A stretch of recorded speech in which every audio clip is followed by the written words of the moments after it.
unilaterally released a redacted version of the August 2019 whistleblower complaint. Whereas on September 26, 2019, in his opening statement at a public hearing, Chairman Schiff engaged in a false retelling of the July 25, 2019 telephone conversation between President Trump and President Zelensky. Whereas on November 20, 2019, a letter was transmitted from the ranking minority member to Chairman Schiff requesting, pursuant to House Resolution 660, the concurrence of the chair to issue certain subpoenas. Whereas on November 20, 2019, after excusing the witnesses at an open hearing and without prior notice to the Republicans on the committee, Chairman Schiff announced that the committee had a business matter to take up and convened an impromptu business meeting to consider the ranking minority member's November 20th request concerning certain subpoenas. Whereas on November 20, 2019, Chairman Schiff violated Clause 2G3 of Rule 11 of the Rules of the House of Representatives, which states, the chair of a committee shall announce the date, place, and subject matter of a committee meeting, which may not commence earlier than the third calendar day on which members have notice thereof. The clerk shall suspend. The House will come to order.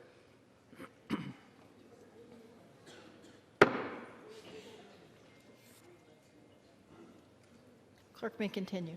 Whereas on November 20, 2019, Chairman Schiff's action further violated paragraph 4B of House Resolution 660, which states, in the case that the chair declines to concur in a proposed action of the ranking minority member, the ranking minority member shall have the right to refer to the committee for decision the question whether such authority shall be so exercised, and the chair shall convene the committee promptly to render that decision, subject to the notice procedures for a committee meeting under Clause 2G, 3A, and B of Rule 11. Whereas on November 21, 2019, pursuant to Clause 2J1 of Rule 11 of the Rules of the House of Representatives, all Republican members on the Permanent Select Committee on Intelligence wrote to Chairman Schiff demanding to call witnesses at a minority day of hearings. Whereas subsequent to receiving the request for an additional day of hearings by members of the minority party, Chairman Schiff refused to schedule such hearings. Whereas on December 6, 2019, Chairman Schiff, without consultation of the ranking minority member, in violation of Section 3 of House Resolution 660, unilaterally transmitted additional records and other materials to the Committee on the Judiciary. Whereas Chairman Schiff compelled the production of documents from AT&T and Verizon, and in violation of Clause 2K6 of Rule 11 of the Rules of the House of Representatives, publicly used these documents to smear the personal attorneys of the President, a journalist, and to create a false narrative about a sitting member of Congress and current and former congressional staff. Whereas on multiple occasions in both closed-door depositions and public hearings, Chairman Schiff abused his power as chair by unilaterally restricting Republican lines of questions and supporting witnesses' attempts to evade answering Republicans or the minorities' questions by directing witnesses not to answer certain questions from Republican members and staff. Whereas on multiple occasions in both closed-door depositions and public hearings, Chairman Schiff abused his power as chair by failing to follow proper parliamentary procedure, failing to recognize members who wished to raise valid points of order, and repeatedly interrupting Republican members and staff when they were controlling the time. Whereas at the House Judiciary Committee's first hearing pursuant to House Resolution 660, on December 4, 2019, Chairman Nadler was furnished with a request for a minority day of hearings pursuant to Clause 2J1 of Rule 11 of the Rules of the House of Representatives, signed by all Republican members of the committee. Whereas subsequent to receiving the request for an additional day of hearings by members of the minority party, Chairman Nadler refused to schedule such hearings. Whereas Ranking Minority Member Collins furnished Chairman Nadler with a letter reminding him of his obligation to schedule a minority day of hearings as requested by members of the minority party, and Chairman Nadler ignored the letter and failed to respond. Whereas Chairman Nadler repeatedly misstated the rules, misguiding members of the committee and the American people, and refused to rule properly on members' points of order concerning the requested minority hearing day. Whereas Chairman Nadler refused to consider the scheduling of the minority hearing day during a committee meeting until the markup of articles of impeachment. Whereas in place of finding common ground with the minority, Chairman Schiff and Chairman Nadler have constantly disregarded the rules of the House of Representatives and ignored the fundamental rights of the minority. And whereas Chairman Schiff's and Chairman Nadler's actions and abuses of power as chairman of the Permanent Select Committee on Intelligence and the Committee on the Judiciary have willfully trampled on the rights of the minority in violation of the rules of the House of Representatives and brought dishonor and discredit upon the House of Representatives. Now therefore be it resolved that 1, the House of Representatives strongly condemns Chairman Adam B. Schiff for repeated and blatant abuse of power in a way that is not befitting an elected member of the House of Representatives, nor his position as chairman. And 2, the House of Representatives strongly condemns the manner in which Chairman Gerald Lewis Nadler has failed to respond to the minority's request for an additional day of hearings to consider impeachment of President Donald John Trump. For what purpose does the gentleman? The resolution qualifies. For what purpose does the gentleman from Maryland rise? Madam Chair, I have a motion at the desk. Clerk will report the motion. Mr. Hoyer of Maryland moves to lay the resolution on the table. Questions on the motion to table? All in favor say aye. Aye. Opposed, no? No. In the opinion of the chair, the ayes have it. Gentleman from California. Madam Speaker, I request a recorded vote. Recorded vote is requested. Those favoring a recorded vote will rise. A sufficient number having risen, a recorded vote is ordered. Members will record their votes by electronic device. This will be a 15-minute vote.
In this vote, the yeas are 226, the nays are 191. The motion is not adopted, or the motion is adopted. Without objection, the motion to reconsider is laid on the table. The gentleman from Massachusetts rise. Madam Speaker, by direction of the Committee on Rules, I call up House Resolution 767 and ask for its immediate consideration. Report the resolution. House Calendar Number 63, House Resolution 767, resolved that immediately upon adoption of this resolution, without intervention of any point of order, the House shall proceed to the consideration of the House of the resolution, House Resolution 755, impeaching Donald John Trump, President of the United States, for high crimes and misdemeanors. The amendment in the nature of a substitute recommended by the Committee on the Judiciary, now printed in the resolution, shall be considered as adopted. The previous question shall be considered as ordered on the resolution as amended to adoption without intervening motion or demand for division of the question, except as follows. A. The resolution as amended shall be debatable for 6 hours, equally divided and controlled by the chair and ranking minority member of the Committee on the Judiciary or their respective designees. B. The question of adoption of the resolution as amended shall be divided between the two articles. Section 2. During consideration of House Resolution 755, only the following persons shall be admitted to the hall of the House or rooms leading thereto. A. Members of Congress. B. The delegates and the resident commissioner. C. The President and Vice President of the United States. D. Other persons as designated by the Speaker. Section 3. After adoption of House Resolution 755, it shall be in order without intervention of any point of order to consider in the House a resolution appointing and authorizing managers for the impeachment trial of Donald John Trump, President of the United States, if offered by the chair of the Committee on the Judiciary or his designee. The previous question shall be considered as ordered on the resolution to adoption without intervening motion or demand for division of the question, except 10 minutes of debate, equally divided and controlled by the chair and ranking minority member of the Committee on the Judiciary. No other resolution incidental to impeachment relating to House Resolution 755 shall be privileged during the remainder of the 116th Congress. Section 4. The chair of the Committee on the Judiciary may insert in the congressional record such material as he may deem explanatory of A. House Resolution 755, not later than the date, that is 5 legislative days after adoption thereof, and B. The resolution specified in Section 3 of this resolution, not later than the date, that is 5 legislative days after adoption thereof. Does the gentleman from Louisiana seek recognition? Madam Speaker, I raise a point of order against HRS 767 for failure. The gentleman's point of order. I raise this point of order for failure to disclose the waiver clause 2J1 of Rule 11 pursuant to Clause 6G of Rule 13, which requires the Rules Committee to specify their report any waiver of a point of order against a measure under consideration. And Madam Speaker, this underlying resolution violates Clause 2J1 of Rule 11, which entitles the minority of the committee to have the ability to call witnesses to testify during at least one day of a hearing on any given measure. This was not afforded to the Judiciary Committee minority members during consideration of the articles of impeachment, despite numerous requests by the minority's members. Therefore, I raise a point of order against consideration of the rule and the underlying resolution for the violation of minority rights and the denial of this evidence to be put into the record and for this hearing, which the House rules require, which was not complied with and was denied. I would urge the enforcement of this rule. The gentleman from Louisiana seeks to raise a point of order against House Resolution 767 on the grounds that the report accompanying the resolution fails to specify a waiver of a particular point of order and is thus in violation of Clause 6G of Rule 13. The gentleman is stating a matter for debate rather than a proper point of order. Clause 6G of Rule 13 is merely informational on any specified waivers, quote, to the maximum extent possible.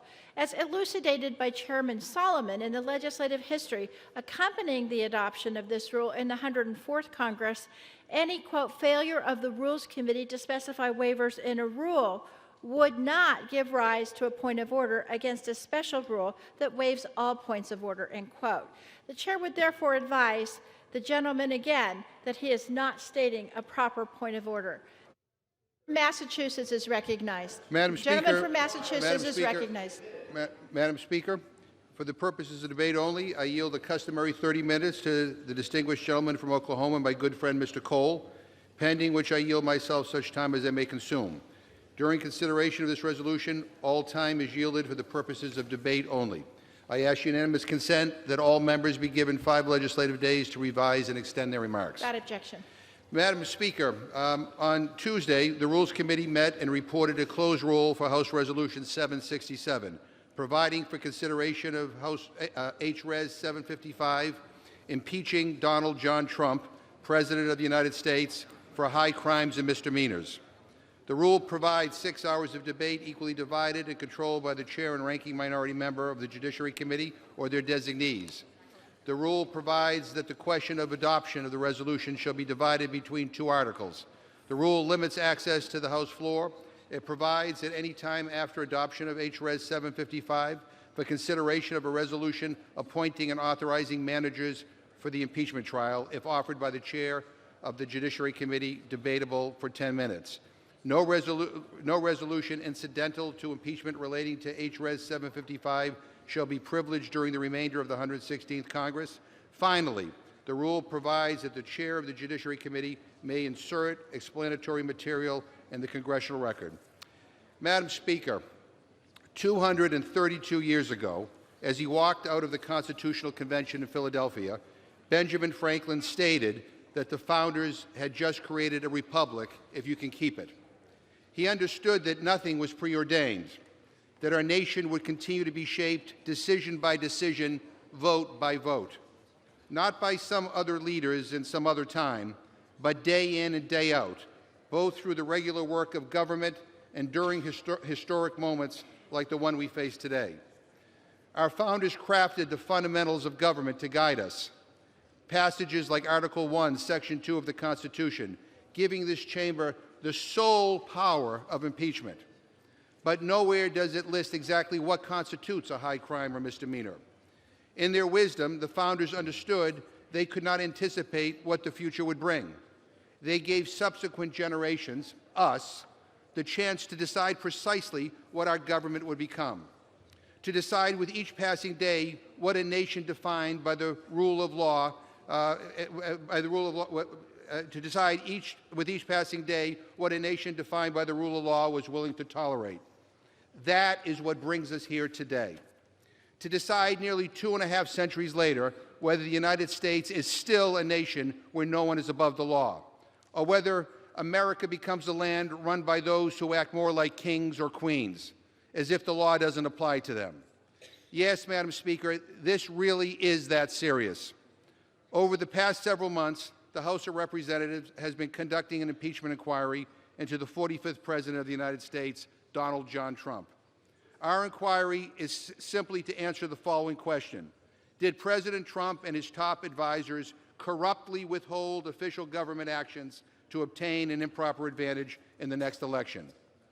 We now know through the hard work of our investigative committees and because of the President's own admission that the answer to that question is yes.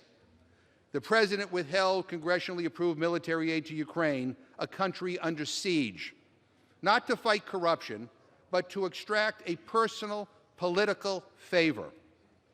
President Trump refused to meet with Ukraine's president in the White House until he completed this scheme. All the while, leaders in Russia, the very nation holding a large part of Ukraine hostage, the very nation that interfered with our elections, had another meeting in the Oval Office just last week. The President of the United States endangered our national security. The President undermined our democracy. And the President, a successor to the same office as George Washington and Abraham Lincoln, betrayed his oath to preserve, protect, and defend the Constitution of the United States. These aren't opinions. These are uncontested facts. Now, I've read the details of the July 25th phone call with President Zelensky, where President Trump said, "I would like you to do us a favor, though."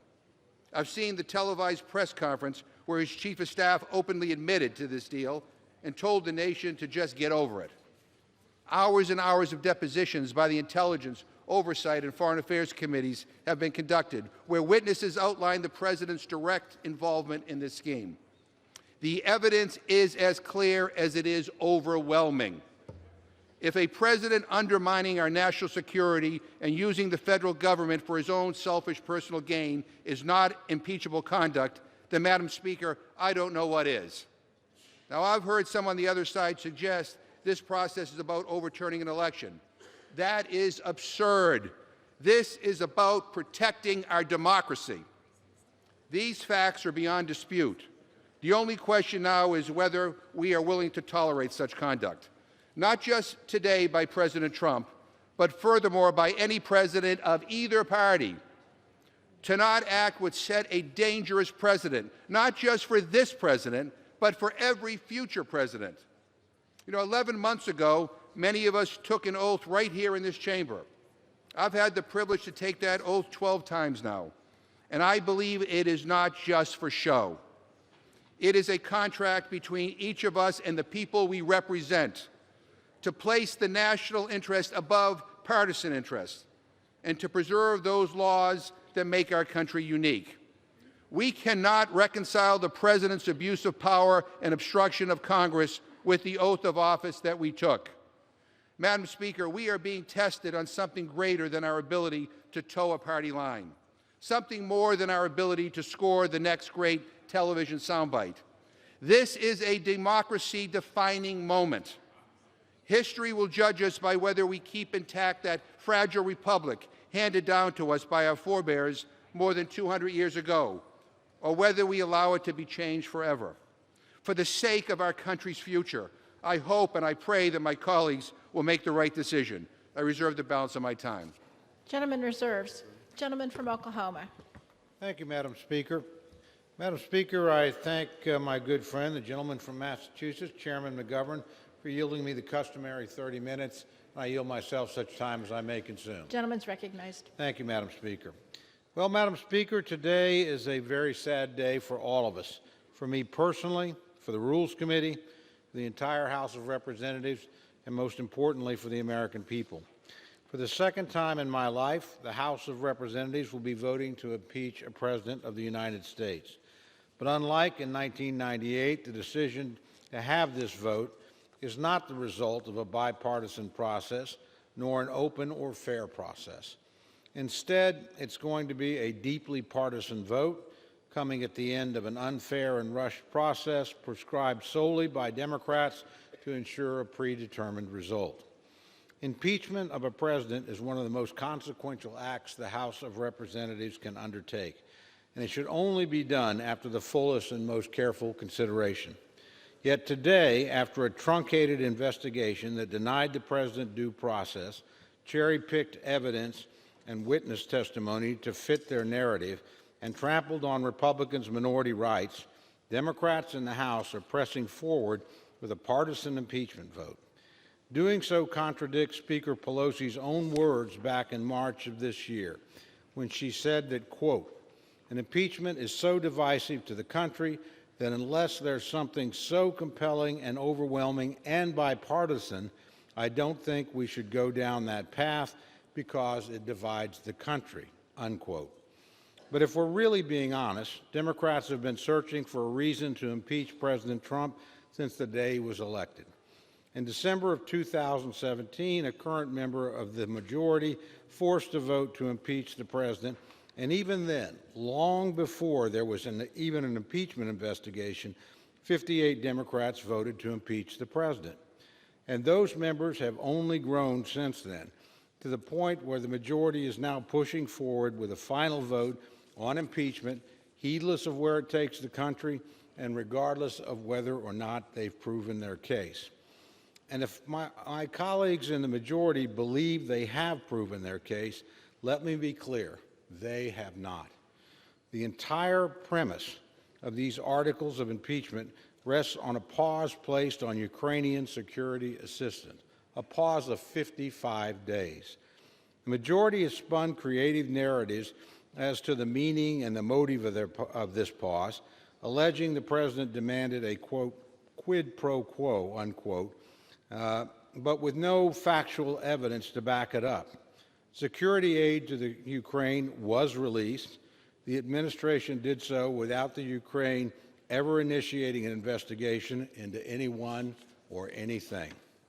It's even more startling to me that the majority wants to move forward with this resolution, given how substantially flawed and procedurally defective the entire process has been.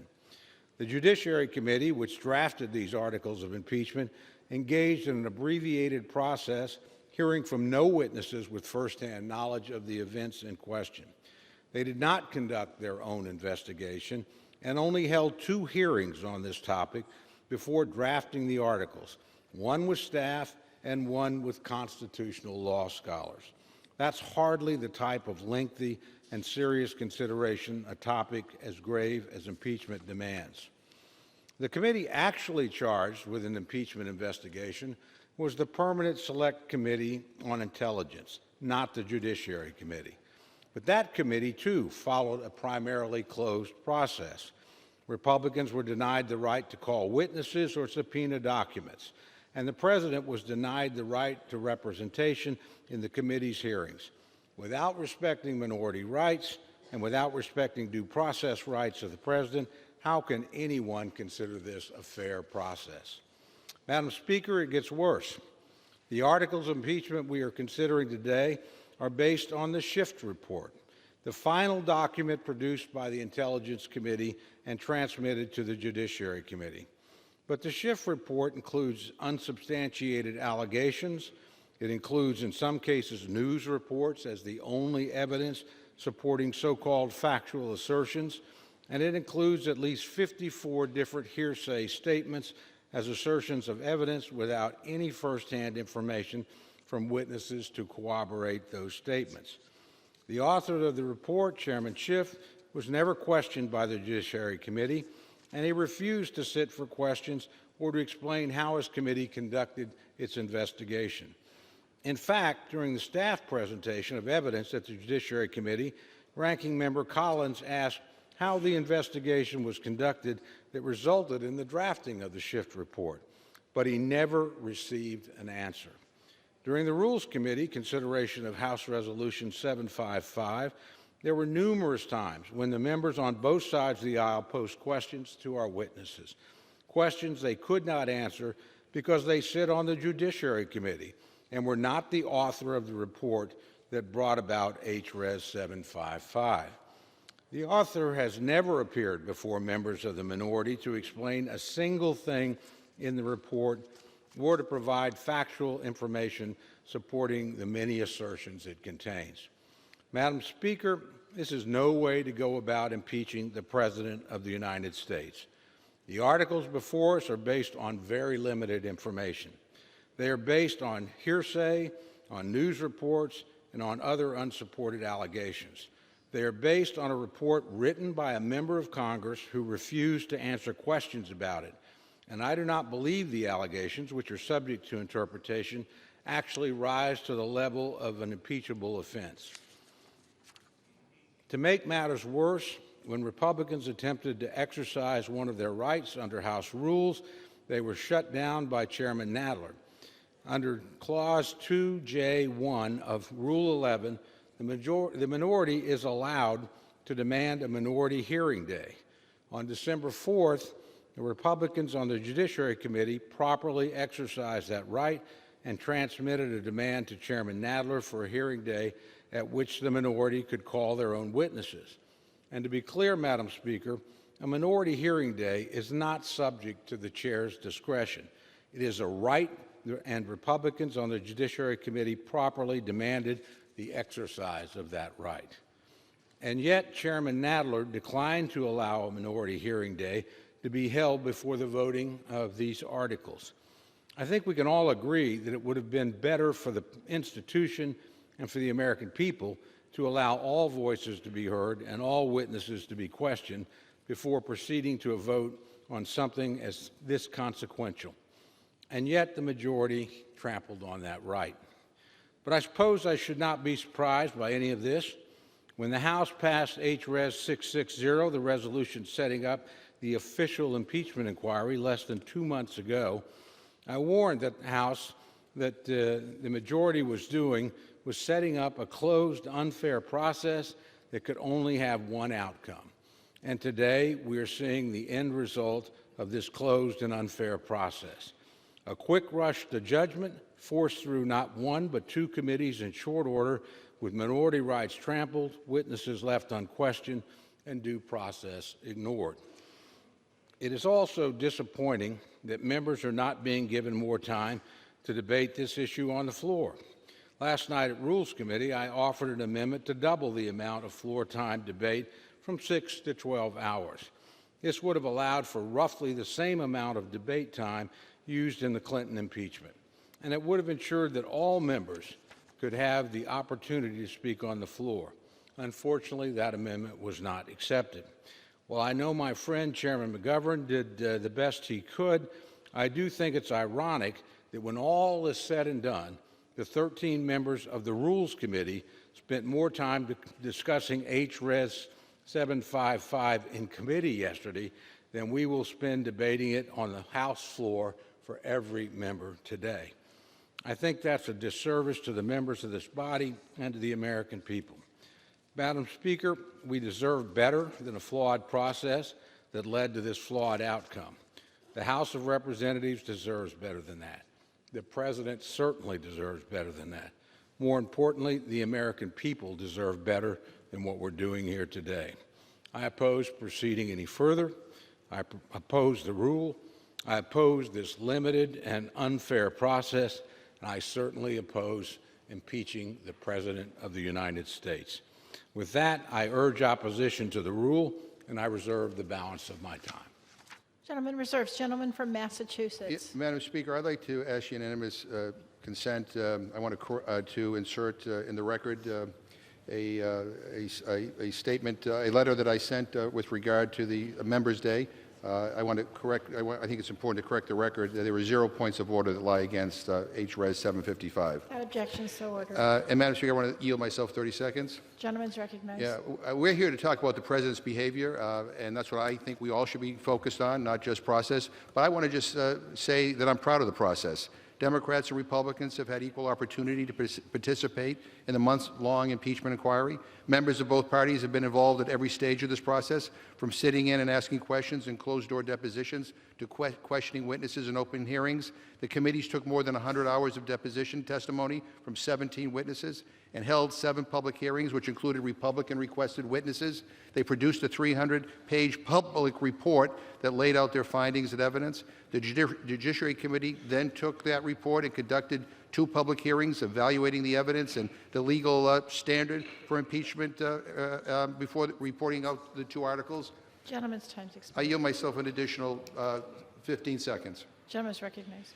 President Trump was given the opportunity to participate in the Judiciary Committee's review of the evidence presented against him. He chose not to participate, and President Trump to date has not provided any exculpatory evidence, but instead has blocked numerous witnesses from testifying about his actions. At this point, Madam Speaker, I would like to yield 3 minutes to the gentleman from South Carolina, the Majority Whip, Mr. Clyburn. Gentleman's recognized for 3 minutes. Yes. Thank you, gentlemen, for yielding me the time. Madam Speaker, I rise today feeling the full weight of my duty as a member of this august body, reflecting upon our oath of office to support and defend the Constitution against all enemies, foreign and domestic. It is my sincere belief that under the circumstances that bring us here today, there is only one path for us to take to fulfill that oath. Thomas Paine, in this first of a series of pamphlets entitled The American Crisis, published 243 years ago tomorrow, intoned that these are the times that try men's souls. The summer soldiers and sunshine patriots will, in this crisis, shrink from the service of their country. But he that stands by it now deserves the love and thanks of man and woman. Tyranny, like hell, is not easily conquered. These words were written at a time when our founders were rebelling against the tyrannical rule of the British monarchy. Today, we have a president who seems to believe he is a king or above the law. Paine warned us that so unlimited a power can belong only to God Almighty.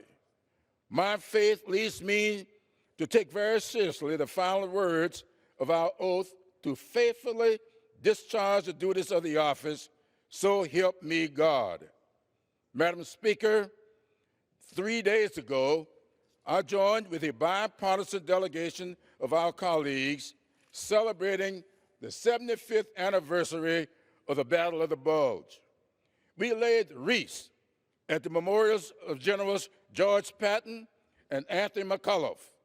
We visited foxholes that were occupied by some brave soldiers who fought in some of the worst winter weather ever visited upon a battlefield. And we visited the Luxembourg American Cemetery, the final resting place of thousands of them and General George Patton. They were not summer soldiers in their efforts 75 years ago to preserve the Republic, and we must not be sunshine patriots today in our efforts to protect the Constitution upon which this great Republic stands. While our fight is not in the trenches of battlefields, but in the hallowed halls of this Congress, our duty is no less patriotic. And I yield back. Gentleman yields back. Gentleman from Oklahoma. Thank you, Madam Speaker. I yield myself 15 seconds just to respond to my Gentleman is friend. recognized. President Trump, for the record, was not provided the opportunity to challenge the facts and still has not received the materials from the judiciary as required by H.Res. 660. Another example of why this isn't a fair process. With that, Madam Speaker, I would like to yield to the gentlelady from Wyoming, the distinguished chairman of the Republican Conference, for the purpose of a unanimous consent request. Madam Speaker, Gentlelady. I ask unanimous consent to amend H.Res. 767 to provide for voting by a manual call of the roll, so the American people can see precisely who is supporting the impeachment of a duly elected president. Members should be required to stand and identify themselves openly and on camera on the question of adoption of these articles of impeachment. All time has been yielded for the purpose of debate by the gentleman from Massachusetts. Does the gentleman from Massachusetts yield for this unanimous consent request? I do not. Gentleman from Massachusetts does not yield. Therefore, the unanimous consent request cannot be entertained. Gentleman from Oklahoma. Thank you, Madam Speaker. Madam Speaker, I yield to my good friend, the gentleman from Missouri, the distinguished secretary of the Republican Conference, for a purpose of a unanimous consent request. Gentleman shall state his request. Thank you, gentlemen. Mr. Speaker, Madam Speaker, I ask for unanimous consent to amend H.R. 767 to provide for 12 hours of debate equally divided by the majority and the minority, which would allow each member of the House at least 1 minute and 40 seconds of debate, as opposed to currently 50 seconds. The people's representatives deserve the right of more than 50 seconds to be heard in this important matter. All time has been yielded, as I said, for the purpose of debate by the gentleman from Massachusetts. Does the gentleman from Massachusetts yield for this unanimous consent request? The gentleman from Massachusetts does not yield. Therefore, this unanimous consent request cannot be entertained. Gentleman from Oklahoma. Thank you very much, Madam Speaker. I want to yield 4 minutes to my good friend, the distinguished member of both the Energy and Commerce Committee and the House Rules Committee, Dr. Burgess of the great state of Texas. Gentleman's recognized for 4 minutes. And I thank the gentleman for yielding. Madam Speaker, yesterday the Rules Committee spent 8 hours considering whether to bring H.Res. 755, the Articles of Impeachment, to the House floor. Given the 4-to-9 ratio of Republicans to Democrats on the committee, it is no surprise that we are now considering the articles before us. Despite robust debate on the so-called facts derived from the impeachment investigation and the process by which they were obtained, Democrats and Republicans remain in opposition to each other on our conclusions. As outlined yesterday by Ranking Member Collins and several members of the Rules Committee through direct quotes, some Democrats have been seeking President Trump's impeachment since his inauguration. The rush to impeach first and solidify the case second threatens the credibility of the process and threatens the credibility of the body engaged, this very House of Representatives. In fact, it's been quoted before and he'll be quoted again today, I suspect. Chairman Nadler recognized the gravity of impeachment when he stated in December of 1998, quoting here, "The effect of impeachment is to overturn the popular will of the voters as expressed in a national election. There must never be a narrowly voted impeachment or an impeachment substantially supported by one of our major political parties and largely opposed by the other. Such an impeachment would lack legitimacy and produce divisiveness and bitterness in our politics for years to come, and will call into question the very legitimacy of our political institutions." End quote. Well, on October 31st, this House voted to authorize the official impeachment investigation in HRES 660.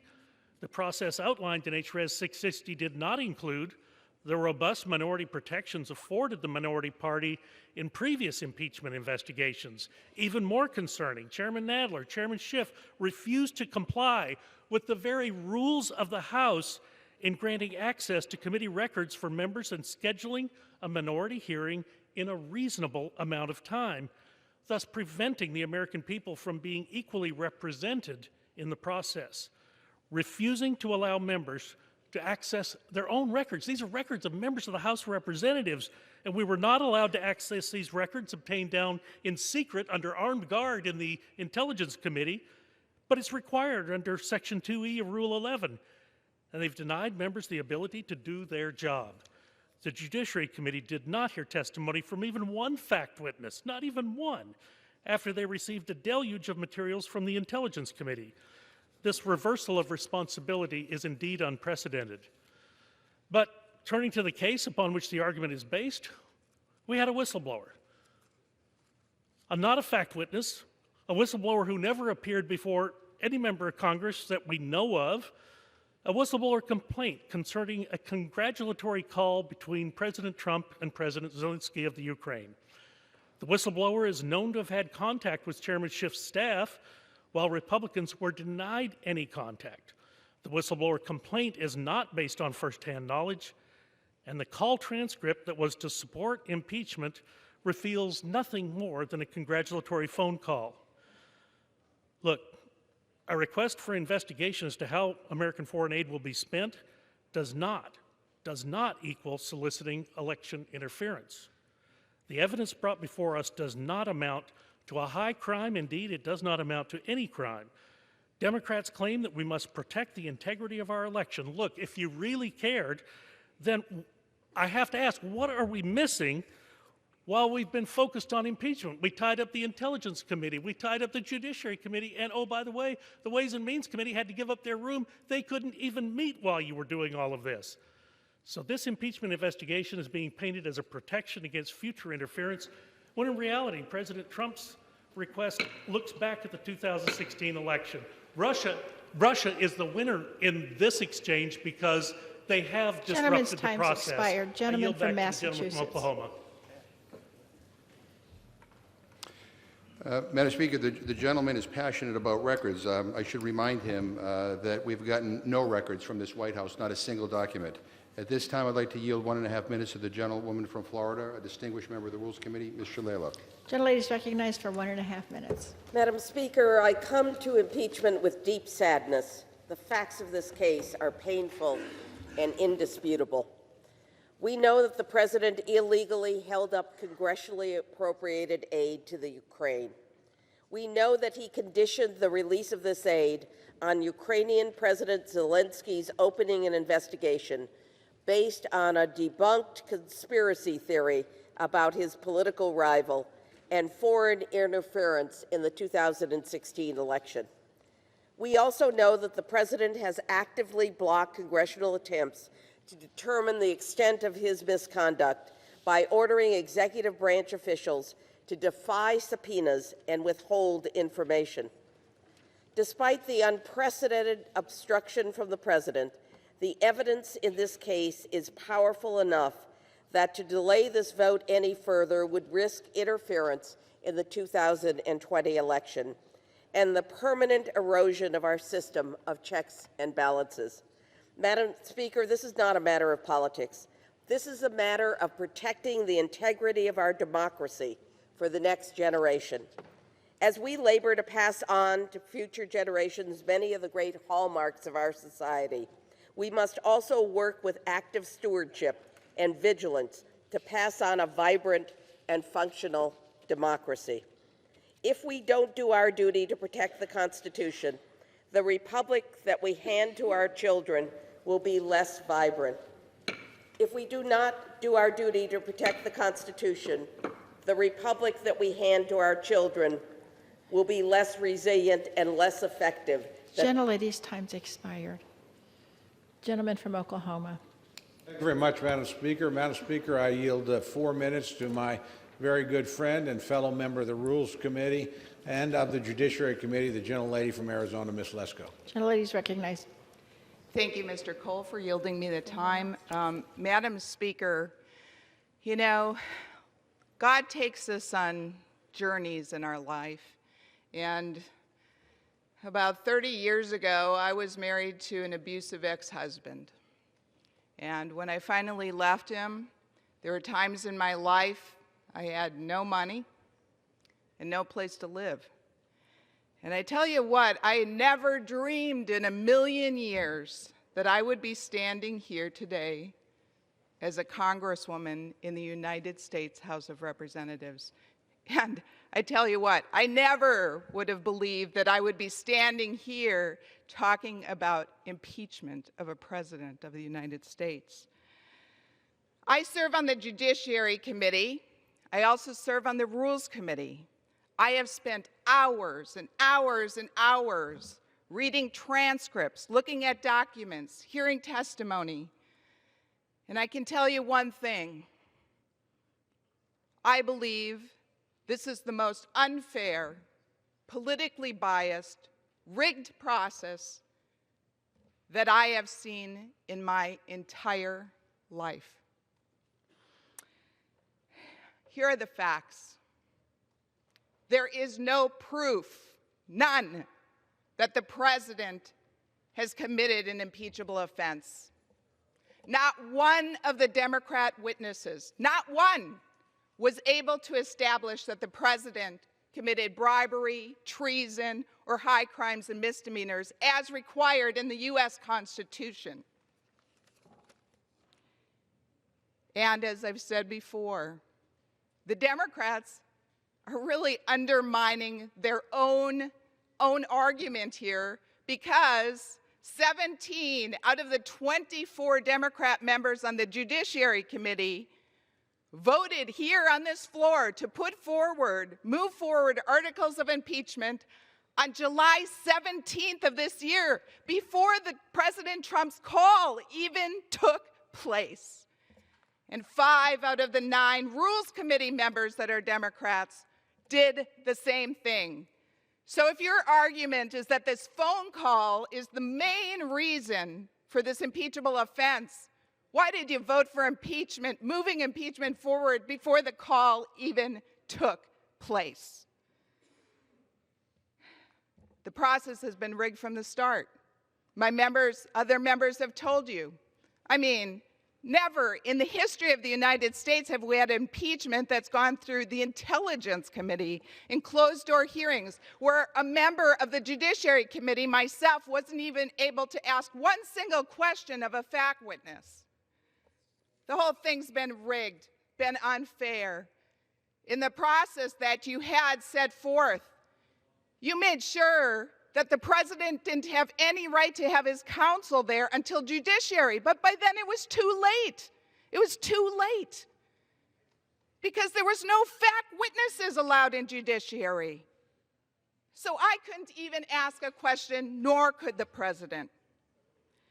This is the most partisan impeachment in the history of the United States. Not one Republican voted for it in Judiciary Committee, not one Republican voted for it in Rules, and not one Republican, I don't think, is going to vote for it here today.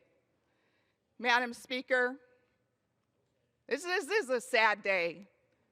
I believe the Democrats are tearing this country apart. They're tearing families apart. May God continue to bless all of you. May God continue to bless the President of the United States. And may God continue to bless our great nation. And I yield back. Members are reminded to direct their comments to the chair. Gentleman from Massachusetts. Madam Speaker, if Republicans want to defend the President's indefensible behavior, they can do so. But I would urge my colleagues to stand up for the Constitution and to stand up for this country and our democracy. At this point, I'd like to yield 1.5 minutes to the gentleman from California, a distinguished member of the Rules Committee, Mr. DeSagne. Gentleman's recognized for 1.5 minutes. Thank you, Madam Speaker, and I want to take a minute to thank the leadership of the Rules Committee, Mr. McGovern and Mr. Cole, for our civility last night.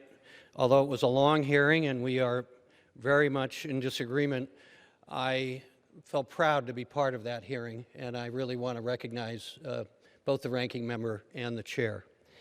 The previous speaker is part of that Rules Committee, and I would just say that the passion that she demonstrated in her comments, I can't say how much I completely disagree with her, which is a statement on the environment we find ourselves in, and I unfortunately agree with some of her comments, but where the responsibility is, I would put at the White House and the President. He is the divisive one. He is not trying to heal our wounds. The reality and urgency of this moment cannot be more consequential to the American democracy. This is not a hypothetical. President Trump violated the law and solicited foreign interference in our election. At the same time, objective experts have overwhelming evidence that Russia interfered in the 2016 election and is actively engaged in undermining the 2020 elections. Our vote today and the Senate's actions on impeachment have very real long-term consequences for American democracy. Where do we go from here if the Senate does not remove him? The President has a pattern of escalating behavior. The day before the special counsel testified to Congress that the Russian government interfered in our election in sweeping and systemic fashion, President Trump made this call. 2 days before that, the President says that Article 2 of the Constitution says that he can do whatever he wants. As Washington warned in his farewell address, foreign interference tampers with domestic factions and misleads public opinion.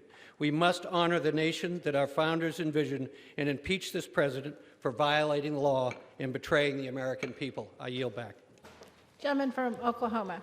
Thank you very much, Madam Speaker. I yield 2 minutes to my very good friend, distinguished member of the Armed Services Committee, former member of the Rules Committee, Mr. Byrne of Alabama. Gentleman's recognized for 2 minutes.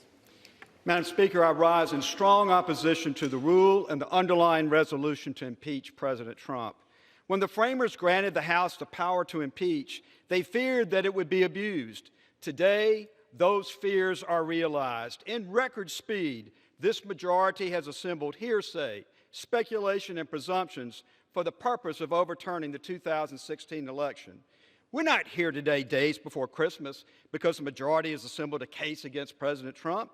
No, we're here today because the Democrat majority believes getting impeachment done now will provide their vulnerable members time to distance themselves from their vote. But I assure you, Madam Speaker, the American people are watching. Many of my colleagues have, from day one, rejected the people's choice of President Trump. But another president will come along more to the majority's liking. Our actions here today will be remembered and will set the standard. The second article of impeachment seeks to remove President Trump for failure to produce certain requested witnesses and documents. But as the majority knows, every president in history has asserted executive privilege. The House has a legal avenue to challenge the president, the courts.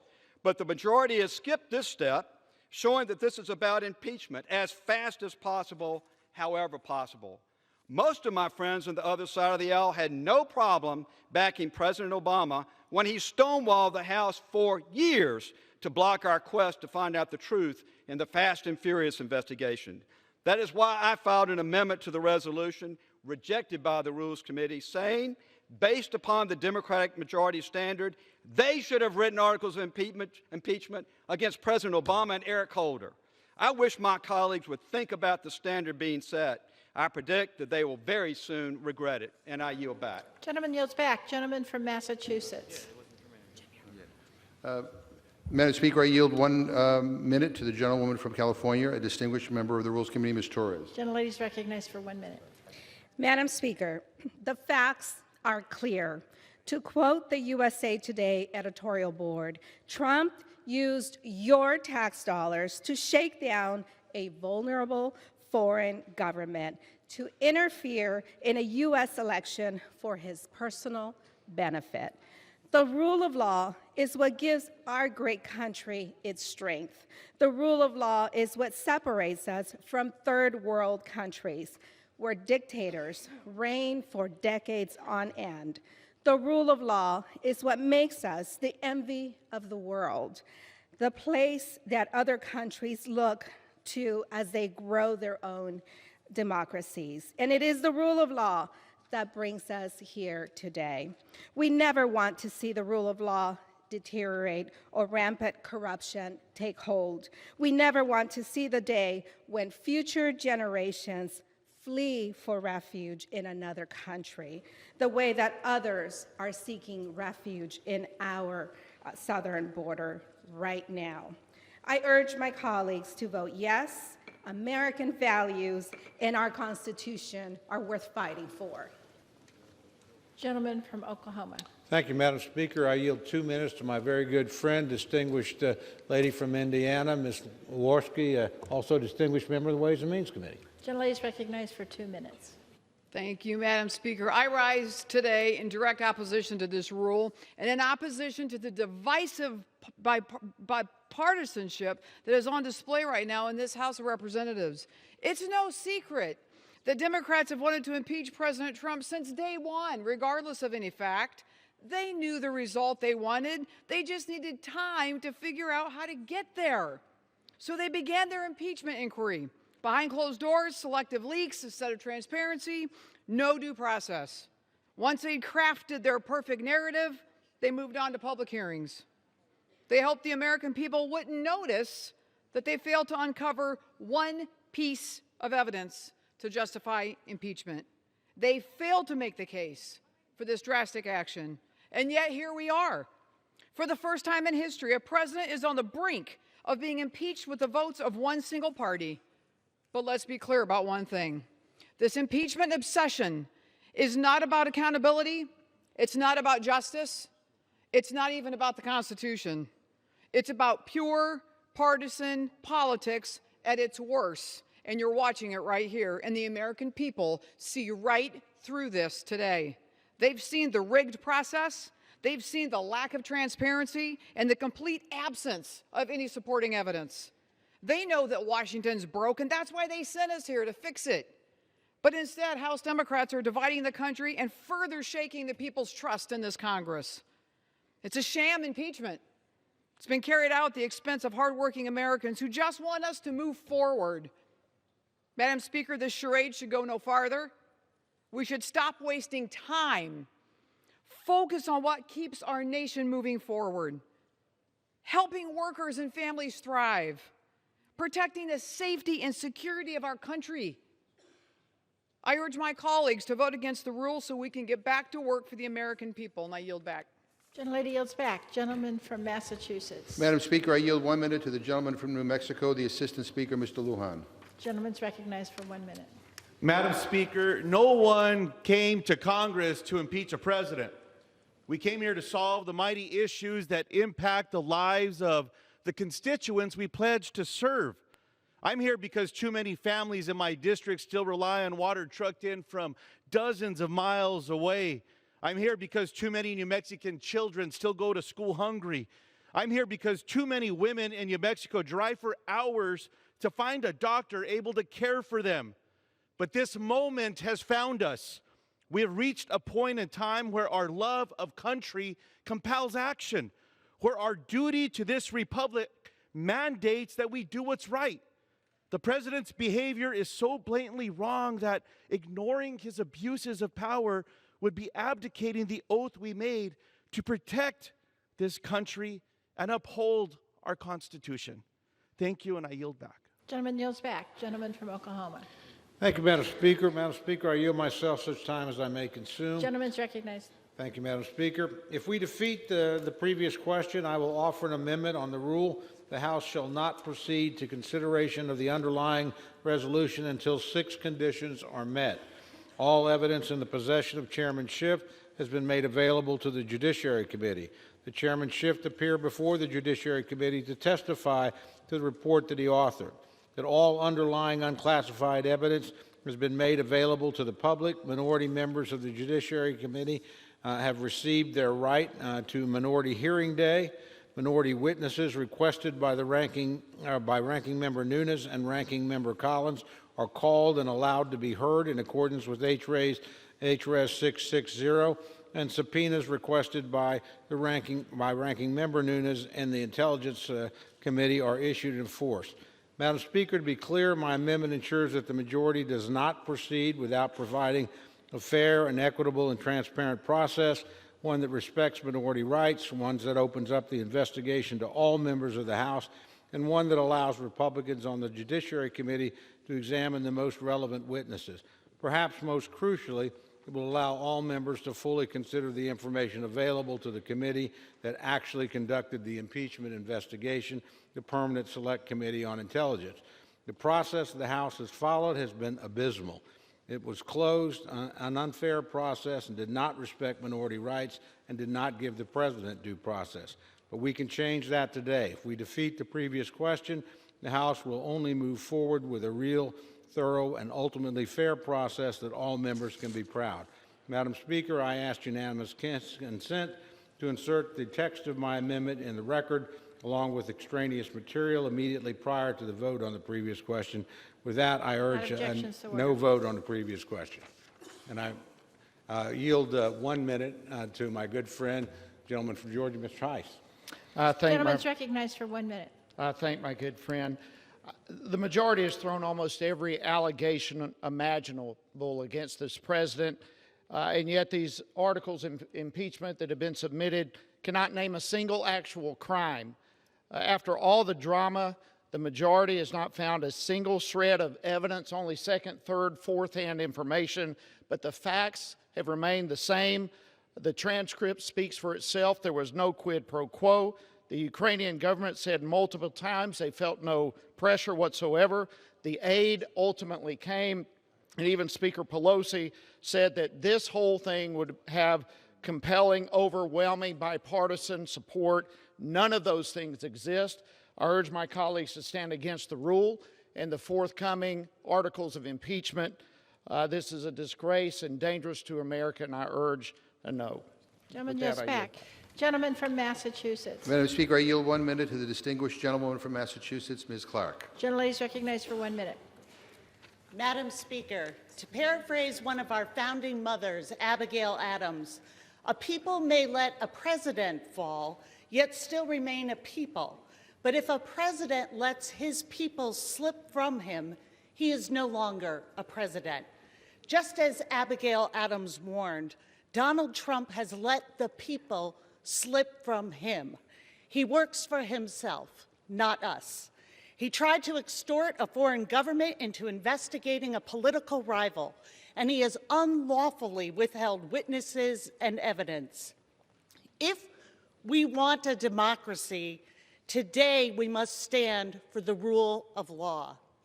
A vote to impeach is a vote to remain a government that is of, for, and by the people. It is a vote born of great fear for our future, but also rooted in optimism that if we stand for the truth, for our Constitution, we can continue to create a country of liberty, justice, and equality for all. I yield the remainder of my time. Gentlelady yields back. Gentleman from Oklahoma. Might I inquire, Madam Speaker, how much time we have remaining? Gentleman from Oklahoma has 5 1/4 minutes remaining. Thank Gentleman from Massachusetts has 13 1/4 minutes remaining. you very much, Madam Speaker. I yield 90 seconds to my good friend, the distinguished gentleman from New York, Mr. Zeldin. Gentleman's recognized for 1.5 minutes. Thank you, Madam Speaker. And my colleagues on the other side of the aisle throughout this whole process, our allies in the media, they like to say that Republicans only want to talk about process, not substance, even though we continue to talk about substance as well. They declare their facts are uncontested. They just did it again. So just to maybe recap a few for everyone watching at home, as well as my colleagues on the other side of the aisle, hopefully they'll listen. President Zelensky says there was no demand, no pressure, no quid pro quo. Andrei Yermak said on December 10th that their whole story with regards to the December 1st meeting with Ambassador Sondland is completely refuted. We heard from Ambassador Sondland himself, who admitted that he heard from President Trump that he didn't want any quid pro quo, and that he was guessing when he stated otherwise. Ambassador Sondland, that is, said that he was guessing and that no one on the planet had told him otherwise. Ambassador Volker tells us that President Zelensky didn't know that there was a hold on aid on July 25th. He didn't find out until after he read it in Politico on July 29th. The aid got released shortly thereafter, and Ukraine didn't have to do absolutely anything in order to get the hold released. When our colleagues on the other side of the aisle says that the July 25th call transcript says, "Do me a favor," we have to correct it time and again. It says, "Do us a favor." And if you look at that paragraph, it's only about Ukrainians interfering in the 2016 election. Now, if you want to ignore the Charlie op-ed, Chalupa working with the Ukrainian embassy to dig up dirt, the Black Ledger to bring down the Trump campaign, whether it's Avakov's statement or origins of the Steele dossier, these are all examples. Look at Ken Vogel's reporting from January 2017. It is irrefutable. These are all substance. So stop saying that the facts are uncontested. I yield back. Gentleman from Massachusetts. Madam Speaker, I ask unanimous consent to insert into the record page 69 of the Permanent Select Committee on Intelligence's November 20th open hearing, where Deputy Assistant Secretary of Defense Laura Cooper testified that the Department of Defense was not able to distribute all of the aid, with $35 million not provided since it was released so late. Without objection, so ordered. And I also ask unanimous consent to insert into the record a November 18th AP article entitled "U.S. Officials Knew of Ukraine's Trump Anxiety."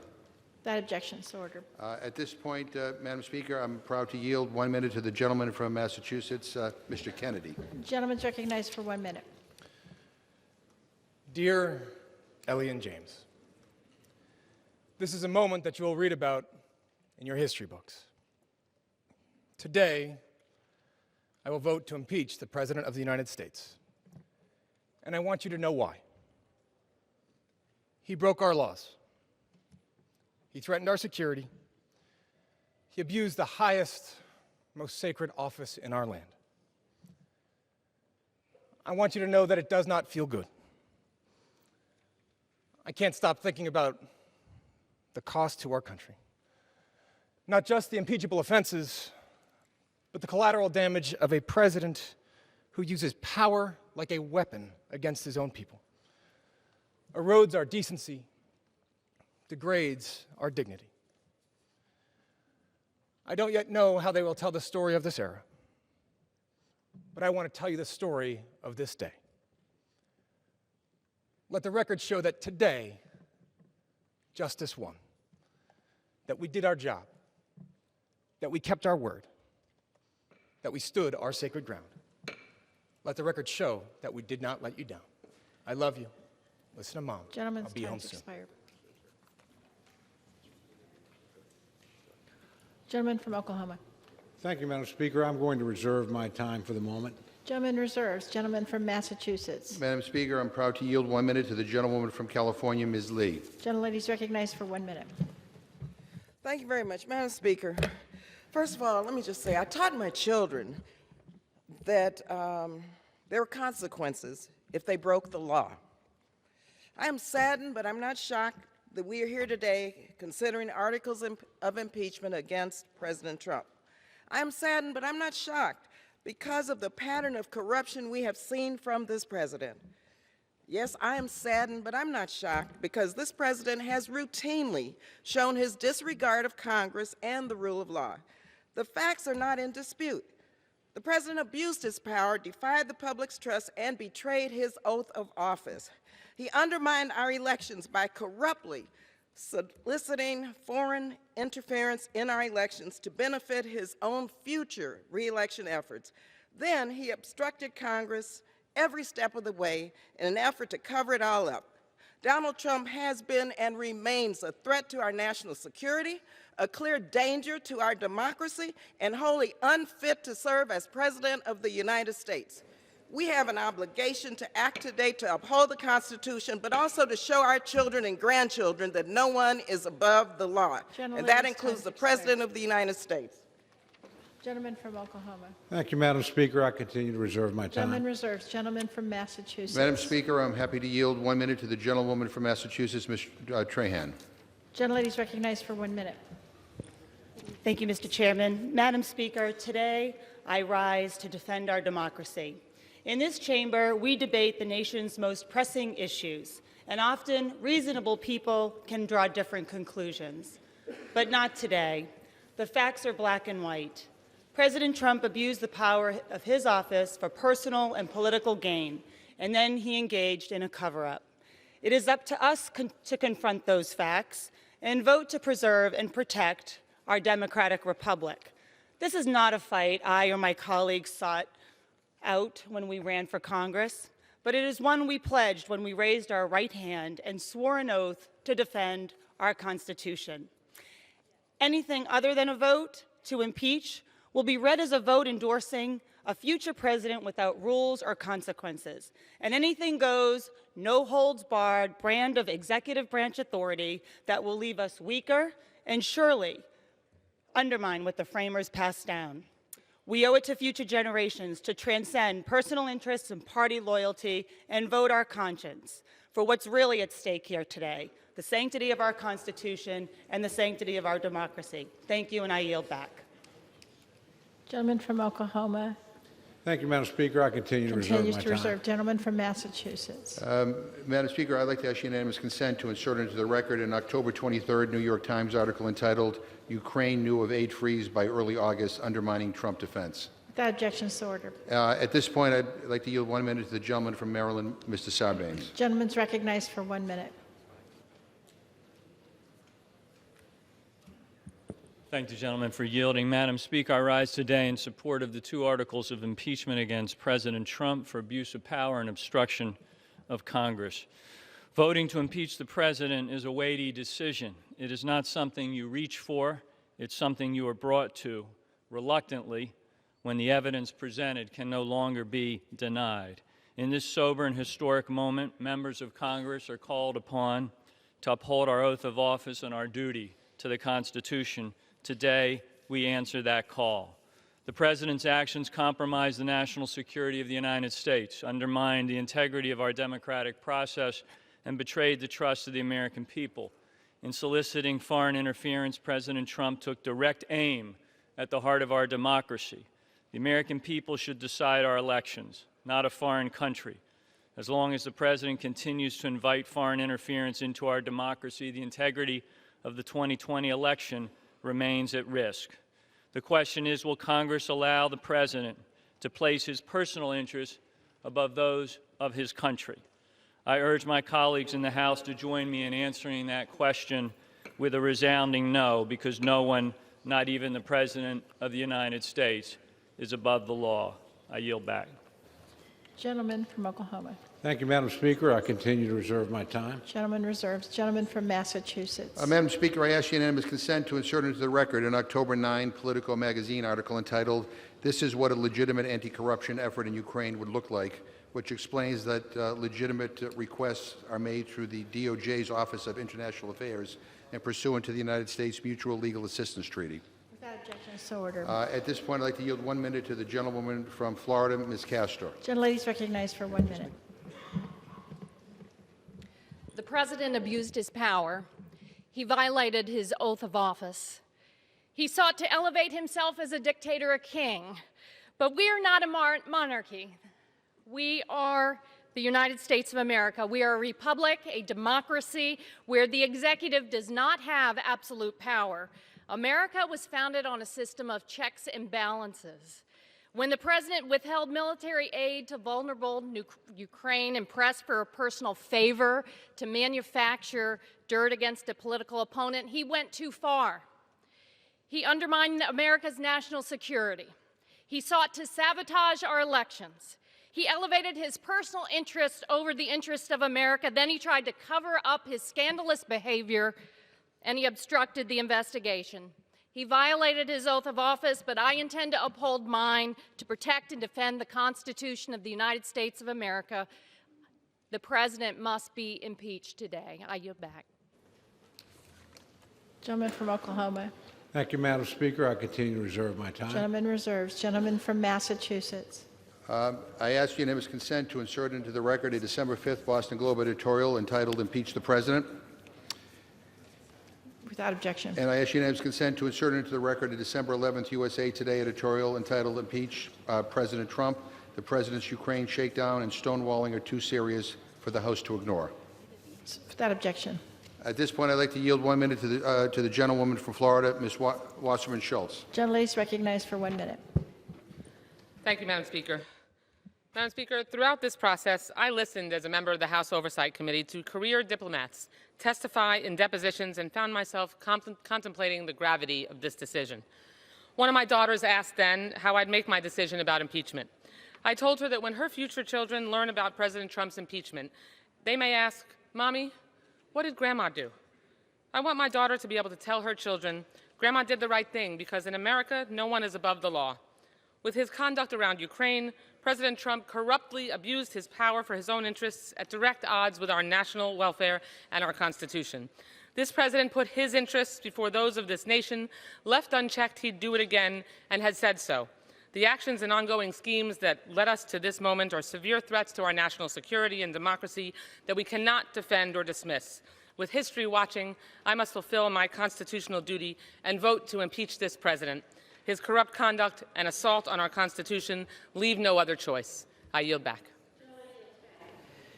Gentleman from Oklahoma. Thank you, Madam Speaker. I continue to reserve my time. Gentleman from Massachusetts. Madam Speaker, I yield 1 minute to the gentleman from California, Mr. Khanna. Gentleman is recognized for 1 minute. Thank you, Madam Speaker. Today, the House is voting to affirm a conservative principle. What makes America the strongest and most prosperous nation in the world is our reverence for the rule of law. It is our love of the law that protects our freedoms, our private property, our families from the exercise of arbitrary power. The real threat to American leadership in the 21st century is internal decline. We choose not to stand idly by while we see the corrupting of our body politic with an attitude that might makes right, that winners don't have to follow the rules. In voting to impeach, we remember Lincoln's Lyceum Address. Let every American, every lover of liberty, every well-wisher to his posterity swear by the blood of the Revolution never to violate in the least particular the laws of this country, and never to tolerate their violation by other. Let it be taught in schools and seminaries and in colleges. Let it be written in primers, spelling books, and in almanacs. Let it be preached from the pulpit, proclaimed in legislative halls, and enforced in the courts of justice. And in short, let it become the political religion of the nation. Gentleman from Oklahoma. Thank you, Madam Speaker. I continue to reserve. Just to advise through the chair, my friend, I'm waiting for an additional speaker, but we reserve our time at the present. Gentleman reserves. Gentleman from Massachusetts. Madam Speaker, I ask unanimous consent to insert into the record a December 17th CNN article entitled "Fact Check: Trump's wild letter to Pelosi is filled with false and misleading claims." Without objection.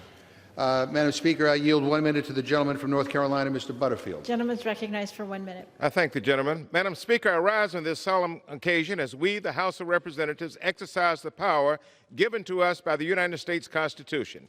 The original Constitution was flawed in some respects, but with respect to presidential misconduct, it was unmistakable. The framers knew that presidents could be corrupt or abusive with their power, and so impeachment was written into our organic law. Since taking office nearly 3 years ago, President Trump has consistently and intentionally divided this country. He has consistently encouraged foreign actors to interfere in our elections. He has thumbed his nose, Madam Speaker, at the legislative branch. Enough is enough. We must protect our Constitution, our democracy. I will vote today to prefer serious charges against President Trump and deliver the charges to the Senate for trial, a place where President Trump can defend himself and attempt, if he chooses, to convince the Senate and the American people that his conduct does not violate the Constitution. I thank the gentleman. I yield back. Gentleman yields back. Gentleman from Oklahoma. Thank you very much, Madam Speaker. I yield 1 minute to my good friend, distinguished combat veteran for our country, Mr. Baird of Indiana. Gentleman's recognized for 1 minute. Madam Speaker, today marks a sad day for America. Instead of getting to work to solve the issues of our time, the House Democrats have decided to try to discredit President Trump and the undue results of the 2016 election. The facts here are clear. The president did not commit any crimes. He did not break any laws, and there was no quid pro quo. This has been a secretive, misdirected process from the very beginning, and the American people see right through it. I look forward to voting against this impeachment charade and getting back to work to support the efforts of President Trump to continue growing our economy, creating jobs, and improving the lives of all Americans. I yield back the balance of my time. Gentleman yields back. Gentleman from Massachusetts. Madam Speaker, I yield 1 minute to the gentleman from Pennsylvania, Mr. Boyle. Gentleman's recognized for 1 minute. Thank you. Madam Speaker, this is the fourth impeachment proceeding against an American president, and the most serious. The president committed numerous crimes threatening the national security. Ultimately, the matter before us today is not a question of fact, for the evidence is undisputed, nor is it a question of law, as the Constitution is clear. The heart of the matter is this: will members of this House have the courage to choose fidelity to the Constitution over loyalty to their political party? For the sake of our Constitution and our country, for Americans today and tomorrow, I urge all members to summon the courage to uphold the rule of law and vote yes. I yield back. Gentleman yields back. Gentleman from Oklahoma. Thank you, Madam Speaker. I continue to reserve my time. Gentleman reserves. Gentleman from Massachusetts. Madam Speaker, I yield 1 minute to the distinguished gentleman from Missouri, Mr. Clay. Gentleman's recognized for 1 minute. Madam Speaker, I rise today to hold Donald John Trump accountable for his repeated abuse of power, his deliberate obstruction of the House's constitutionally mandated oversight responsibilities, and his unprecedented misuse of the presidency to weaken the separation of powers and subvert our Constitution by dangling $391 million in congressionally appropriated tax dollars over the head of an embattled ally in order to coerce a fraudulent investigation into a potential political opponent. Our founders feared a lawless, amoral president would willfully put national security at risk for his own personal gain. In 1974, Republicans made it clear that their ultimate loyalty was not to one man, but to upholding the Constitution. Today, the uncontested evidence shows Donald Trump violated his oath of office. My friends on both sides of the aisle can either defend him or defend the Constitution. History will not permit you to do both. I yield back. Gentleman from Oklahoma continues to reserve. I do, Madam Speaker. Gentleman from Massachusetts. Can I inquire of the gentleman how many more speakers he has? I'm prepared to close when my friend is. I'm prepared to close. Gentleman from Oklahoma is recognized to close. Thank you very much, Madam Speaker. I yield myself the balance of my time. Recognized. Madam Speaker, before I begin my formal remarks in closing, I want to say one thing for the record. I have great respect for all my friends on the other side of the aisle, and I am sure they're voting their convictions. So when I vote mine, please don't imply I'm doing it for my political party. I'm doing it because it's what I believe is right. And I do believe I can defend both the President and the Constitution of the United States, and I think that's exactly what I am doing. Madam Speaker, I cannot oppose this rule strongly enough. The process we saw leading up to it today was a complete charade. It was a closed process, an unfair process, and a rushed process, and it could only have ever had one logical, predetermined ending. Throughout it all, the majority trampled on minority rights. They refused to call witnesses with relevant firsthand knowledge. They relied on hearsay news reports to make their case. They denied Republicans the right to hold a minority hearing day, and they refused the President of the United States his due process rights in the committee that was actually conducting the impeachment process and investigating him. And in the end, what was the result? Articles of impeachment based on an event that never happened, a purported quid pro quo that did not exist, aid that was allegedly withheld that in reality was never withheld at all, and a narrative of intent based on nothing more than fantasy. Madam Speaker, we deserve better than this.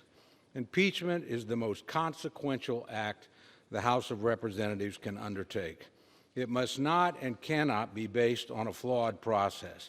It cannot come at the expense of minority rights or due process to the accused. It cannot be based on a vendetta against the President that the majority has pursued since the day it was elected. And it cannot be based on nothing more than spin and hearsay. I oppose this rule, and I oppose the flawed and unfair process. Madam Speaker, it's a very solemn vote that all of us will cast. I want to end by, number one, thanking my good friend, the chairman of the Rules Committee, for conducting the kind of hearing he conducted yesterday. But I also want to underscore again, we are very violently opposed to the process, very strongly opposed to the rule, think this is a charade and been very unfair. So, Madam Speaker, I urge my colleagues to vote no on the previous question, no on the rule, no on the underlying measure, and I yield back the balance of my time. Gentleman from Massachusetts. I yield myself the remaining time. Gentleman's recognized. Madam Speaker, let me thank my friend Mr. Cole for his kind words, and I appreciate his leadership in the Rules Committee and the fact that he respects this institution. But Madam Speaker, let me say again what happened here. The President withheld congressionally approved military aid to a country under siege to extract a personal political favor. That's a cold, hard fact. The question before us comes down to this. Should a president be allowed to ask a foreign nation to interfere in an American election? You know, I remember my first political experience as a middle schooler in 1972, leaving leaflets at the homes of potential voters urging them to support George McGovern for president. No relation, by the way. I remember what an honor it was to ask people to support him, even though I was too young to vote myself. And what a privilege it was later in life to ask voters for their support in my own campaigns. I've been part of winning campaigns, and I've been part of losing ones, too. People I thought would be great presidents, like Senator McGovern, were never given that chance. Make no mistake, I was disappointed, but I accepted it. I would take losing an election any day of the week when the American people render that verdict. But I will never be okay if other nations decide our leaders for us. And the President of the United States is rolling out the welcome mat for that kind of foreign interference. To my Republican friends, imagine any Democratic president sitting in the Oval Office, President Obama, President Clinton, any of them. Would your answer here still be the same? No one should be allowed to use the powers of the presidency to undermine our elections, period. This isn't about siding with your team. I didn't swear an oath to defend a political party. I took an oath to uphold the Constitution of the United States of America. And when I vote yes on this rule and the underlying articles, my conscience will be clear. I ask all of my colleagues to search their souls before casting their votes. I ask them all to stand up for our democracy, to stand up for our Constitution. Madam Speaker, I urge a yes vote on the rule and the previous question. I yield back the balance of my time, and I move the previous question on the resolution. The question is on order in the previous question on the resolution. All in favor say aye. Aye. Opposed, no. In the opinion of the chair, the ayes have it. Madam Speaker. Gentleman from Oklahoma. Thank you, Madam Speaker. On that, I would request the yeas and nays. The yeas and nays are requested. Those favoring a vote by the yeas and nays will rise. A sufficient number having risen, the yeas and nays are ordered. Members will record their votes by electronic device. Pursuant to Clause 9 of Rule 20, the chair will reduce to 5 minutes the minimum time for any electronic vote on the question of adoption of the resolution. This will be a 15-minute vote.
On this vote, the yeas are 229, the nays are 197. The previous question is ordered. The question is on adoption of the resolution. All in favor say aye. Opposed, no. In the opinion of the chair, the noes have it. Gentleman from McGovern. Madam Speaker. Gentleman requests a recorded vote. Those favoring a recorded vote will rise. A sufficient number having risen, a recorded vote is ordered. Members will record their votes by electronic device. This will be a 5-minute vote.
On this vote, the yeas are 228, the yeas are 197. The resolution is adopted, and without objection, the motion to reconsider is yet laid on the table.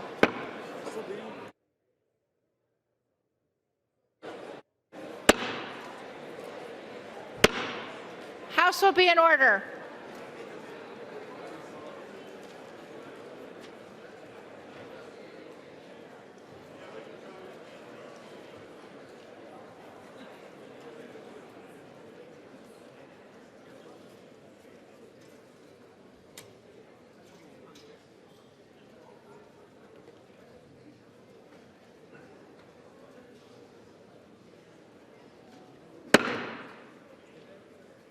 Members will take their conversations off the floor.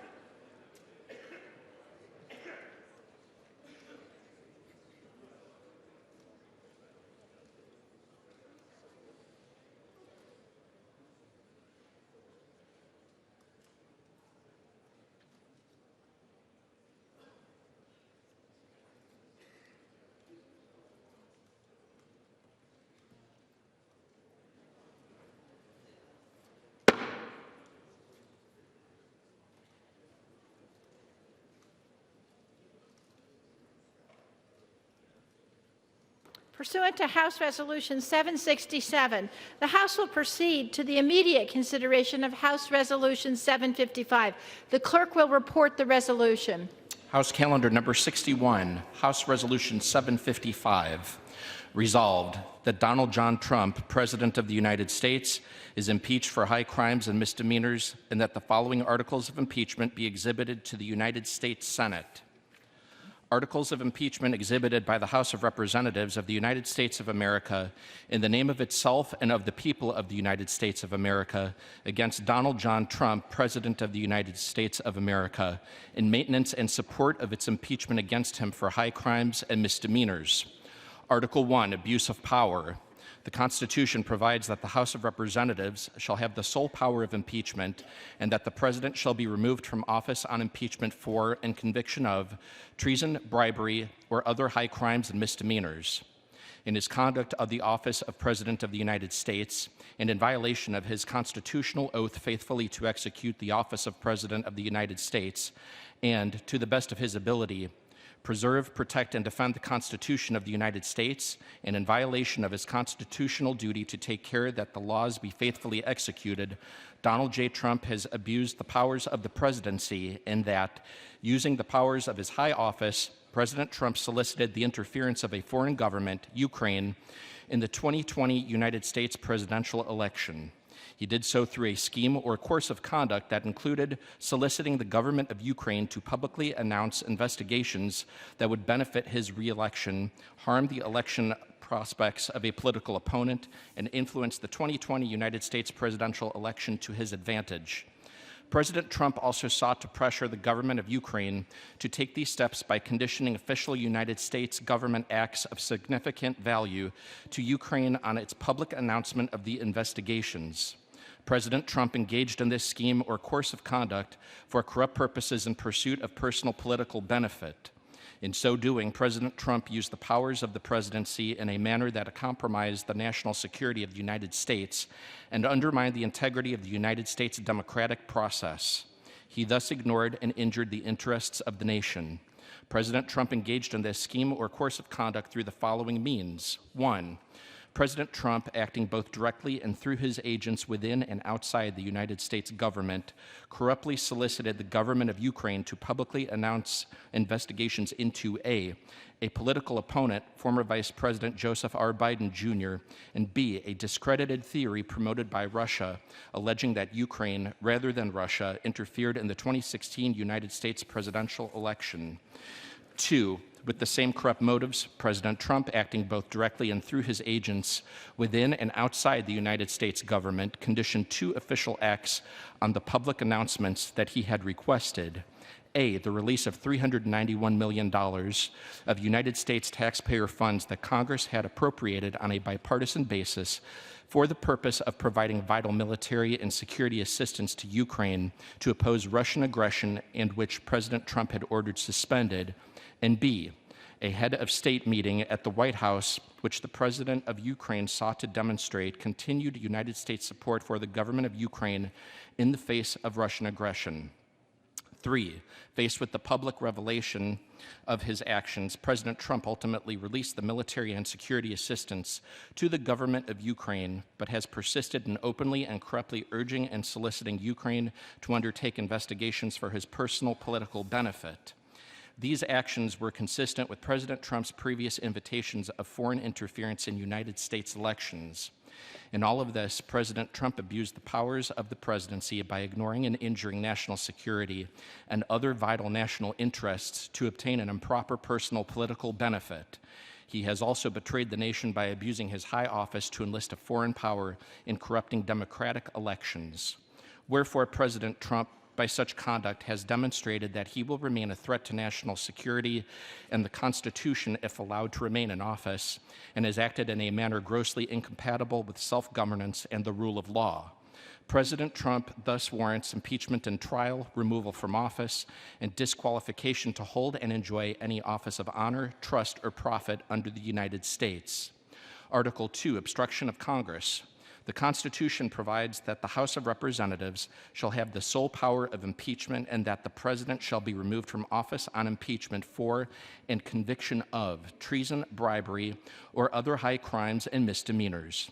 In his conduct of the office of President of the United States and in violation of his constitutional oath faithfully to execute the office of President of the United States and, to the best of his ability, preserve, protect, and defend the Constitution of the United States, and in violation of his constitutional duty to take care that the laws be faithfully executed, Donald J. Trump has directed the unprecedented, categorical, and indiscriminate defiance of subpoenas issued by the House of Representatives pursuant to its sole power of impeachment. President Trump has abused the powers of the presidency in a manner offensive to and subversive of the Constitution, in that the House of Representatives has engaged in an impeachment inquiry focused on President Trump's corrupt solicitation of the government of Ukraine to interfere in the 2020 United States presidential election. As part of this impeachment inquiry, the committees undertaking the investigation served subpoenas seeking documents and testimony deemed vital to the inquiry from various executive branch agencies and offices and current and former officials. In response, without lawful cause or excuse, President Trump directed executive branch agencies, offices, and officials not to comply with those subpoenas.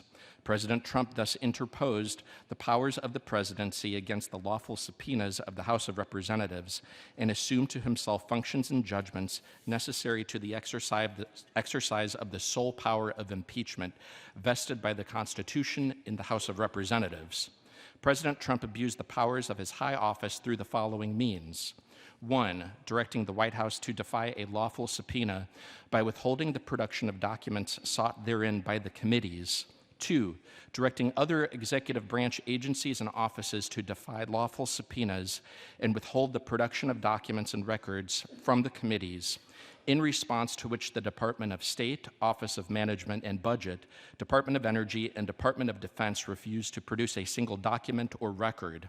3, directing current and former executive branch officials not to cooperate with the committees, in response to which 9 administration officials defied subpoenas for testimony, namely John Michael Mick Mulvaney, Robert B. Blair, John A. Eisenberg, Michael Ellis, Preston Wells Griffith, Russell T. Vogt, Michael Duffy, Brian McCormick, and T. Ulrich Breckbuhl. These actions were consistent with President Trump's previous efforts to undermine United States government investigations into foreign interference in United States elections. Through these actions, President Trump sought to arrogate to himself the right to determine the propriety, scope, and nature of an impeachment inquiry into his own conduct, as well as the unilateral prerogative to deny any and all information to the House of Representatives and the exercise of its sole power of impeachment.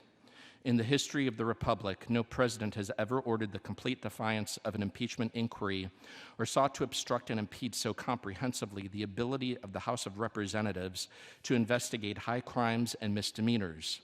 This abuse of office served to cover up the president's own repeated misconduct and to seize and control the power of impeachment, and thus to nullify a vital constitutional safeguard vested solely in the House of Representatives.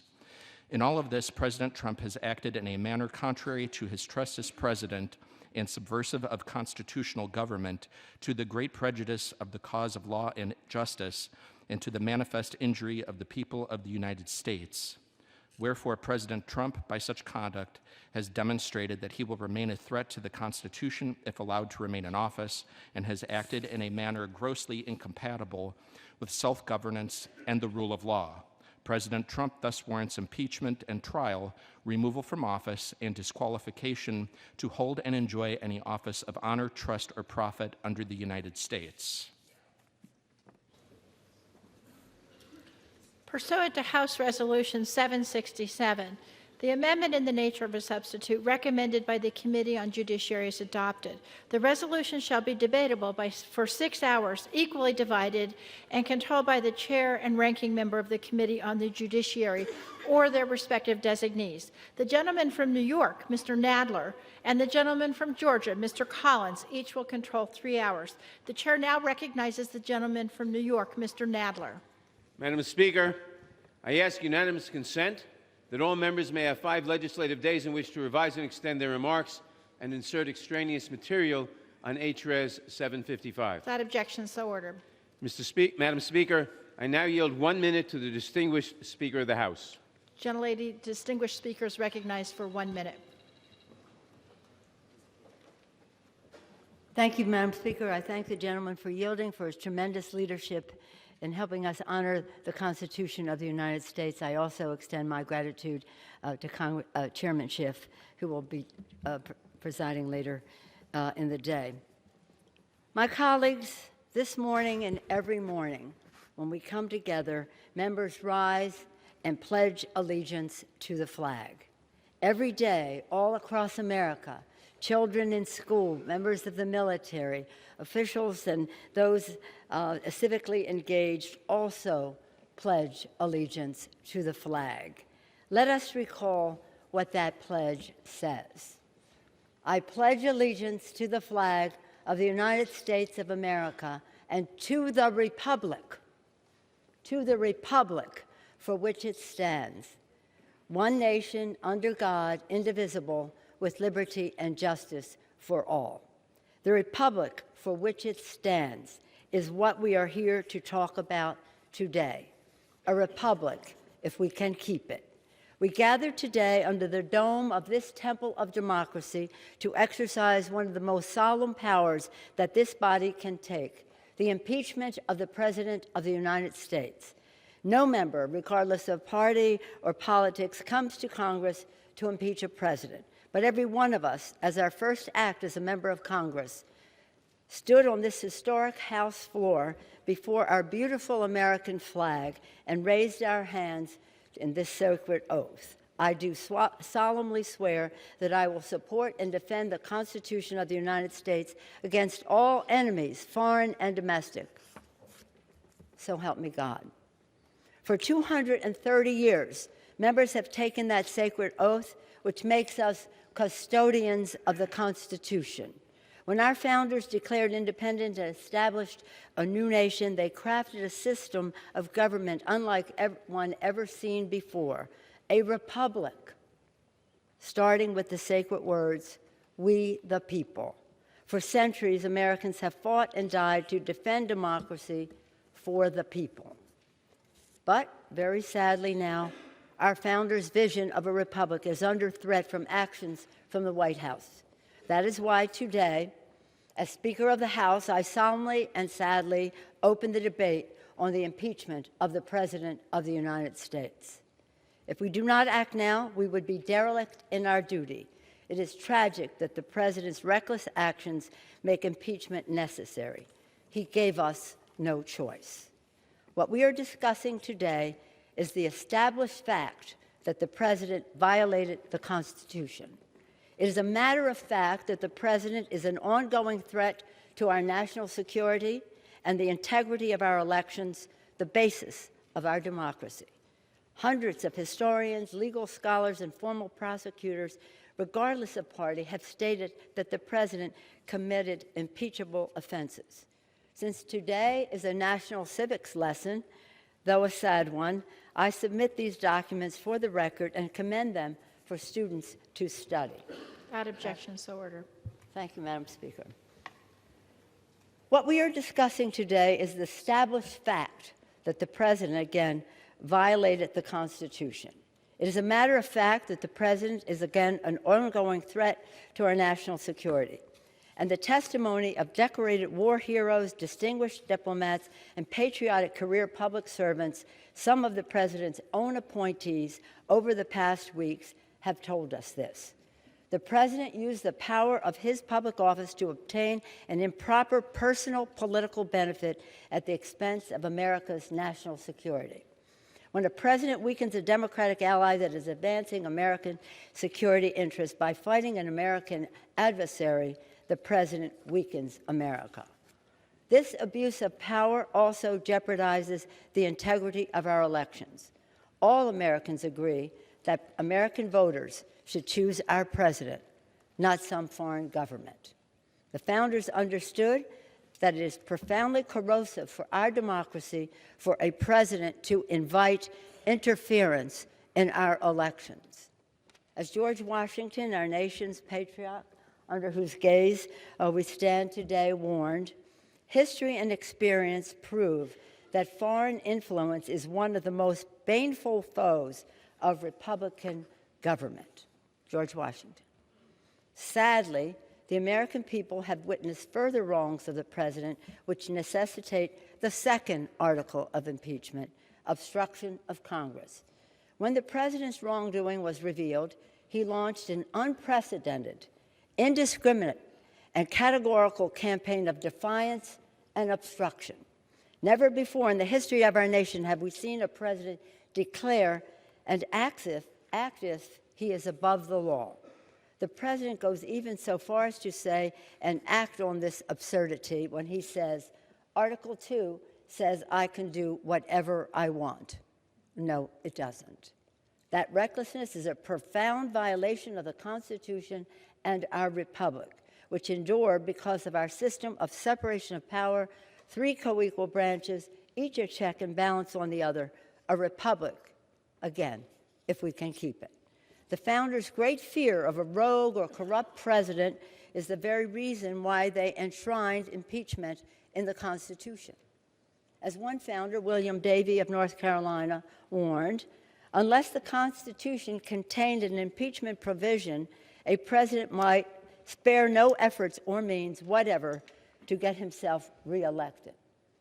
Another founder, George Mason, insisted that the president who procured his appointment in the first instance through improper and corrupt acts might repeat his guilt and return to power.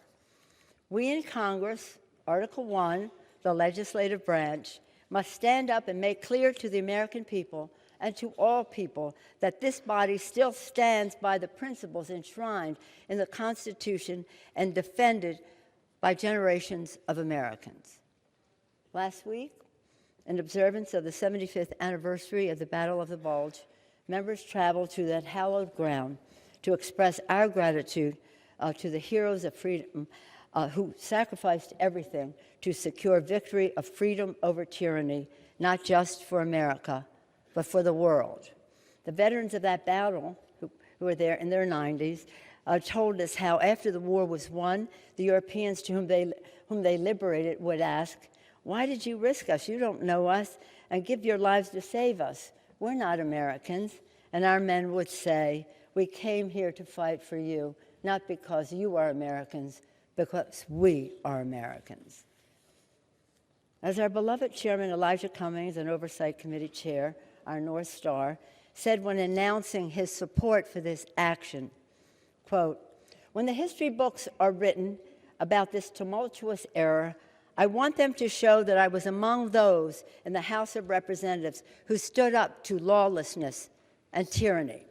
He also said, almost prophetically, when we are dancing with the angels, the question will be, What did we do to make sure we kept our democracy intact?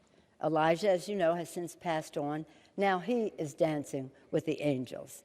And I know that he and all of us here are very proud of the moral courage of members who want to honor the vision of our founders for a republic, the sacrifice of our men and women in uniform to defend it, and the aspirations of our children to live freely within it. Today, we are here to defend democracy for the people. May God bless America. I yield back the balance of my time. Gentlelady is back.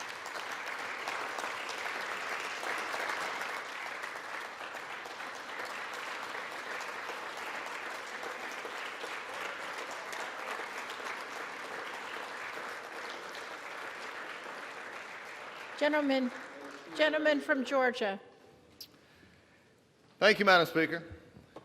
And we are here today to enter into a debate that should surprise no one. This has not been a surprise, and it's not even something that we would have not thought about. From the very moment that the majority party in this House won the inevitability that we would be here today was only a matter of what date they would schedule it, nothing else. In fact, how it even began to look even further was on September 24th. The Speaker announced an impeachment inquiry before even seeing the call transcript that we're going to hear so much about today. You know, it's not about what this body can do and its constitutional oath. And there's been a lot of constitutional and founders thrown around and will be all day today. But there's one thing that I will mention all along, and that is also the founders were very concerned about a partisan impeachment in which politics of the majority who have their strength can do what they want to do irregardless of any facts.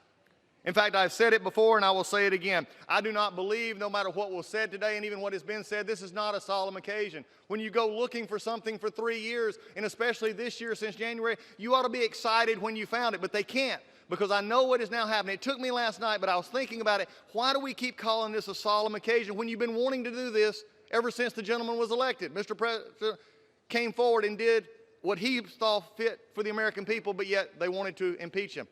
And so it hit me. Now I know. The reason they wanted to is now they're realizing what I told them and have been telling them for the last few weeks, that the clock and the calendar are terrible masters. The clock and the calendar are terrible masters. They do not care about anything except getting the time done and the calendar fixed. They do not care about facts. They do not care about time. And one day the clock and the calendar will hang along this body in a very detrimental way. How do I know this? Because one of our members, Ms. Tlaib, said on the night she was sworn in, we're going to impeach. Well, you know the rest.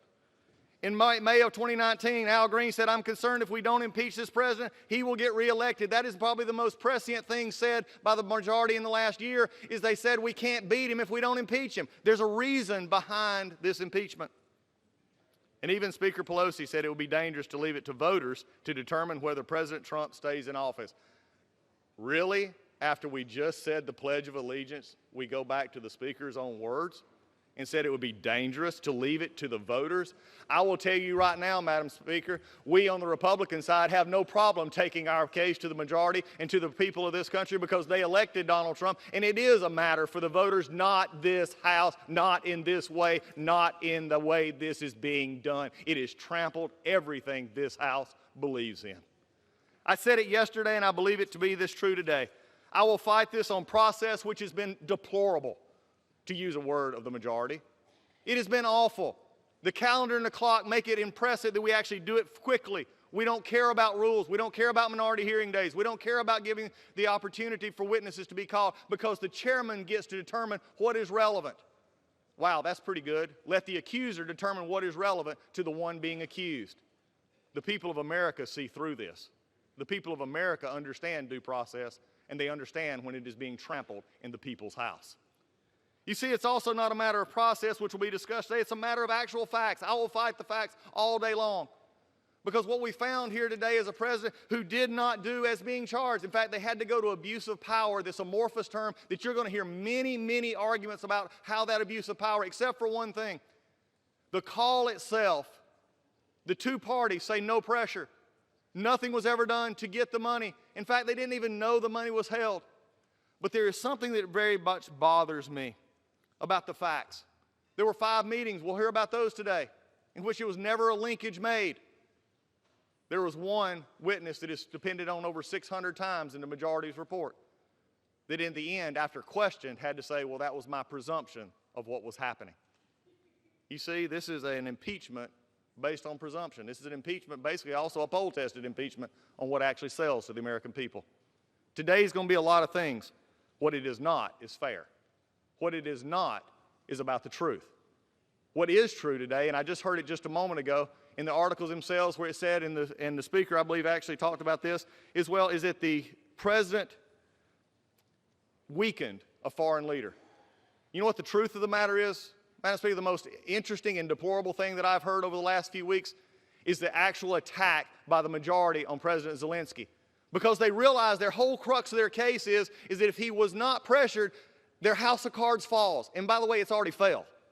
But if we can't show pressure, then we either have to call him a liar, a world leader, or we have to make up names to call him. And that's exactly what happened in the Judiciary Committee when a member of the majority actually said he's acting, or they're complaining to a battered wife. That is below the dignity of this body.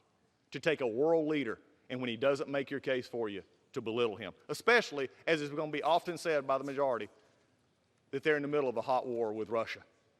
You see, President Trump actually did give them offensive weapons. President Trump did nothing wrong. We're going to talk about that all day long today. We went on process and we went on facts. Why? Because the American people will see through this. But before I close this first part, I will have to recognize that even the Senate, the minority leader in the Senate, recognizes that the House did not do their job because he can't make the case to his own members, so he's having to ask for witnesses, ask for more time. You see, and even yesterday, it was sort of funny. I thought it hilarious. The minority leader in the Senate went out and did a press conference and said, they denied my witnesses. They denied my request. Well, welcome to the club, Mr. Schumer. That's exactly what's happened over here for the last 3 months. Amen. So today, we're going to talk a lot about impeachment. We're going to talk a lot about our president, and we're going to talk about 2 articles of impeachment. Abuse of power, because they can't actually pin anything of factual basis on him. The president did nothing wrong in this issue. And then they're going to talk about obstruction of Congress. You know, obstruction of Congress, as I've said before, is like petulant children saying we didn't get our way when we didn't ask the right way and we didn't actually go after it and try to make a case. You know why, Madam Speaker? The clock and the calendar are terrible masters. And the majority will own that problem today, because to the clock and the calendar, facts don't matter. The promises to the base matter. And today is a promise kept for the majority. Not a surprise, a fact. And with that, I reserve. Gentleman reserves. Gentleman from New York. Madam Speaker, I yield myself such time as I may consume. Gentleman's recognized. Madam Speaker, the House of Representatives must now consider 2 articles of impeachment against President Trump. The first article charges that the President used his public office to coerce a foreign government into attacking his political rival. The second article charges that the President took extreme and unprecedented steps to obstruct our investigation into his conduct. Taken together, the 2 articles charge that President Trump placed his private political interests above our national security, above our elections, and above our system of checks and balances. After months of investigation, there can be no serious debate about the evidence at hand. On July 25th, when he spoke to President Zelensky of Ukraine, President Trump had the upper hand. The President, through his agents, had already demanded that Ukraine announce an investigation of his political opponents. Ukraine needed our help, both military aid, which had been appropriated by Congress because of our security interests, and an Oval Office meeting to show the world that the United States continues to stand with Ukraine against Russian aggression. President Trump should have been focused on the interests of the American people on that call. Instead, he prioritized his private political interests. President Trump asked President Zelensky for a favor.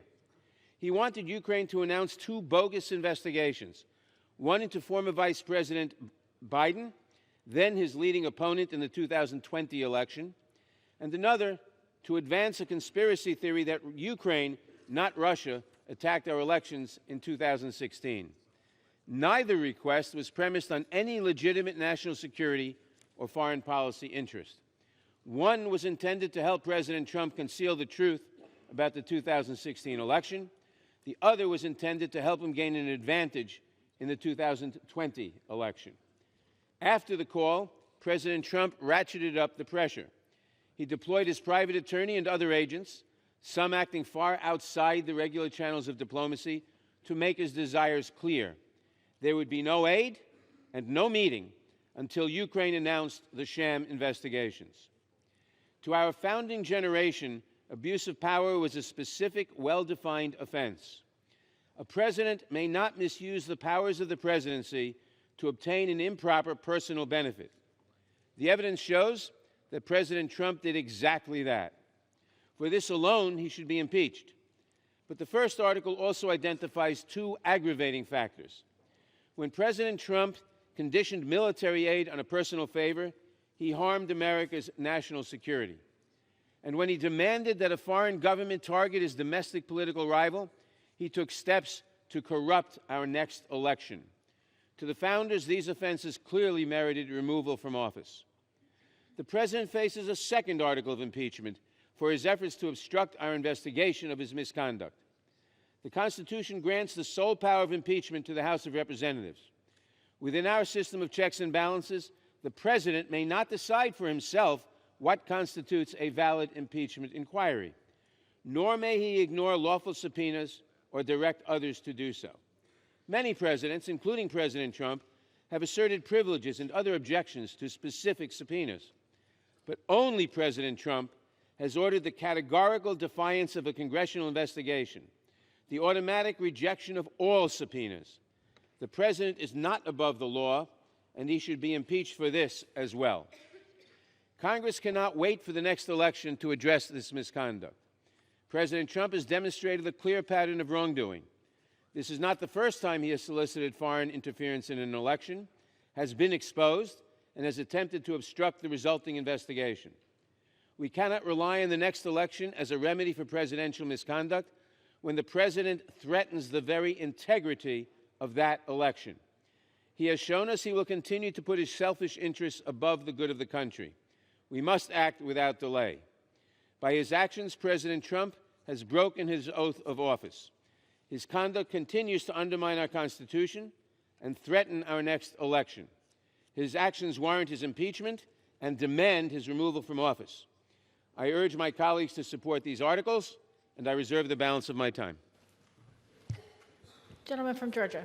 Thank you, Madam Speaker. It is my pleasure at this time to yield 3 minutes to the gentleman from Wisconsin, Mr. Sensenbrenner. Gentleman's recognized for 3 minutes. Madam Speaker, I rise in opposition to impeaching the president. The Constitution says that any civil officer, including the president, may be impeached for treason, bribery, or other high crimes and misdemeanors. Unlike the Nixon and Clinton cases, there are no allegations that the president has committed a crime. We've had almost 3 years of nonstop investigations. We've had the Mueller report, we've had the Schiff investigation, we've had the Nadler investigation, and at no time is there any evidence that indicates that Donald J. Trump violated any criminal statute of the United States. So why are we here? We're here because the majority caucus, the Democratic caucus, has been hijacked by the radical left. They have wanted to reverse the course of the 2016 election ever since Donald J. Trump won that election. So let's look at these two phony articles of impeachment. First of all, abuse of power. The phone call in question had the president say, "Our country has been through a lot. I want you to do us a favor. Not me a favor, us a favor." And there he was referring to our country, the United States of America, not a personal political gain. He was not afraid to let this transcript go public, and he released the transcript almost immediately after the call. Now, the second article, impeachment, obstruction of Congress, it basically says that unless the president gives us everything we want and when we want it, then he's committed an impeachable offense. That's a bunch of bunk. The president has certain individual and privileges by virtue of his office. Whenever there's been a dispute between the executive and legislative branches heretofore, they've gone to court. And the Supreme Court a couple weeks ago said they would take jurisdiction over deciding whether the president had to comply with one subpoena relating to his tax returns. Now here, the Democrats have been bent to impeach the President of the United States before the court decides this. And this means that there's a rush job to do this. And why is there? Because they want to influence the 2020 elections. And they spent 3 years doing it. They spent millions of taxpayers' dollars, including the Mueller report, putting together this impeachment. And they also have had this Congress wrapped around impeachment and not doing their jobs until the dam broke this week. Stop this charade, vote no, and I yield back. Yields back. The gentleman from New York. Mr. Speaker, the gentleman from Wisconsin knows full well the president asserted no privileges here. He simply ordered complete defiance of the impeachment inquiry. I now yield 2 minutes to the gentlelady from Pennsylvania, Ms. Scanlon. Gentlelady is recognized.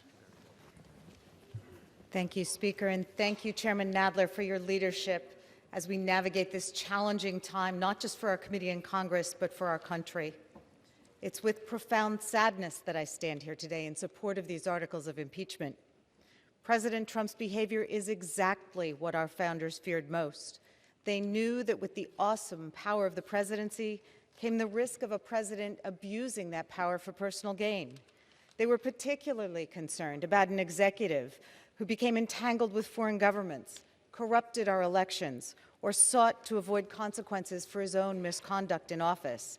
That is why they included impeachment in the Constitution, to protect our republic. Our colleagues across the aisle have claimed that we're impeaching the president because we don't like him. But this moment is about more than disagreement with the president's policies or personality. Those issues belong in the voting booth. Our task here is not to judge the president himself. Instead, we must judge his conduct and whether his actions have undermined our Constitution. The president has committed the highest of high crimes under our Constitution.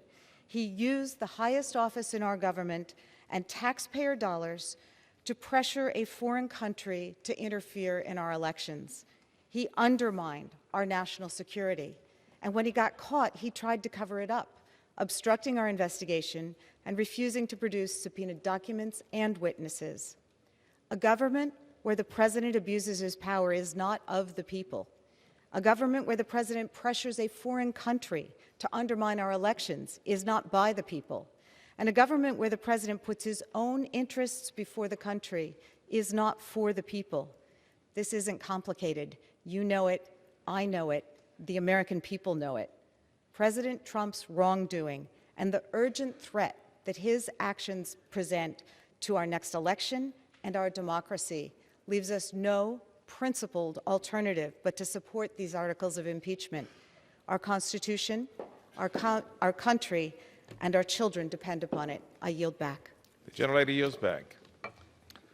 The gentleman from Georgia. Thank you, Mr. Speaker. I wish, as the gentlelady just said, I wish they would examine the factual conduct, but I guess that's not going to happen. So at this point, I yield 2 minutes to the gentleman from Louisiana, Mr. Johnson. Gentleman's recognized. Thank the gentleman from Georgia. Mr. Speaker, the founders of this country warned us against a single-party impeachment because they feared it would bitterly and perhaps irreparably divide our nation. The truth is, in the 243 years of this republic, there has never been a single-party fraudulent impeachment process like the one being used today. Our Democrat colleagues have weaponized the impeachment provision of the Constitution to nullify the votes of 63 million Americans who elected President Donald J. Trump.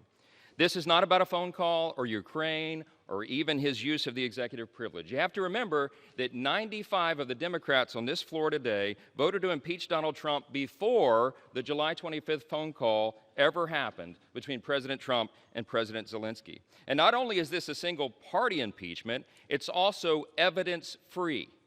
After all their Herculean efforts, they could only come up with 2 short articles of impeachment. On the first, the Democrats know there is 0 direct evidence in this record of these proceedings to show that President Trump engaged in any abuse of power. As you'll hear today, their entire case is based on hearsay, speculation, and conjecture, and there's not a single fact witness that can provide testimony to support their baseless allegations.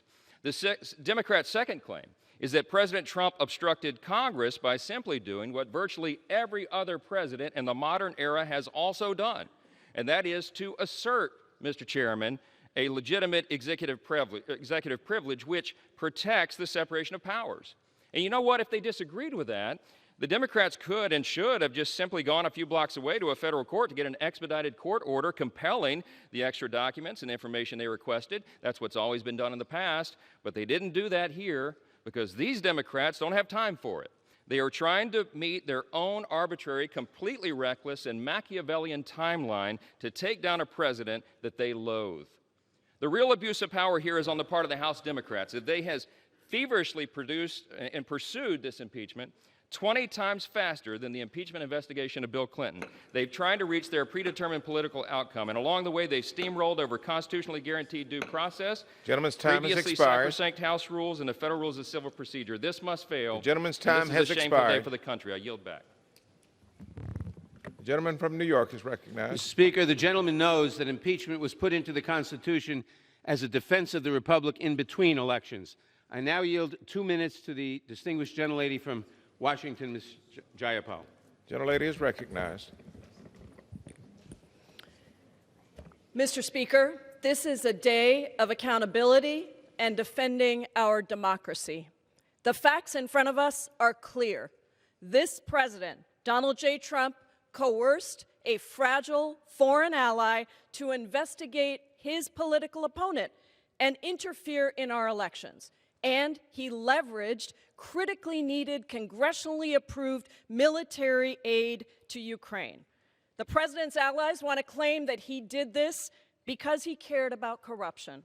But if President Trump truly cared about corruption, then he would have listened to the talking points that were prepared by the National Security Council on anti-corruption. He did not. In fact, on those 2 calls with President Zelensky, he never mentioned the word corruption. He did not abide by the Department of Defense's own recommendation that Ukraine had passed all the anti-corruption benchmarks, and he didn't listen to the unanimous conclusion of all of his top advisors that he must release that aid to Ukraine.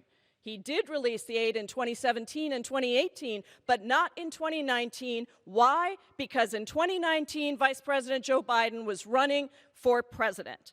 Because this is not hearsay. We have a responsibility. The president told us himself on national television exactly what he wanted from the phone call with President Zelensky. He came onto the White House lawn and he said, I wanted President Zelensky to open an investigation into the Bidens. He solicited foreign interference before, he is doing it now, and he will do it again. The president is the smoking gun. Our founders, Mr. Speaker, entrusted us with the awesome responsibility of protecting our democracy, which gets its power not from the bloodlines of monarchs, but from the votes of we the people. Without that, we are no longer a democracy, we are a monarchy or a dictatorship. And so today, to uphold my oath to Constitution and country, I will vote to impeach Donald J. Trump. I yield back. Gentlelady yields back. The gentleman from Georgia. Thank you, Mr. Speaker. I also remind my chairman that impeachment was never been as a political weapon in between elections when you can't win the next one. And with that, I yield 2 minutes to the gentleman from Texas, Mr. Conaway. Gentleman is recognized. Thank you, Mr. Speaker. Other than authorizing an act of war, impeachment is the gravest item that we as Congress can consider. The decision to move forward with impeachment of a United States president is so consequential that it's only been done 3 times previously in our nation's history, all based on legitimate evidence of criminal behavior. Unfortunately, many of my colleagues have diminished what should be a solemn and grave proceeding into an absolute political circus, simply because they don't like the man occupying the White House. Many Democrats have been intent on impeaching the president since the day he took office. Their actions are clearly motivated by hatred for President Trump. This impeachment vote today is the next step in their long-held plan to remove him from office. The partisan impeachment investigation run by the House Intelligence Committee was unnecessarily held behind closed doors in a room designed to share classified information. Nothing classified was shared during these meetings, but the result of this decision was that most members of Congress and all Americans were blocked from hearing the facts for themselves. Chairman Schiff repeatedly withheld crucial information from the Republicans, including the ability for anyone but himself and his staff to speak with the whistleblower at the center of the investigation. He was even called out by liberal media outlets for spreading misinformation and falsehoods throughout the impeachment process. The public hearings were complete disregard for the House rules and the decades of precedent. Republicans were not allowed to call witnesses or to make basic parliamentary motions. In fact, the only witnesses allowed to testify publicly were those who fit neatly within the Democrats' predetermined narrative. Most importantly, we have not been presented any real evidence that proves the president is guilty of high crimes and misdemeanors as required by the Constitution to remove a duly elected president. If there were criminal activity, as many of my Democrat colleagues claim, then why are there no crimes listed in the articles of impeachment? We are forever weakening this body by turning impeachment into a political weapon. This impeachment scheme is nothing more than an attempt to conduct a taxpayer-funded opposition research and damage the president's electability heading into 2020.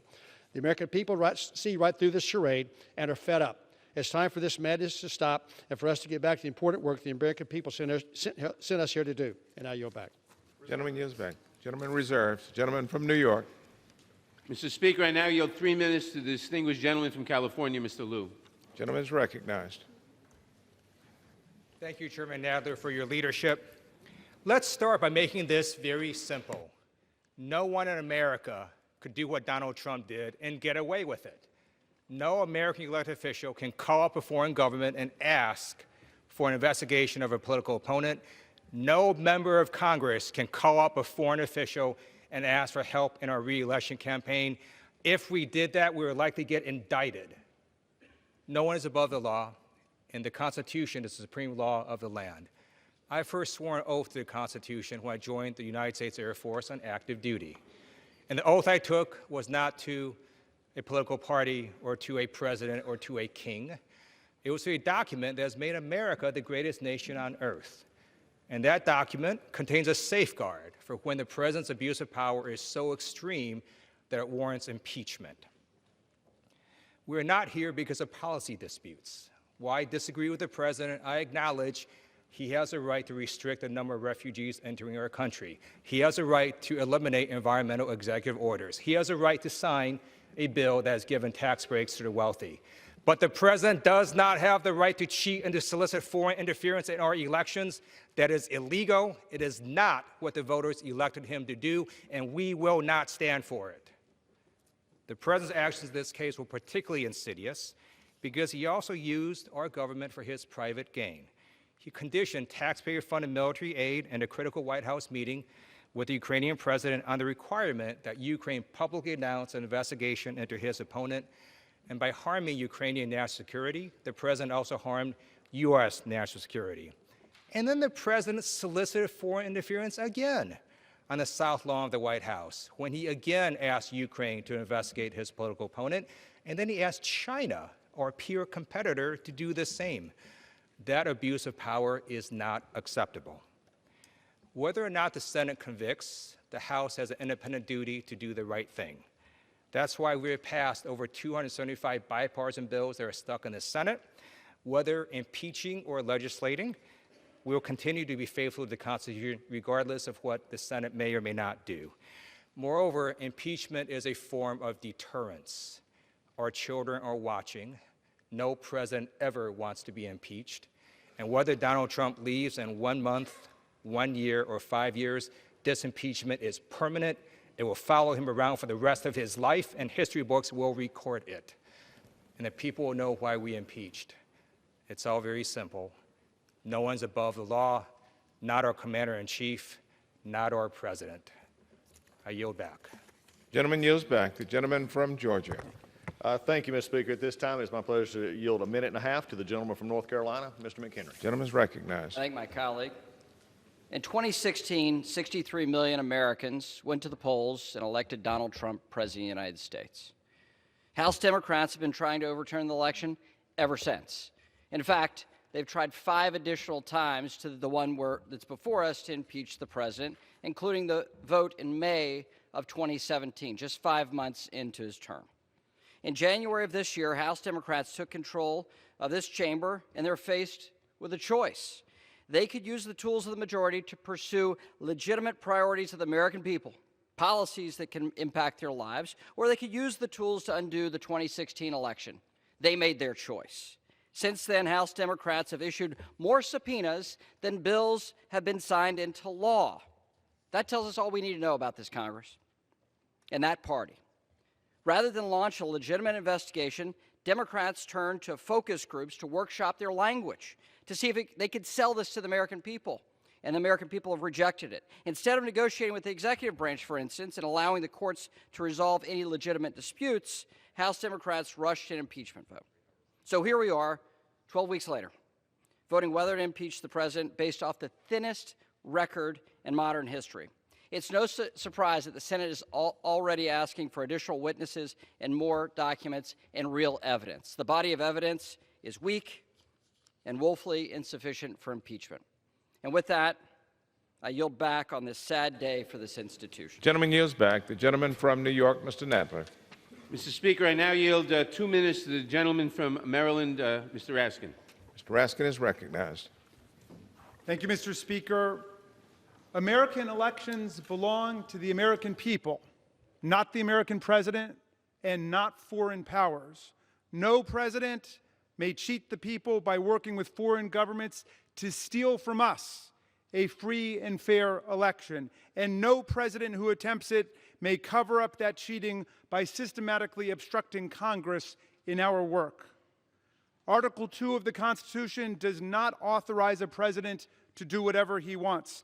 The reason we have a Constitution is to keep government officials from doing whatever they want.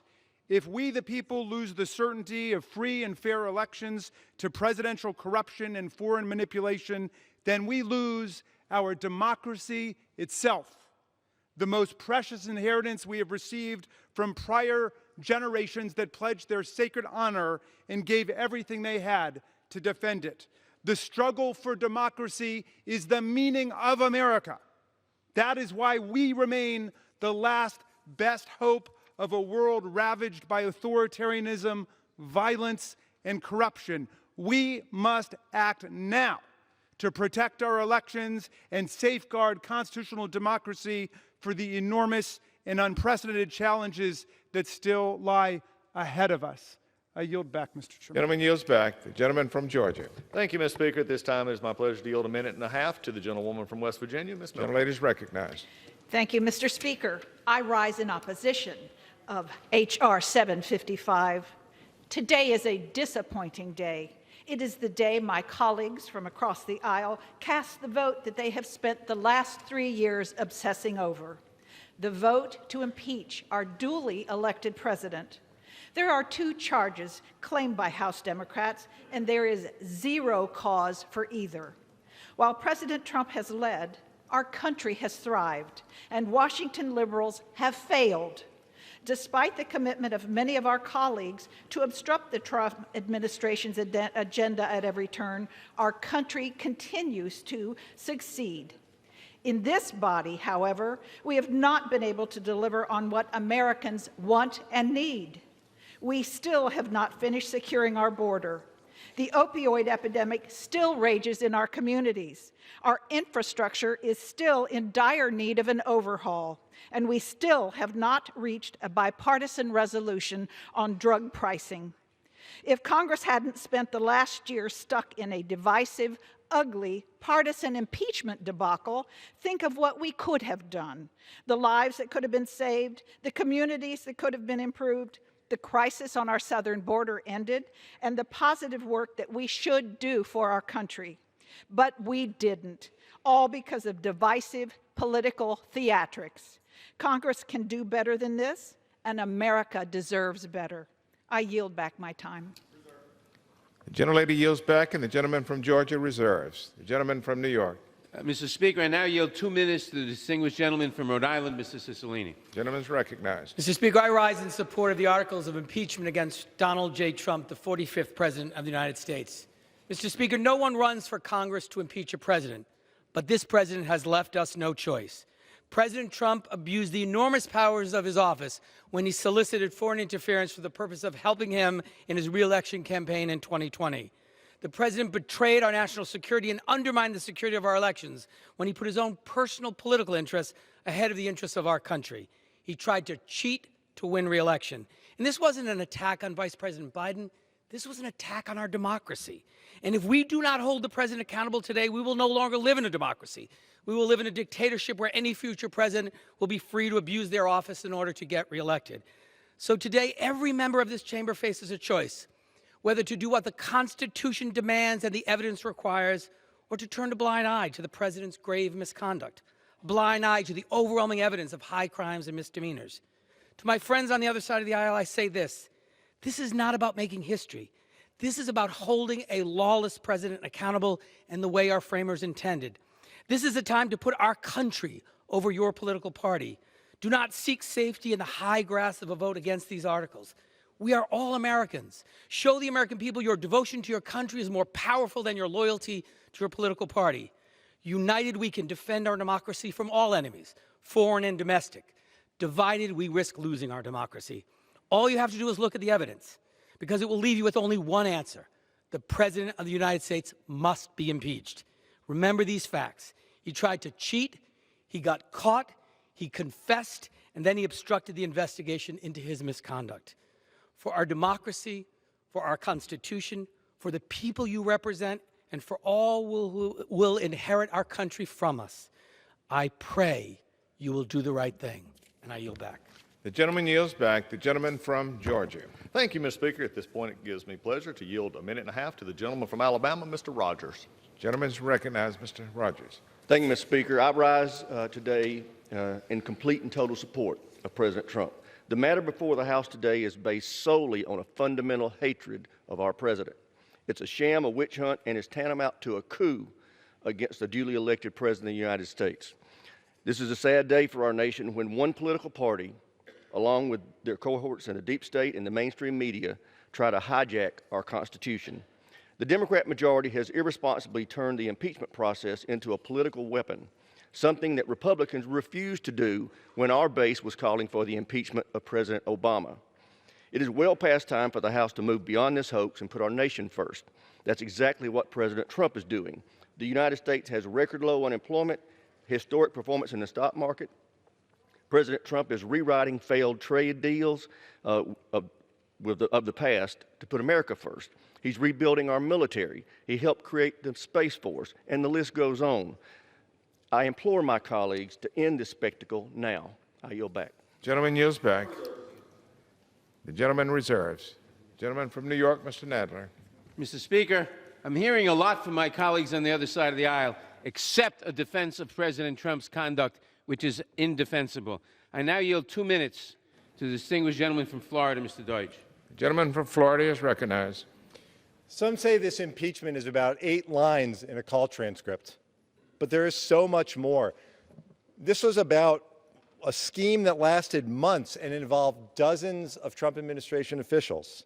Look at the evidence. Look at the direct evidence. Text messages, emails, calls, and meetings. Way back in May, the president told his team, talk to Rudy Giuliani. The president's message, no White House meeting unless Ukraine helped him in the 2020 election.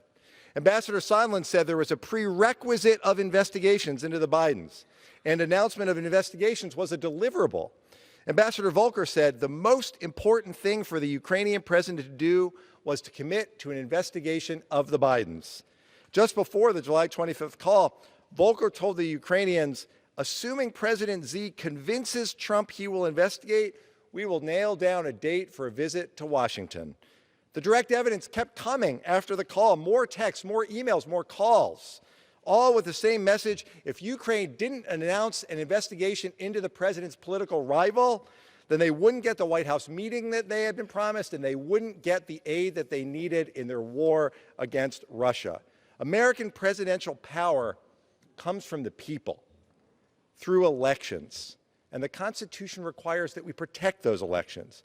But when the president abused his power to solicit foreign interference, he was cheating American voters before they even had a chance to vote. President Trump's actions force us to protect our elections and the Constitution. I urge my colleague to defend the Constitution, support these articles of impeachment, and remind the world that in America no one is above the law. I yield back. The gentleman yields back. The gentleman from Georgia. Thank you, Mr. Speaker. And I would remind this whole body that it is more than 8 lines. In fact, there's 4 facts. There's no pressure. There's no conditionality. They did nothing to get it, and they got the money. With that, I yield a minute and a half to the gentleman from Florida, Mr. Spano. The gentleman is recognized. I rise in opposition to this political effort to remove President Trump from office. I'm not surprised this day has come, but I am disappointed. Disappointed because impeachment is one of the most consequential decisions that we can make in this body. And this impeachment is based purely on partisan motives. Speaker Pelosi said we shouldn't go down this path unless there was something compelling, overwhelming, and bipartisan because of how divisive it would be. Unfortunately, it's clear the majority has had laser focus on one thing for 3 years, impeaching the president. The majority has failed to deliver for the American people. They failed to pass a budget on time, failed to pass the spending bills on time, and failed to deliver bipartisan solutions that will actually help improve the lives of Americans. But the American people see through this sad charade for what it is, an attempt to undo the 2016 election based on hearsay and opinion, not fact. The transcript of the call showed no conditions were placed on the aid. President Trump and Zelensky have said there was no pressure and Ukraine received the aid without taking any actions. The Constitution is clear. The president may only be impeached for committing treason, bribery, or other high crimes and misdemeanors. Nowhere in the 2 articles of impeachment brought today does it argue that the president has committed treason, bribery, or any crime under the law. This is not overwhelming. It is not compelling. It is not bipartisan. But the Speaker has right. She was right in one way. This is incredibly divisive and has lowered the bar for what future presidents will face. I strongly oppose the articles before us today, and I hope that we will finally move past this nightmare and get to work to deliver results for the American people. I yield back. The gentleman yields back. Gentleman reserves. The gentleman from New York is again Mr. recognized. Speaker, the evidence is clear that President Trump took advantage of Ukraine's vulnerability and abused the powers of his office to pressure Ukraine to help his re-election campaign. This is the highest of high crimes, and President Trump must be held to account. And I now yield 2 minutes to the distinguished gentleman from California, Mr. Correa. The gentleman is recognized. And I thank the gentleman for yielding. As a member of Homeland Security Committee, I know firsthand the dangers that foreign interference in our elections present to our democracy. And as a member of Congress, it is my sworn duty to ensure that our nation is secure from all threats, foreign and domestic. And Congress has a constitutional job to investigate allegations of misconduct by the executive branch, including the United States President. The Constitution is the highest law of the land, created a system of checks and balances to prevent the creation of a king. And Congress is a co-equal branch of our nation's government, equal with the presidency, with duties that are given to us by the framers. This is a very sad day, and I do not take impeachment lightly. Yet I'm here to do my job as a member of Congress. Mi pueblo me ha mandado a Washington para trabajar con todos, demócratas y republicanos, para mejorar nuestra vida en nuestras comunidades. Y tristemente estamos presentes considerando las acciones de nuestro presidente de los Estados Unidos.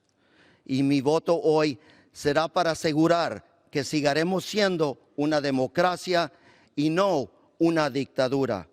Muchos de nuestros hijos y hijas han pagado el precio de nuestra libertad con su sangre. Nuestra democracia tiene que ser la herencia de nuestros hijos. Y una democracia existe cuando nadie está sobre la Constitución y todos somos sujetos a las leyes. Y hoy también le pido a Dios que nos dé sabiduría y que nos ayude a unir a nuestra querida patria, los Estados Unidos americanos. And today I pray for God for his guidance in uniting our great nation. And with that, the gentleman from New York, I yield. The gentleman will be required to provide a translation of your remarks. The gentleman from New York. Do you reserve, Mr. Nadler? Gentleman reserves. Mr.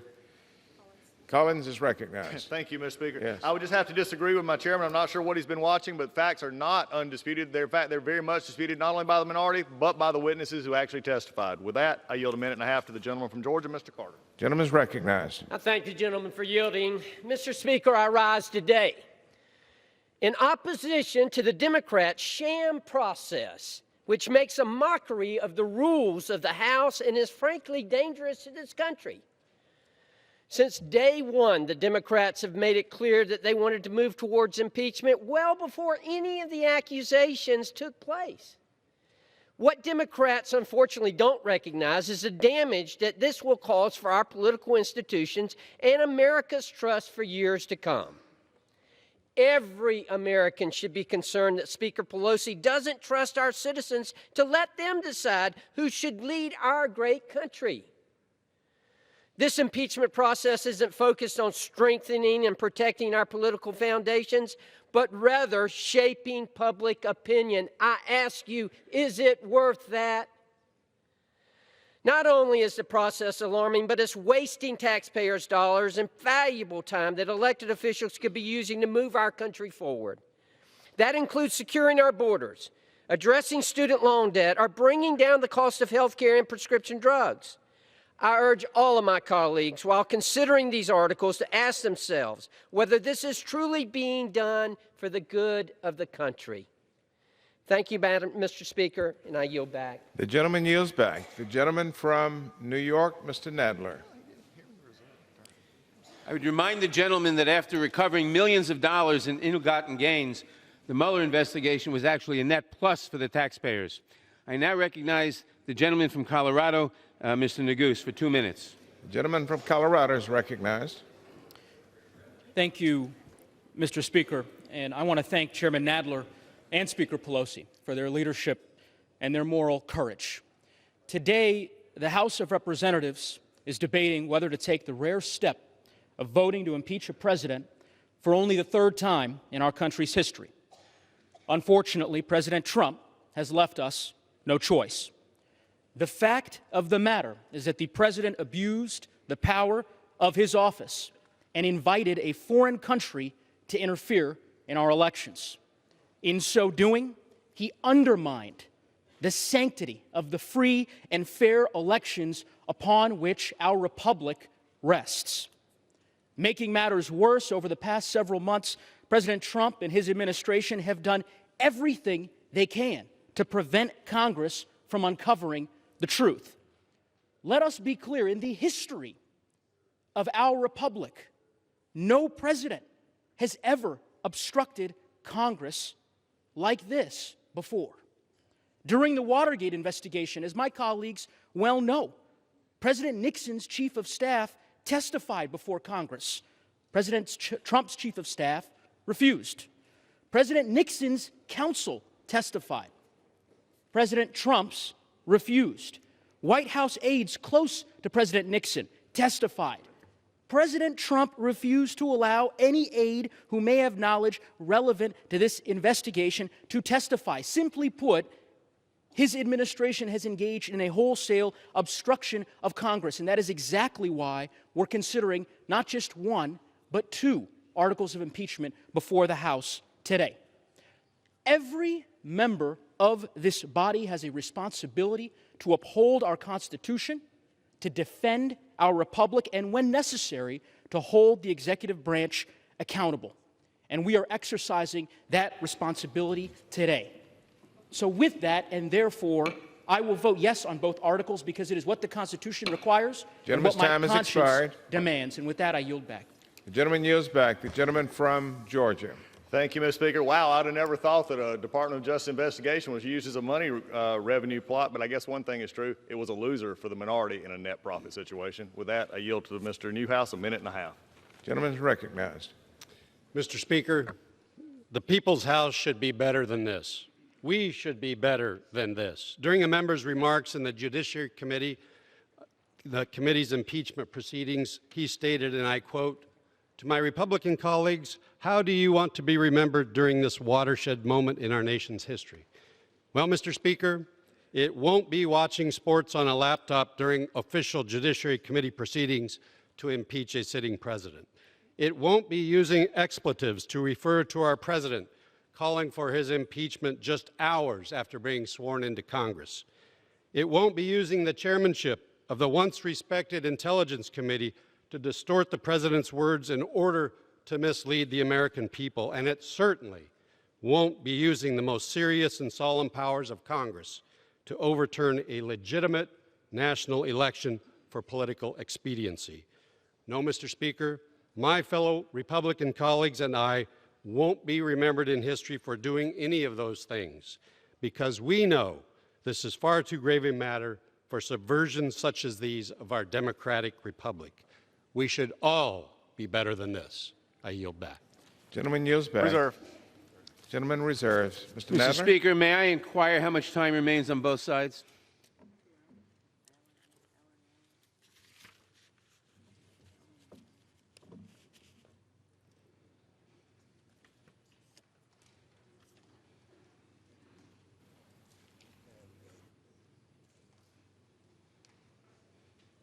Mr. Nadler, you're advised, sir, that you have 156 3/4 minutes remaining.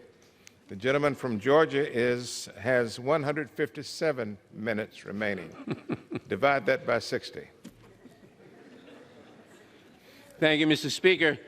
I now yield 2 minutes to the distinguished gentlelady from Texas, Ms. Escobar. Gentlelady is recognized. Our country faces a great tragedy and moment of truth. We have witnessed the President of the United States abuse his public office for personal political gain and invite foreign governments to interfere in our elections, putting the integrity of a government of, for, and by the people at great risk. The evidence is overwhelming and clearly shows that President Trump will continue to abuse his office and obstruct Congress if left unchecked. The Intelligence Committee conducted a robust investigation into the president's misconduct. Members interviewed 12 witnesses in public hearings totaling over 30 hours, conducted 17 depositions totaling over 100 hours, examined text messages and emails, reviewed the president's own words and actions, and published a 300-page report detailing their findings. All of this, despite the fact that under the president's direction, 12 current and former administration officials refused to testify, even ignoring subpoenas, and 71 document requests were denied. The Judiciary Committee then reviewed the evidence and concluded that 2 articles of impeachment, which I support, were warranted. The evidence shows that President Trump is a clear and present danger to our free and fair elections and our national security. The most powerful evidence of this pattern has come from the president himself. In 2016, we heard him when he called on Russia to interfere in our elections. He said, "Russia, if you're listening." He then repeated this call for election interference on the July 25th call with the Ukrainian president, and we heard him again on the White House lawn, further adding China to that mix. I stand ready to protect our sacred republic, support these articles of impeachment, and I pray that my colleagues have the courage to do the same. We must uphold our oath of office, defend the Constitution and our fragile democracy, because no one is above the law. I yield back. The gentlelady yields back. The gentleman from Georgia. Thank you, Mr. Speaker. I yield a minute and a half to the gentleman from Florida, Mr. Rutherford. Gentleman is recognized. I thank the gentleman for yielding. Mr. Speaker, in 2016, Vladimir Putin and his cronies waged a war on our elections with the goal of sowing discord and division in America. Do you think he's been successful? Somewhere in Russia right now, Putin is laughing at us today. The majority has given him exactly what he wants: a divided America with a pure partisan politics, with nasty political rhetoric at an all-time high. And some, already across the aisle, are discrediting the results of future elections. Already. It seems to many Americans that for the past 3 years, the House majority has been carrying out the wishes of the Kremlin. And the sad part is the Democrats have vowed to continue their sham investigations even after today's vote. Impeaching a duly elected president in a purely partisan manner with no crimes to show for it, not one element of a crime defined, disgraces the integrity of our democracy. Now is the time to end the partisan politics, come together, and put America first. I urge this body to vote no to partisan impeachment. The gentleman yields back. The gentleman reserves. Mr. Nadler. Mr. Speaker, I now yield 2 minutes to the distinguished gentleman from New York, Mr. Jeffries. Mr. Jeffries is recognized for 2 minutes. George Washington, in his farewell address to the nation, counseled America that the Constitution is sacredly obligatory upon all. It is in that spirit that we proceed today.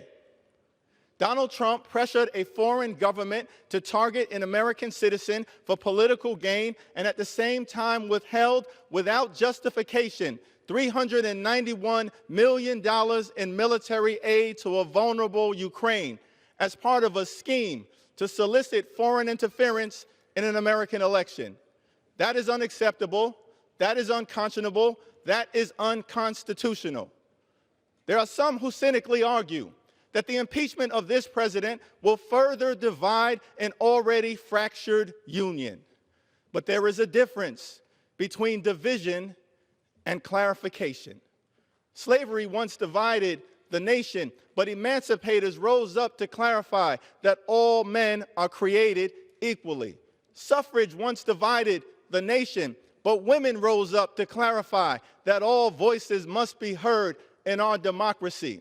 Jim Crow once divided the nation, but civil rights champions rose up to clarify that all are entitled to equal protection under the law. There is a difference between division and clarification.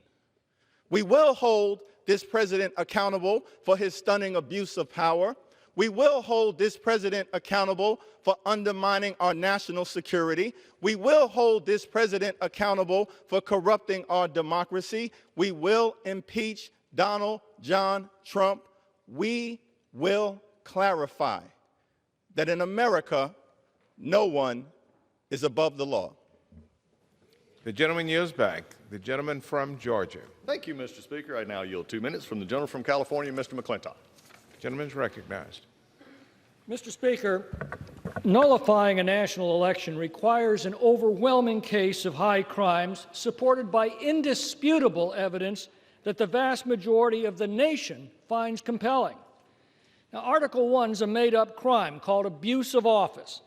It does not charge that the president broke any law, but that Congress doesn't like the way he lawfully discharged his constitutional duties. This would reduce the presidency to that of a minister serving at the pleasure of Congress, destroying the separation of powers at the heart of our Constitution. Article 2 is another made-up crime called obstruction of Congress. It means the president sought to defend his constitutional rights and those of his office.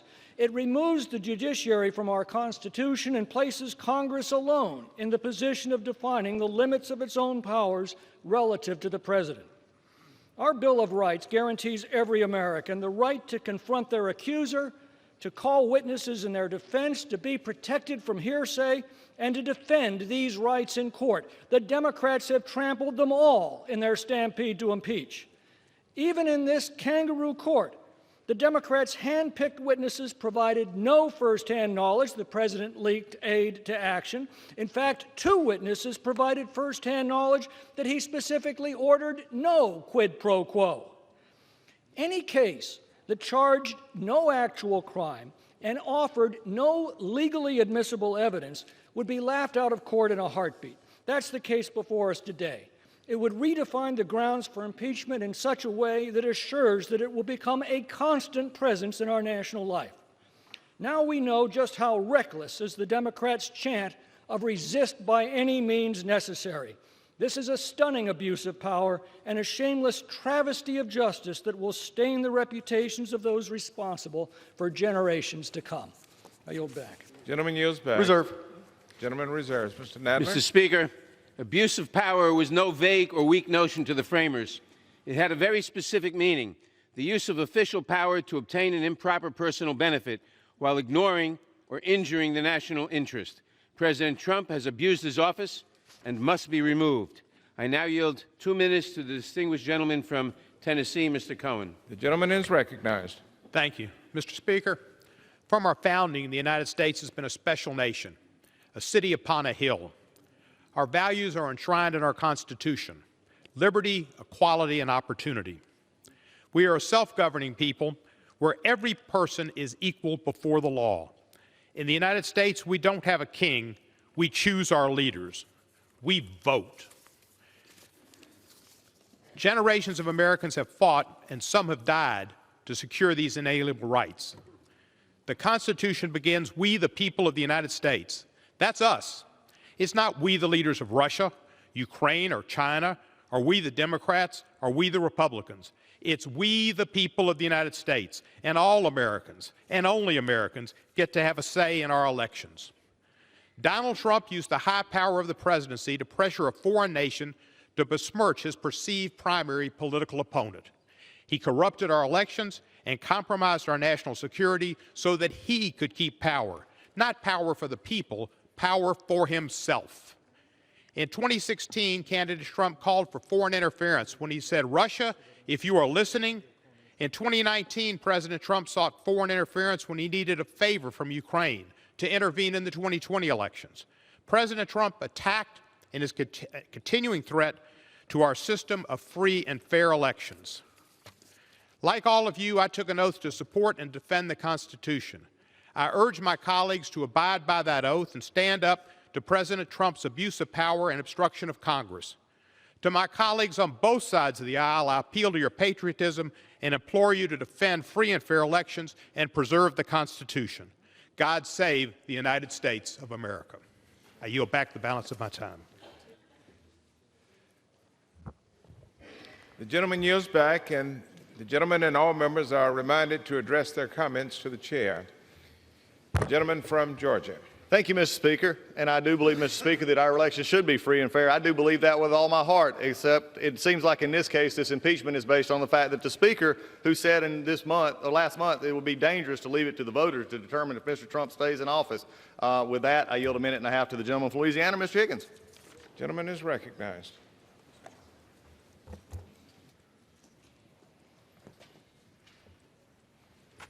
Thank you, Mr. Speaker. I have descended into the belly of the beast.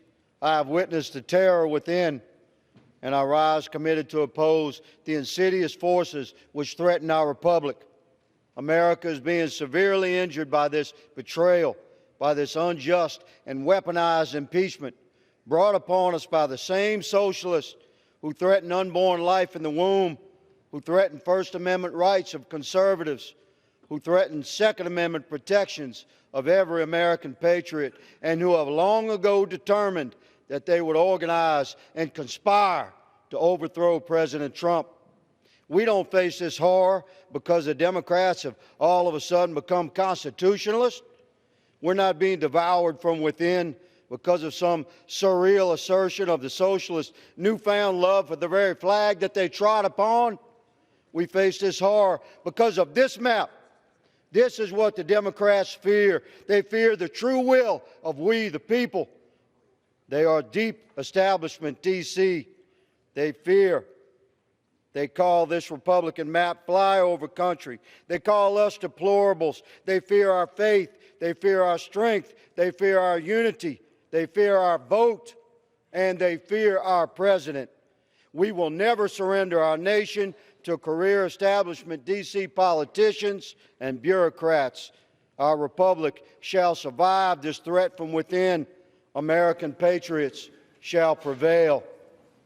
Mr. Speaker, I yield. The gentleman yields back. I reserve. The gentleman from New York, Mr. Nadler. Mr. Speaker, I now yield 2 minutes to the distinguished gentleman from Georgia, Mr. Johnson. The gentleman from Georgia, Mr. Johnson, is recognized. Thank you, Mr. Speaker. I was not among those who supported impeachment before Ukraine, but I called for impeachment today because our president is, as we speak, abusing his power and placing himself above the law. President Trump's attempt to sabotage the 2020 election is a clear and present danger on our democracy. We, the people, know this, And more Americans support impeachment today than at any time since Richard Nixon's final weeks in office. We know that it's wrong to enlist the help of foreigners in interfering in our elections. We know it's wrong to cheat, and we know what's at stake. It's not just that our elections were attacked, our elections are under attack right now. The very day the Judiciary Committee voted out articles of impeachment, President Trump welcomed Rudy Giuliani back to the White House. President Trump is still at it.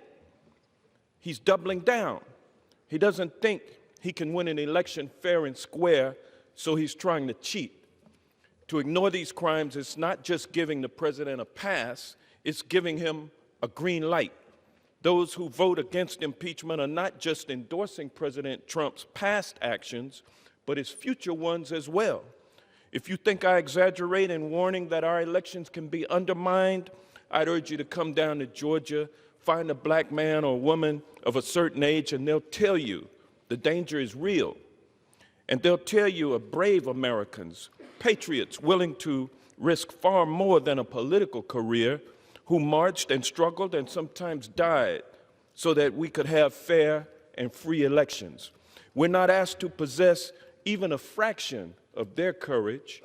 We're simply called upon today to do what's right. And I'm proud to vote yes on impeachment, and with that, I yield back. Gentleman from Georgia.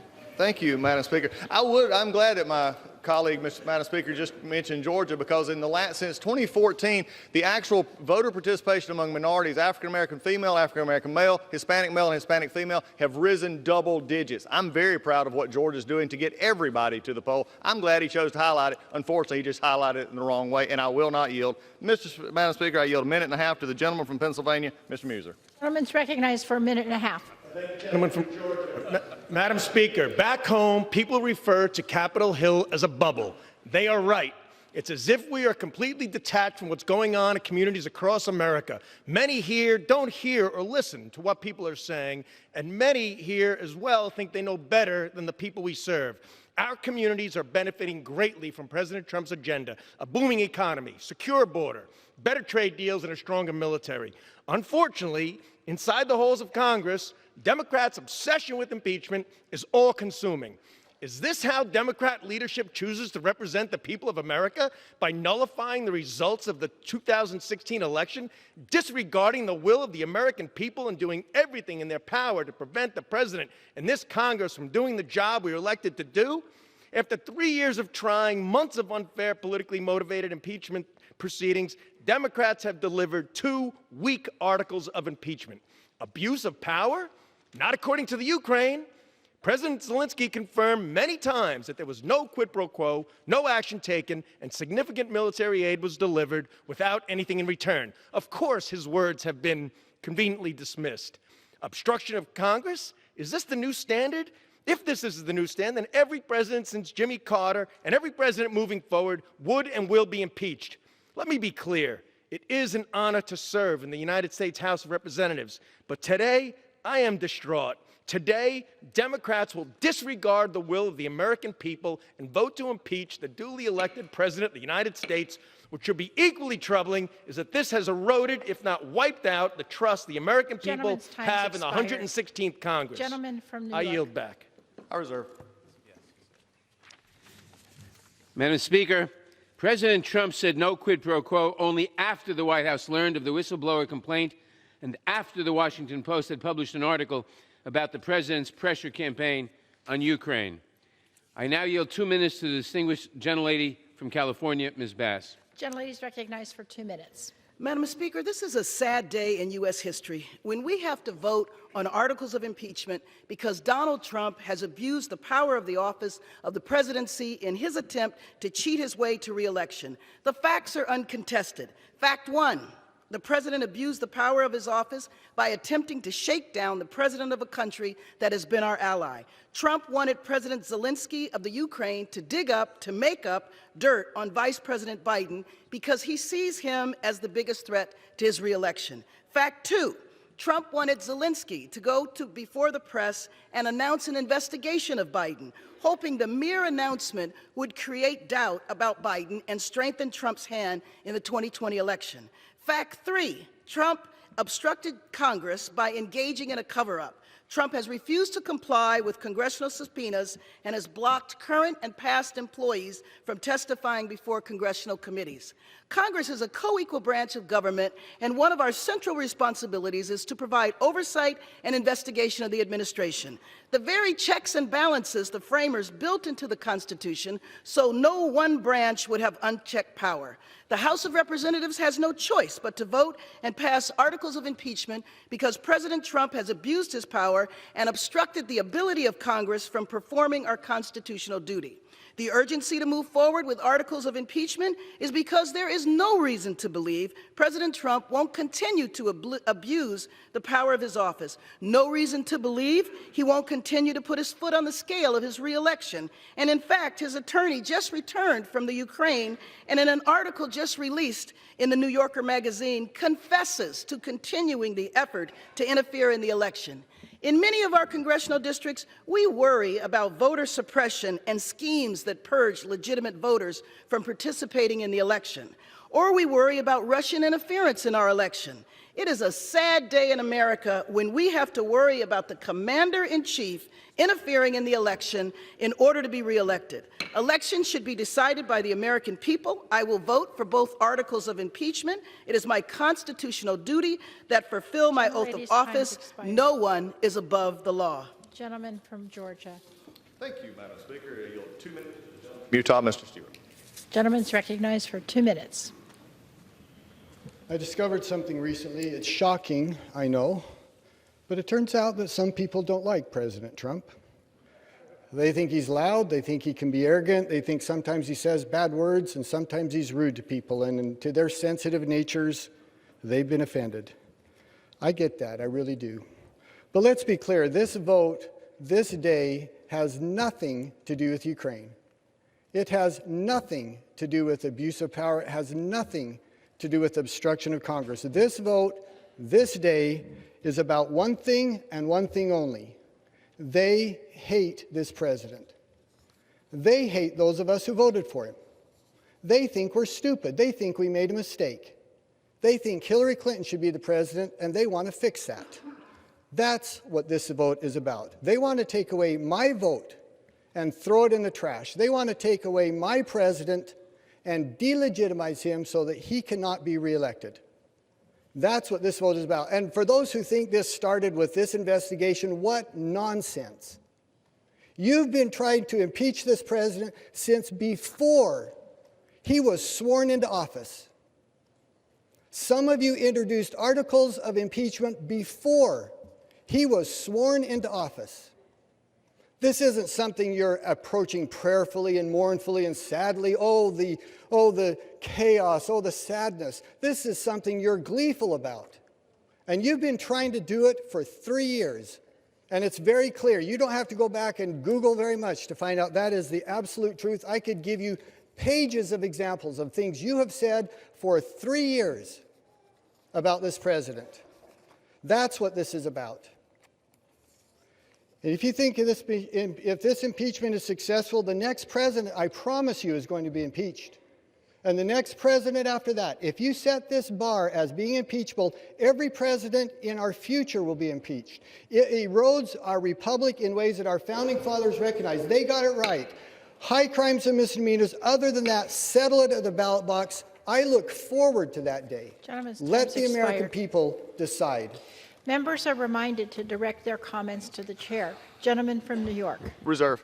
Madam Speaker, I would remind the gentleman that if President Trump is impeached and removed, the new president will be Mike Pence, not Hillary Clinton. I now yield 2 minutes to the distinguished gentlelady from Florida, Ms. McCarcel-Powell. I'm sorry. The gentleman yields 2 minutes? 2 minutes. Gentleladies recognized for 2 minutes. Madam Speaker, I did not have the privilege of being born into this country. My mother brought me from Ecuador looking for freedom and opportunity, but that's not my story alone. This is a story that I share with so many people that live in Florida's 26th district and all over the country. We've left and experienced corruption in our countries of birth where brutal dictatorships have choked their potential to benefit those in power. This president, elected by the American people, has violated his oath of office and violated the rule of law. The evidence is overwhelming that he withheld military aid approved by Congress and leveraged a White House meeting to extract a political favor from a foreign government. The president actively sought foreign election interference to benefit himself. It is undeniable that he has abused his power and obstructed Congress. He presents a clear and present danger to our democracy. As an immigrant, I still get chills because I feel so fortunate to live in this extraordinary country. The genius of American democracy lies in our Constitution and the dedication to the rule of law.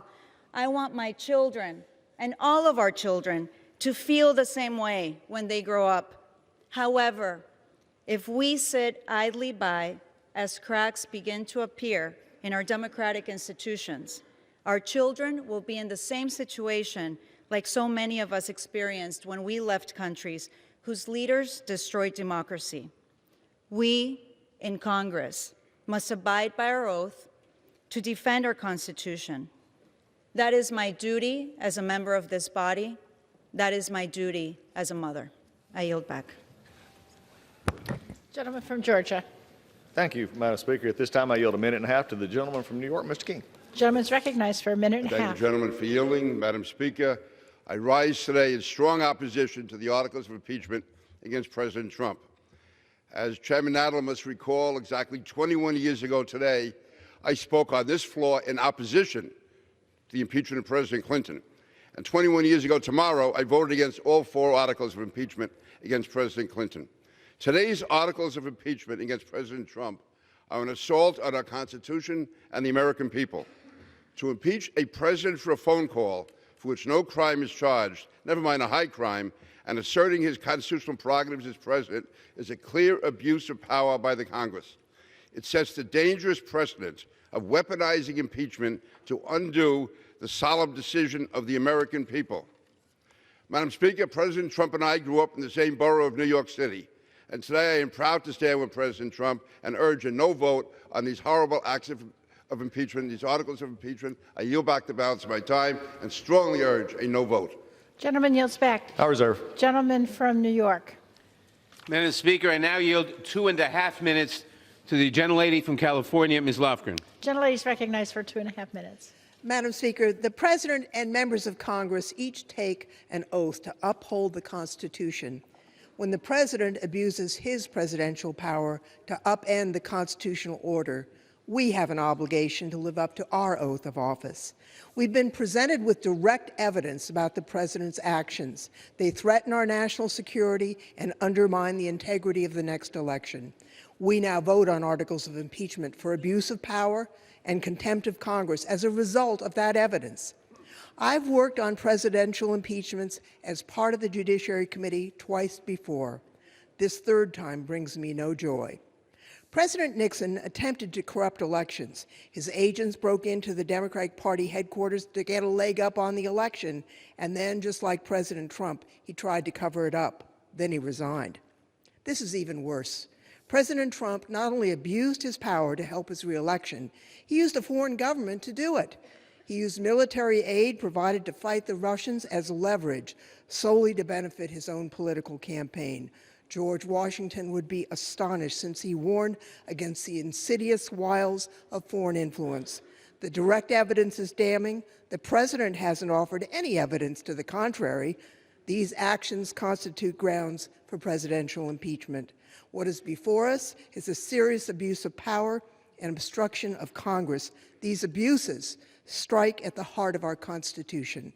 The President's unconstitutional abuse of power, a high crime and misdemeanor, is ongoing. He totally refused to provide any information to Congress related to the impeachment inquiry. It's our responsibility to use the tool our founders gave us in the Constitution to preserve the constitutional order. We must impeach. And I yield back. Gentleman from Georgia. Thank you, Madam Speaker. At this time, I yield a minute and a half to the gentleman from North Carolina, Mr. Rouser. Gentleman's recognized for a minute and a half. Madam Speaker, the Washington Post headlined the story immediately following President Trump taking the oath of office, stating, "The campaign to impeach President Trump has begun." How accurate they were. Here we are almost 3 years later, and what we are witnessing today is unprecedented in American history. A very partisan-based impeachment with no facts that warrant it. This is an impeachment based on hearsay and speculation rooted in a deep-seated hatred for a man for whom many of my colleagues on the other side detest. Not all, but many. Nowhere in the Constitution does it say that personal disdain is grounds for impeachment. At every turn, the claims made by my Democrat colleagues have turned out to be false. Early on, it was claimed there was evidence of Russian collusion. There was none. We were told the FBI didn't abuse the FISA process in its investigation of the Trump campaign. That, too, has now been proven completely false. Then, when the Russian collusion hoax collapsed, we were told that we would hear from a whistleblower that had details of a nefarious call between the president and the president of Ukraine. Then we find out they weren't even on the call, and we still don't even know who the whistleblower is. We were told there was clear evidence of a quid pro quo for personal gain. After reading the transcript, it is obvious that you have to make assumptions that wouldn't even stand up in traffic court to come to that conclusion. Instead, the indisputable facts of record destroy their case. And though they allege treason and bribery by the president, the articles we are considering today only make vague accusations of abuse of power and obstruction of Congress, because they found no evidence of treason or bribery or anything else for that matter. Mr. Speaker, today is a very sad day for our republic. Gentleman from New York. The country is now divided. Gentleman's recognized. The country is now more divided than it ever has been in my lifetime. The truth has been trampled by this House of Representatives, and because of the abuses at the FBI and the Department of Justice, more Americans have an even dimmer view of very important American institutions. Thankfully, the lens of history will ensure that the truth is told and will endure. Gentleman from New York.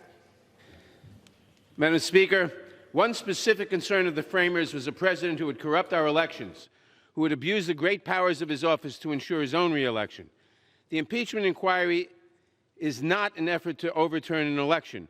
It is a reaffirmation of the simple truth that in the United States of America, no person, not even the president, is above the law, and our democracy cannot allow a duly elected president to abuse the power of his office for personal and political gain.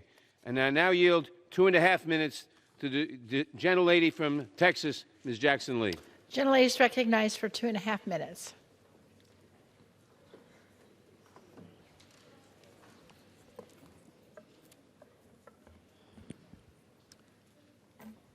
I hate no woman or man. Today, the American people should receive clarity and truth. The Constitution is the highest law of the land. The President breached and violated the Constitution of the United States of America. The President committed constitutional crimes.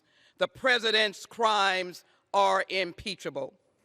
John F. Kennedy said, if this country should ever reach the point where any man or group of men by force or threat of force could defy the commands of our courts and Constitution, then no law would stand free from doubt and no citizen would be safe from his neighbors. The facts are undisputed. First, President Trump violated his oath of office by placing his personal political interests above the national interest by scheming to coerce Ukraine into investigating a potential election opponent. Second, President Trump betrayed the nation by withholding the congressionally agreed $391 million to a fragile ally against a very strong foe, Russia. Third, the essential purpose of the scheme concocted by the president was to enlist a foreign country to help in the 2020 election. These acts are constitutional crimes and abuse of power. The truth is, the president did ask for a favor. Those were his own words.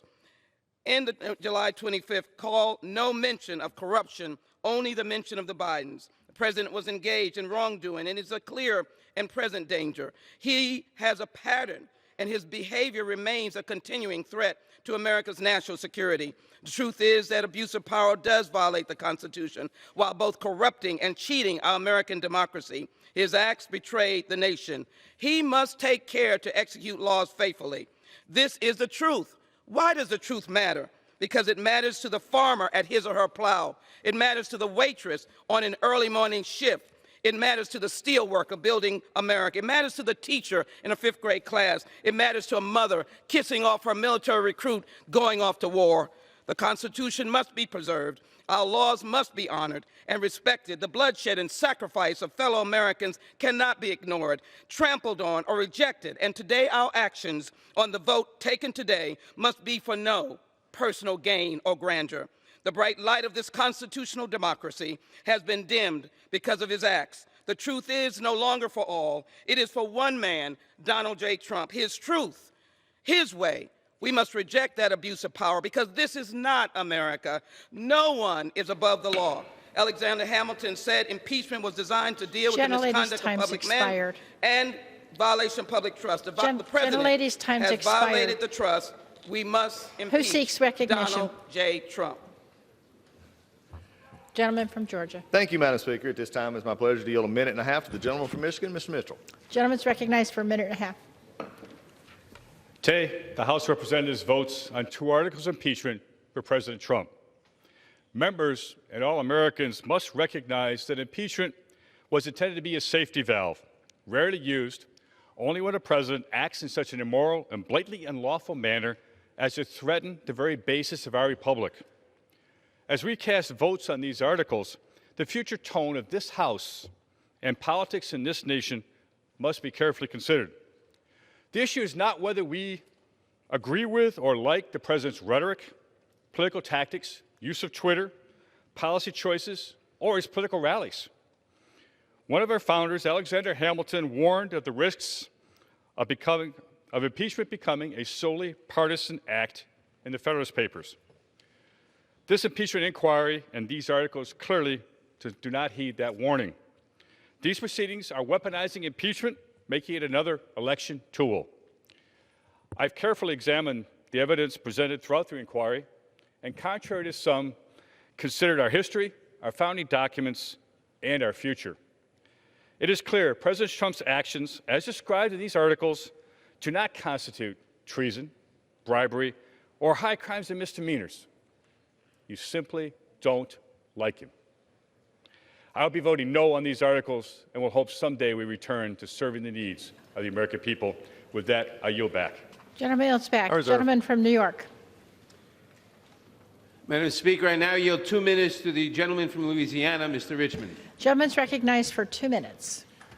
Madam Speaker, President Trump on January 20th, 2017 raised his hand and swore to preserve, protect, and defend the Constitution. Now we must preserve, protect, and defend the Constitution from him. Madam Speaker, I rise today not to disparage and embarrass the President of the United States, but to defend our precious democracy. I speak today not because I hate this president, but because I love this body, the people's house. I have heard Republicans say, why are we rushing to judgment? This is not a rush to judgment. It's a rush to justice, and we must not delay. Corruption is corrosive. It eats away like acid, and the longer we wait, the more time we allow for this president to do irreparable harm to our country and our democracy. Just last week, Rudy Giuliani was back at it in Ukraine. So please don't tell us to wait, because the corruption continues. There's a famous quote that says, politicians worry about the next election. Statesmen worry about the next generation. Today calls upon us to be statesmen and stateswomen, Democrat, Republican, and independent. Our election is under attack from within. So to my Republican colleagues, many of whom spend a lifetime trying to build a reputation of honesty and courage, I beg you, don't throw that away for President Trump. He doesn't deserve it, nor will he appreciate it past the next tweet or next week. My fear and my prediction is that his actions will continue. Madam Speaker, Donald Trump recently said, "I can do anything I want." He also bragged that he could shoot someone on Fifth Avenue and get away with it. Well, he's shooting holes in our Constitution on Pennsylvania Avenue. And our house, the people's house, must defend the Constitution from a domestic enemy to the rule of law, Donald Trump. Because I don't want generations to come to blame me for letting our democracy die, I therefore rise in favor of impeaching Donald Trump. With that, Madam Speaker, I yield back. Gentleman from Georgia. Thank you, Madam Speaker. At this point, I yield a minute and a half to the gentleman from Missouri, Mr. Lukemeyer. Gentleman's recognized for a minute and a half. Thank you, Madam Speaker. I rise today in strong opposition to this political charade that has tormented our country for nearly 3 years. If there was ever any doubt that this entire illegitimate investigation is 100% politically motivated, earlier this month, Speaker Pelosi actually admitted the impeachment process began 2.5 years ago. Let me say that again. The Speaker of the House said publicly that the Democrats have been trying to remove our president from office since the day he got elected, simply because it was not the outcome they wanted. Another of my Democrat colleagues publicly admitted in May that the driving force behind their actions was, and I quote, "If we don't impeach the president, he'll get reelected." This wasn't an investigation, Madam Speaker. This was a political crusade. In order to arrive at their Stalinistic, predetermined conclusion, House Democrats spent the last several months staging well-rehearsed hearings where the charges were drawn up by their own focus groups, Democrat donors served as witnesses, and Democrat staff served as judge and jury. Even with the odds so blatantly stacked against the president, Democrats still came up with absolutely nothing. A while ago, the Speaker spoke of the Pledge of Allegiance. The last phrase of the pledge is justice for all. Justice was not something afforded the president during the investigation. He was denied due process, something the Supreme Court said should be afforded in all congressional investigations. That makes this process illegal and illegitimate. What a shame. What a sham. With that, I yield back. Reserve. Gentleman from New York. Madam Speaker, I now yield 2 minutes to the gentlelady from Texas, Ms. Garcia. Gentlelady is recognized for 2 minutes. Madam Speaker, I didn't come to Congress to impeach the president. Even when he separated babies from their parents at the border, even when he took money from our troops to build his wall, no, I didn't call for impeachment, because I'm here to make a difference in the lives of my constituents. Yet here we are in the middle of a constitutional crisis. As a former judge, I took my responsibility seriously to weigh the evidence and determine if the president's actions were impeachable. Unfortunately, the evidence in the intelligence and judiciary reports leaves us with no choice but to impeach the president. So I stand on my oath that I have sworn to the Constitution and to the American people. And today, I urge my colleagues to stand by their oaths too. The framers of the Constitution included impeachment as a safeguard against a corrupt president whose misconduct could destroy the very foundations of our country. Donald J. Trump abused his power when he obstructed Congress and ordered government officials not to appear before us. Donald J. Trump corrupted our election when he asked a foreign government to interfere for his personal and political gain. Today, sadly, I ask my colleagues, will you put your party over our country, or will you help save our democracy and vote yes on the articles of impeachment before you? I urge you to vote yes. I yield back. Thank you, Madam Speaker. Gentlelady yields back. Gentleman from Georgia. Thank you, Madam Speaker. I do have an inquiry as to the time remaining for both sides. Gentleman from Georgia has 2 hours, 22 and a half minutes.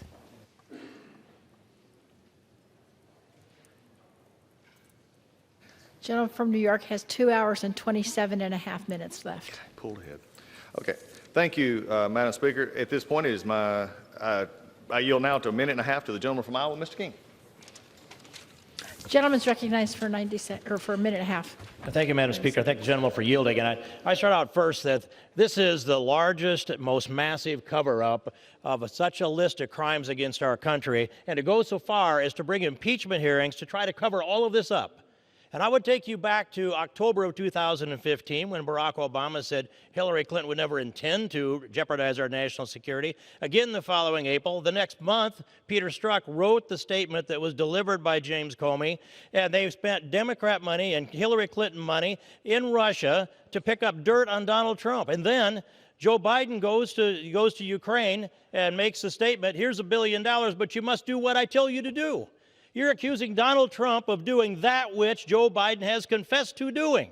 And by the way, Joe Biden was not the opponent of Donald Trump. He's in a 21-way primary for Democrats. He's running third in that race. His opponents are the other 20 Democrats. How would anybody dig into that mess of 21 people and decide he's going to go overseas and pull some maneuver like this? You have to assign him a motive.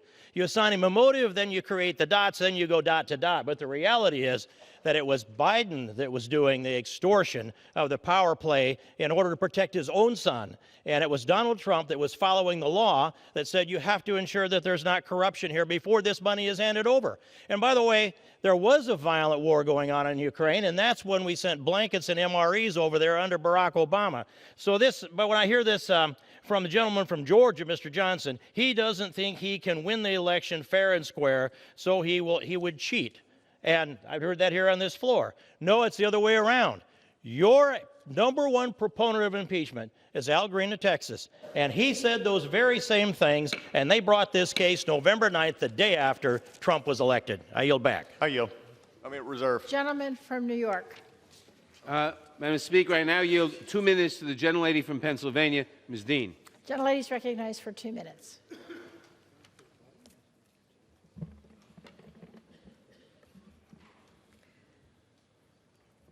Madam Speaker, words matter.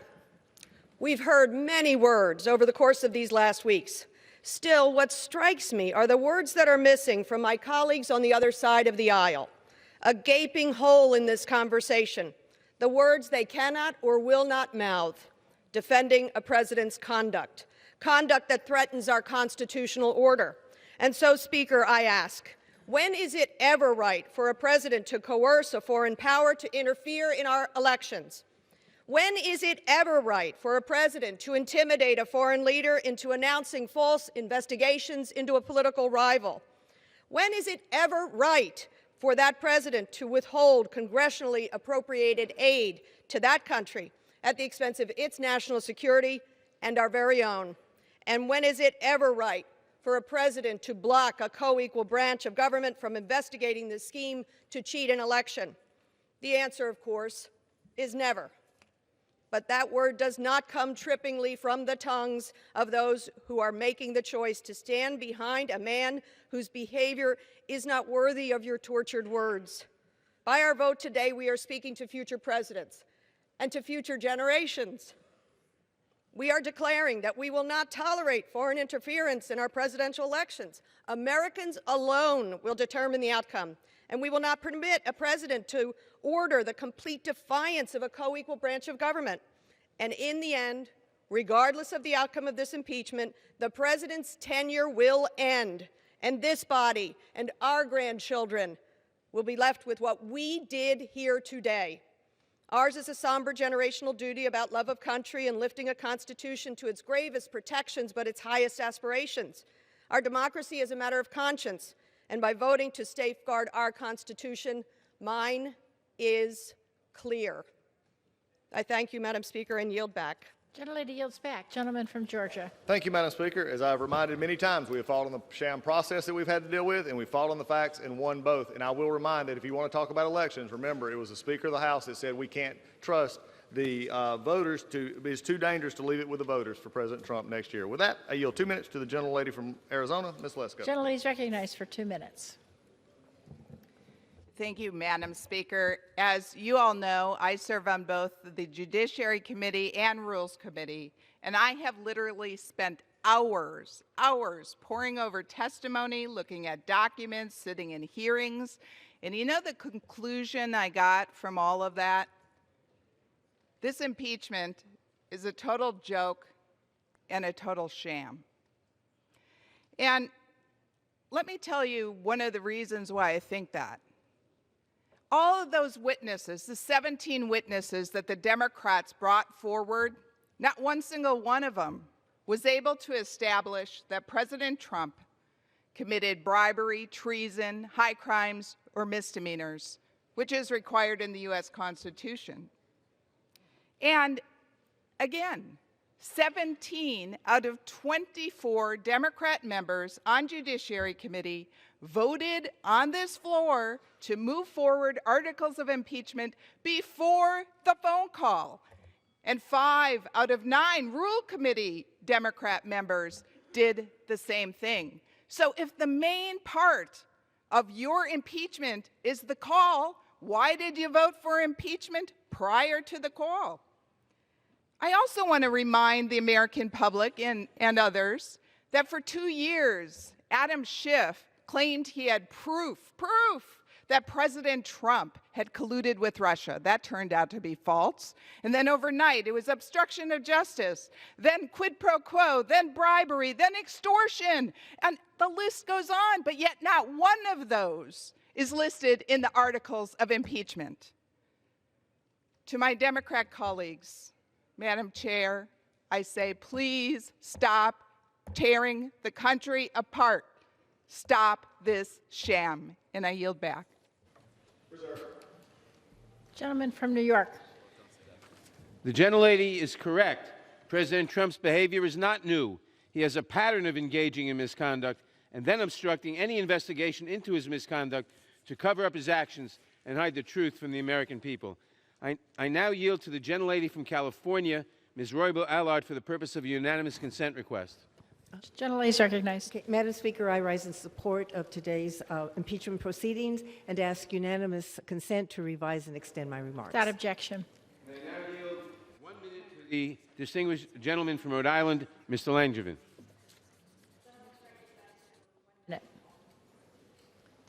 I thank the gentleman for yielding, Madam Speaker. Our nation was founded on certain principles: that government should be of, by, and for the people; that a system of 3 co-equal branches of government would provide the checks and balances necessary to ensure the people's voices are heard, and that no one is above the law. Today, sadly, we are voting to impeach President Donald John Trump because he has fundamentally broken his covenant with the American people. In doing so, we are using the powers the Founding Fathers enshrined in the Constitution to address a president who has violated his oath of office. The evidence is clear and the facts are not in question. President Trump is consistently engaged in a pattern of behavior inconsistent with the rule of law. He has refused to take responsibility for his actions. He has undermined the checks and balances we rely on by obstructing Congress at every turn. And most importantly, he has abused his power by using his office to solicit foreign interference in our elections, undermining the will of the people. So on this sad day for our nation, I will do what the President has so often failed to do, and I will fulfill my oath to support and defend the Constitution, and I will vote in favor of impeachment. I yield back the balance of my time. Gentleman yields back. Gentleman from Georgia.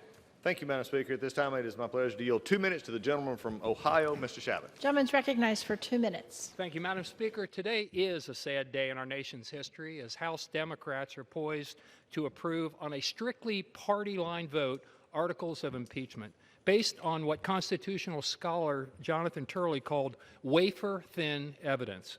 This will set a dangerous precedent where impeachment becomes the norm rather than the exception. That's not what our founding fathers intended. They wanted impeachment to be rare. They set a high bar for impeachment: treason, bribery, high crimes, and misdemeanors. Alleged abuse of power, the first article, is not a high crime and misdemeanor. In fact, it's not even a crime. And since there's no concise legal definition of abuse of power, the majority party in the House can designate nearly any disagreement with the President from now on an impeachable offense. The second article, alleged obstruction of Congress, would produce a similarly dangerous precedent. Asserting executive privilege, a practice that began with George Washington, is not obstruction of Congress. Rather, it's a function of the essential checks and balances contemplated under the Constitution. Here's what nearly every grade school student in America knows, but apparently House Democrats do not. If Congress disagrees with the President, if they don't agree with the President, take it to court.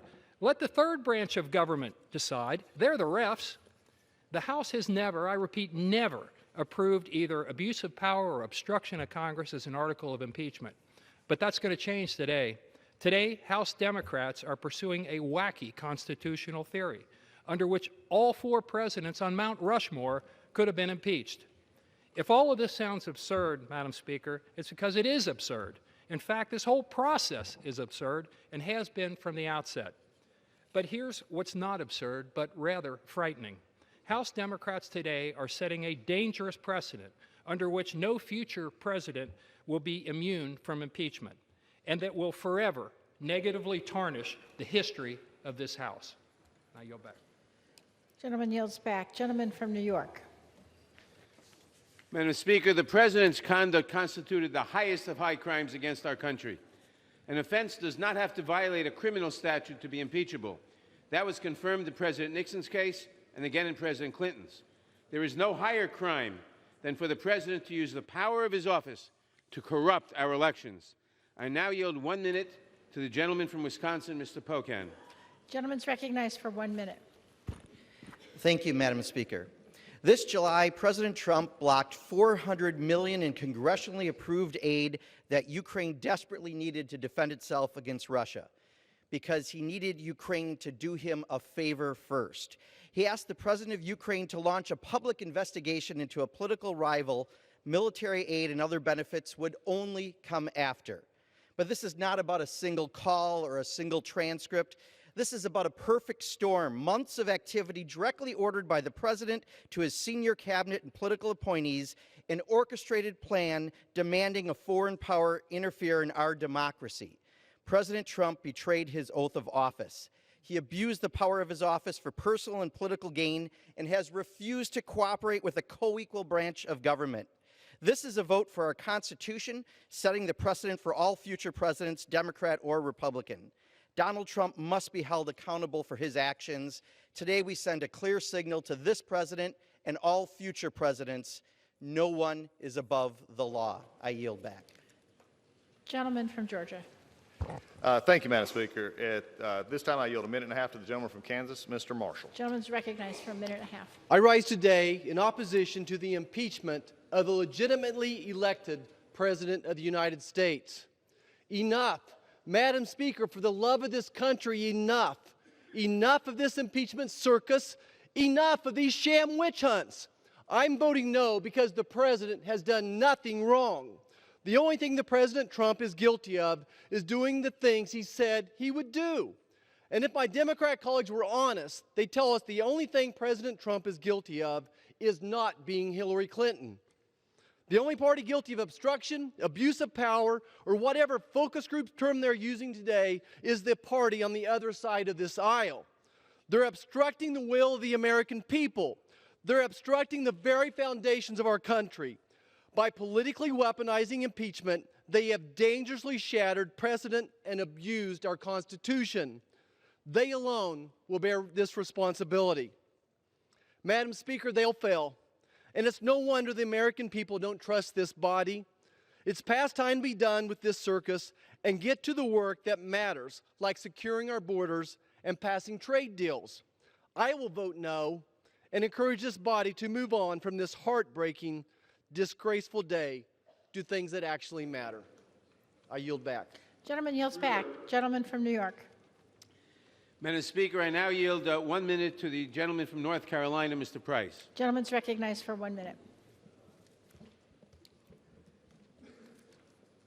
Madam Speaker, the moment our founders anticipated in establishing the power of impeachment has arrived.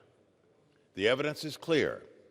President Trump abused his power by asking a vulnerable foreign leader to investigate both his political rival and a baseless Russian conspiracy theory, while withholding congressionally appropriated defense aid and a coveted White House visit. He then blocked congressional investigation into these abuses. These abuses threaten the integrity of our elections, they corrupt our diplomacy, and they undermine national security. We sometimes regard constitutional checks and balances as the indestructible underpinnings of our democracy. In fact, they're not fixed. They're not indestructible. The President has demonstrated this beyond all doubt. It's up to the Congress, the first branch of government, to apply the remedy that the Constitution prescribes, because the threats to our democracy are real and present. With this vote, we affirm that no one, including the President, is above the law. Gentleman from Georgia. Thank you, Madam Speaker. I yield a minute and a half to the gentleman from Kentucky, Mr. Comer. Gentleman's recognized for a minute and a half. Since the beginning of this impeachment inquiry, it's been extremely troubling to see the partisan, divisive way in which Democrats have carried out this entire process. I guess we shouldn't be surprised, though. They promised they'd unseat this president since the day he took his oath of office. From the start, this has been a baseless attempt to undo the will of 63 million Americans who voted for President Trump. I can tell you, the people I represent in Kentucky, the very people who voted for this president to enact change and fight for this country, are appalled at the charade they've seen in the House in recent months. They are appalled at the actions from House Democrats who have failed to even come close to proving their case. I hope all of my congressional colleagues carefully consider the precedent they are setting by voting in favor of this sham process and these illegitimate articles of impeachment. These articles were written and built on a report that was drafted with biased presumptions, cherry-picked witnesses, and vastly disputed facts. The president did not commit any impeachable offense, and it's clear for all of us to see through the now very well-known transcript. This rigged process sets a concerning precedent for impeachable offenses moving forward, and I wholeheartedly oppose these baseless articles of impeachment. And I yield back the balance of my time. Gentleman from New York. Madam Speaker, I now yield 1 minute to the gentleman from California, Mr. Peters. Gentleman's recognized for 1 minute. Thank you, Madam Speaker. Many have lamented that this effort is not bipartisan, but that's on my Republican colleagues. Republicans have not sought the truth. They have sought to avoid the truth. They have demeaned and insulted witnesses, patriots, warriors, career diplomats who provided evidence against the president. No House Republican has joined us to demand the documents and witnesses that President Trump has refused to produce. And Senate Republican leaders this week have announced that President Trump himself can set the rules of his own trial, and there will be no fact witnesses. Republicans refuse to seek the truth and condemn the abuse of power, or to work with us to prevent this ongoing behavior in the future. And that's the tragedy of today's events. In our nation's history, thousands of Americans have gone into battle without reservation to fight for our republic, as they still do today. Many have been gravely injured, and some have made the ultimate sacrifice. But today, in contrast, for fear of losing an election, my colleagues will not speak up for the rule of law or against presidential abuse of power. Voters may give them a pass, but history will judge them harshly. I will vote for the articles of impeachment. I yield back. Gentleman from Georgia. Thank you, Madam Speaker. It is my privilege now to yield a minute and a half to the gentleman from Georgia, Mr. Loudermilk. Gentleman's recognized for a minute and a half. I thank my colleague from Georgia and friend, Mr. Collins. Madam Speaker, I rise today in opposition not only to these articles of impeachment, but in strong opposition to the process that has brought us to this point. Our Constitution and Bill of Rights are all about process. Our founders knew that a government without constraints could accuse anyone of any crime at any time, even without compelling evidence. That's why the 5th and the 14th Amendments established a bedrock principle of innocent until proven guilty beyond a reasonable doubt. But on November the 14th, Speaker Pelosi informed the press that the president should prove his innocence when she stated, "Mr. President, if you have anything that shows your innocence, then he should make that known." The Constitution also guarantees that the accused can call witnesses to testify on their behalf, but the Republicans and the president were continually denied that right throughout this process. The 6th Amendment guarantees the right of the defendant to face their accuser, but not only have the Democrats prohibited Republicans and the president from questioning the so-called whistleblower, his identity has been kept secret. Before you take this historic vote today, 1 week before Christmas, I want you to keep this in mind. When Jesus was falsely accused of treason, Pontius Pilate gave Jesus the opportunity to face his accusers. During that sham trial, Pontius Pilate afforded more rights to Jesus than the Democrats have afforded this president in this process. I yield back. Gentleman from New York. The president was given the opportunity to come and testify before the Judiciary Committee, to send his counsel, to question witnesses. He declined to do so. I now yield 1 minute to the gentleman from Michigan, Mr. Kildee. Rise for 1 minute. Thank you, Madam Speaker.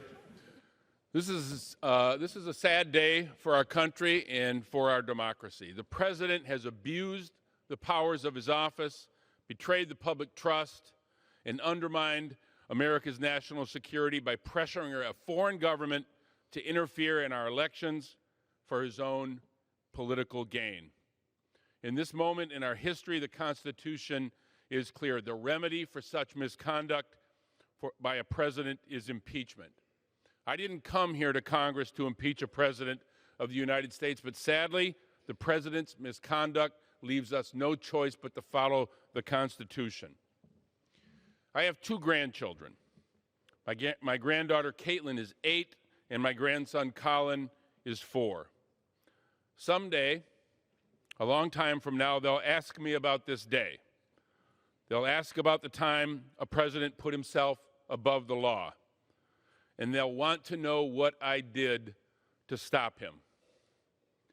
And I will have an answer for them. Today, I vote to uphold the Constitution. I will vote to impeach Donald Trump. I yield back. Gentleman from Georgia. Thank you, Madam Speaker. It is interesting that the president was supposedly given rights in the Judiciary Committee, but maybe who would he have asked questions of? 3 law school professors and a staff member? Not a lot of due process there. With this, I yield 1.5 minutes to the gentleman from Texas. Gentleman's recognized for 1.5 minutes. Madam Speaker, we're here today because House Democrats have spent upwards of $30 million in 3 years trying to overturn the 2016 election of President Trump and come up with nothing.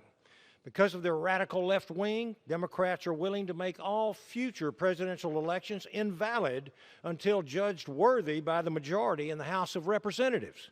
The President of the United States does not serve at the pleasure of the House of Representatives. Perhaps the greatest denial of reality regarding President Trump is acknowledging that under his policies, things are actually going much better than they have in decades for working Americans. We are a democratic constitutional republic in which power flows from we the people to our president and elected officials. The Democrat majority thinks otherwise. They believe that they are entitled to rule us, even if they have to change the rules to invalidate the will and the votes of the people of America.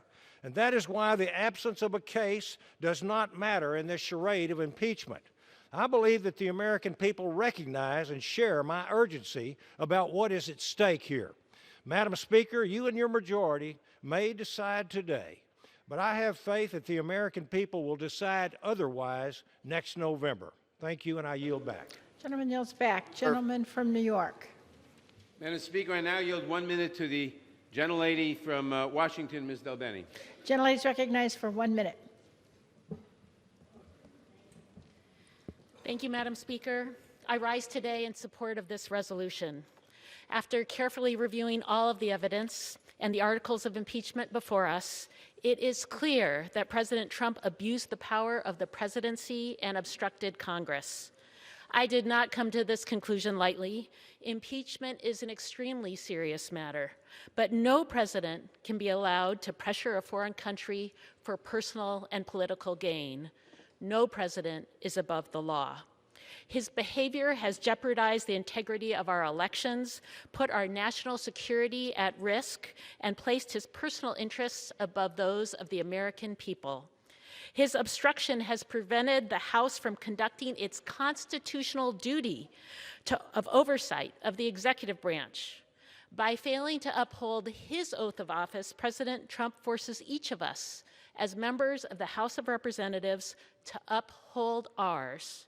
I urge my colleagues to do just that and defend our democracy. I yield back. Gentleman from Georgia. Thank you, Madam Speaker. At this time, I yield a minute and a half to the gentleman from Virginia, Mr. Rickleman. The gentleman is recognized for a minute and a half.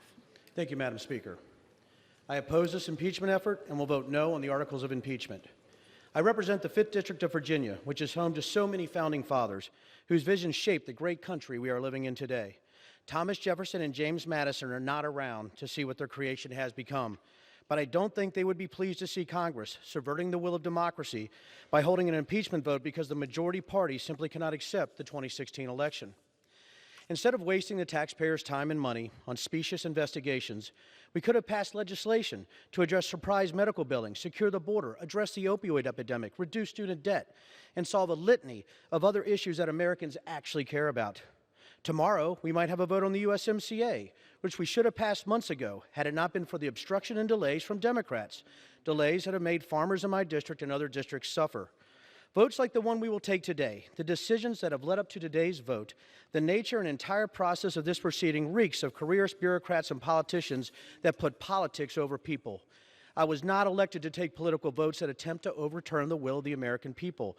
I ran for office to serve my constituents. Let's remember, that's why we are here. Weaponizing emotion is not the way to serve the United States of America.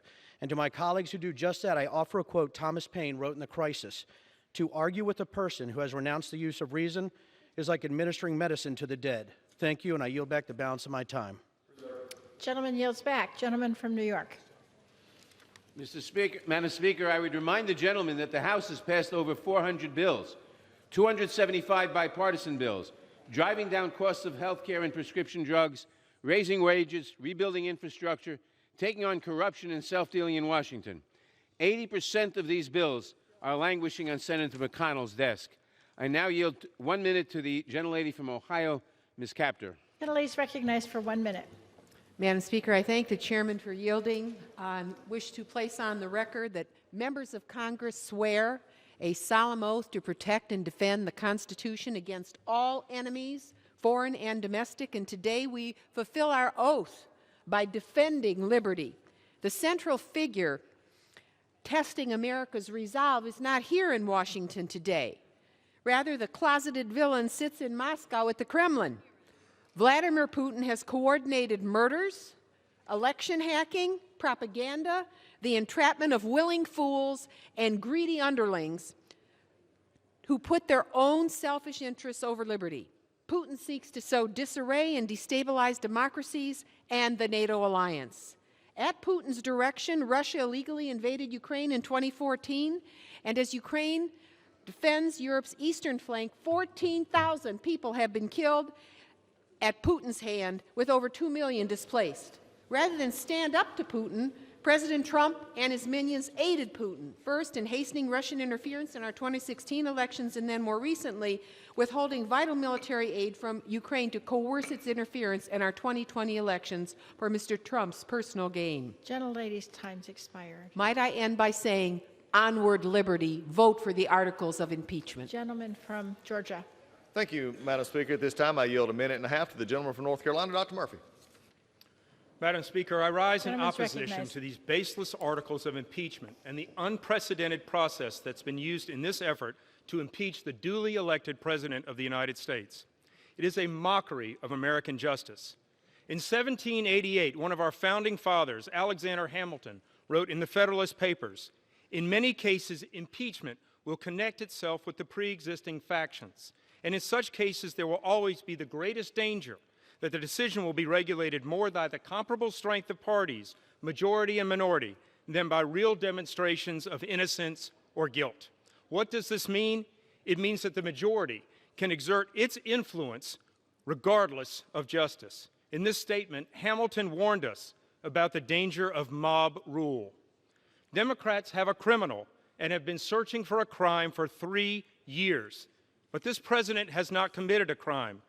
As the leader of American foreign policy, the president has a constitutional obligation to root out corruption in countries to which we provide aid. This is not an abuse of power. It is his job. One of the articles is obstruction of Congress.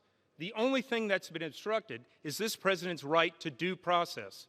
I don't blame the president for refusing to fully participate in this guilty until proven innocent circus. This is not how our founding fathers framed American justice. This is a tragic day in our nation's history. We have individuals that hate this president more than they love this country. Our country needs prayer and not this destructive partisanship. Thank you. I yield back. Gentleman from New York. Madam Speaker, the President's obstruction is unprecedented and categorical. President Trump claims that the House cannot investigate his misconduct outside of an impeachment inquiry. He defies lawful congressional subpoenas and then he sues to block third parties from complying with such subpoenas. Even as he pursues his own interests in court, his administration simultaneously argues that Congress is barred from obtaining judicial enforcement when executive branch officials disregarded subpoenas. So when can the President be held accountable for his wrongdoing? In his mind, never. The Constitution, however, disagrees. I now yield 1 minute to the gentlelady from the District of Columbia, Ms. Holmes Norton. The gentlelady is recognized for 1 minute.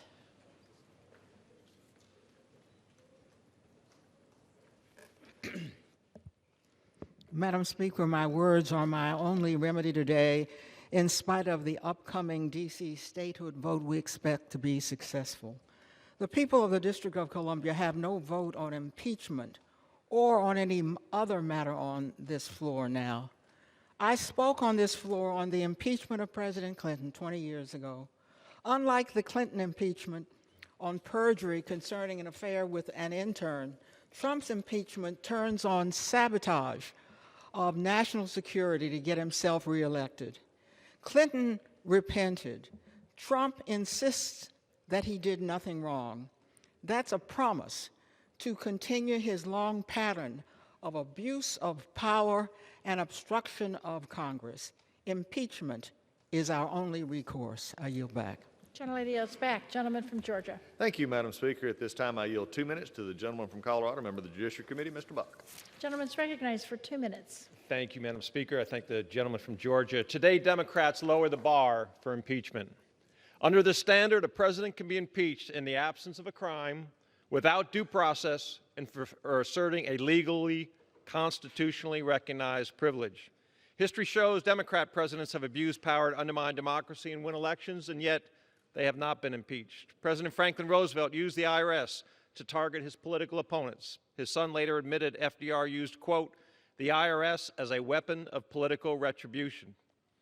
President John F. Kennedy used the FBI to wiretap and monitor political opponents, including congressional staff. He deported one of his mistresses to avoid scandal. President Lyndon Johnson spied on Goldwater's campaign, signing off on wiretapping his opponent and Goldwater's airplane and using a CIA spy to obtain advanced copies of Goldwater's strategies and speeches. President Barack Obama refused to provide documents to Congress related to Fast and Furious.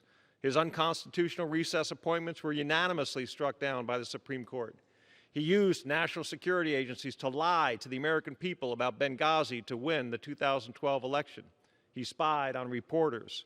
Finally, it was the Obama administration that committed 17 serious violations before the FISA court to spy on Trump campaign associates. Despite these clear abuses of power by FDR, JFK, LBJ, and Obama, Republicans did not impeach. Why? Because the framers did not want a low bar for impeachment. They wanted Congress and the President to work out their differences. When I asked Professor Turley in a Judiciary Committee hearing if any president could avoid impeachment with this low standard, he said no. I yield back. Gentleman from New York. Madam Speaker, I would remind the gentleman that President Obama provided thousands of pages of information to congressional requests that Attorney General Holder and others testified, unlike now. I now yield 1 minute to the gentlelady from Illinois, Ms. Kelly. Gentlelady is recognized for 1 minute. Madam Speaker, today is a solemn day in America, a day that none of us hoped for when we came to Congress. But the events of today are something that each of us swore that we were prepared to execute in defense of the Constitution of the United States against all enemies, foreign and domestic. This is the oath that binds the men and women of the 116th Congress. As our democracy implores, we defend her. A clear and present threat to American democracy is what brings us here. the architect, a president who asked that a foreign nation interfere in our election. This was our founding fathers' greatest fear. I cast this solemn vote for the many individuals in my district who entrusted me to be their voice in Congress. They entrusted me to uphold our Constitution for them. I vote yes for Sarah in Chicago, Doug in Kankakee, Diane in Flossmoor. Yes for Kathy in Momence, Catherine in Crete, and Jimmy in Park Forest. The facts are simple. The path forward is clear. Impeachment is not an option. It is an obligation because no one is above the law. I yield back. Gentleman from Georgia. Thank you, Madam Speaker. At this time, it is my privilege to yield 2 minutes to the gentleman from Pennsylvania, another member of the Judiciary Committee, Mr. Eschendahl. Gentleman's recognized for 2 minutes. Thank you, Madam Speaker, and thank you, Ranking Member Collins. You know, in the Navy, we had a saying, bluff, bottom line up front. Well, I'll give you the bottom line. Democrats are terrified that President Trump is going to win re-election. They can't beat him on the merits.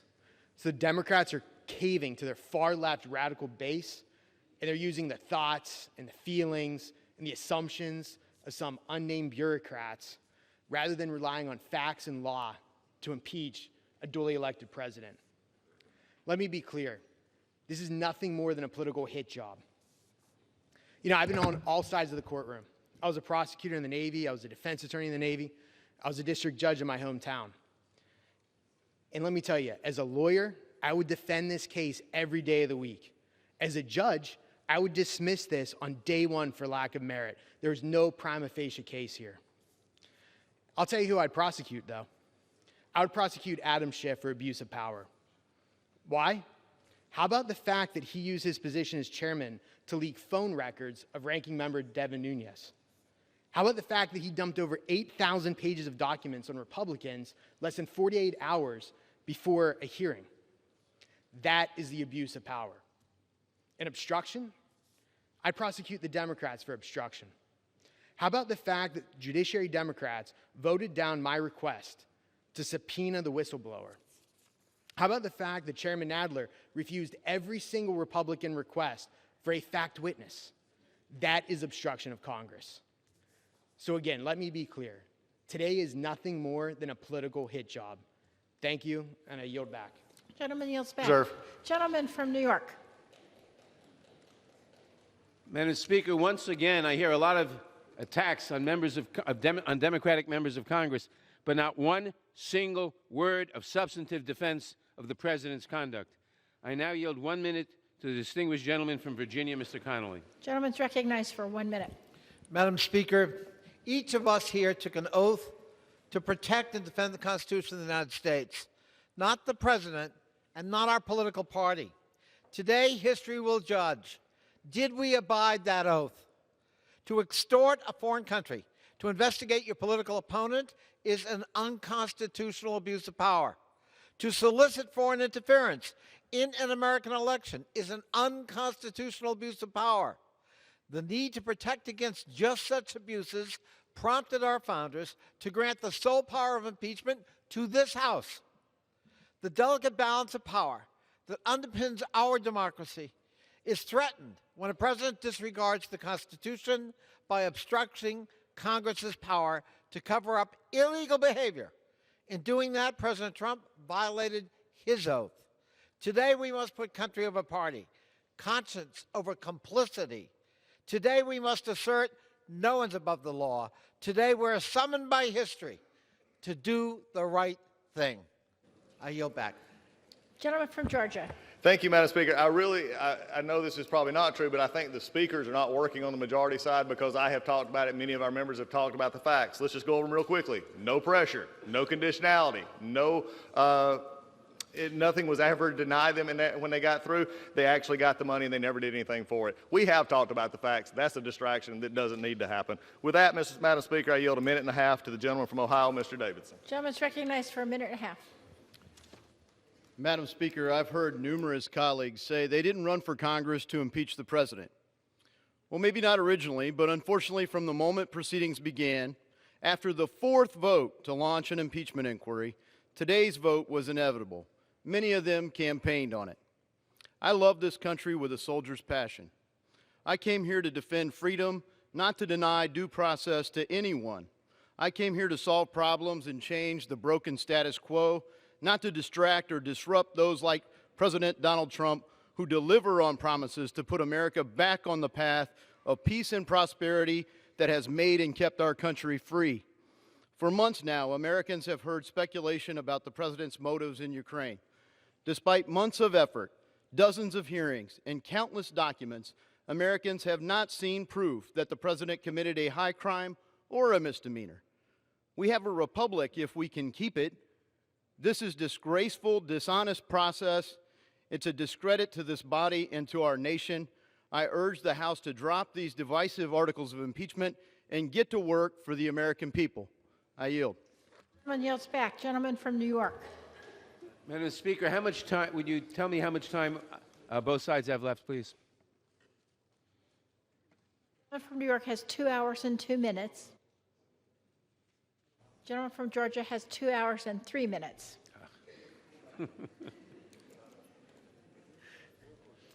Madam Speaker, I now yield 1 minute to the gentlelady from New York, Ms. Velasquez. Gentlelady is recognized for 1 minute.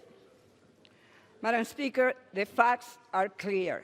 The President of the United States withheld $400 million in military aid to an ally of the United States and also held back a White House meeting to compel a foreign nation to investigate his political opponent. At the exact time the President was doing this, Ukraine was engaged in a battle for its very existence with one of America's adversaries, Russia. The President abused his power to persuade a foreign nation to dig up dirt on a political opponent, and that's the truth. This was, quite simply, a geopolitical shakedown. The President then tried to block Congress from exercising its constitutionally mandated duty to uncover the truth. Every single one of us today faces a stark choice. If we choose to turn a blind eye to put political expediency before the Constitution, then we are complicit in this subversion of democracy. If we do not hold this President accountable, we have failed the people who sent us here, and we have abdicated our own oath to defend the Constitution. In the United States of America, no one is above the law, not even the President. Thank you, Madam Speaker. At this time, it is my pleasure to yield 2 minutes from the gentleman from Alabama, Mr. Byrne. Gentleman's recognized for 2 minutes. Madam Speaker, in 3 months, we've gone from receiving an unsubstantiated, hearsay, and discredited whistleblower complaint to the production of articles of impeachment against the President of the United States. Not since Andrew Johnson has the House engaged in such a partisan political stunt. From the beginning, this has been a sham, and this House has been nothing but a star chamber. The Democrat majority literally locked themselves in the basement of this building, hiding from the American people. When my colleagues and I refused to stand for it, Democrats moved to public hearings, but denied us questions, denied us witnesses, and denied the President any meaningful opportunity to defend himself. With this complete abusive process, the Democratic majority has produced the flimsiest and most legally unsound articles of impeachment in the history of this nation. Never before has the House reported an article of impeachment that does not allege an underlying crime, yet this majority will do so today. Read the transcripts. There was no quid pro quo, no bribery, no extortion, no crime, and no abuse of power, and they don't even allege a crime in their articles of impeachment. The President raising Ukrainian corruption is not an impeachable offense. If the dealings of Hunter Biden were so above board, you would think the majority would be just fine looking into this matter. Yet they haven't moved my resolution asking for an investigation, and our subpoenas for Hunter Biden have all been denied. Hunter Biden doesn't get a pass because his dad was vice president. I am proud to have fought against this charade every step of the way, and I will proudly vote no today, and I yield back. Gentleman yields back. Gentleman from New York. Madam Speaker, I now yield 1 minute to the gentlelady from Wisconsin, Ms. Moore. Gentlelady is recognized for 1 minute.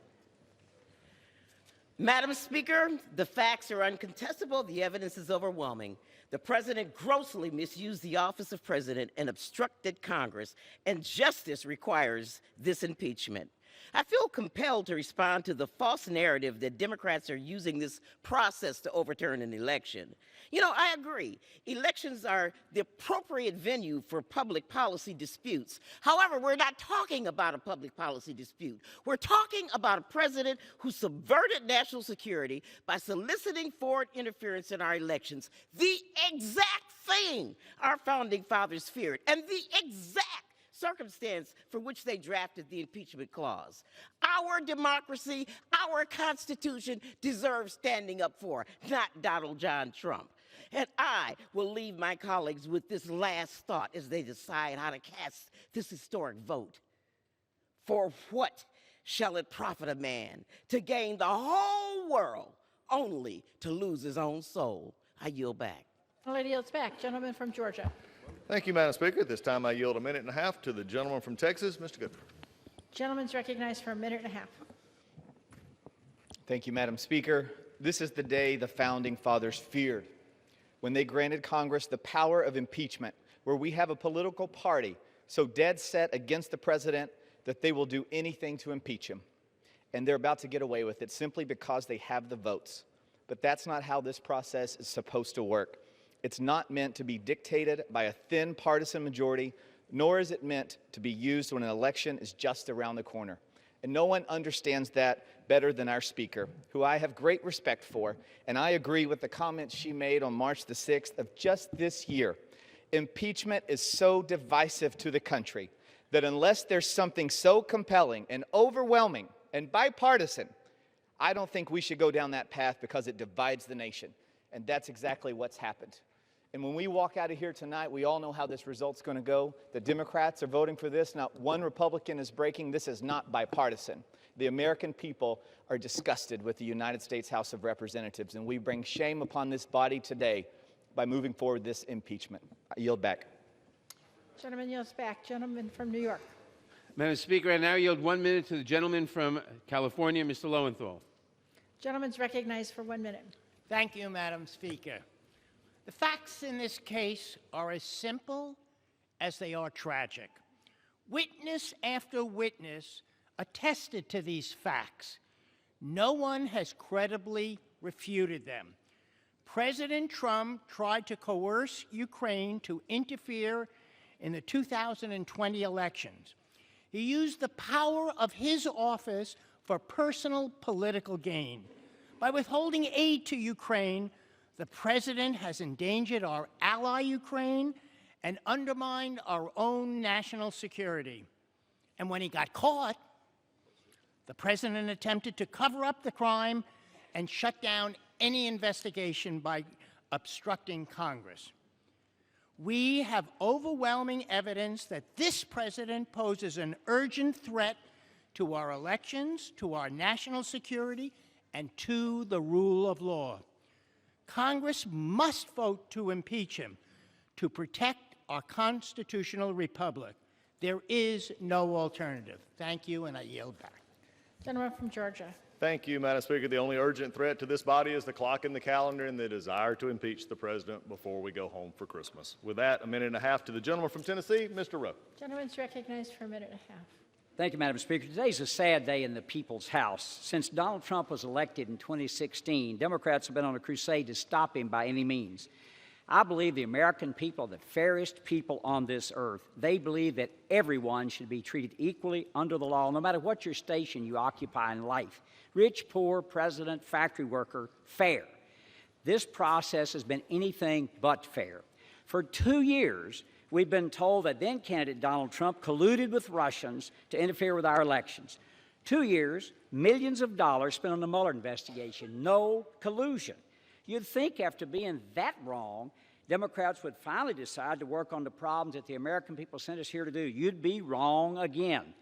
Then we were told that the president withheld money to the Ukrainians in a quid pro quo. No, a bribery, no, abuse of power. I guess whatever polls best, to gather information on a political rival, potential rival. Well, here are some facts about what happened. Fact number one, The transcript of July 25th phone conversation that President released shows no pressure. Fact number 2, President Zelensky did not know the money was withheld. Fact number 3, no investigation occurred or was announced. Fact number 4, the money was released September 11th, 2019. Facts are stubborn things. One member on the other side of the aisle said, quotes, "I'm concerned that if we don't impeach this president, he will get reelected," end quotes. That, Madam Speaker, says it all. I yield back. Gentleman yields back. Gentleman from New York. Madam Speaker, I now yield 1 minute to the gentlelady from Oregon, Ms. Bonamici. Gentlelady is recognized for 1 minute. Thank you, Madam Speaker. I take seriously my oath to uphold and defend the Constitution, and I do not take today's proceedings lightly.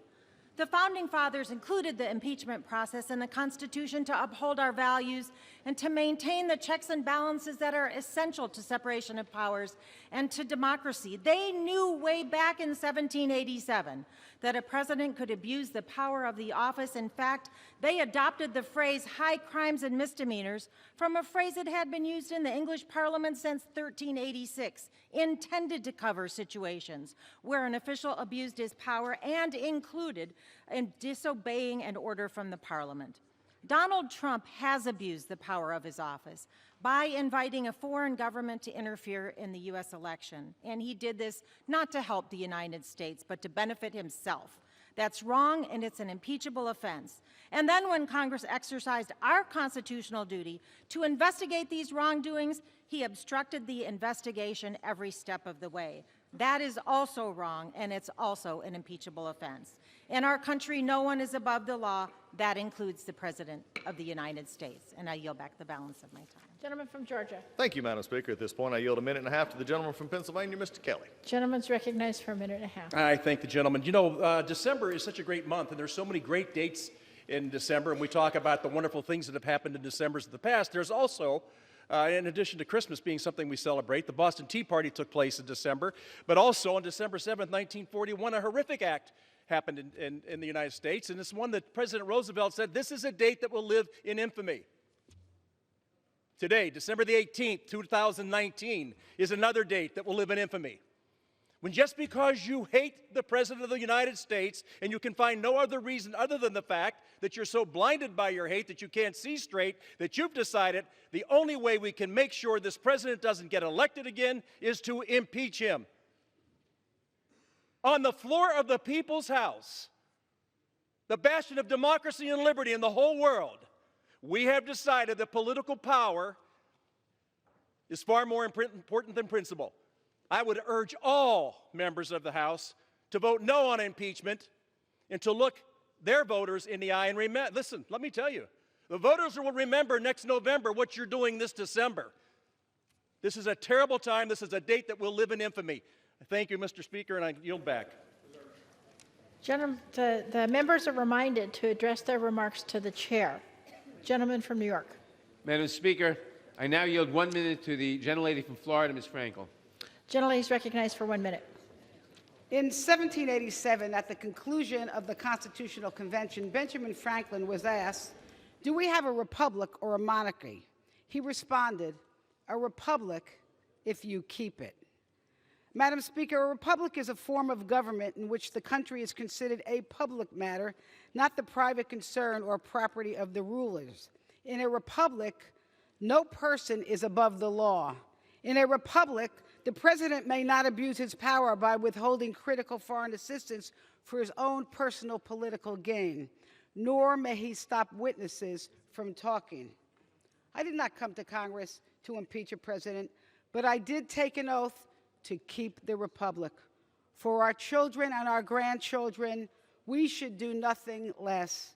One day, I will tell my grandson that I stood up for our democracy. I will vote yes to impeach the president.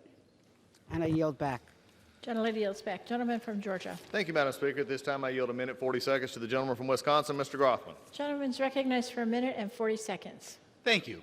I'd like to address why we're here. We're certainly not here because of a misquoted phone call in July of 2019. The Washington Post ran an article headlined, "The campaign to impeach President Trump has begun the day he was sworn in."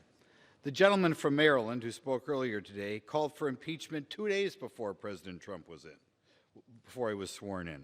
The gentleman from Texas was introducing impeachment resolutions 2 years ago and said President Trump should be impeached so he can't get reelected. This impeachment is not about anything that happened on a phone call. This impeachment is about what President Trump has done. The people in this country who are let in, who are inadmissible or apprehended and don't have legal authority, fell from 100,000 people in May to under 5,000 people in November, and you hate him for it. Ben Carson thinks that low-income housing should be used by American citizens and not people who are here illegally, and you hate him for it. President Trump doesn't want people coming here and going on welfare, and you hate him for it. President Trump wants able-bodied people on food stamps to try to work, and he's hated for it. President Trump renegotiated that rip-off trade agreement with Mexico and Canada, and that was let in place by President Bush and President Obama, and you hate him for it. President Trump sides with law enforcement instead of criminals, and murders dropped 1,000 people last year, and you hate him for siding with the police. President Trump lets Christian adoption agencies choose who they want to be parents, and you don't like him for that. President Trump won't let foreign aid go to agencies that perform abortions. You hate him for that. President Trump's judges stick to the Constitution. He's disliked for that. President Trump is keeping his campaign promises, and you hate him for that. I yield the remainder of my time. Members are once again reminded to keep their remarks to the chair. Gentleman from New York.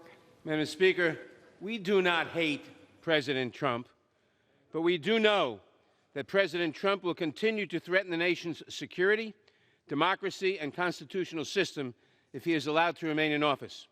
That threat is not hypothetical. President Trump has persisted during this impeachment inquiry in soliciting foreign powers to investigate his political opponent. The president steadfastly insists that he did nothing wrong and is free to do it all again. That threatens our next election, as well as our constitutional democracy. I now yield 1 minute to the gentleman from California, Mr. McNerney. Gentleman's recognized for 1 minute.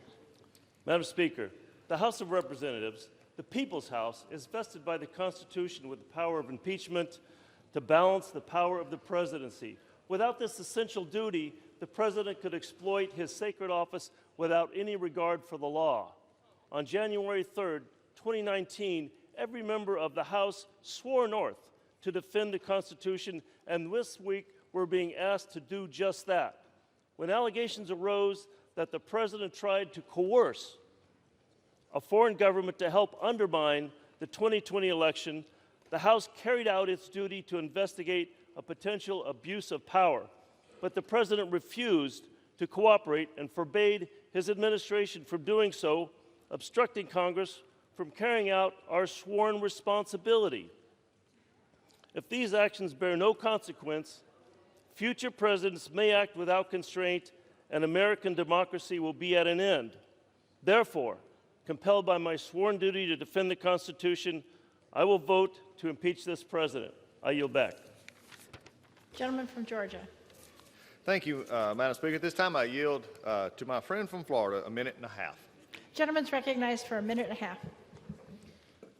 Thank you, Madam Speaker. I'd like to address my colleagues on the other side of the aisle and reiterate President Washington's warning to the Republic 223 years ago.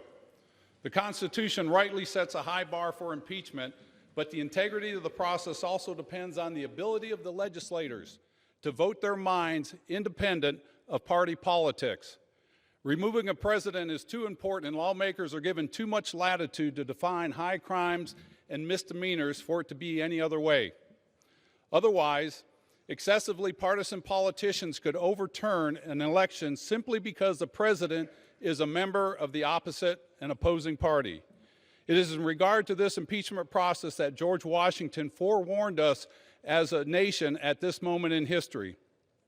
When political parties may now and then answer popular ends, they are likely in the course of time and things to become potent engines by which cunning, ambitious, and unprincipled men and women will be enabled to subvert the power of the people to usurp for themselves the reins of government. How wise he was. Vote no on this assault to our republic, the Constitution, and against President Trump. Gentleman yields back. Gentleman from New York. Madam Speaker, John Adams warned in a letter to Thomas Jefferson that these risks were unavoidable and might sometimes overlap. Quote, "You are apprehensive of foreign interference, intrigue, influence. So am I.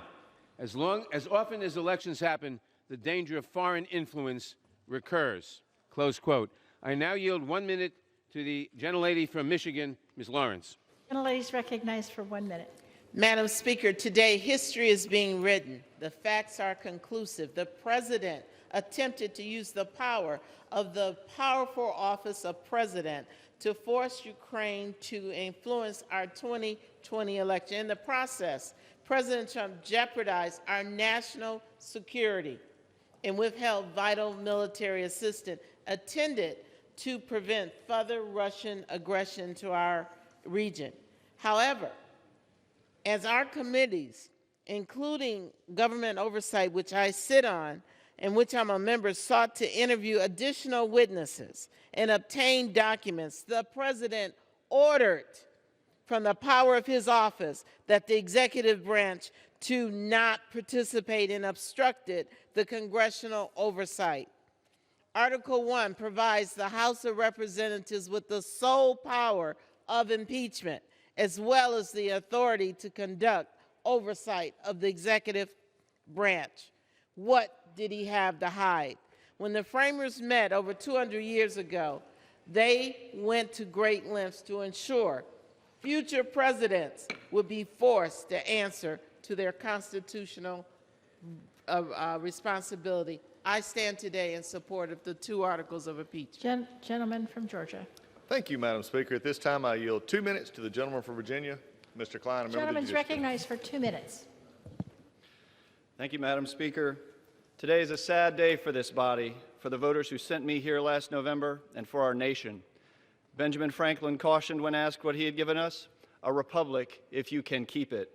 Today we take a step further toward losing the republic that our founding fathers envisioned by engaging in activity that they specifically warned against, the misuse of the constitutional power of impeachment for one party's political gain. Our Constitution is the very foundation of our republic. Its assurance of self-determination has been the shining beacon by which our nation has chartered its course over the last 2 centuries. From a new democratic experiment struggling to survive to the greatest nation on earth, America has been powered over the years not by government, but by the ingenuity, the bravery, and the faith of its people. Confident in their place as one nation under God, indivisible, with liberty and justice for all. And so it is we, the people, who determine our president, not we, the Judiciary Committee, nor we, the Congress. The Constitution is clear. It's only when we see clear proof of the impeachable offenses outlined in Article 2, Section 4, treason, bribery, or other high crimes and misdemeanors, that we are to challenge the decision of the voters, break the figurative glass, and pull the emergency ripcord that is impeachment. We do not have that proof today. Thomas Jefferson said, "I know of no safe depository of the ultimate powers of society but the people themselves. And if we think them not enlightened enough to exercise their control with a wholesome discretion, the remedy is not to take it from them, but to inform their discretion by education." But rather than educate, this majority has chosen today to obfuscate with hearsay, innuendo, and speculation. And when history looks back on this shameful period for this House, it will judge it for what it truly is, the ugly hijacking by the majority of our Constitution and the powers it so solemnly entrusts to us to engage in a blatantly political process designed to finally achieve what they could not achieve at the ballot box, the removal of a duly elected president. Compelled by my sworn duty to uphold this Constitution and for the people, I vote no on impeachment today. I yield back. Gentleman from New York. Madam Speaker, I now yield 1 minute to the gentleman from California, Mr. Huffman. Gentleman's recognized for 1 minute. Madam Speaker, as we take this solemn, necessary step of impeaching President Trump, my Republican colleagues have made up their minds. We can't persuade them to do the right thing, so I'll address my remarks to the future. Today's vote will be judged by future generations, including my precious children, Abby and Nathan, maybe grandkids. Historians will study what members of this Congress did when our democracy was tested like never before by a president who put personal interests above country, who compromised national security to cheat his way to re-election, and when caught, not only lied and refused to admit wrongdoing, but flouted Congress's authority. He even called the constitutional impeachment mechanism unconstitutional. Historians will marvel how some members of Congress continue to stand by this man, how they put blind partisan loyalty or fear of Donald Trump above their duty to defend the Constitution, how they made absurd partisan arguments and tried to obstruct these proceedings, and how instead of pushing back when their party fell under the dark spell of authoritarianism, they embraced it as if the Constitution, the rule of law, and our oath of office mean nothing. So, Madam Speaker, for our future generations, our children, the judgment of history, let me be clear. I stand with our Constitution, with the rule of law, and our democracy. I'll be voting yes to impeach Donald J. Trump. Gentleman's recognized for a minute and a half. I thank the gentleman for yielding me time. Today's vote to impeach the duly elected President of the United States is truly historical. However, its unique place in history is not for the reasons the Democratic Party and their mainstream media overlords are so desperately trying to convey. Today, we will be remembered as the day that the Democrats, claiming a false moral supremacy over the desire of the American people, executed a deliberate and orchestrated plan to overturn a presidential election. It will be the first time in history that a party paraded out their Ivy League academics to explain to 31 states and almost 63 million people that their voice should not be heard and why their votes should be counted. I pray for our nation every day, but today I'm praying for my colleagues across the aisle who arrived at this partisan and self-directed fork in the road and chose the road never before traveled and one that has a dead end. Donald J. Trump is our president, chosen by the American people, fair and square. As we say in Texas, it's a done deal. Democrats' attempt to change history will never undo that. May God bless the greatest country in the world, the United States of America. I yield back my time. Gentleman yields back. Gentleman Reserve. from New York. Madam Speaker, I would remind the gentleman that the impeachment clause was placed in the Constitution to protect the American people and our form of government against a president who would subvert our constitutional liberties in between elections. I now yield 1 minute to the distinguished gentleman from Texas, Mr. Green. Gentleman's recognized for 1 minute. And still I rise, Madam Speaker. I rise because I love my country. And Madam Speaker, shall any man be beyond justice? This is the question posed in 1787 by George Mason at the Constitutional Convention. Shall any man be beyond justice? Madam Speaker, if this president is allowed to thwart the efforts of Congress with a legitimate impeachment inquiry, the president will not only be above the law, he will be beyond justice. We cannot allow any person to be beyond justice in this country. In the name of democracy, on behalf of the Republic, and for the sake of the many who are suffering, I will vote to impeach, and I encourage my colleagues to do so as well. No one is beyond justice in this country. I yield back the balance of my time. Gentleman from Georgia. Thank you, Madam Speaker, and I'd also remind my chairman that the impeachment was not to be used in the between election cycles to defeat a sitting president who you think will be reelected. With that, I yield 1 minute to the gentleman from Florida, Mr. Buchanan. Gentleman's recognized for 1 minute. Thank you, Madam Speaker. I will vote today against both articles of impeachment because we are without merit and setting a dangerous precedent for our country. This political vendetta is an abuse of the impeachment process and would subvert the votes of 63 million Americans. Just because the president's opponents are afraid that he'll win re-election is no excuse for weaponizing impeachment. No president in history has ever been impeached 10 months before an election. Elections are the heart of our democracy. Our founding fathers devised a simple way to remove a president if you disagree with him. It's called an election, and we have one coming up in less than a year. Let's let the people decide this next November, and I yield back. Gentleman yields back. Gentleman from New York. Madam Speaker, I now yield 1 minute to the gentlelady from Michigan, Ms. Tlaib. Gentlelady is recognized for 1 minute. Thank you. I rise today in support of impeachment. I learn so much every single day from my residents at home. Their common sense and understanding of what is right and wrong is centered on why they oppose any person using the most powerful position in the world for personal gain. We honor our veterans in this chamber almost on a daily basis, but do we ever follow their lead, where we serve the people of the United States and uphold the Constitution, not as Republicans or Democrats, but as Americans? We should learn from their sense of duty and responsibility to country and democracy, not political party. Doing nothing here, Madam Speaker, is not an option.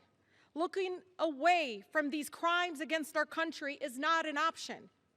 This is about protecting the future of our nation and our democracy from corruption, abuse of power, criminal cover-ups, and bribery.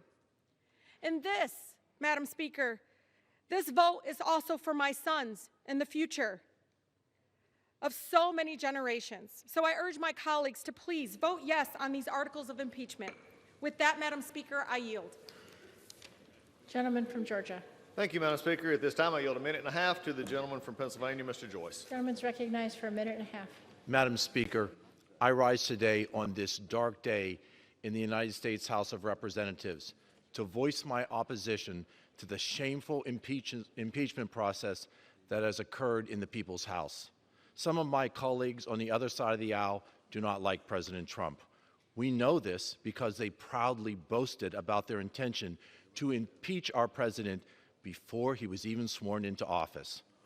Out of disdain for the president and for those of us who elected him, the House of Representatives is considering 2 articles of impeachment that are so very weak that they even fail to include specific crimes.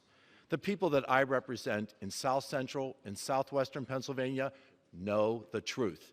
The American people know the truth. This impeachment circus has never been about the facts. This process has always been about seeking revenge for the president's election in 2016 and attempting to prevent him from winning again in 2020. Madam Speaker, I wholeheartedly oppose this partisan and shameful effort to impeach our democratically and duly elected president. For the sake of our nation, I urge my colleagues to join with me and vote no on the articles of impeachment. Thank you. I yield back. Gentleman yields back. Gentleman from New York. Madam Speaker, all we keep hearing from the other side are attacks on the process and questions of our motives. We do not hear because we cannot hear, because they cannot articulate a real defense of the president's actions.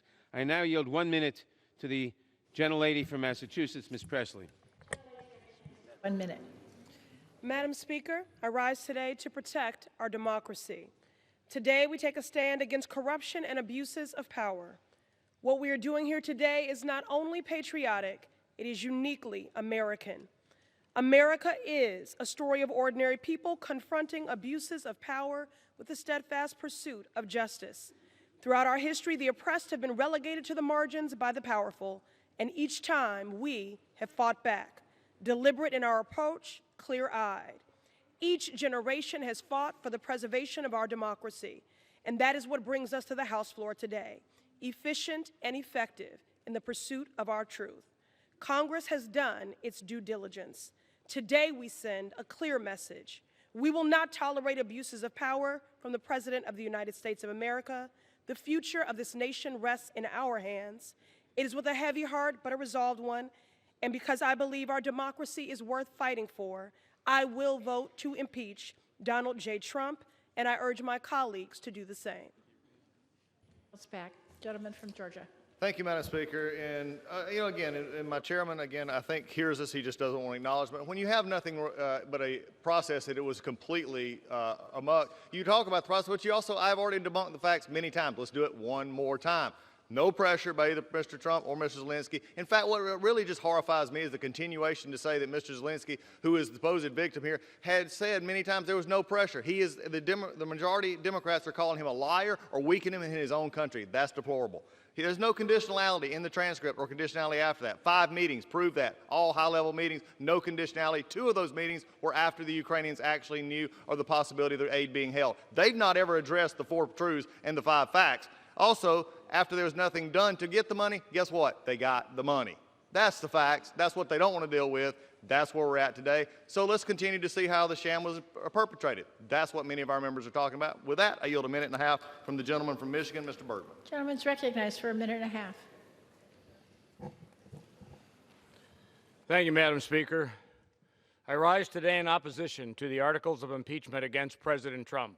I believe all American people need to be looked in the eye by all their representatives. Today is the culmination of the Democrats' 3-year-long quest to delegitimize the president. This has been in the works since November 2016 and was all but promised when the Democrats took the majority. This sham process began without a formal vote in the House and was continued over these past several months, willfully trampling on decades of bipartisan precedent. No due process, closed-door depositions, even though nothing in this investigation was classified, and leaking only details that fit their narrative. If this isn't partisan politics, I don't know what is. Holding our elected officials accountable is a job I take extremely seriously. But the impeachment votes today represent the worst of Washington, D.C. Yet another reason my constituents are so disillusioned with the process and disappointed by the 116th Congress. Michigan's 1st District sent me to Washington to get things done, to get the government off their backs, and to help rural Michiganders and other people around the country keep more of their hard-earned currency, not to impeach our duly elected president. With that, I urge my colleagues to vote against the articles of impeachment. I yield back. Gentleman yields back. Gentleman from New York. Madam Speaker, I now yield 1 minute to the gentlelady from California, Ms. Barragan. Gentlelady is recognized for 1 minute. Madam Speaker, it is with a solemn sense of duty that I rise today in support of impeachment. As this chamber debates 2 articles of impeachment against the President for his abuse of power and obstruction of Congress, I want history to know that I stood up to say that I stand for the Constitution and our democracy. When my immigrant mom became a United States citizen, she took an oath and allegiance to our country and Constitution. When I stood on this floor as a new member of Congress, I took an oath to uphold and defend our Constitution. The President abused his power when he used his official office and power to ask a foreign government to interfere in our elections. When he asked a foreign government for a personal favor to dig up dirt on his political opponent so he could cheat. The President got caught, and then he tried to cover it up. Today we say no more. Today we say we will not allow this president to abuse his power and endanger our national security. I stand to say no one is above the law, not even this president. I yield back. Gentleman from Georgia. Thank you, Madam Speaker. I yield a minute and a half to the gentleman from Pennsylvania, Mr. Perry. Gentleman is recognized for a minute and a half. I thank the gentleman. Since before inauguration, the press and members of this Congress have been for impeachment. Members refused to attend the inauguration. They called for impeachment. They voted for impeachment without any evidence. They voted for impeachment creating and manufacturing evidence. Recall and votes of no confidence are not included in our Constitution for a reason. Our system demands evidence of high crimes and misdemeanors. If such evidence existed, there would be an agreement in this chamber, but there is not. There is not an agreement because there is not evidence. Madison and Hamilton warned us that this might happen, that impeachment would veer toward political factions, and that's exactly what this is. This is bitterly and nakedly partisan. My colleagues on the other side of the aisle have made a mockery of this process and this government. They despise the president and are themselves abusing the power of their office, all to settle the political score they were unable to resolve at the ballot box. Madam Speaker, they hope that if they repeat them over and over and stay on message, you will believe their charges. Repeating things that aren't true does not make them true. The call record between the 2 presidents is clear. President Trump was interested in getting to the bottom of what happened in the 2016 election. He asked the Ukrainians to work with our Attorney General. The Ukrainians were already getting the military hardware, and they got the assistance money and the meeting they desired. These are not crimes. These are disagreements over foreign policy and the fact that this president is conducting it. If it weren't so sad, it would be laughable, Madam Speaker. My colleagues are not driven by a quest for facts or truth. They are driven by their partisan animus and a timetable. These are the reckless and irresponsible act of elitists in the swamp, and they underline the fabric of our republic. I urge a no vote, and I yield. Gentleman from New York. Madam Speaker, I would remind the gentleman that there is, in fact, extensive direct evidence, including the President's own words and actions, which is corroborated and supported by indirect and circumstantial evidence. The record leaves the following key facts indisputable. President Trump's personal lawyer, Rudy Giuliani, pushed Ukraine to investigate Vice President Biden and a debunked conspiracy theory about the 2016 elections. President Trump directed U.S. officials and President Zelensky himself to work with Mr. Giuliani to fulfill his demands. President Trump withheld critical military aid for Ukraine, and President Trump stonewalled Congress investigation to cover up his misconduct. I now yield 1 minute to the gentleman from Illinois, Mr. Caston. Gentleman's recognized for 1 minute. Madam Speaker, this should not be a partisan vote. This is a vote about America. It's a vote about our democracy and our oath to the Constitution. We all took an oath to protect the Constitution against all enemies, foreign and domestic, and we all know that what President Trump did was wrong. We all know it's wrong to withhold foreign aid as a political favor. We know it's wrong to ignore congressional subpoenas. And we know it's wrong to default to silly partisan process arguments rather than to rise and defend this beautiful but all too fragile democracy. And when those in elected power abuse their position for personal advantage, it's on us to somberly uphold and defend the responsibility that the founders bestowed on us. So when you talk about partisanship, I'd remind you of those great words of Lincoln. And paraphrasing him slightly, when one party would inflame partisanship rather than let the nation survive, I'm proud to be of the party that would accept partisanship rather than let the nation perish. So in this moment, the answer is clear, not because we want to impeach, but because we must. So when you vote in a few hours, don't vote your party, vote your character. That's how you're going to be judged, and that's how we're all going to be judged. Thank you, and I yield back. Gentleman from Georgia. Madam Speaker, I ask for a time check for both. Gentleman from Georgia has an hour and 44 and a half minutes. Gentleman from New York has an hour and 47 and a half minutes.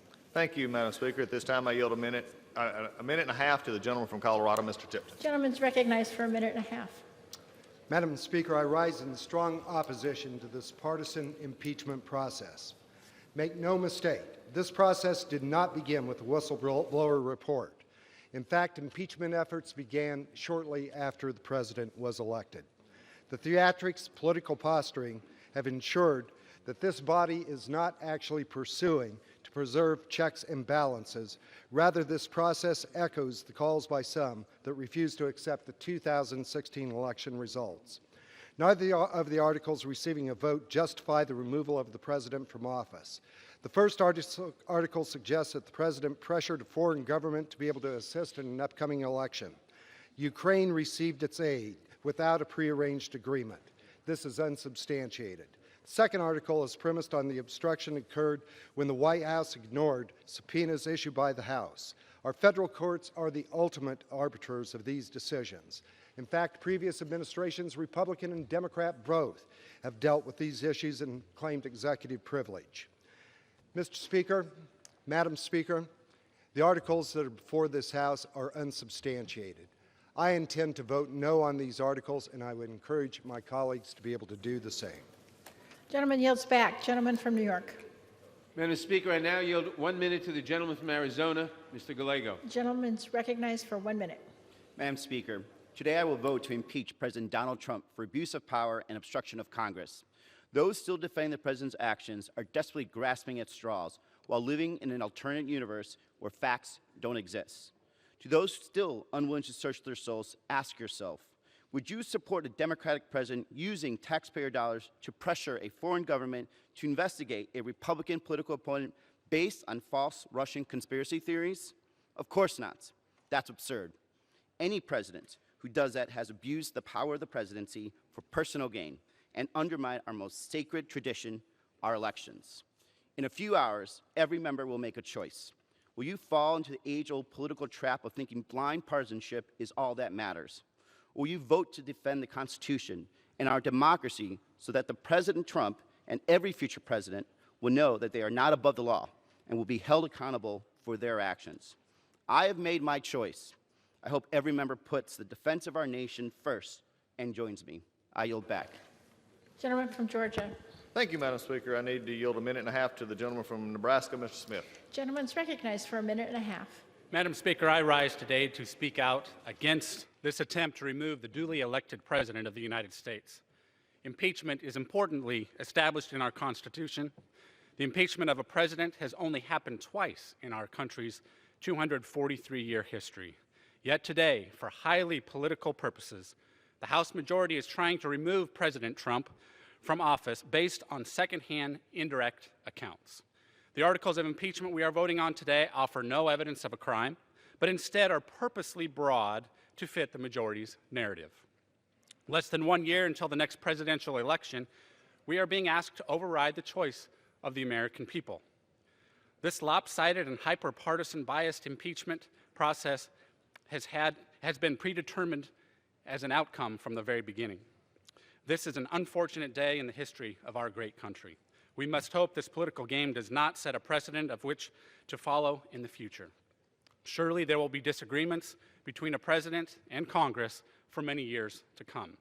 Instead of unnecessarily dividing our country, as we are seeing today, we should be looking at ways to bring our country together. Thank you. I yield back. Gentleman yields back. Gentleman from New York. Madam Speaker, President Trump's actions are both impeachable and criminal.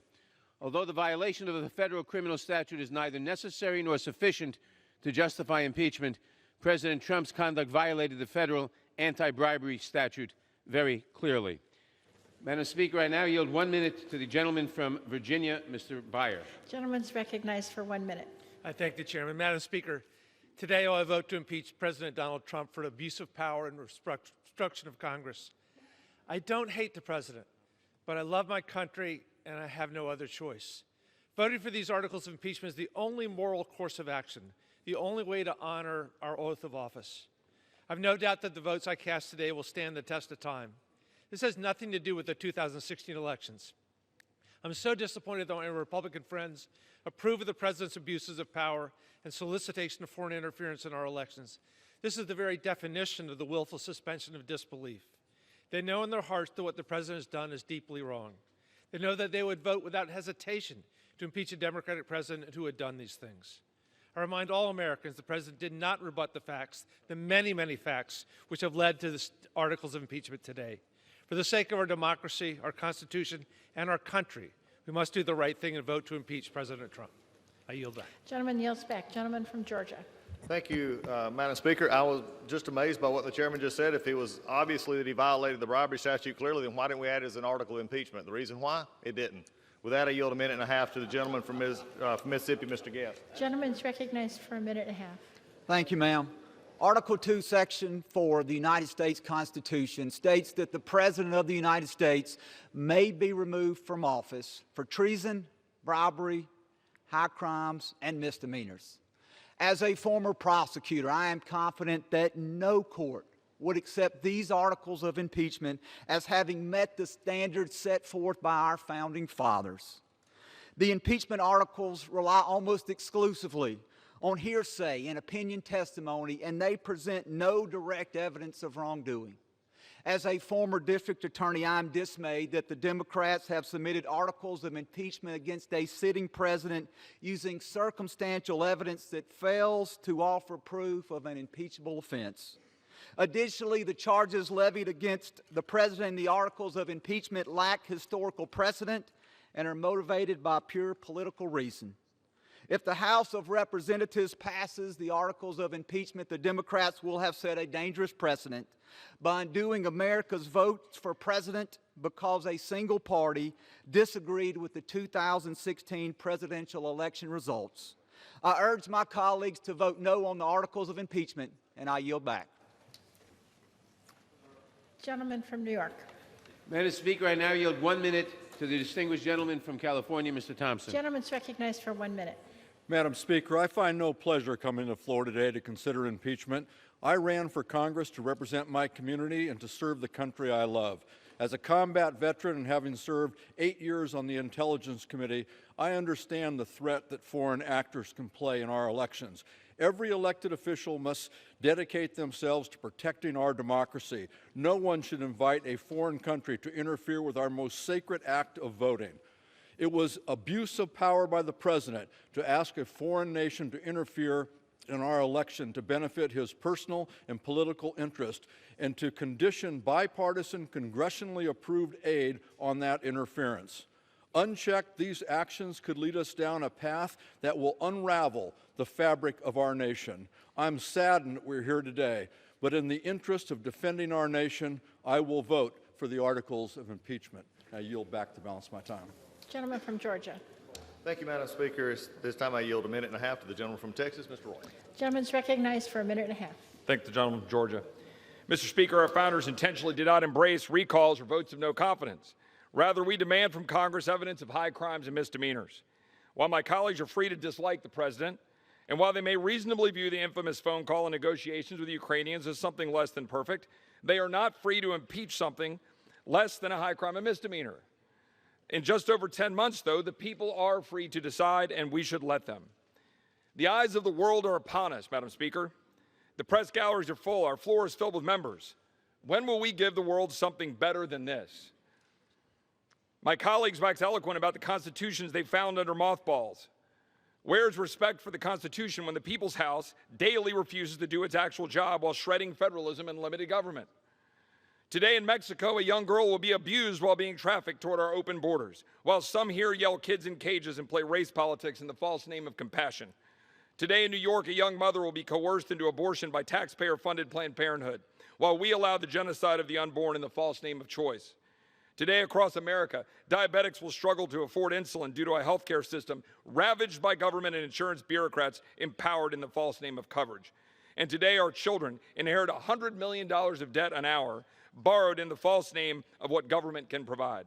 In this conduct by Congress failing to do its jobs, that should be impeached. And one might ask if America would be better off taking the first 435 names out of the phone book to represent us in the United States House than what is on display here today. Today is not a dark day because the American people know this.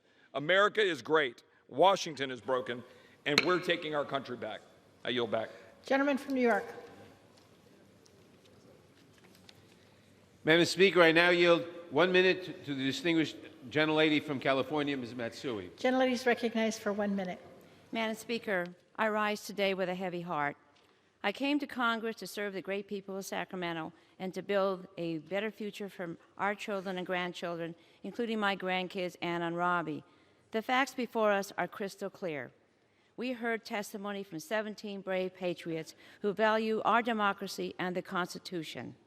They testified that President Trump threatened to withhold congressionally approved money in exchange for dirt on a political rival. And worse, that he continues to invite foreign powers to violate our sovereignty even today. On its face, these are impeachable offenses that represent a clear and present danger to our country. That's why the only answer is to act now.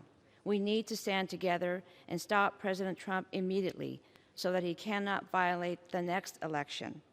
For the sake of our country and our democracy, I will vote yes to impeach the president, and I yield back. Gentleman from Georgia. Thank you, Madam Speaker. I yield a minute and a half to the gentleman from Pennsylvania, Mr. Smucker. Gentleman's recognized for a minute and a half. Thank you, Madam Speaker. I rise today to ask my colleagues on the other side of the aisle, how much is the trust of the American people worth? When the American people are dissatisfied with their government, the primary tool that the Constitution gives them to make a change is their vote. And on November 8th, 2016, Americans from every part of this nation packed the polls to elect Donald J. Trump to be the President of the United States. The country wanted a disruptor, a fighter, a deal maker, a president that would put America first. But sadly, on that very same day, Democrats had no plan or interest in honoring the vote of the American people. They were going to attempt from day one to delegitimize this president and ultimately remove him from office. Right after the president was sworn in, the Washington Post wrote, "The campaign to impeach President Trump has begun." Even before he took office, a Politico article headline read, "Could Trump be impeached shortly after he takes office?" So, House Democrats have been planning for this day since January 2017. It's clear that facts have never mattered to the House Democrats. They never planned to work with the president. Instead, they intended only to fulfill their divisive partisan agenda. Again, I ask, how much is the trust of the American people worth? Because after the vote today, for what you think is a short-term partisan gain, you can be sure that the American people will have lost their trust in our institution. They will have lost their trust in Congress. And most importantly, they will have lost trust that their vote counts. Gentleman from New York. Madam Speaker, I now yield 1 minute to the gentleman from California, Mr. Garamendi. Gentleman's recognized for 1 minute.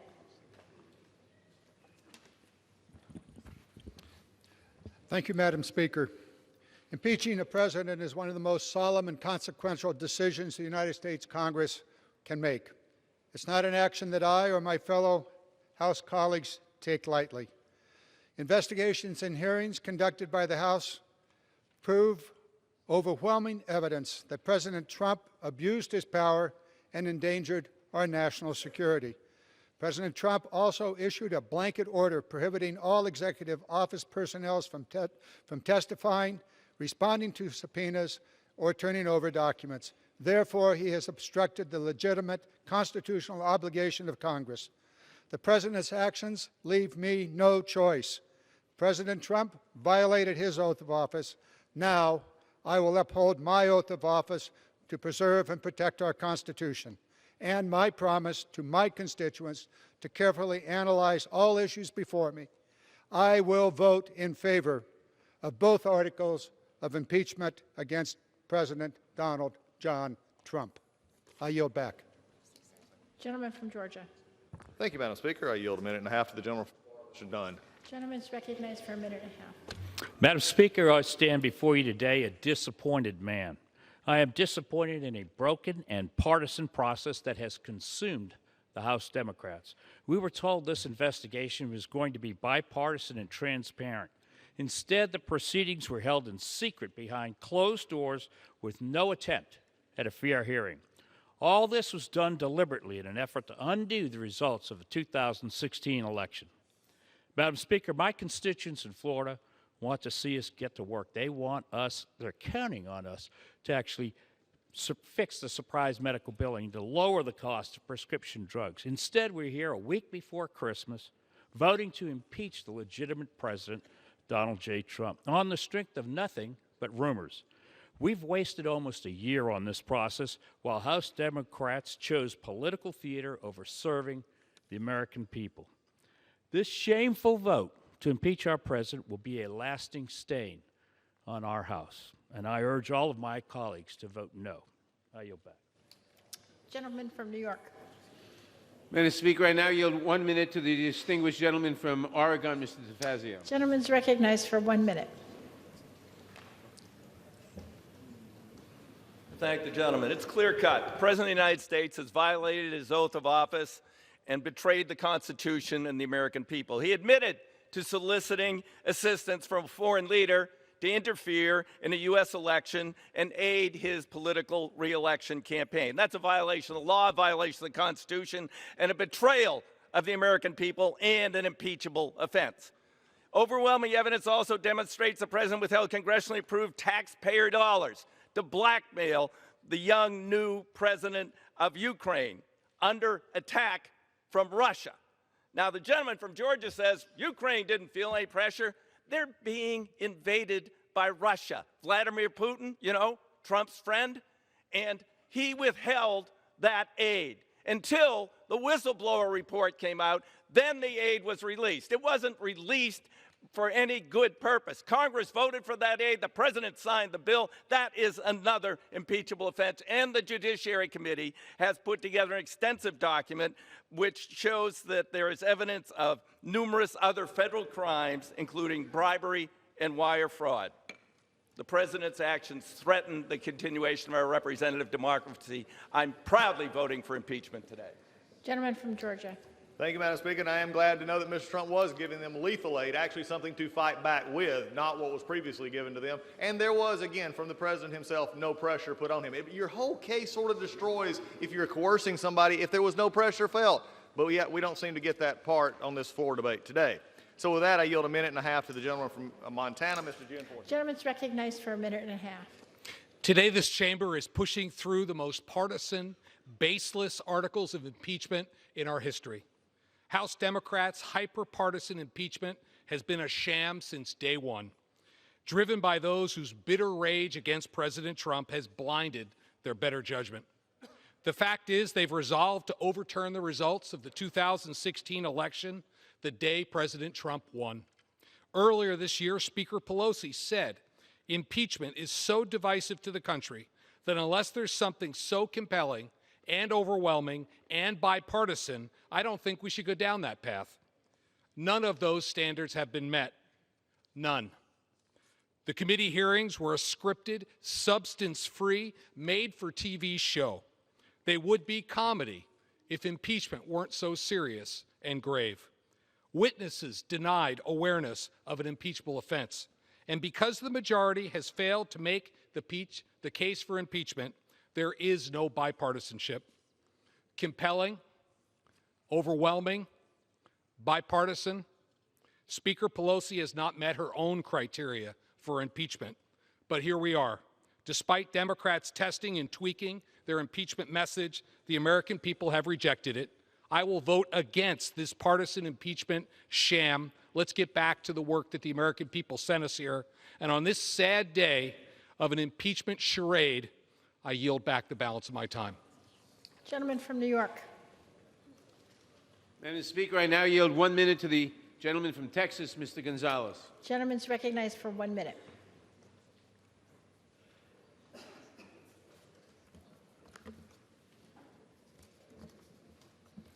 Madam Speaker, I rise on a sad day for America, a sad day for Texas, and a very sad day for the people I represent. I'm not gleeful for today. I came to Congress to lower the cost of prescription drugs, fight for a debt-free education, improve the cost of special needs children, our seniors, and our veterans. I did not come to Congress to impeach a sitting president, but we've been given no choice. He has eroded the foundations of our democracy and used the office of the presidency for personal and political gain. Our founding fathers feared that one day the power of the presidency was stretched beyond its limits. Thus, they enshrined in the Constitution a system of checks and balances. We cannot and will not lower the ethical standards of our presidency. We cannot afford to wither like a cheap flower in bad weather, watching our democracy crumble and rot from within. That is not the America the world knows and loves, and it's certainly not the America we would be proud to have our future generations inherit. And that is why today I must vote to impeach the President of the United States and fulfill my oath to the Constitution, and I yield back. Gentleman from North Dakota. Madam Speaker, I yield 1.5 minutes to my friend from Texas, Mr. Hurd. Gentleman's recognized for 1.5 minutes. Throughout this process, the American people have learned of bungling foreign policy decisions, but we have not heard evidence beyond a reasonable doubt of bribery or extortion. Allegations of these two crimes aren't even mentioned in the articles of impeachment being debated today. But today, we have seen a rushed process divide our country. Today, accusations have been hurled at each other, questioning one another's integrity. Today, a dangerous precedent will be set, impeachment becoming a weaponized political tool. We know how this partisan process will end this evening, but what happens tomorrow? Can this chamber put down our swords and get back to work for the American people? This institution has a fabled history of passing legislation that has not only changed our country, but has inspired the world. This feat has been possible because this experiment we call America has one perpetual goal: make a more perfect union. We can contribute to this history if we recognize the simple fact that way more unites our country than divides us. Tomorrow, can we start focusing on that? Gentleman yields back. Gentleman from New York. Madam Speaker, I now yield 1 minute to the gentleman from Illinois, Mr. Davis. Gentleman's recognized for 1 minute. Thank you, Madam Speaker. This is indeed a sad day for our country. This is indeed a sad day for America, but it's a good day for our Constitution. It is a sad day for our country because President Trump has defied our Constitution, our rules, our requirements, and our expectations. It is clear that President Trump places himself above the law, above our Constitution, and above the expectations of the American people. At my last town hall meeting, which was held Saturday, December 15th at Malcolm X College in Chicago, someone asked the question, what is our position on impeachment? Madam Speaker, every person there rose and said, impeach. When I speak for the people of the 7th District of Illinois, and my vote will be impeach, impeach, impeach. And I yield back the balance of my time. Gentleman from North Dakota. Madam Speaker, I yield two minutes to my friend from Texas, Mr. Gohmert. Gentleman's recognized for 2 minutes. Thank you. In 1998, Senator Schumer said, and I quote, that this impeachment will be used as a routine tool to fight political battles. We thought it was a prediction. It was a promise, and now it's playing out. It's exactly what's being done here. And for those that say we don't address the defenses of fact, here you go. The impeachment serves two purposes. Number one, stop the investigation by the U.S. Department of Justice and Ukraine into the corruption of Ukraine interference into the U.S. Election in 2016. You said this was about, this terrible Russia collusion. Then that fell through. It's about emoluments. It's about bribery. It's about extortion. It's changed, but one thing hasn't changed, and that is the intent to impeach this president. It's always been there. But let's be honest. The president turning his back on Ukraine, that happened in 2009. Because in 2008, Ukraine invaded Georgia. What happened? Bush put sanctions on Russia to teach them a lesson. What happened after that? Well, in March of 2009, Hillary Clinton was sent over to Russia with a reset button to say, Bush overreacted. We're okay that you invaded Georgia. It was a green light to Russia to invade Ukraine. And what do? Oh, yeah, you send blankets and MREs they can eat and be warm while the Russians are killing them. That is what the Obama administration did. This is a travesty, and we're in big trouble because Schumer was right. Now it's lowered even farther, the bar. It will be used for political battles, and this country's end is now in sight. I hope I don't live to see it. This is an outrage. I yield back. Gentleman from New York. I am deeply concerned that any member of the House would spout Russian propaganda on the floor of the House. I now yield 1 minute to the gentleman from New York, Mr. Higgins. The gentleman from New York is recognized for... The House will come to order. The gentleman from New York is recognized for 1 minute. Thank you. The House will come to order. The House will come to order. The gentleman from New York is recognized for 1 minute. Thank you, Mr. Chairman. Madam Speaker, the United States Constitution is explicit. Bribery is an impeachable offense. Bribery involves the abuse of power, and the President of the United States abused the power of his office by soliciting a bribe of a foreign leader to interfere in an election that he was afraid he could not win honorably, fairly, or freely. You, President of Ukraine, open and announce an investigation of my political rival, and I, President of the United States, will release $391 million in military aid and give you the stature-amplifying White House meeting that you need. This is a this-for-that, something-for-something transaction. Soliciting a bribe from a foreign leader is an abuse of power and a federal crime. I yield back. Gentleman yields back. Gentleman from North Dakota. Madam Speaker, I yield 1.5 minutes to the gentleman from Florida, Mr. Bill Rackus. Gentleman's recognized. Thank you, Madam Speaker. I want to thank my Republican colleagues who have toiled honorably in defense of the Constitution and the rule of law under difficult circumstances, Madam Speaker. You know, Madam Speaker, it's a darn shame that we have found ourselves in this position today. Every time I step into this chamber, I'm humbled to be serving in the greatest legislative body in the history of the world.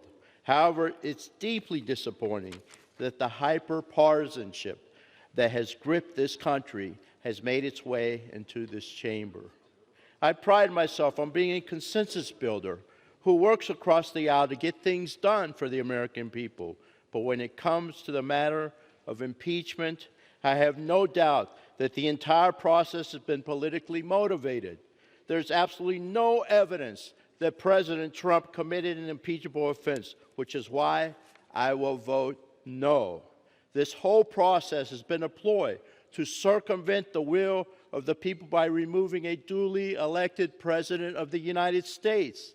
It is a national disgrace and sets a dangerous precedent. But we are a great nation, and we will survive this indignity. Let's put this ugly chapter behind us, Madam Speaker, and get to work. I yield back. Gentleman yields back. Gentleman from New York. Mr. Speaker, I now yield 1 minute to the gentleman from Mississippi, Mr. Thompson. Gentleman's recognized for 1 minute. Thank you very much, Madam Speaker. Madam Speaker, the question that will be answered today is, will members honor their oath to uphold the Constitution? Democrats are not supporting impeachment based on a policy disagreement or the election results of 2016. No one is above the law. The president must be held accountable. A constitutional process is not a hoax or a witch hunt. President Trump just opposes it. No one is above the law, not even President Donald J. Trump. The president abused his power by pressuring Ukraine to help his reelection campaign. Impeachment is a constitutional remedy for these actions. Trump betrayed his oath, betrayed the Constitution, and undermined the integrity of our elections. Those who are against the impeachment inquiry are willing to turn a blind eye to constitutional violations by the president. As a nation, we have no other alternative. We must protect our Constitution and the United States of America.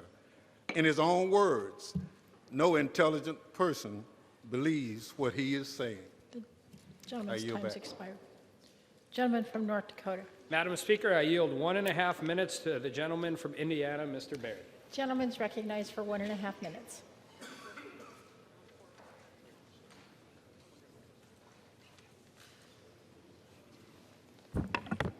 Madam Speaker, the totality of this process is just another reminder that my colleagues across the aisle are more focused on politics than policy. The American people deserve better. Our republic deserves better. The brave men and women of our military, myself included, have fought for the freedom and democracy all around the world. Yet today, my colleagues are eroding those freedoms through a process that ignored facts, abused power, and was shrouded in secrecy. Those facts could not be more clear. The president committed no crime, broke no laws, and there was no quid pro quo. I look forward to doing the right thing, representing the Hoosiers in my district, and voting against this impeachment charade. I stand with President Trump and look forward to passing policies that continue to move our country forward. I yield back the balance of my time. Gentleman yields back. Gentleman from New York.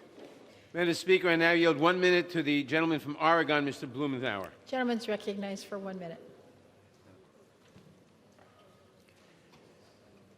Thank you. Thanks to the hard work of our committees, the leadership of the Speaker, we found overwhelming evidence Trump invited foreign interests to interfere in our elections for his personal gain, and he then took unprecedented efforts to cover it up, obstructing Congress. I'm proud of the courage of new members to do their duty so that for the first time in his privileged life, Donald Trump will be finally held accountable for his reckless personal behavior and business practices. I vote proudly for these two articles of impeachment, And then I hope the House retains control of the articles until the Speaker and Leader Schumer can negotiate agreement on process and witnesses from McConnell so that the next stage will be open and fair, so that Donald Trump will ultimately be held accountable. Gentleman yields back. Gentleman from North Dakota. Madam Speaker, I yield 1.5 minutes to my friend from Oklahoma, Mr. Hearn. Gentleman's recognized for 1.5 minutes. Public hearings began November 13th. Less than a month later, Speaker Pelosi announced articles of impeachment on December 5th, saying that the investigation had revealed enough information to move forward with impeachment. Let's think about that. 22-day investigation. 6 of those days were weekends where hearings weren't happening and the House was not in session. 7 of those days were weekends that the House was in recess, including the week of Thanksgiving. 2 of those days were in flying days where Congress doesn't hold hearings. So out of the 22 days, just 7 days were used to investigate, debate, and vote on the impeachment of the duly elected leader of our country. No wonder my constituents are upset. 7 days to impeach the President of the United States. Not to mention that this 7-day investigation uncovered 0 facts in support of impeachment. I spent every minute I had in there as an observer of these hearings, and all I learned is that if you hate someone so strongly and enough people agree with you, that's grounds enough to be impeached. We asked for 12 hours of debate, the same amount of time allotted to President Clinton's impeachment, 12 hours of debate for possibly the biggest vote I will cast in my tenure as representative. Isn't asking too much. But no, they want to get out here before Christmas. So it's okay to rush through the process. I'm ashamed to be a part of this today, even as I vote against the impeachment. My constituents are calling every day, mad as hell, saying we should be ashamed that this historic chamber has fallen so low to allow something like this to happen. I yield back. Gentleman from New York. Madam Speaker, I yield myself such time as I may consume. Gentleman's recognized. Madam Speaker, my friend, the gentleman from Georgia, has a tagline about the clock and the calendar. Madam Speaker, this is not about the clock and the calendar. It is about corruption and the Constitution. It is about a president who abused his power to coerce an ally to intervene in our election and poses a continuing threat to the integrity of our next election. The president's defense is built on 3 pillars, and when those 3 pillars fall, the entire defense of the president collapses. First, they claim there was no quid pro quo. Well, the evidence is undisputed. President Trump conditioned a White House visit and military aid on President Zelensky's public announcement of the investigations. Ambassador William Taylor wrote at the time, quote, "I think it's crazy to withhold security assistance for help with a political campaign," close quote. A reporter asked White House Chief of Staff Mick Mulvaney if there had been a quid pro quo here, and he replied, "We do that all the time. Get over it." The president refused to help our ally until he got a personal political favor, and so the first defense falls. Second, the minority claims that the Ukrainians didn't know about the hold. The evidence, again, is undisputed. Ukraine knew about the hold on the military assistance within hours of the president's July 25th call. Laura Cooper of the Department of Defense testified under oath that on July 25th, the State Department sent 2 emails to the Department of Defense notifying them that Ukrainian officials were asking, "Where is the aid?" The Ukrainians understood exactly what President Trump was asking.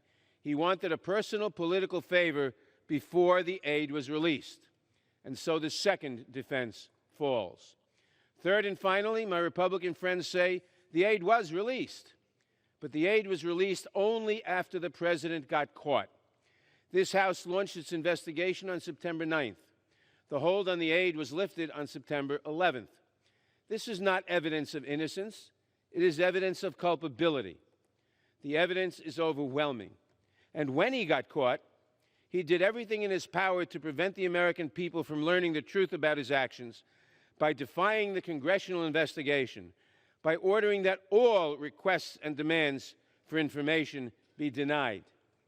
With our national security and the integrity of our election at risk, we must act, not because of the clock and the calendar, but to fight against corruption and for continued self-government by the American people. I yield back. I reserve the balance of my time. Gentleman from North Dakota.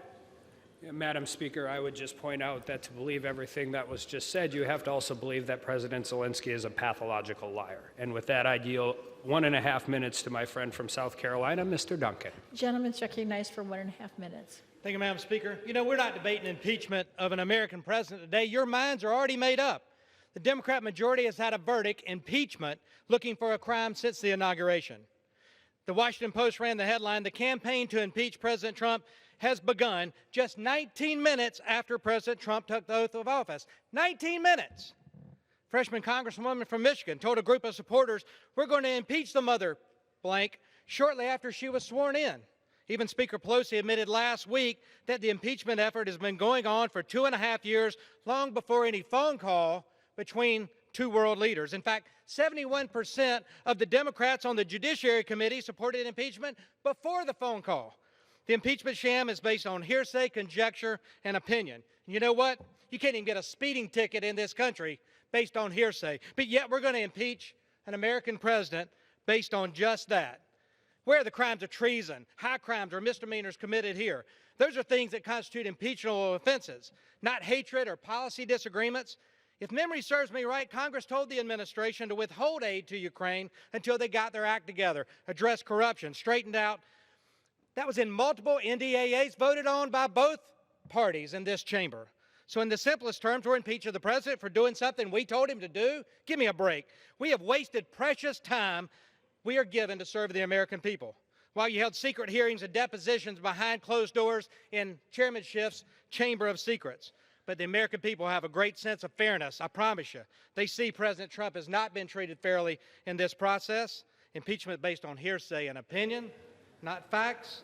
It's a sad day in this chamber, the People's House. I yield back.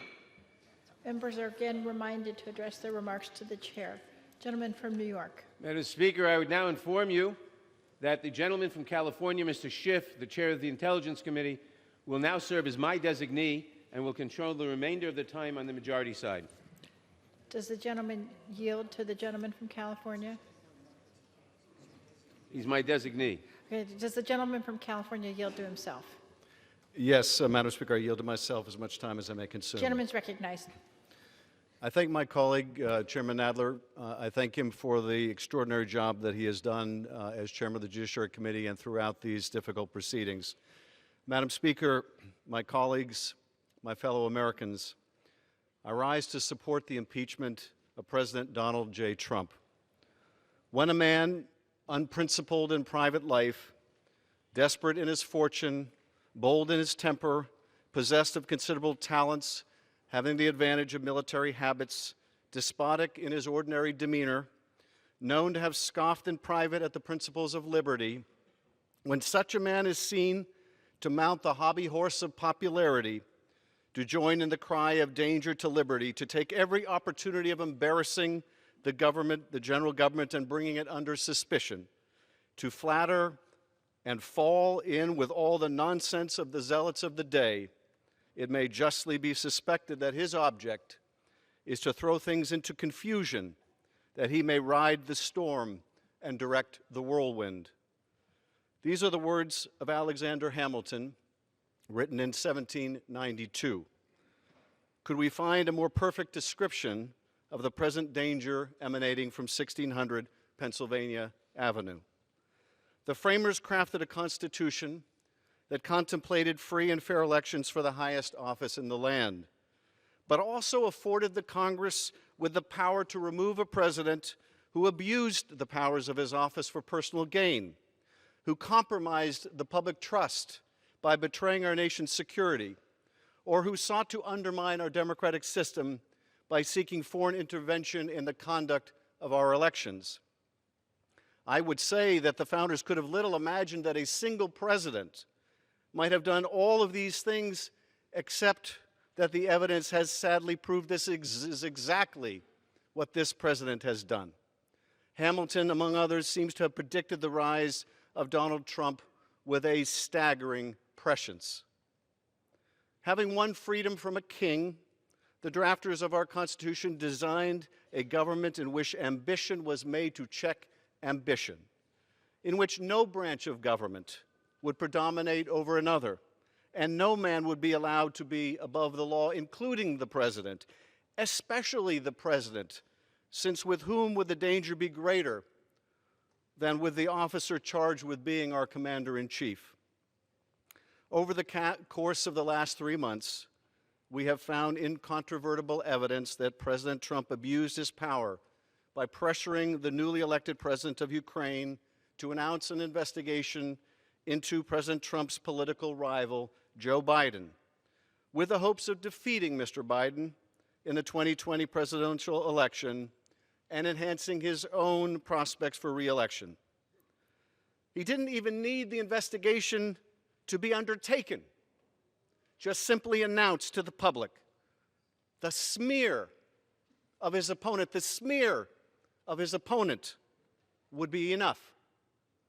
To effectuate this scheme, President Trump withheld 2 official acts of vital importance to a nation at war with our adversary, Vladimir Putin's Russia.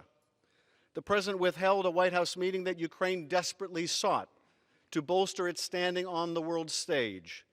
And even more perniciously, President Trump suspended hundreds of millions of dollars of military aid approved by this Congress to coerce Ukraine into doing his electoral dirty work.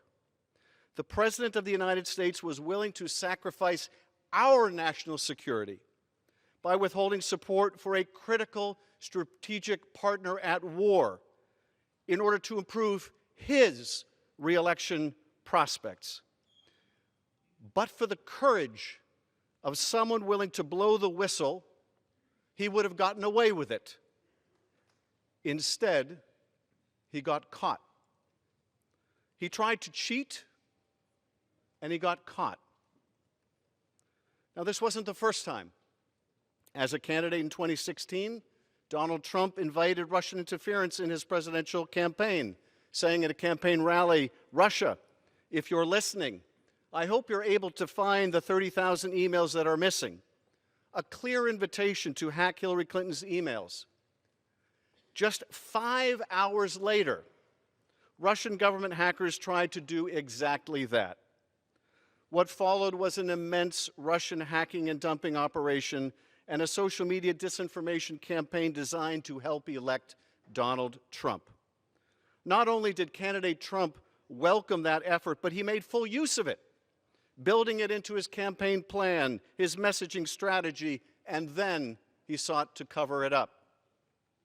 This Russian effort to interfere in our elections didn't deter Donald Trump. It empowered him.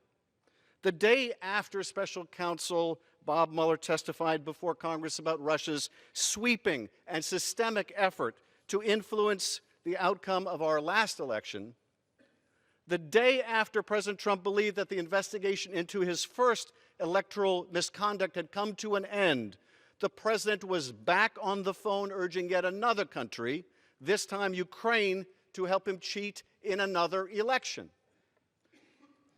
3 consecutive days in July tell so much of the story.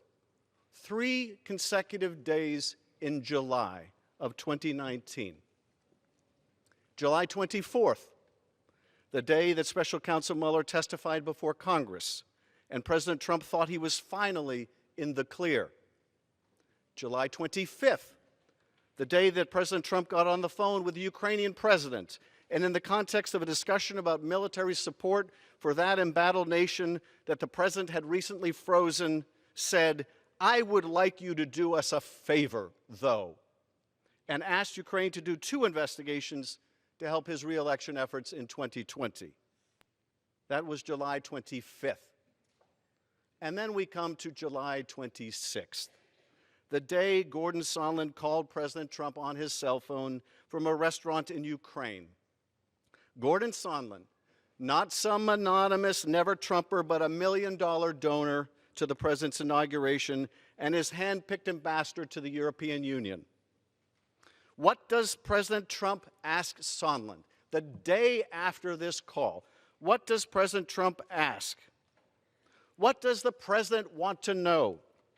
Did he ask about Ukraine's efforts to battle corruption? Of course not.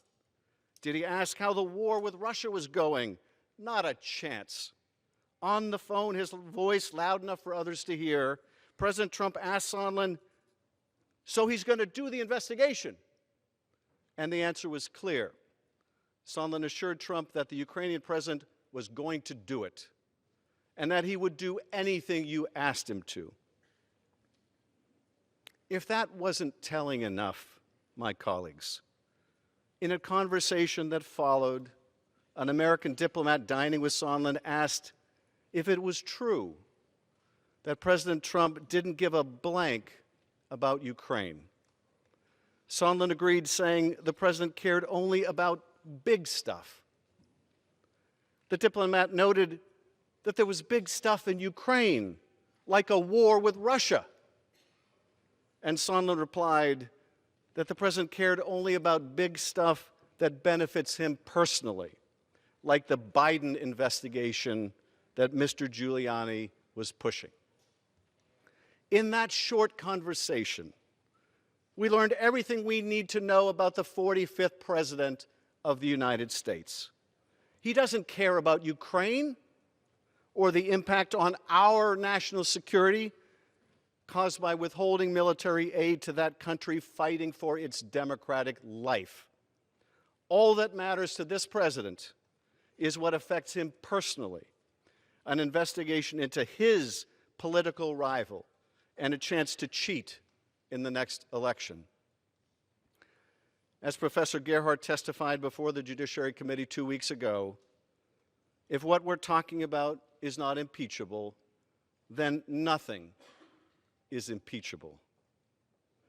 Even as this body uncovered the facts of this Ukraine scheme, even as we opened an impeachment inquiry, even as we gathered evidence, President Trump continued his efforts to seek foreign help in the next election.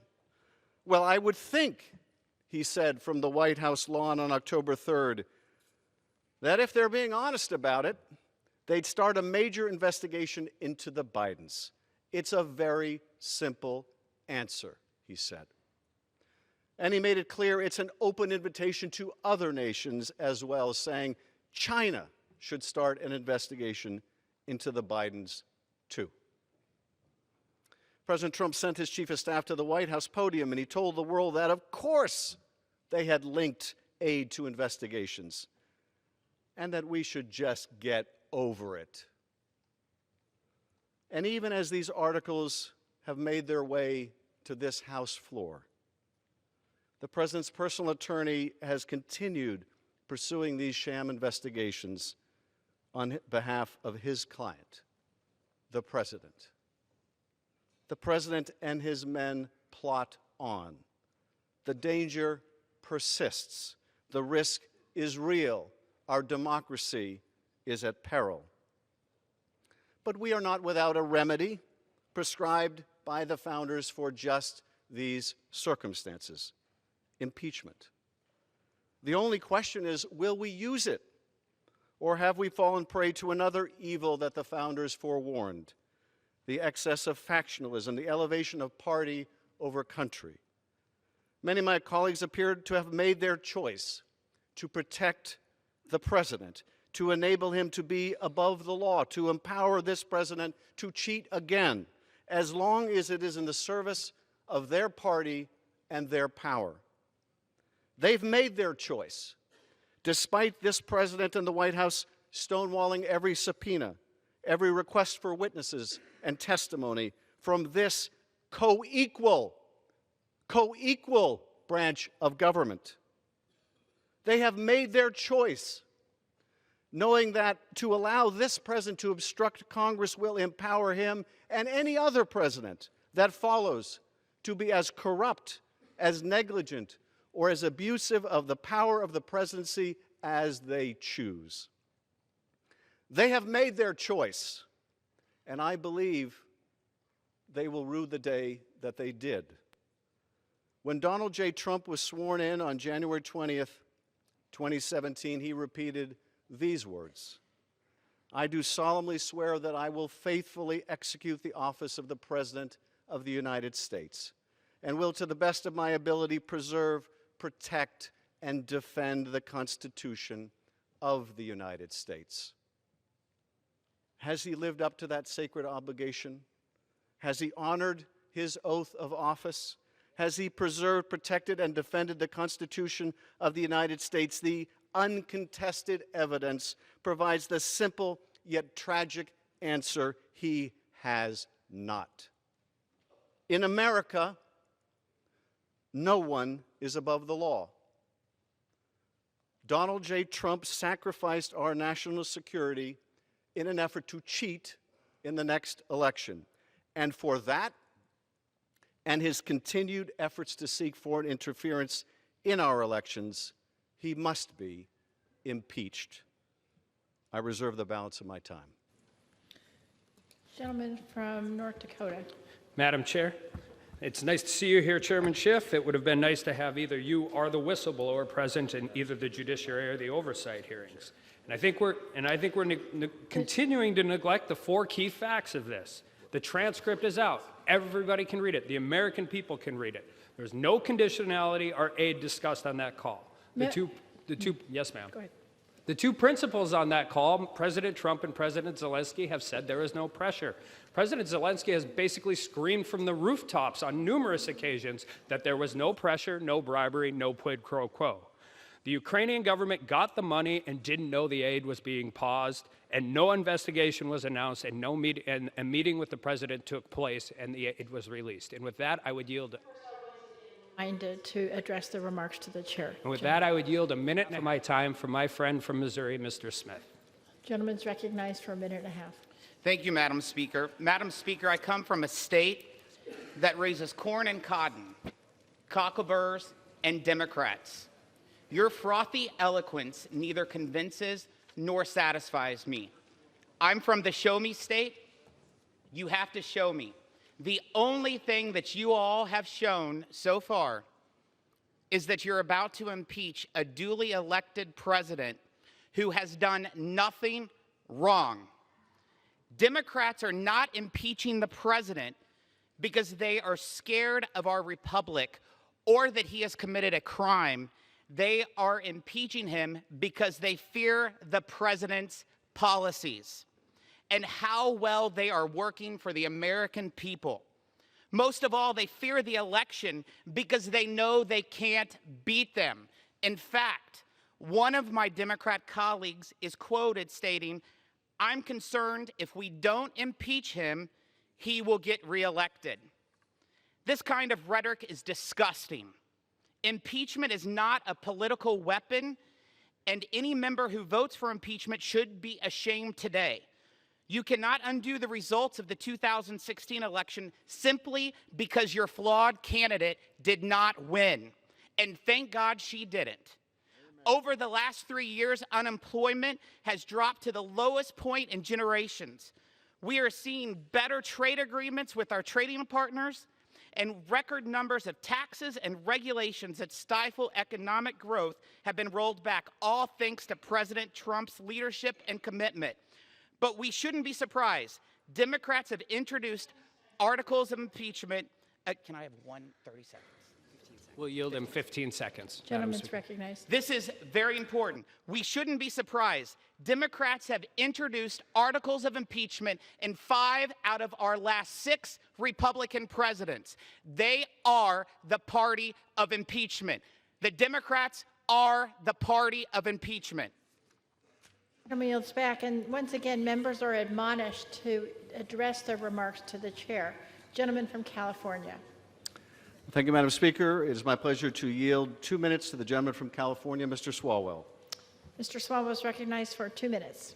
Donald Trump is using the presidency to put his own personal gain above our national interests. He is using our taxpayer dollars and foreign interference to cheat the next election, and it jeopardizes our national security and integrity at the ballot box. And not a single fact in this case is seriously in dispute. I ask my colleagues, who sent his personal lawyer to Ukraine to investigate his political rival? Who fired an ambassador who stood in his way? Who conditioned a White House meeting on investigations that only personally benefited him and not the national interest? Who cut off military aid to an ally that desperately needed it? Who pressured President Zelensky to conduct those investigations? Who stood on the White House lawn and asked not only Ukraine to investigate his rival, but also China? Who has buried evidence and blocked witnesses from testifying? And who is still, today, sending his personal lawyer to Ukraine to dig up dirt and rig an election? The answer to all of these questions is President Donald Trump. This is a crime spree in progress, but we know how to stop it. Courage. Yes, this investigation has shown us how corrupt President Trump is, but it's also shown us the courage of some of our fellow patriotic civil servants who have used their courage to not only stand up around the world to extinguish corruption, but also to extinguish it at the White House. How? Well, my colleagues argue, no harm, no foul. Ukraine got the aid. Wrong. Trump cheated. Patriots caught him. Then Ukraine got the aid. Standing up, turns out, works. Now is the time to summon the courage of those patriots and to summon the courage that they showed against Donald Trump. If they can risk their careers, even their lives, to do the right thing, can my colleagues also do the same? After all, more is on the line than just military aid to an ally. Our national security is at stake. Stand up for that. Our election integrity is at stake. Stand up for that. And our Constitution's at stake. Stand up for that. I yield back. Gentleman from North Dakota. Madam Speaker, may I inquire as to the time remaining on each side? The gentleman has 1 hour and 23 1/4 minutes remaining, and the gentleman from California has 1 hour and 18 minutes remaining. I appreciate the detail. And with that, I yield 1.5 minutes to the gentleman from Ohio, Mr. Johnson. Gentleman's recognized for 1.5 minutes. Madam Speaker, this is a sad day for America. This partisan impeachment sham seeks to disenfranchise 63 million American voters. So I want to use my time to call on this chamber for members to rise and observe a moment of silent reflection, to give every member here the chance to pause for a moment and remember the voices of the 63 million American voters the Democrats today are wanting to silence.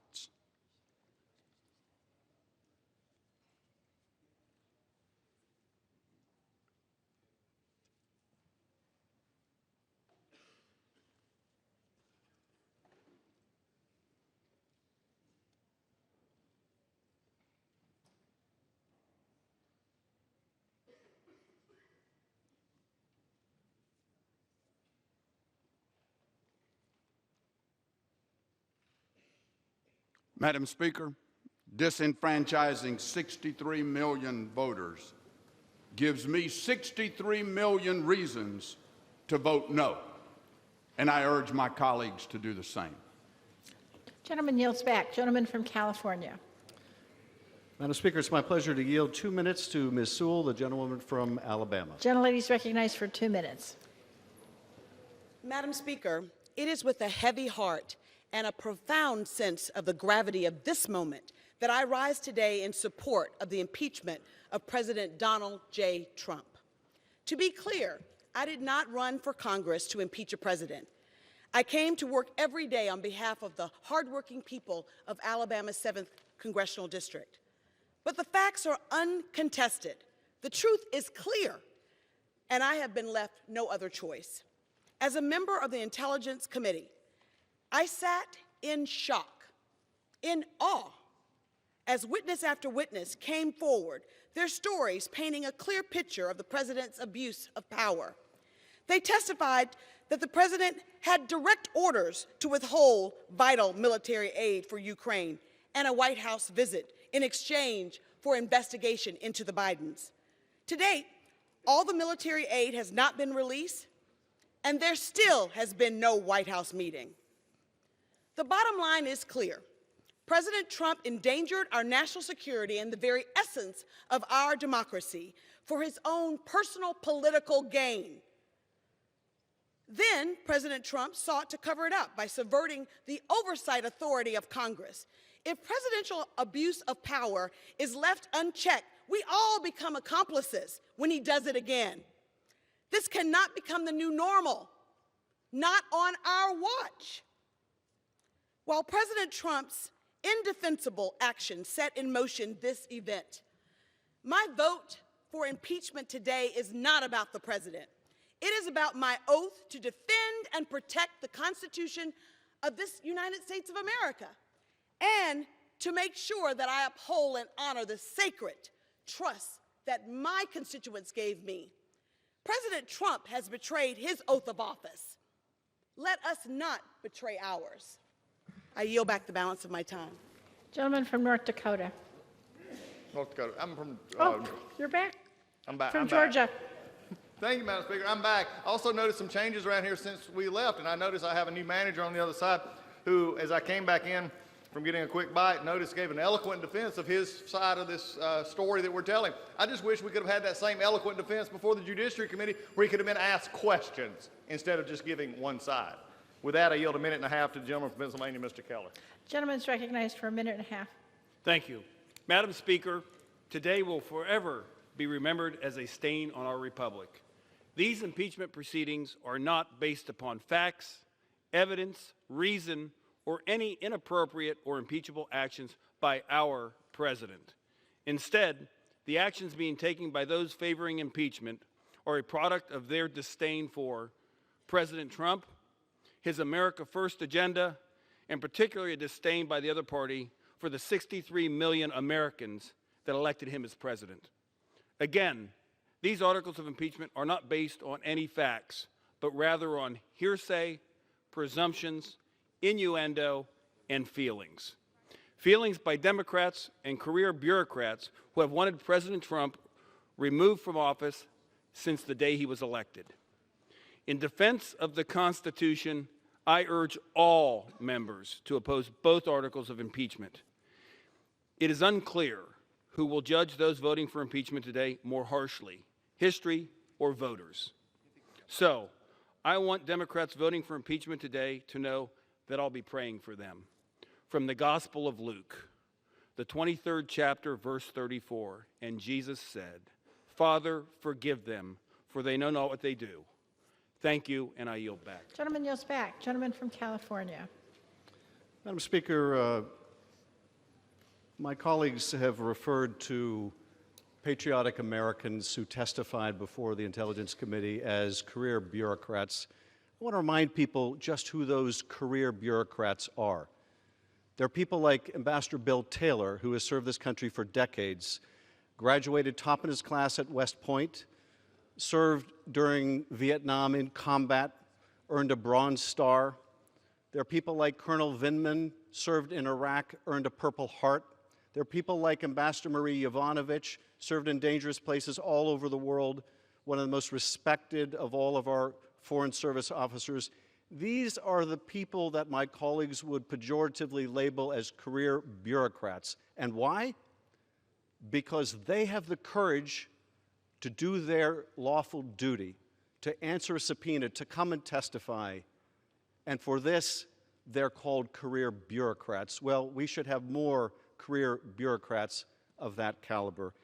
I'm pleased to yield 1 minute to the gentleman from California, Mr. Costa. Gentleman's recognized for 1 minute. Madam Speaker, I rise with a heavy heart. The two most difficult votes any member of Congress ever has to cast to vote to go to war are to impeach. Today, I will vote for the articles of impeachment. Over the last few months, I've listened carefully to my constituents. I've weighed all the available information to determine whether or not the President committed any wrongdoing. There are disturbing facts from this administration that inform my decision, including the President's own words.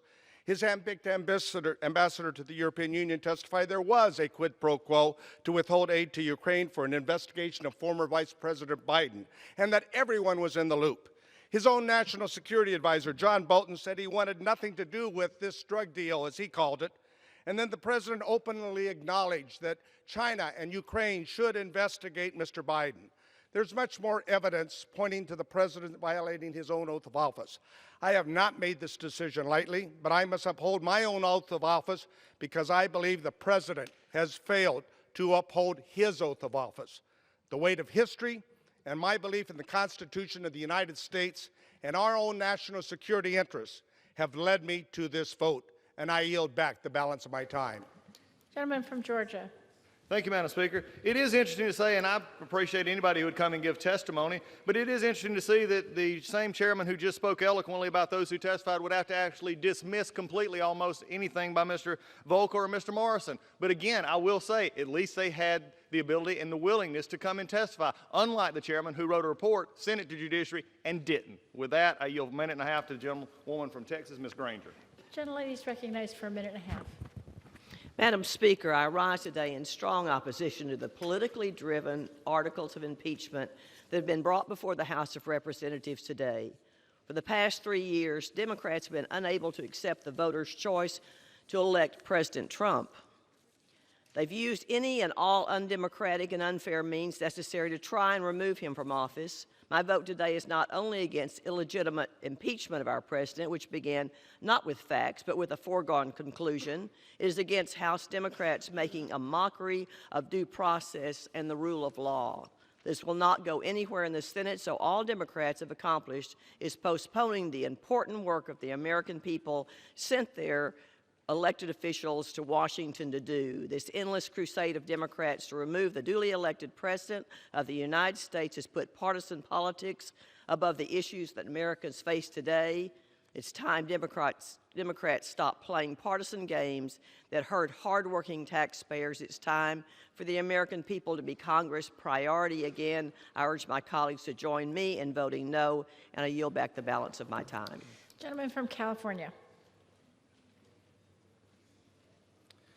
Thank you, Madam Speaker. I am more than delighted to refer to the testimony of Ambassador Volker and Mr. Morrison.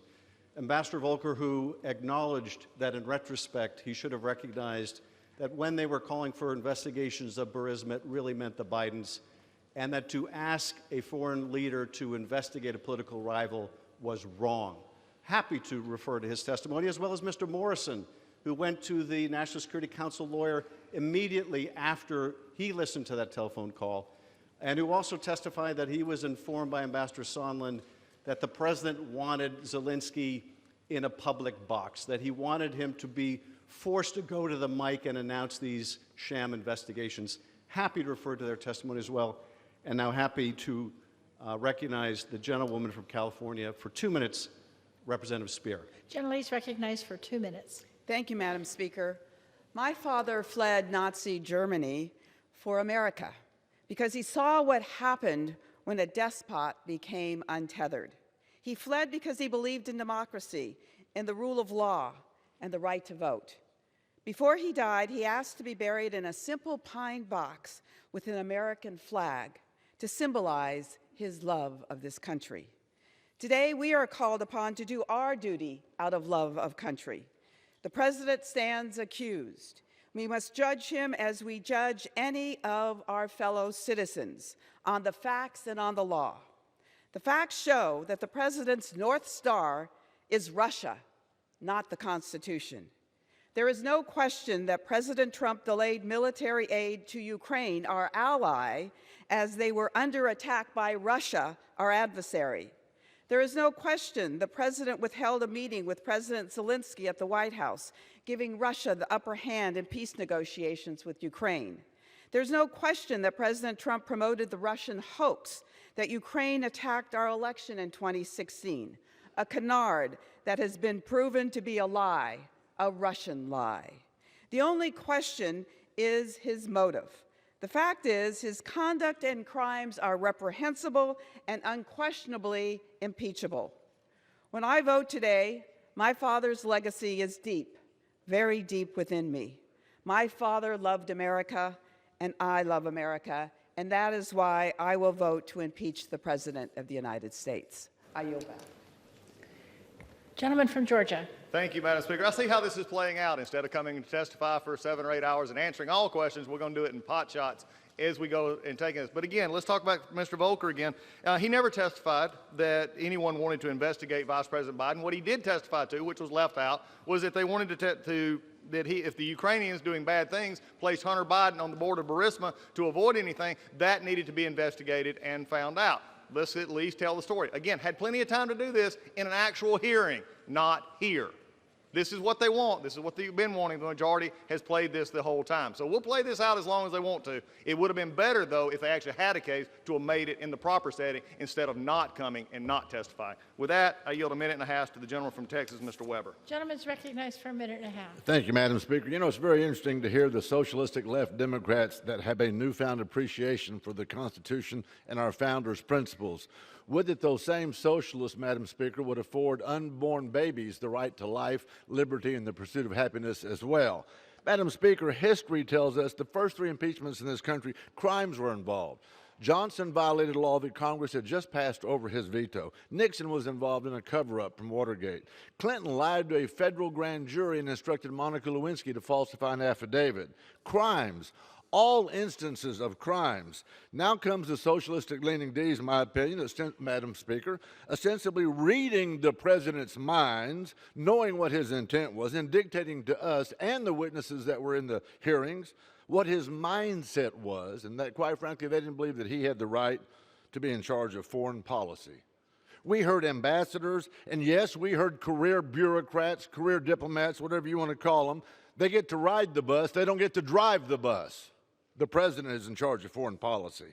They said that the president had the audacity to use his judgment on foreign policy instead of theirs. Opinions. Suppositions indeed. The very swamp he is draining is objecting. Who knew? Today, now during the earlier rule debate, comes the floor manager of the other side from Massachusetts, citing not facts witnesses, but newspaper articles, CNN, USA Opinions, editorials. Unbelievable, Madam Speaker. Americans are watching. The D's are delusional, deleterious, delirious, and in deep yogurt. I yield back. Gentleman from California. I would just remind my colleagues that Ambassador Volker said that the attacks on Joe Biden were meritless, and he tried to persuade Mr. Giuliani that there was no factual support for them. Proud to recognize the gentleman from Georgia, Mr. Lewis, for 2 minutes. Gentleman's recognized for 2 minutes.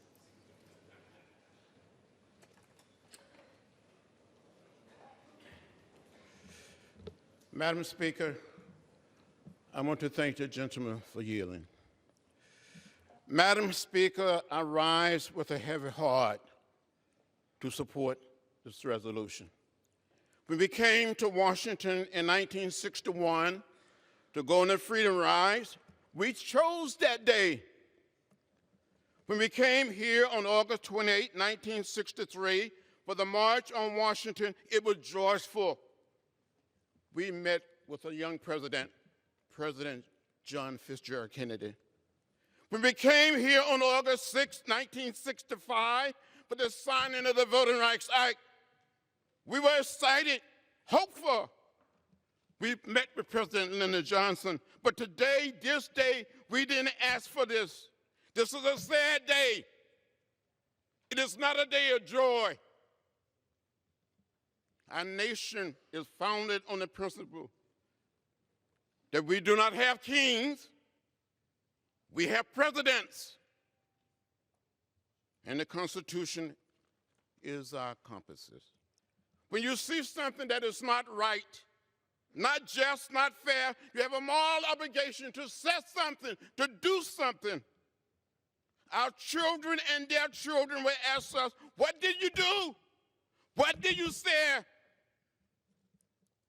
For some, this vote may be hard, but we have a mission and a mandate to be on the right side of history. I'll yield back the balance of my time. Gentleman from Georgia. Thank you, Madam Speaker. I always like to be polite, and I do appreciate the gentleman from California confirming everything I just said in my statement just a moment ago. With that, I yield 2 minutes from the gentleman from Ohio, Mr. Winstrup. Gentleman's recognized for 2 minutes. Thank you, Madam Speaker. Since 2016, America has seen a pattern of failed and disproven attacks and allegations against President Trump. Today is the 4th impeachment-related vote since President Trump took office. It's yet another attempt to reach their predetermined conclusion of impeachment on a conclusion built on political bias, accusations, and innuendo. These repetitive and false allegations reveal a political obsession disguised as some kind of righteous oversight. When they didn't win at the ballot box, they pursued a Russian collusion narrative that Special Counsel Robert Mueller had to waste time and taxpayer dollars to prove false. When the Russia collusion malicious deception didn't work, Madam Speaker, Democrats sought a new path forward to impeach President Trump. They created a made-for-TV set of hearings, complete with witness auditions held in the basement of the Capitol.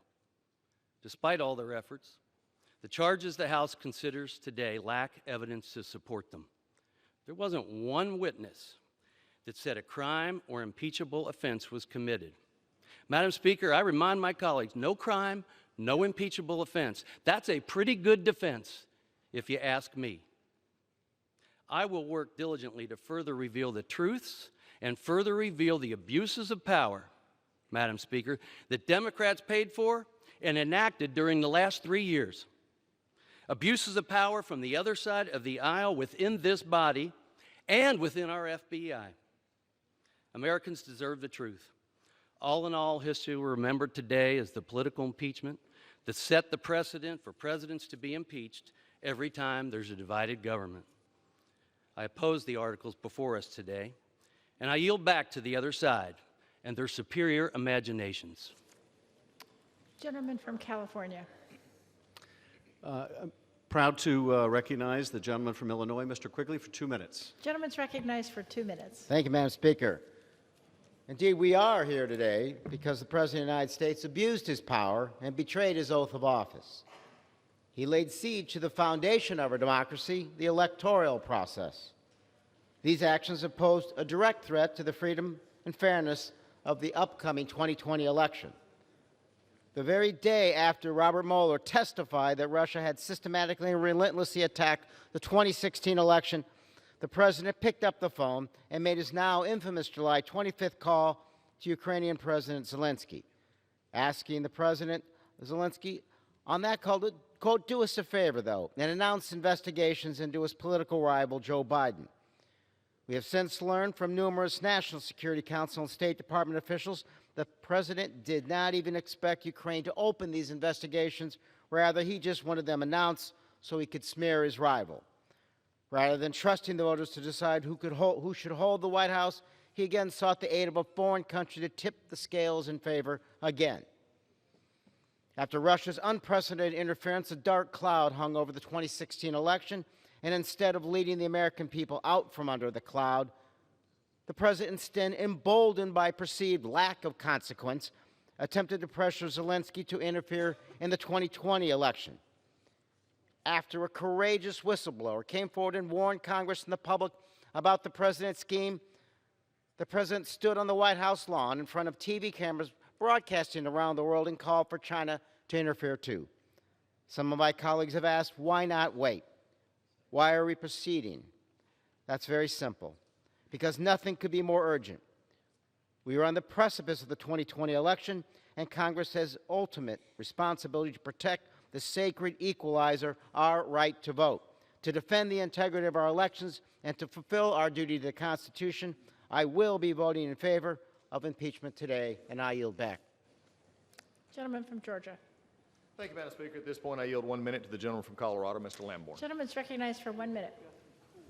Madam Speaker, anyone watching this impeachment sound and fury signifying nothing should look out for 3 misrepresentations the Democrats are making. 1, Trump endangered national security. No, the 55-day delay did not stop the Ukrainians from defending themselves. Trump actually gave them lethal aid, which Obama never did. During Obama's negligence, Democrats said nothing. 2, Trump is not above the law. No one is, but why don't the Democrats tell us what law he broke? They can't because he didn't break any. So Democrats have resorted to two vague and subjective articles, abuse of power and obstruction of justice. And three, the evidence is not in dispute. No, the evidence is very much in dispute. In fact, for every statement Democrats cherry pick to indict Trump, many more statements back up the president. In reality, this is nothing but a partisan ploy by Democrats to overturn an election. But this charade will fail, and the Senate will exonerate Trump, and everyone knows it. Gentleman yields back. Gentleman from California. Madam Speaker, I'm proud to recognize the gentleman from Texas, Mr. Castro, for 2 minutes. Gentleman is recognized for 2 minutes. Thank you. As my colleagues have said, the evidence of the president's abuse of power and obstruction of Congress is uncontested. But let's outline a few key events involving the nearly $400 million in military aid that was held up by President Trump and for President Trump despite congressional mandate. The summer of 2019 was the summer of shame at the White House. On July 3rd, the White House first blocks security assistance money for Ukraine with no explanation.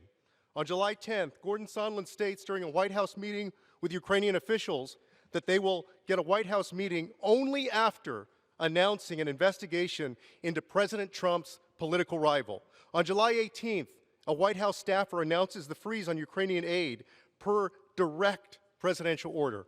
And just 1 day after Robert Mueller's testimony before Congress, President Trump makes the now infamous phone call with Zelensky, asking him to investigate the Bidens. Then, things start to fall apart. See, the White House learns that a whistleblower has reported President Trump's phone call with President Zelensky in a complaint. And on September 9th, Congress starts to investigate the president's actions. And then the jig is up. On September 11th, the aid is suddenly released without explanation over 2 months later. When you read the call transcript and follow the timeline I've laid out, guilty is guilty. Nothing changed during that time regarding the president's supposed concerns over corruption. So let's be clear. The military aid was released because the president got caught. But getting caught doesn't get you off the hook. And I ask my colleagues, is attempted murder a crime? Is attempted robbery a crime? Is attempted extortion and bribery by a president a crime? Yes, it is. And the only question now is whether we will find the moral courage to stand up for our country and impeach the President of the United States. I yield back. Gentleman from Georgia.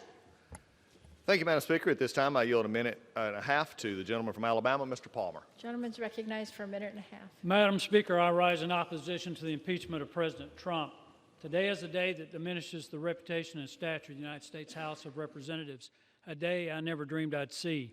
Today, my Democrat colleagues seek to overturn an election by forcing a vote that will forever be a stain on this Congress. They are not just voting to impeach President Trump.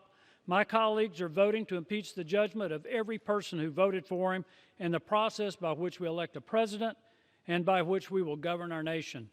My Democrat colleagues claim the Russians influenced the outcome of the 2016 election, but based on their corrupt impeachment proceedings, it appears my colleagues have been influenced by how Russia conducts political trials. No real evidence, no real crime, no due process, and no justice.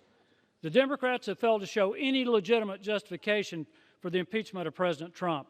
When they could not find real evidence, they made it up, called it a parody. They conducted most of the hearings in secret. They instructed witnesses not to answer Republican members' questions, and they denied Republicans our right to call witnesses, making it absolutely clear their objective was from the beginning pathetically political.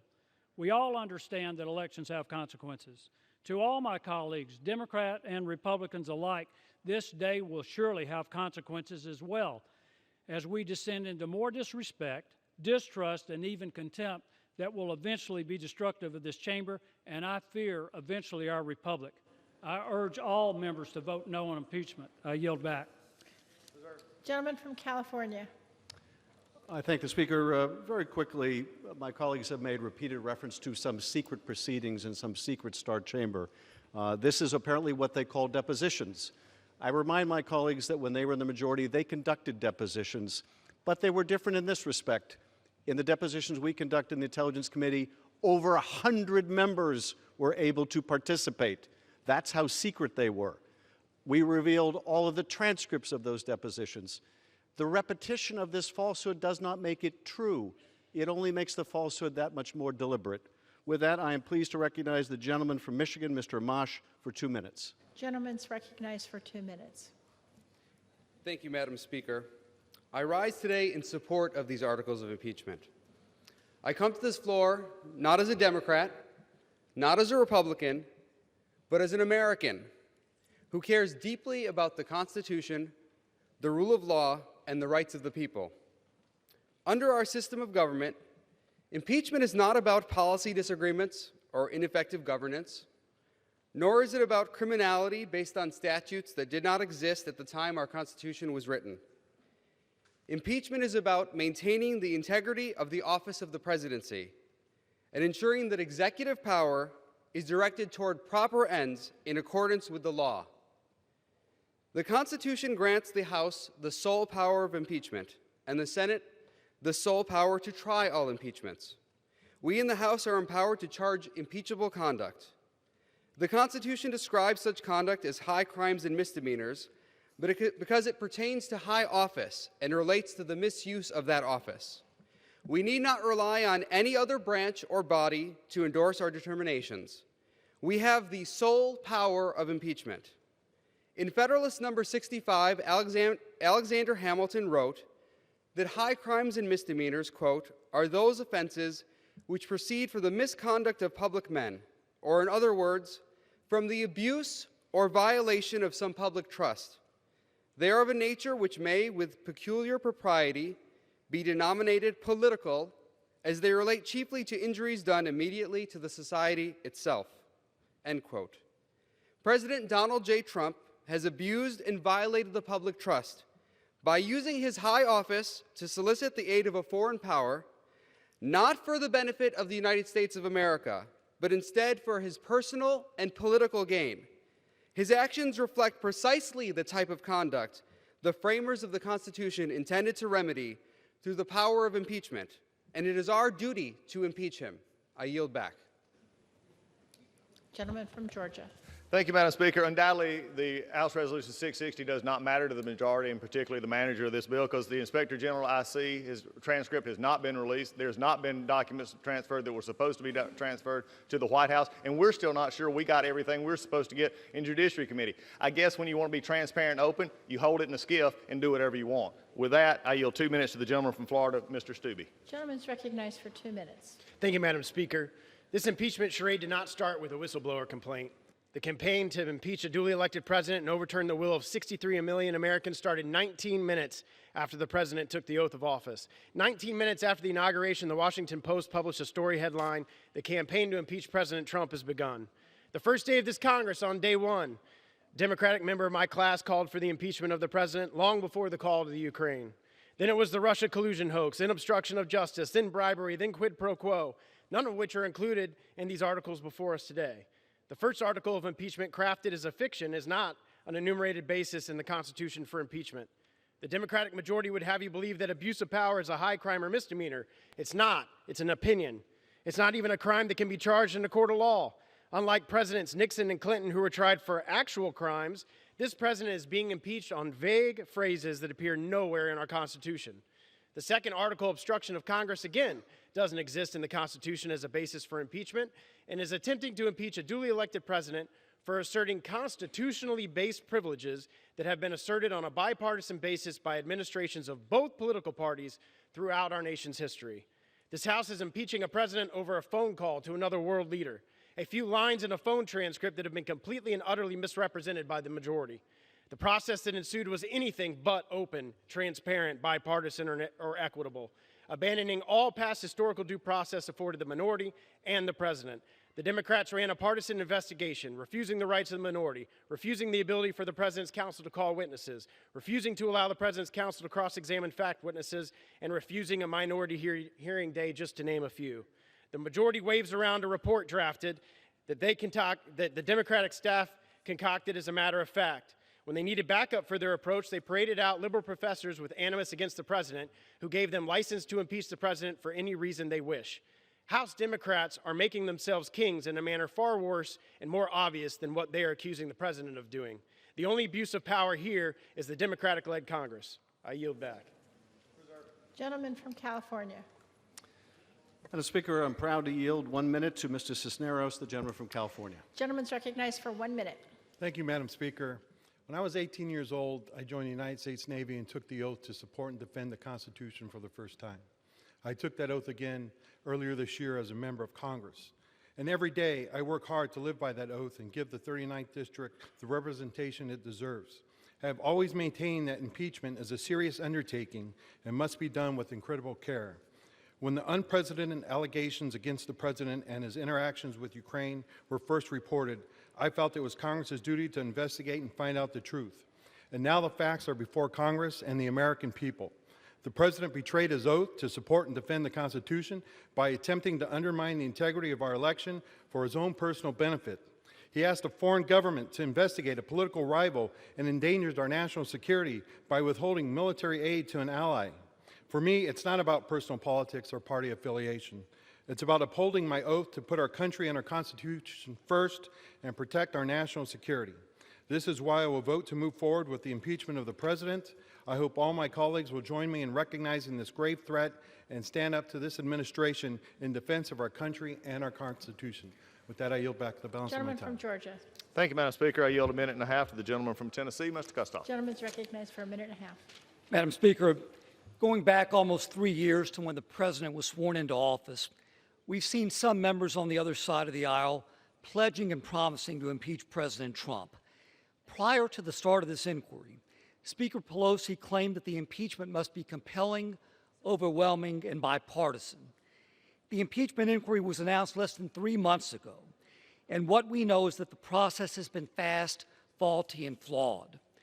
What we've witnessed since September 24th, when the inquiry was announced, is that the evidence we've seen is not compelling, it's not overwhelming, and the process is undoubtedly and unquestionably not bipartisan. I'm viewing this through the lens of a former United States attorney, and as we take this vote, here's the bottom line for the American people. There was no bribery, there was no extortion, there was no quid pro quo, there were no high crimes and misdemeanors committed by the President. And I yield back. Gentleman from California. Madam Speaker, I now recognize the gentlewoman from California, Ms. Chu, for 1 minute. Gentleman is recognized for 1 minute. Madam Speaker, we know that President Trump withheld needed military aid to Ukraine. We know that he used it to demand Ukraine interfere in the 2020 election for his own benefit. And we know that Ukraine knew. None of these facts have been disputed. Instead, the White House has tried to hide the truth. But the President is not above the law. Nobody is. Corruption and obstruction. The President is guilty of both. The blatant abuse of power was made clear from over 100 hours of testimony before 3 committees and was clear in the call summary released by the White House. The obstruction has been made clear by the President's refusal to cooperate at every turn, even when ordered by a court. Setting a precedent that any president can abuse their power to interfere in our elections is an existential threat to our democracy. It's also a betrayal of the oath of office and the Constitution. Therefore, in fulfillment of my own oath of office, it's with solemn purpose today that I vote to impeach President Donald Trump. Gentleman from Georgia. Thank you, Madam Speaker. At this time, I yield 1.5 minutes to the gentleman from Ohio, Mr. Gibbs. Gentleman's recognized for 1.5 minutes. Thank you. Madam Speaker, Democrats started with quid pro quo. That didn't work so well. Then it was bribery, extortion. Then they brought their witnesses in, and not one could answer if they saw any evidence of bribery, extortion, or any crime when questioned. There was just silence. Then the witnesses, they always testified, they heard this from her, so and so and so. When the Democrats brought their star witness in, Ambassador Sondland, when asked, he said, "I presume the aid was held up." I presumed? Testimony was all hearsay, conjecture, and assumptions. So now it's abuse of power with no underlying crime. which is opinion. Abuse of power to the Democrats is they don't like his policies or he treated a reporter harshly. Obstruction of Congress. You know, there are three co-equal branches of government. When the executive branch and the legislative branch have an impasse, that's when the judicial branch intervenes. They didn't do that. The Democrats didn't sought that route. Every president, including George Washington, could have been impeached based on these fact-less articles. There is no crime, there's no victim, as Ukraine received their aid before September 30th deadline, and no witnesses that witnessed anything. This isn't about the rule of law. It's politics at its worst. It's disgraceful. It's time to end this charade and scam on the American people. I urge everybody to vote no on these articles of impeachment. I yield back. Gentleman from California. Madam Speaker, happy to remind my colleagues of Ambassador Sondland's testimony. He posed the question, was there a quid pro quo? The answer is yes. When he was asked about a quid pro quo involving the military aid, he said it was as clear as 2 + 2 = 4. I'm pleased to yield 1 minute to Ms. Schakowsky, the gentlewoman from Illinois. Gentleman is recognized for 1 minute. It is my adult son, Ian Schakowsky, whom I will always credit for my decision last June to support an impeachment inquiry. It had never been my goal to impeach a president, but Ian made such a compelling case. He reminded me of the oath I have taken 11 times now to support and defend the Constitution of the United States. He said, "Mom, this is not about politics. This is not about party." And pushing back against my arguments, he said, "This has nothing to do with the final outcome. It's about doing the right thing, even if others don't." He made me see that it was about my legacy, my modest place in history. I want to thank you, my son, for helping me do the right thing today, to vote to impeach the President of the United States, Donald Trump, because no American is above the law. And I yield back. Gentleman from Georgia.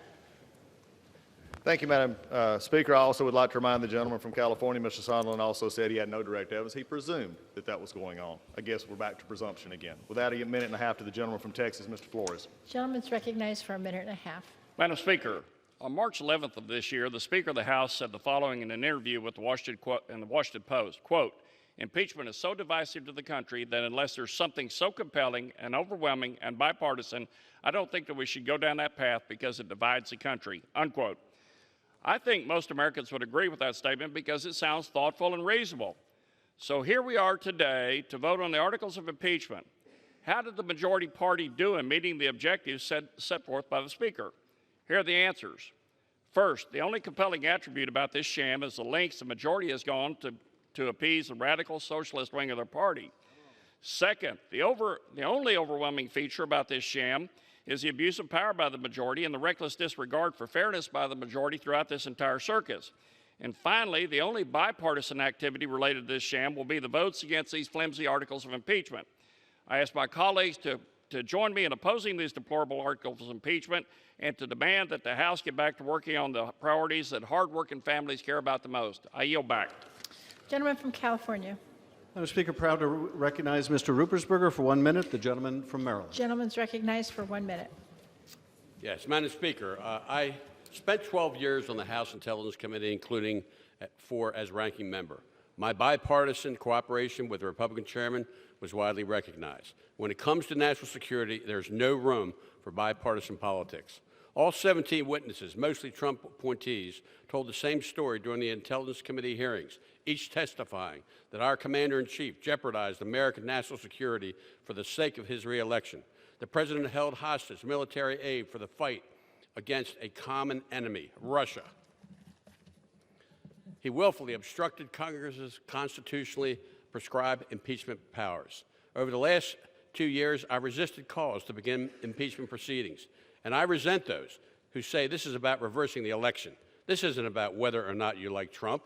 It's about upholding our Constitution. Allowing this conduct to go unquestioned sets a dangerous precedent and permanent damages our system of checks and balances. No one is above the law. President Trump's actions are a clear threat to our national security and democracy. We must uphold our oath of office and support these articles. I yield back the balance of my time. Gentleman from Georgia. Thank you, Madam Speaker. I yield a minute and a half to the gentleman from Michigan, Mr. Walberg. Gentleman's recognized for a minute and a half. Thank you, Madam Speaker. I rise today in strong opposition to these baseless articles of impeachment. Our founding fathers never intended impeachment to be a one-sided political weapon. Sadly, the majority has reduced this serious constitutional action to a purely partisan tactic to take down President Trump. History will not be kind to the vote today. It will be remembered as a rushed process that lacks credibility or transparency, with a predetermined outcome that puts a premium on political theater instead of facts. By any objective standard, the Democrats' impeachment case is the thinnest imaginable. There's no impeachable offense before us today. It's a complete and total sham. I close not by quoting a president from the past, but rather from the duly elected President Donald Trump. To my Democrat colleagues, through you, Madam Speaker, you are the ones interfering in America's election. You are the ones subverting America's democracy. You are the ones obstructing justice. You are the ones bringing pain and suffering to our republic for your own selfish, personal, political, and partisan gain. These are hard words, I know, but that is the sad reality of this entire process. I will proudly vote no today, a vote that upholds our Constitution, defends our president, and preserves the pillars of our nation's democracy. And now I yield back. Gentleman from California. Madam Speaker, I recognize the gentleman from Arizona, Mr. Grijalva, for 1 minute. Gentleman's recognized for 1 minute. I will vote in favor of impeachment today. The facts are irrefutable, and the ongoing obstruction and cover-up is shameful. You know, my parents came here as immigrants, and I'm proud to live in a nation that rewarded their hard work by providing a better future for my sisters and I. And as a first-generation American, and now a member of Congress, a story like mine is only made possible by a nation that upholds the rule of law and truly lives out the values enshrined in our Constitution. Mona and I are blessed with 3 wonderful daughters and 5 grandkids. Because of this living legacy and the legacy I intend to pass on to my grandchildren, my vote today is rooted in protecting their future. The underpinnings for impeachment are real and historic. Trump has perverted the rule of law, abused his power, and engaged in a cover-up. No amount of misdirection, lies, disinformation, tantrums, and cries of victimization by Trump and others can undo the abuse of power and obstruction of Congress that remain clear and present. The president leaves us no choice but to vote to impeach so that we can protect our democracy and correct the damage that's already done. I will vote in favor of impeachment of Donald J. Trump, not as a partisan act, but as a serious, urgent, and necessary one. And I yield back. Gentleman from Georgia. Thank you, Madam Speaker. I yield 1 minute to the gentleman from Texas, Mr. Brady. Gentleman's recognized for 1 minute. 21 years ago this week, I spoke here on impeachment. In this, sadly, history will not treat Democrats well. They'll be forever remembered as the Senator Joe McCarthy's of our time. So blinded by their hatred of President Trump, they abandoned American rights of due process and fairness and just decency. Reminiscent of Joe McCarthy, they assaulted the Constitution, took glee in secret hearings, blocked evidence, and switched charges like rogue prosecutors. Ultimately, they chose abuse of power because they practice it so well. President Trump committed no crime or impeachable offense, none. His legacy won't be stained. Democrats will. We'll look back at these days in shame because Trump haters in Congress, like red haters of the past, are willing to plunge America into darkness for raw political gain. This impeachment betrays the nation, the Constitution, and the American people. I vote no. Gentleman yields back. Gentleman from California. Madam Speaker, I recognize the gentleman from Texas, Mr. Doggett, for 1 minute. Gentleman's recognized for 1 minute.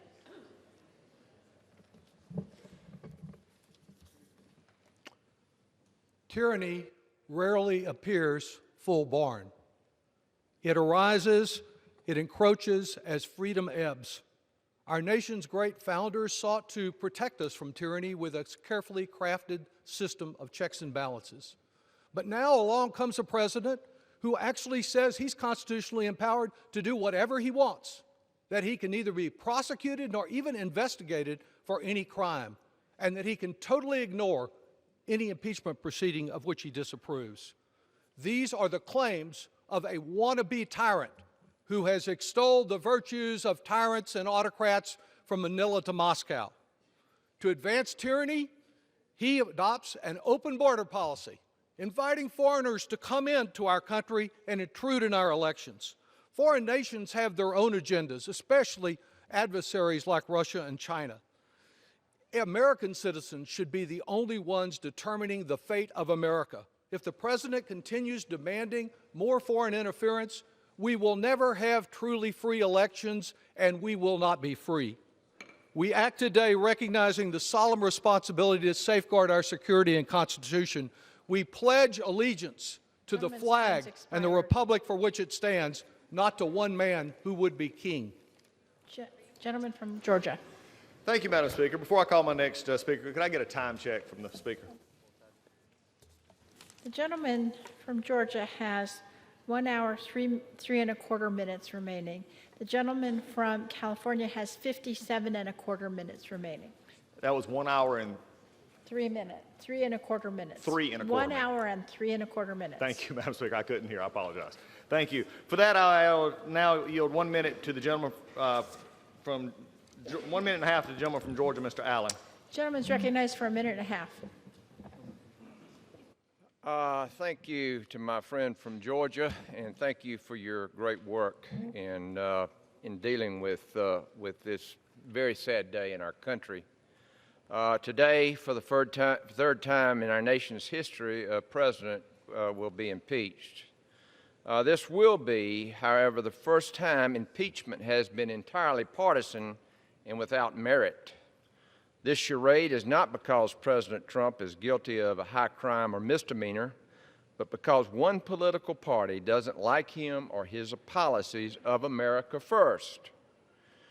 The facts are we have a divided government, and House Democrats are at war with the executive branch. Fact two, they have been planning for this day since President Trump took office.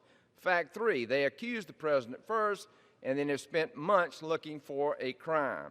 Fact four, but no evidence has been presented of an impeachable offense. During one of the partisan hearings, a member of this body asked if President Trump had evidence of his innocence. Why didn't he bring it forward? The Democrats want Americans to believe that our president is guilty until he proves himself innocent. This whole process is unconstitutional. Today we've heard both sides, but we need to get the truth. And the truth is the decision of who should be our president should be made by the American people, not Speaker Pelosi, Adam Schiff, and House Democrats. Thank you, and I yield back. Gentleman from California. Madam Speaker, I recognize the gentleman from New York, Mr. Engel, Chairman Engel, for 3 minutes. Gentleman's recognized for 3 minutes.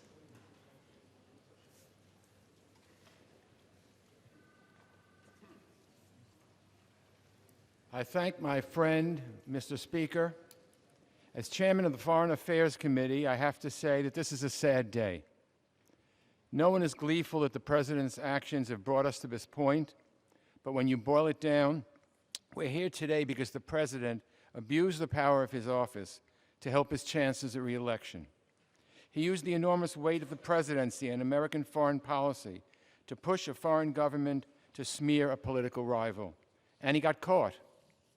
Why is this conduct so serious? Why has the president's behavior pushed the House of Representatives to exercise one of its most consequential constitutional responsibilities? Because corrupting an American election, particularly in cahoots with a foreign power, means corrupting American democracy. Our elections are at the heart of our democracy, the foundation of what makes our system of government great, our republic, if we can keep it, as Benjamin Franklin once said. If our elections aren't fair, then our republic cannot stand. Anyone who tries to fix an election is taking away the power of the American people to choose their leaders. If it happens at any level of government, it's toxic to our democracy. And this came from the highest level. In this case, it's even more serious, because what was the president willing to give up for this advantage? What price was he willing to pay? The price was on national security. When the president devised a shadow foreign policy that undermined our diplomacy and diplomats, when he held back assistance for Ukraine, who was embroiled in a war against Russia, when he pressured a foreign government to interfere in our elections, again, he sacrificed our security. He shook the faith of a loyal ally. He played right into the hands of Vladimir Putin. He weakened our country all because he thought it might help his re-election bid. Only the president has that power to corrupt our foreign policy for political gain. And the moment he chose to do so, the moment he undermined our security in a scheme to undermine our democracy, whether he succeeded or not, and thank God he did not, at that moment it became an abuse of power. And a president who abuses his power for personal gain is exactly what the framers feared. It's why impeachment is in the Constitution. So we need to pass these articles. The president's actions have left us no choice. He cannot be allowed to undermine our democracy and tear apart the fabric that holds our country together. So I will vote for impeachment, and I yield back. Gentleman from Georgia. Thank you, Madam Speaker. At this time, I yield 2 minutes to the gentleman from Florida, Mr. Getz, a member of the Judiciary Committee. 2 minutes? 2 minutes. Gentleman's recognized for 2 minutes. This is not about the Ukraine. It's about power. Donald Trump has it, and House Democrats want it. And so with no crime, no victim, no evidence, no proof, no agenda for America, this impeachment charade marches on, following no rules and adhering to no sense of honor. The American people aren't fooled by dirty tricks. Voters will never forget that Democrats have been triggered into impeaching the president because they don't like him and they don't like us. Those who vote yes on today's articles of impeachment must carry the heavy burden of shame and guilt for as long as they serve in Congress, which won't be long because the American people will remember in November. Democrats would rather trip the president just to see him stumble than see America succeed. They'd rather impeach the president than work together for the common good of our country and our citizens. Democrats may have won the House in 2018, but they haven't forgiven Donald Trump for having the audacity to win the presidency. And they haven't forgiven you, the American people, for voting for him. The day before she was sworn into Congress, one member of the body said she promised to impeach the mother effer. She's not alone. Trump's impeachment was plotted and planned before the ink was even dry on his election certificate, and possibly before some Democrats could even point to the Ukraine on a map. In seeking the chairmanship of the Judiciary Committee, the gentleman from New York said that he was the strongest member to lead a potential impeachment. Democrats may not have known why they were going to impeach the president, but they knew it was an inevitability. Facts be damned. This impeachment is a slap in the face to the millions of Americans who voted for President Trump. The same Americans that Democrats in Washington have mocked as smelly Walmart shoppers and deplorables.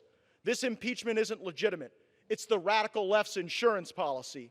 But we have an insurance policy too. It's the next election, and we intend to win it. I yield back. Gentleman from California.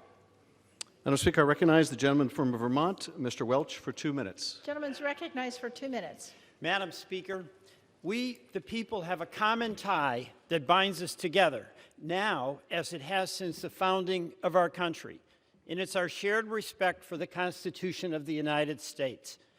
Let us all step back from the maelstrom of the moment to recall that our country's inception 243 years ago, the concept of a democratic, self-governing rule was a breathtaking and idealistic aspiration. And when the 13 American colonies boldly rejected the rule of a British monarch, our founders were determined to form a government that would rule instead with the consent of the governed. Ensuring that this noble experiment endured through the ages was an enormous existential challenge. It was met with the adoption of the Constitution in 1788. And at its heart are two bedrock principles that have served as touchstones for our country ever since. First, it established America as a nation of laws where no person is above the law. Second, It established the concept of a separation of powers where three co-equal branches of government would check each other, lest power be concentrated in one at the expense of liberty to all.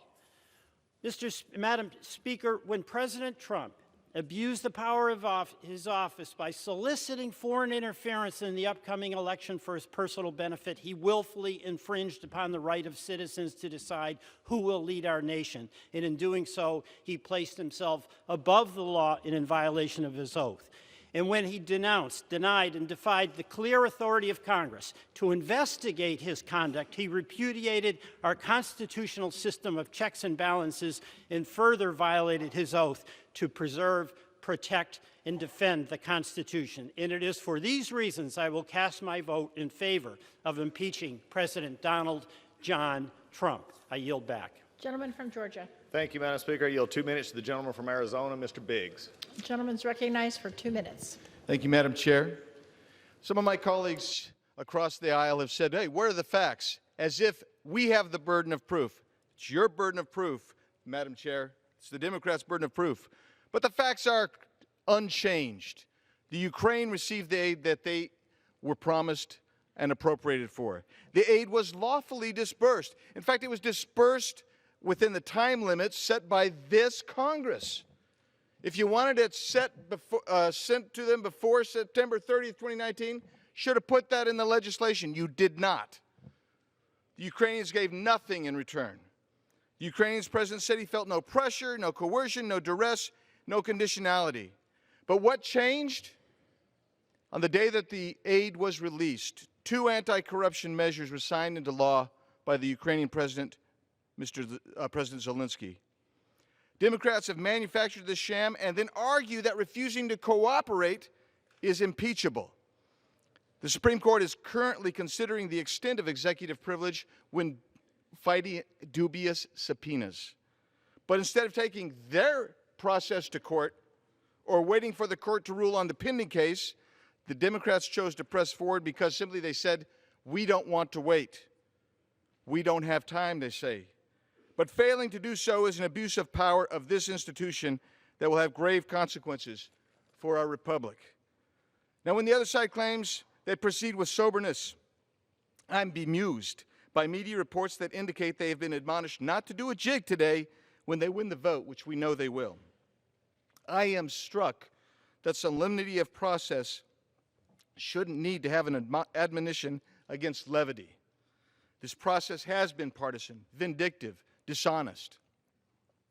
In this impeachment, Democrats have lied about the content of the July 25th call, met secretly with the whistleblower, held Soviet-style hearings behind closed doors where the Judiciary Committee, the Committee of Jurisdiction, could not attend, blocked the President's counsel from participating in the fact-finding portion of the Inquisition. It has been a sham from start to finish, and I yield back. Gentleman from California. Madam Speaker, I recognize Mr. Scott for a unanimous consent request.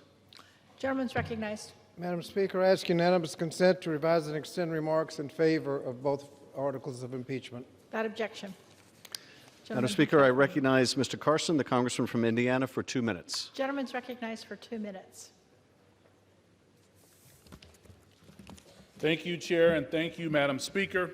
You know, Madam Speaker, as we continue and consider this historic impeachment vote, let's be clear that the President's actions seriously jeopardize not only America's national security, but the security of our closest allies. His actions threaten the goals of the U.S.-led NATO alliance. You see, Ukraine is a nation working hard to make its democracy stronger. And make no mistake, Ukraine is on the front lines of Russian aggression. Thankfully, U.S. military aid helps Ukraine defend itself against Russia and integrate itself into the European community. When our European allies are stronger, America is stronger. We are better equipped to promote democracy and put a stop to tyranny. But to President Trump, strengthening this valuable national security objective, Madam Speaker, was not as important as smearing a political rival. Madam Speaker, we know that he held nearly $400 million of aid to Ukraine until President Zelensky agreed to help him dig up dirt on his potential 2020 opponent. This aid was approved by Congress with strong bipartisan support. President Trump's actions hurt American diplomacy and undermine the integrity of our nation's promises to our allies. We will not allow our leaders to trade away our national security. We cannot allow Russia's continued threats to democracy go unanswered. And we must not allow our own president of these United States to get away with breaking his own oath of office. Madam Speaker, that is why we take this solemn but necessary vote to impeach. Thank you, and I yield back the balance of my time. Gentleman from Georgia. Thank you, Madam Speaker. I yield a minute and a half to the gentleman from Ohio, Mr. Latta. For what period? Minute and a half. Gentleman's recognized for a minute and a half. Thank you, Madam Speaker. This is a sad day for our country, one that our forefathers warned us against. We have watched this illegitimate impeachment process unfold while making a mockery of our constitutional duties. House Democrats have conducted the most polarizing impeachment process in our nation's history, and the men and women I represent are tired of this Democrat-run House putting political games above our nation's national interest. House Democrats held secret meetings, withheld important documents, deliberately misrepresented information to the public, and did not give due process to the president. This investigation was unfair, and the American people expect more out of Congress. The articles of impeachment are not based on facts, but instead are entirely politically motivated. The truth is, there was no pressure put on President Zelensky, and the transcripts confirm that there was no conditionality. This inquiry has been rigged from the start, lacking fairness, transparency, and truth. It has been a waste of taxpayers' dollars and is based off the opinion of an unnamed whistleblower and hearsay. The accusations in today's proceedings do not align with the facts.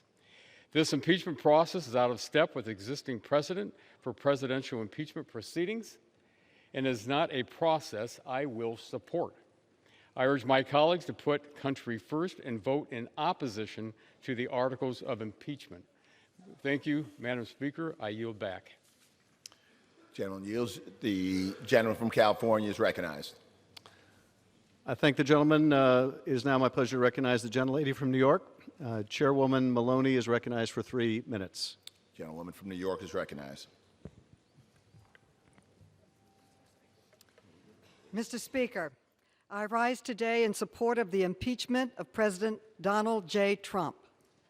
President Trump abused the power of his office for his own personal and political gain at the expense of our national security. President Trump's wholesale obstruction of Congress is unprecedented, indisputable, and impeachable. President Trump is the first president in history to openly and completely defy all aspects of the constitutional impeachment process. In an attempt to cover up his abuse of power, he ordered the entire executive branch not to participate in the inquiry and directed it to defy lawful subpoenas from Congress. As chairwoman of the Committee on Oversight and Reform, I find this obstruction particularly offensive. Even President Nixon accepted Congress's impeachment authority and allowed his aides and advisors to produce the documents to Congress.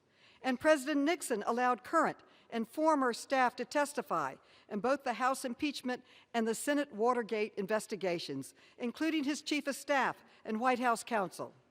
By contrast, President Trump, without any legal basis, directed current and former officials not to cooperate with the House's inquiry, which resulted in 9 administration officials defying subpoenas for testimony. And in response to the House's inquiry, President Trump refused to turn over even not one single document to Congress in response to lawful subpoenas. Put simply, President Trump's actions are even worse than Nixon's. Let me repeat, President Trump's actions are even worse than Nixon's. Our founding fathers established a system of checks and balances that spread out power between the branches of government. They decided that no one would be a king, that no one is above the law, including the president. And they gave the responsibility of impeachment solely to the people's House. When President Trump defies our subpoenas and obstructs our impeachment inquiry, he seeks to place himself above the Constitution and above the law. We cannot let that stand. And if we do, then that's the end of Congress as a co-equal branch of government. And we've allowed President Trump to elevate himself above the law. It is our solemn duty under the Constitution to impeach President Trump for his blatant abuse of power and his obstruction of Congress. I yield back. Gentlewoman from New York yields. Gentleman from California reserves. Gentleman from Georgia is recognized. Thank you, Mr. Speaker. I yield 1 minute to the gentleman from Arkansas, Mr. Womack. Gentleman from Arkansas is recognized. I thank the gentleman for giving me this moment. Madam, or Mr. Speaker, years from now, history books will tell of this day. It will tell of a purely partisan effort to remove the President of the United States. An effort not built on a high crime or misdemeanor, not on a process in keeping with a high American standard of due process and equal treatment. This effort is rooted only in the governing party's hatred of a man elected President of the United States. Members on the other side of the aisle have been in pursuit of this moment since 2016. They are consumed by it. Earlier in this debate, one of our colleagues referred to our president as a domestic enemy. Our founders warned us about this day. That is why our nation has entrusted the future of the country with the outcome of elections, not the will of a party filled with contempt for a duly elected president.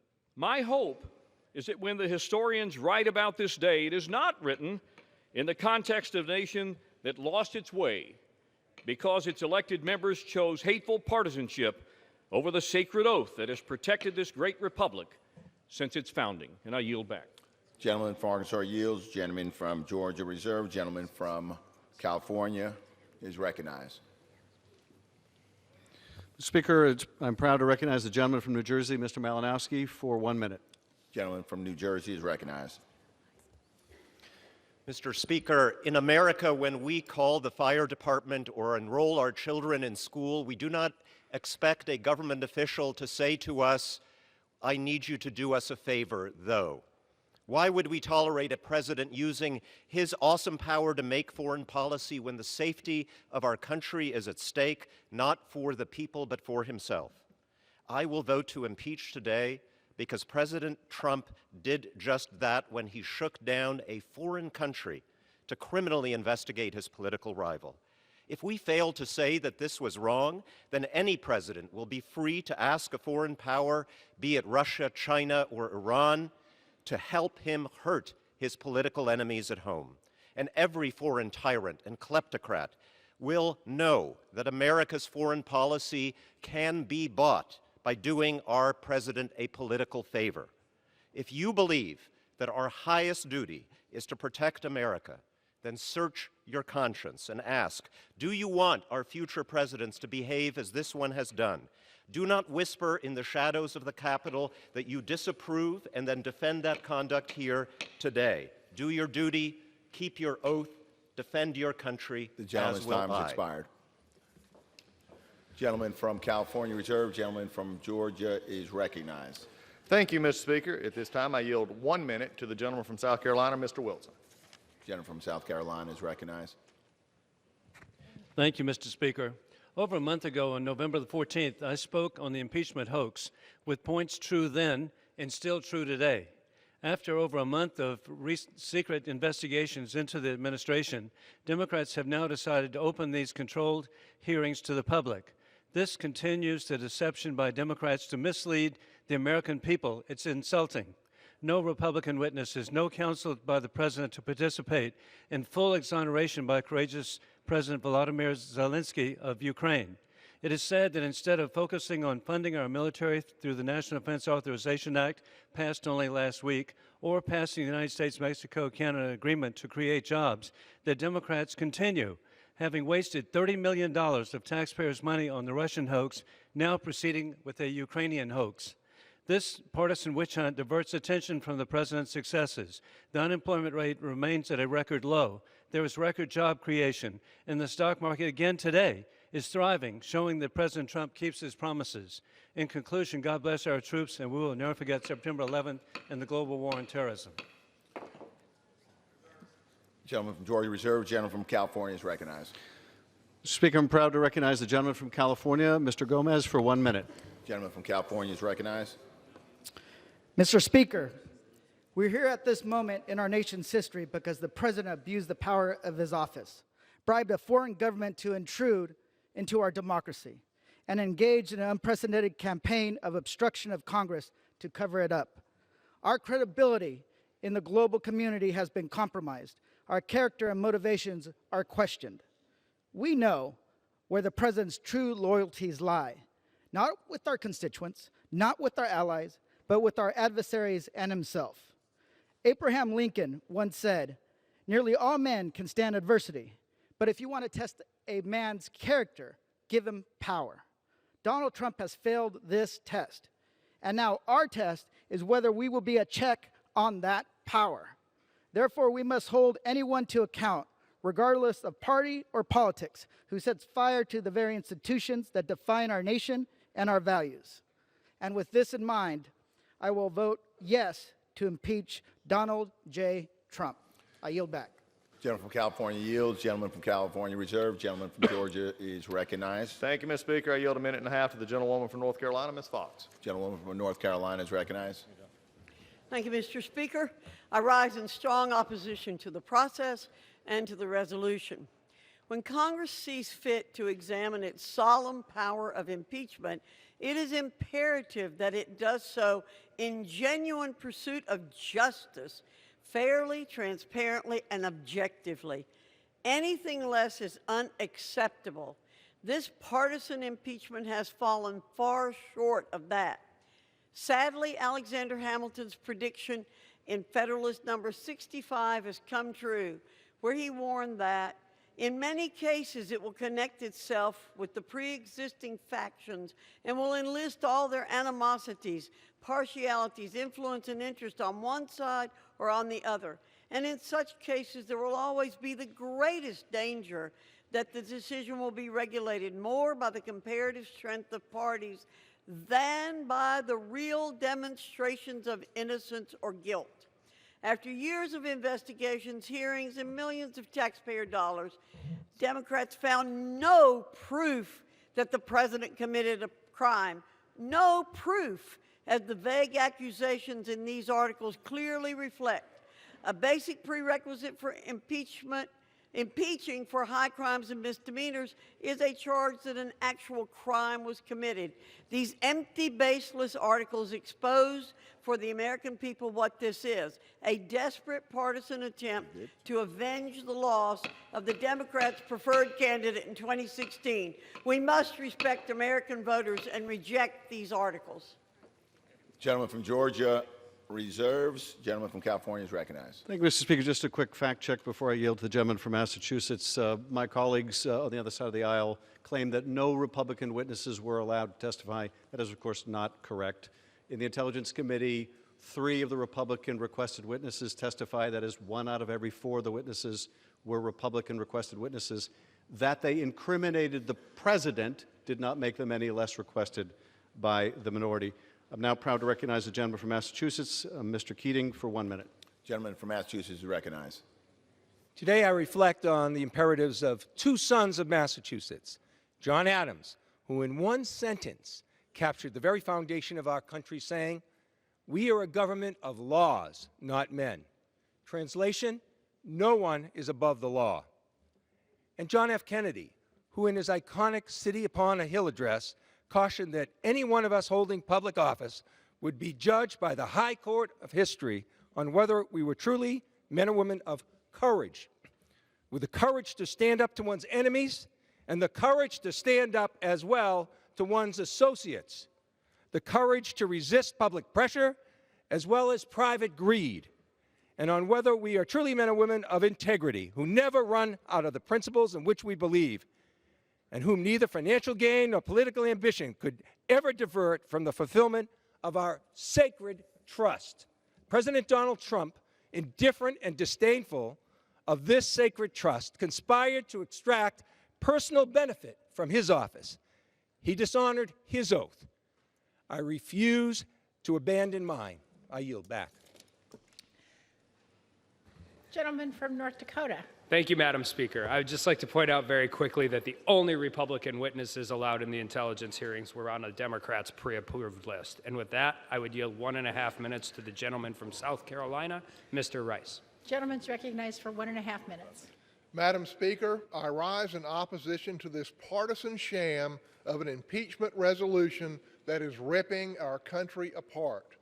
Beginning even before he took office, President Trump has been attacked by a never-ending barrage of lies and corruption and deceit by the liberal political elite, including James Comey, Peter Strzok, Lisa Page, Hillary Clinton, and the impeachment zealots in this Congress. Democrats colluded with Russia and Ukraine to interfere in our 2016 election by producing the now famous fake dossier. Now they accuse President Trump of colluding with a foreign power. What a joke. They abused their office to illegally wiretap and spy on President Trump's campaign. Now they accuse him of abusing his office. What a joke. They structure these proceedings to deny the president and Republicans in Congress a fair hearing. Then they accuse the president of obstructing Congress. Look in the mirror, folks. The reaction of the American people that this is contrived and corrupt was entirely predictable and is entirely correct. The polls have turned against them, and the Democrats are desperate to stop the bleeding. That's why we're cramming this vote in today, just before leaving for Congress, to dispose of impeachment as quickly and painlessly as possible. The actions of the Democrats are a stain on this chamber. I urge my colleagues to join me in fighting against this shameful abuse of power and vote no on this sham of an impeachment resolution. Thank you, Madam Speaker. I yield back. Gentleman from California. Hi, Madam Speaker. Didn't think I'd have to do another fact check so quickly, but of course there was no pre-approved witness list. I'm now proud to recognize the gentleman from New York, Mr. Meeks, for 1 minute. Gentleman's recognized for 1 minute.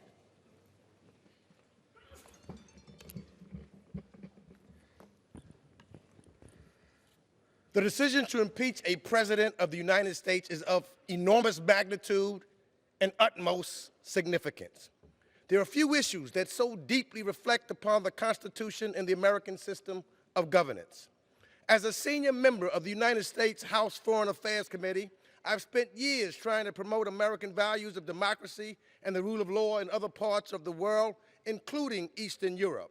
Because I have been so steeped in Ukrainian issues for so long, I know how damaging President Trump's actions were. But the president's damages does not end there. He has consistently obstructed at every turn of this investigation. This nation's founding fathers fought to end unaccountable rule. We did not free ourselves from a king to turn the president into a monarch. But the camera of history is rolling, and I will cast my vote consistent with the principles of democracy, the rule of law, and our Constitution for the impeachment of President Donald J. Trump.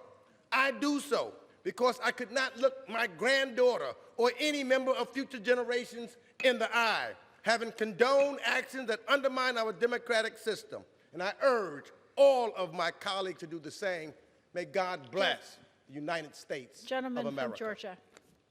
Thank you, Madam Speaker. I yield 1 minute to the gentleman from Nebraska, Mr. Bacon. Gentleman's recognized for 1 minute.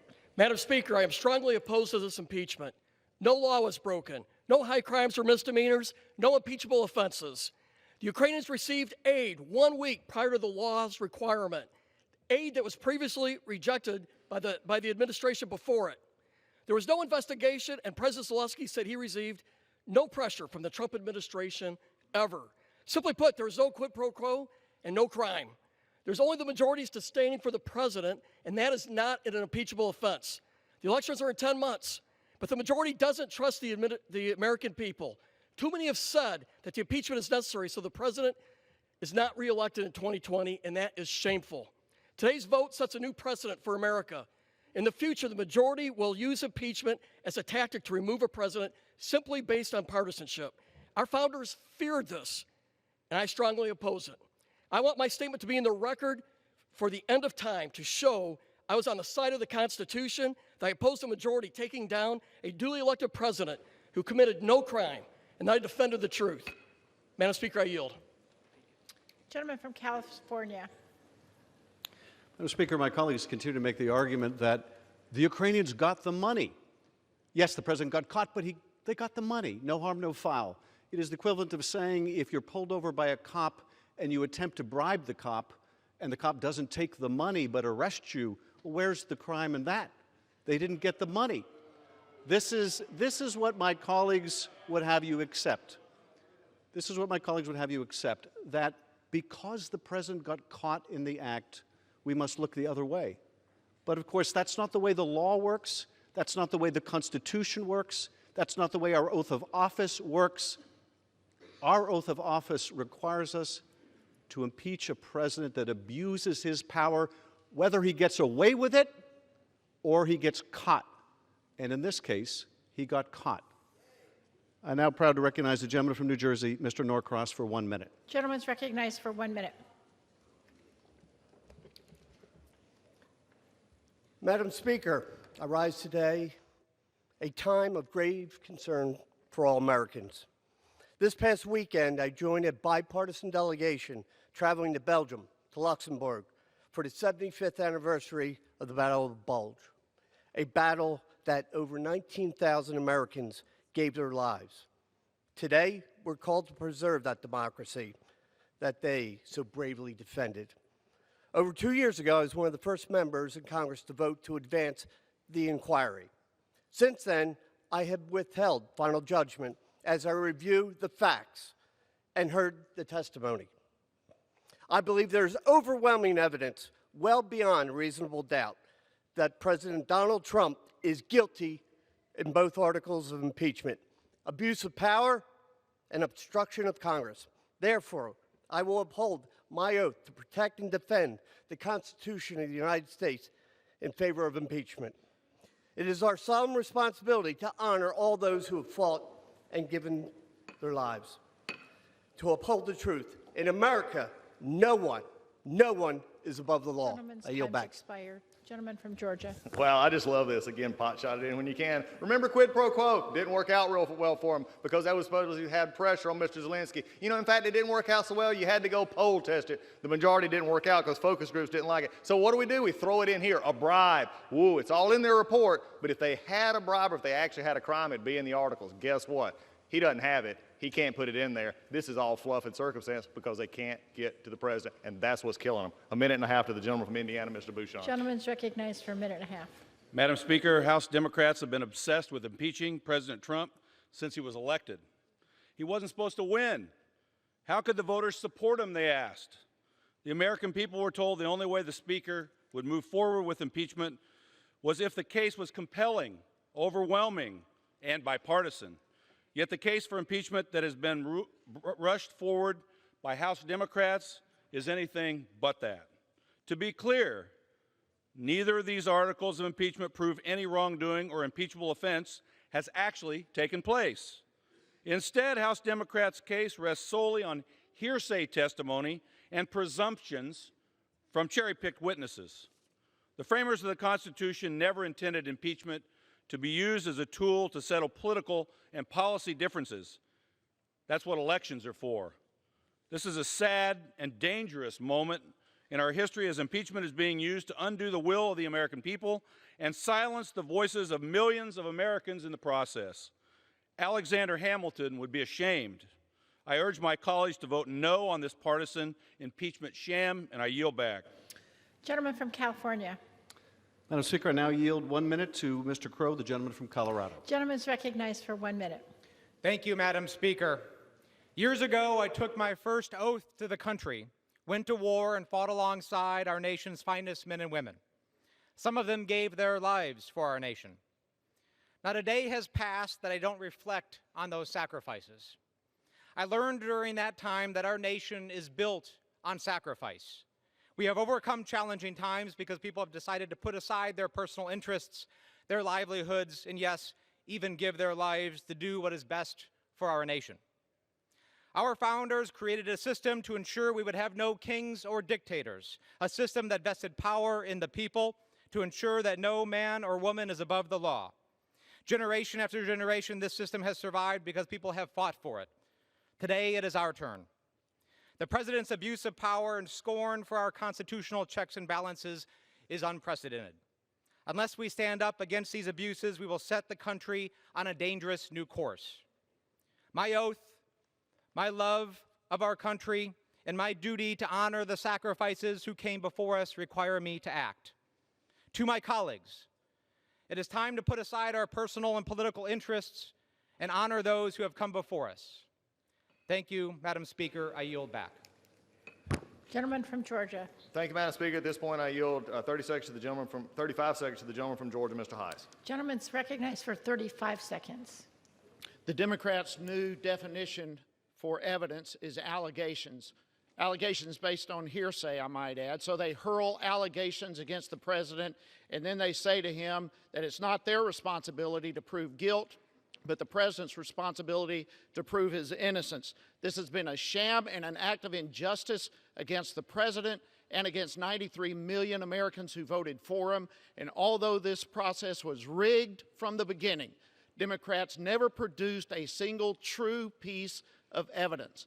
It's time for us to stop this hoax and vote against these articles of impeachment. Gentleman from California. Madam Speaker, I'm proud to recognize the gentlewoman from Virginia, Ms. Luria.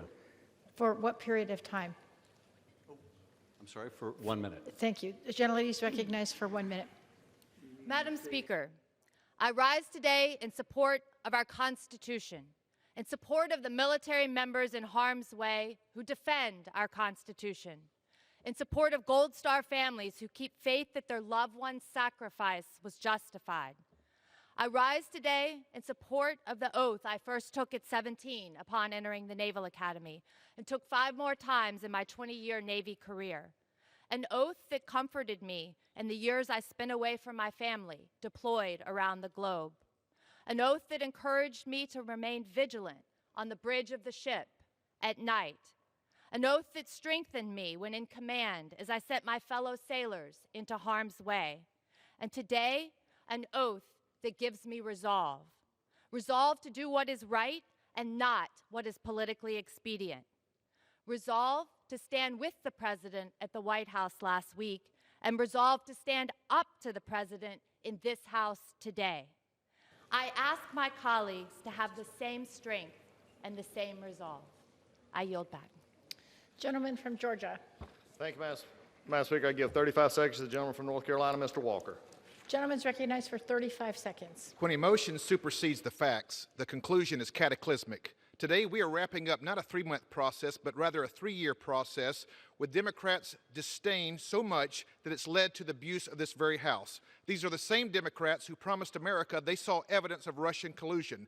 Do the American people trust them? Hell no, they don't. A growing number of American people have condemned this impeachment process, and that's with House Democrats setting the rules and then even bending and breaking the rules to fit their narrative. The majority of Americans see this circus for what it is. I wonder how many more will join them. I yield back. Gentleman from California.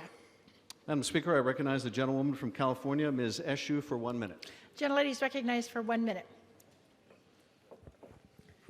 Madam Speaker, I rise today to defend our Constitution and our democracy by voting for the 2 articles of impeachment. The words of our sacred oath define our duty, and those words must be kept. Our founders' primal fear was that powerful members of our government would become, in Hamilton's words, mercenary instruments of foreign corruption. President Trump abused the powers of the presidency by ignoring and injuring national security and other vital national interests to obtain an improper personal benefit. He also betrayed our nation by abusing his high office to enlist a foreign power in corrupting democratic elections. Article 2, I agree with because it details the obstruction of Congress by the President by directing unprecedented, categorical, and indiscriminate defiance of subpoenas issued by this House of Representatives and abuse the powers of the presidency in a manner subversive to the Constitution. I believe the Constitution is the soul of our nation, and by defending it, we are saying we will not be soulless. Gentleman from Georgia. Thank you, Madam Speaker. I yield 35 seconds to the gentleman from Kentucky, Mr. Barr. Gentleman's recognized for 35 seconds. Don't be fooled. Democrats are not impeaching the president to protect national security. Democrats are impeaching the president for following a law that they themselves voted for. No less than 5 times in the last 6 years, bipartisan Congresses imposed on the executive branch an affirmative duty to ensure that the government of Ukraine was countering corruption, and for good reason. Ukraine is the 3rd most corrupt nation on earth. So the president not only had the legal authority to temporarily pause security assistance to Ukraine, he had a mandate from Congress to do it. And as a result, President Zelensky's government made historic anti-corruption reforms, making Ukraine a more reliable ally, countering Russian aggression. Far from compromising national security, the president's actions advanced national security. Oppose this impeachment. Madam Speaker, my colleagues would have the country believe that the president held up the aid to Ukraine because he was concerned about corruption. Of course, there is not a shred of evidence for that. All of the national security experts across all the departments testified that Ukraine met the criteria to receive the aid. So what was the real motivation here? Well, one thing is telling. In 2017, the president had no problem with aid to Ukraine, raised no issue of corruption. In 2018, he had no problem with the military aid for Ukraine. So what changed in 2019? Joe Biden announced he was running for president, and all of a sudden, Donald Trump held up the aid for Ukraine. As Ambassador Sondland testified, the president didn't care about Ukraine. All he cared about was the big stuff that affected him personally, the investigation of the Bidens that Giuliani was pushing. It's my pleasure to recognize the gentlelady from Virginia, Ms. Spanberger, for 1 minute. Gentlelady is recognized for 1 minute. Thank you, Madam Speaker. I rise today in support of House Resolution 755. As a CIA case officer, I used to meet with foreign nationals who were providing vital intelligence to help inform our hardest national security decisions and keep our country safe. These individuals from countries where leaders abused their power and defied the rule of law risked imprisonment and often their very lives in order to provide the United States with information to help us, to inform us. But why? It was their belief in the United States, their belief in our country, the longest-standing democracy in the world, our country, a beacon of hope in the world, a democratic republic founded on a document, and the belief in the rule of law and a belief in its people. Today, I am proud to serve in the People's House, representing my hometown, and again serving our country, that beacon of hope in the world. And today, especially today, I reflect on the founding documents that have set us apart in the world, leading people across generations and across the world to risk everything because of their belief in our great nation. Today, especially today, I affirm my commitment to upholding and protecting the Constitution, the rule of law it defines, and the people it governs. Gentleman from Georgia. Thank you, Madam Speaker. I yield 35 seconds to the gentleman from Texas, Mr. Arrington. Gentleman is recognized for 35 seconds. Today, many of my Democrat colleagues will be making history, unfortunately, for supporting the first ever completely partisan impeachment of a President of the United States. Mr. Speaker, I am deeply disturbed that history will indeed be made today in this hallowed chamber, but for all the wrong reasons. Not for love of country, but hatred for a political foe. Not to pursue justice, but to punish a political adversary. Not to seek truth, but to seize political power for the love of country. I urge my colleagues to oppose this disastrous political ruse. I yield back. Gentleman yields back. Gentleman from California. Recognize the gentlewoman from California, Chairwoman Waters, for 3 minutes. Gentlelady is recognized for 3 minutes.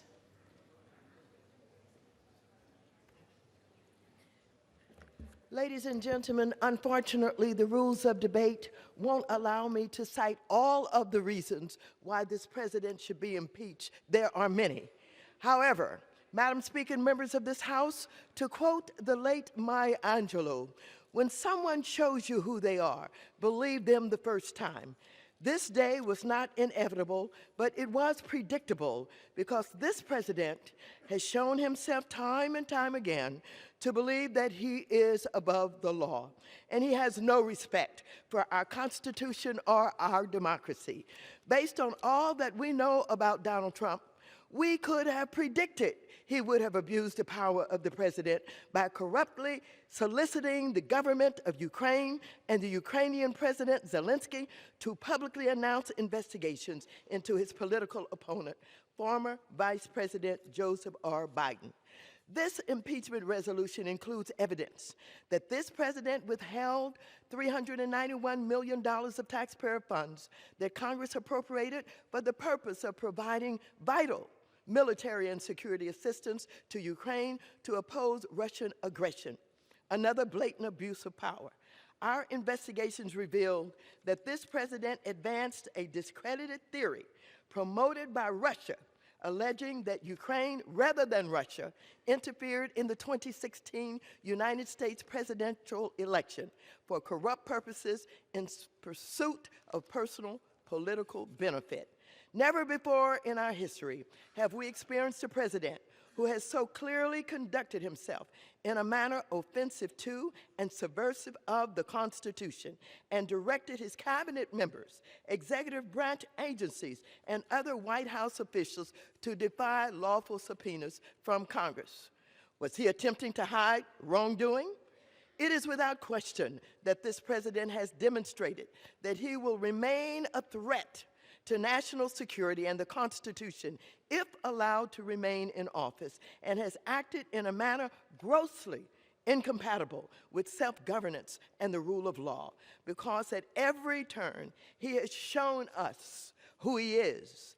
It is no secret that this president could have been impeached a long time ago.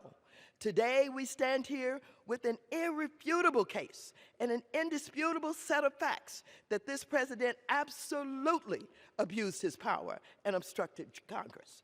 Any other individual who would have been caught conducting themselves in the way this president has would have been prosecuted to the full extent of the law. It is shameful that any members of this House are willing to disregard the Constitution, turn a blind eye to hard facts, and ignore a confession from the president himself. History will remember those who were willing to speak truth to power.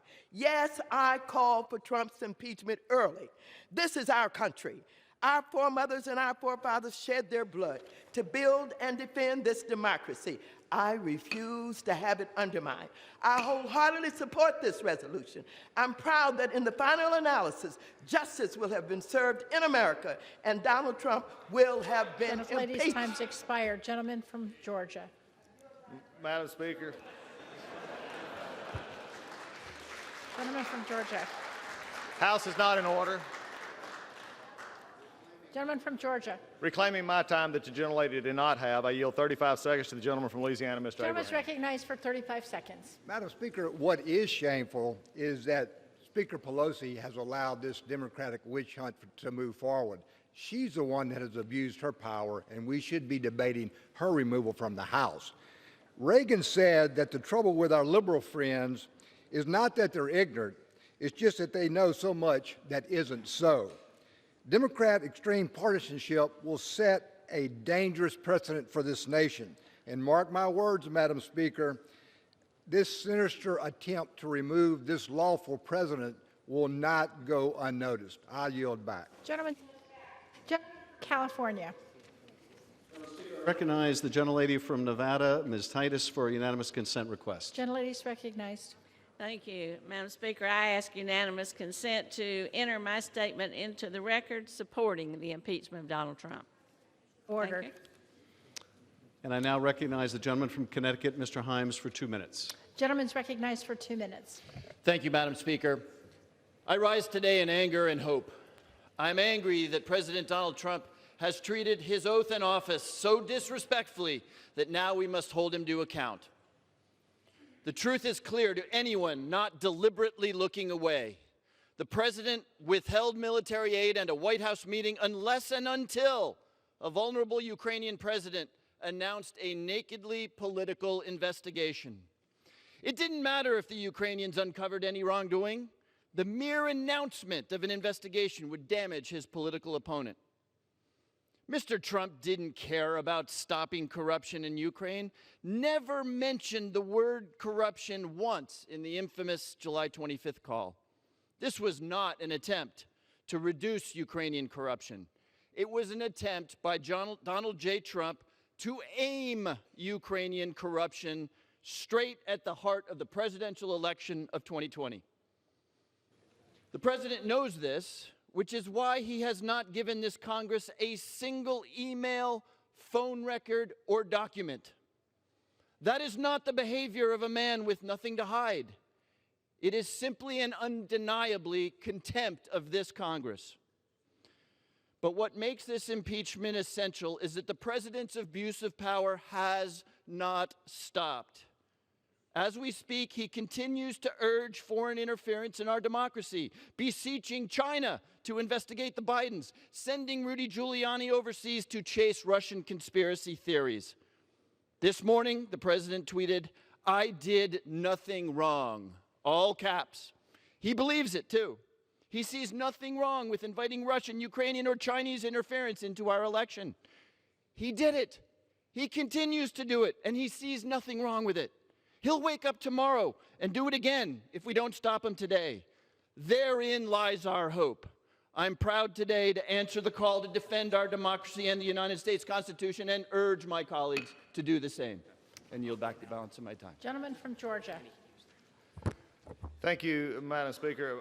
For things that I really don't understand, I'm having to yield 30 seconds to the gentleman from Mississippi, Mr. Kelly. Gentleman's recognized for 30 seconds. Madam Speaker, I'm saddened today that I spent 2 Christmases defending our country overseas, and I get a measly 30 seconds to speak in this laughable process. Our president made a campaign promise to drain the swamp, and there are those today relying on swamp creatures' words to preserve swamp. How do you suppress the votes of 63 million people in an electoral landslide? You keep repeating the same lies absent any factual basis. I've heard some of the greatest fiction ever spoken here today. If you don't like the facts, just rewrite them in a parody and repeat.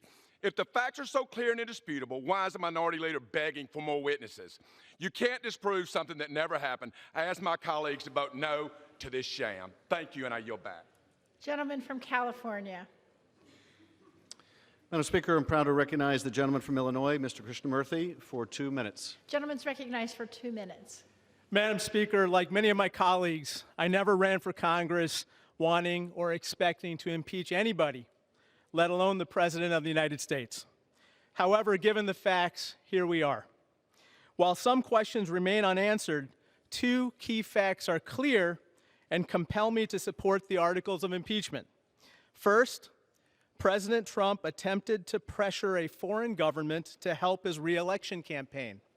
And second, the president used the powers of his office again to obstruct a congressional investigation into that wrongdoing. The president has falsely claimed he has been denied the chance to defend himself, but at the same time, he is preventing the testimony of witnesses with direct knowledge of the events under investigation. If the president were innocent, as he claims, surely these witnesses would be able to testify to that. If there had been no quid pro quo, these witnesses could say that. If aid to Ukraine were not intentionally delayed for improper purposes, they could surely testify to that also. But rather than giving these witnesses the chance to speak, the president has silenced them. The president has silenced witnesses at the Defense Department. The president has silenced witnesses at the State Department. The president has silenced witnesses at the White House. He even silenced the loquacious Mick Mulvaney, who uttered at a press conference that there was a quid pro quo and get over it. By choosing to block this testimony, the president is not proving his innocence. He's just proving he's afraid of what they have to say. As a wise man once said, the truth will come to light, and it has. It is our duty to act on it. I yield back. Gentleman from Georgia. Thank you, Madam Speaker. It's a shame on the floor of this House when you accuse somebody and then make them prove they're not guilty of what you're accusing of. That's a bad look. 30 seconds to the gentleman from Tennessee, Mr. Rose. Gentleman's recognized for 30 seconds. Madam Speaker, today I rise in strong opposition to this partisan impeachment spectacle that just seeks to accomplish what President Trump's opponents failed to do at the ballot box in 2016. Our votes today are merely formalizing the decision my colleagues on the other side of the aisle reached 3 years ago. This process has been an embarrassment to our country, an insult to our Constitution, and a distraction from the real work we should be accomplishing for the American people. I stand with the people of Tennessee's 6th District in strongly supporting President Trump, and I will vote against the articles of impeachment before us today. Thank you. Gentleman from California. Madam Speaker, I reserve the balance of my time. Gentleman reserves. Gentleman from Georgia. Madam Speaker, I yield 30 seconds to the gentleman from Michigan, Mr. Huizinga. Gentleman's recognized for 30 seconds. In her own words, Speaker Pelosi said impeachment must be compelling, overwhelming, and bipartisan. These articles of impeachment being considered today by the House fail to meet Speaker Pelosi's own standards. Process matters, folks. Representing a good chunk of Gerald Ford's old district and being a staffer during the Clinton administration, I have an intimate understanding of the effects of impeachment on this nation. I'm stunned to see my Democrat colleagues whitewash, or maybe I should say whitewater, Bill Clinton's cooperation with the House of Representatives. That is not exactly what was going on.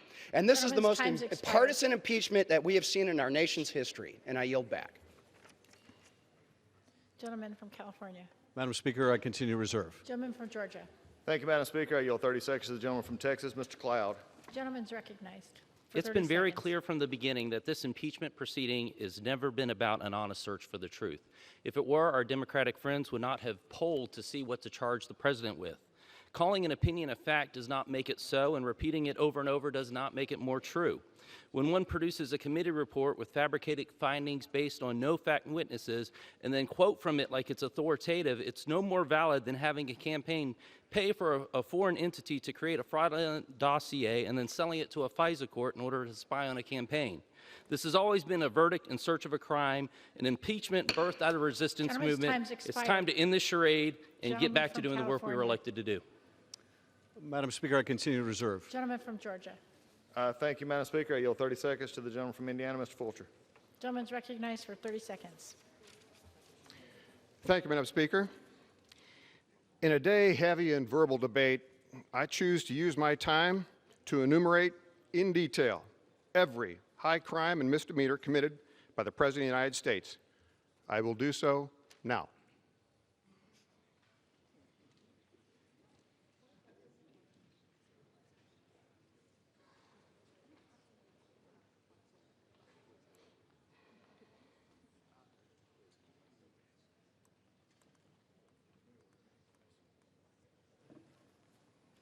Gentleman's time's expired. Yield back.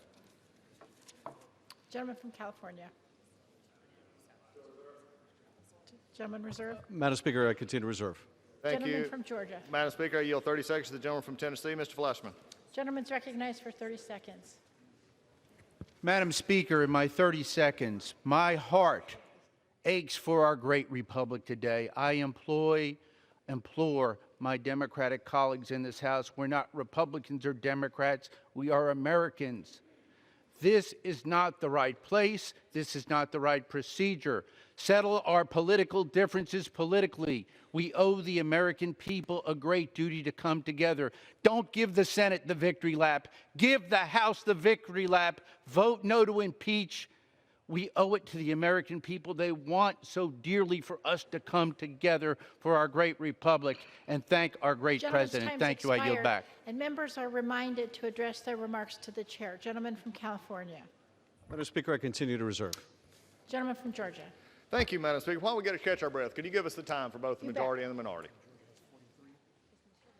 It has 43 minutes. The gentleman from California has 29 minutes. Gentleman from Georgia. Thank you, Madam Speaker. I appreciate that. I yield 30 seconds to the gentleman from Florida, Mr. Waltz. Gentleman's recognized for 30 seconds. Madam Speaker, I'm a Green Beret and a proud veteran, but this process does not make me proud. I've fought all over the world, from Africa to Afghanistan, and seen fairer and more transparent processes than this. Since the Democrats lost the election in 2016, they've been focused on impeaching this president. Meanwhile, we have not solved the problems America entrusted us to solve: immigration, healthcare, infrastructure. Nothing in President Trump's call rises to the level of high crimes and misdemeanors worthy of impeachment. Gentleman's For that time's reason, I'll be expired. voting against impeachment Gentleman from today. California. Continues to reserve. Yes, Madam Speaker. Gentleman from Georgia. Thank you, Madam Speaker. I yield 30 seconds to the gentleman from Kentucky, Mr. Guthrie. Gentleman's recognized for 30 seconds. Thank you, Madam Speaker. I rise today in opposition to the articles of impeachment on President Trump. My Democratic colleagues have been planning to impeach President Trump since he took office. After months of wasting House time on partisan investigations, they've been unable to produce evidence that President Trump committed a crime. I will vote no on today's articles of impeachment. I look forward to getting back to the business on behalf of Kentuckians. I yield back. Gentleman from California. Madam Speaker, I'm proud to recognize the gentleman from New York, Mr. Maloney, for 2 minutes. Gentleman is recognized for 2 minutes. Madam Speaker, the facts and the evidence establish beyond peradventure that the president abused the power of his office for personal gain and sought to cover up his misconduct by obstructing the Congress. What we do today goes to the heart of the oath we take to support and defend the Constitution. These actions are as necessary as they are heartbreaking. It is the president, not any member of this House, who has brought us to this sad place.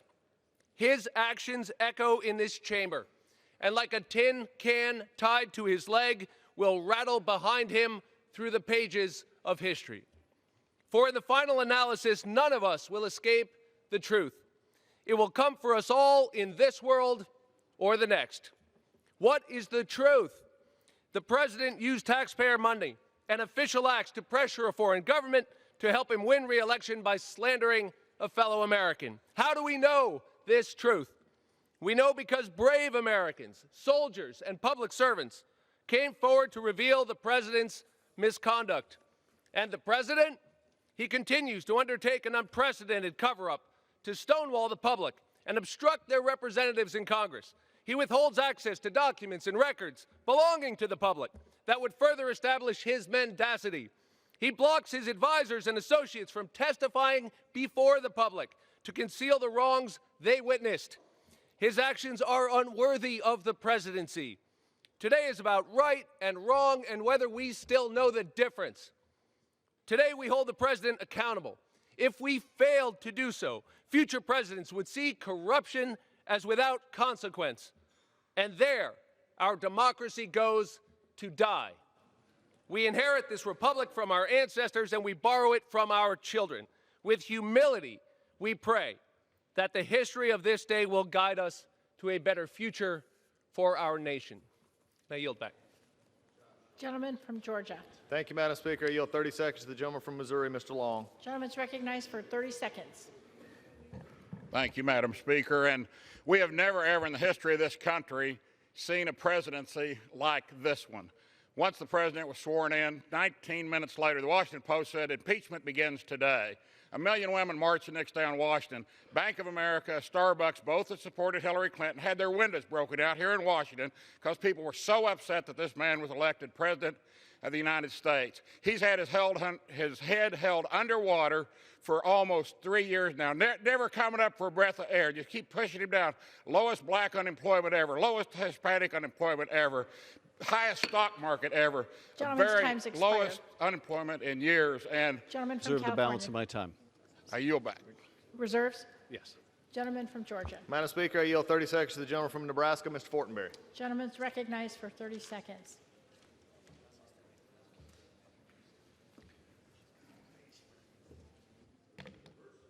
Thank you, Madam Speaker. I have been concerned since the beginning of this impeachment process that it has been driven by a predetermined guilty verdict. It's unfair, it's wrong, and now every future president, Democrat or Republican, will have to worry that the impeachment process will be driven as a blunt force political instrument.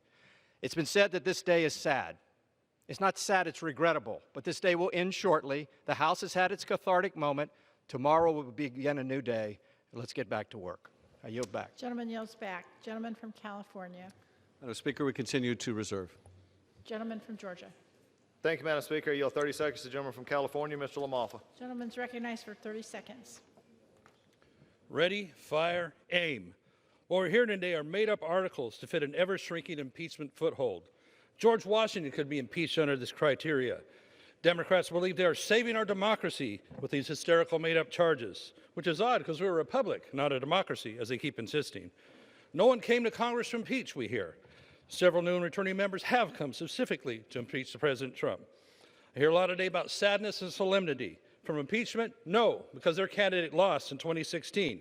The American people chose Donald J. Trump to lead us into prosperity, not a socialist government.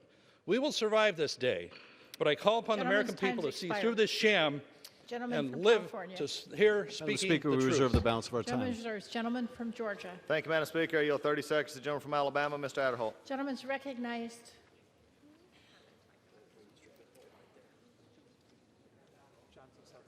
Mr. Johnson from South Dakota, I yield 30 seconds. Mr. Johnson's recognized for 30 seconds.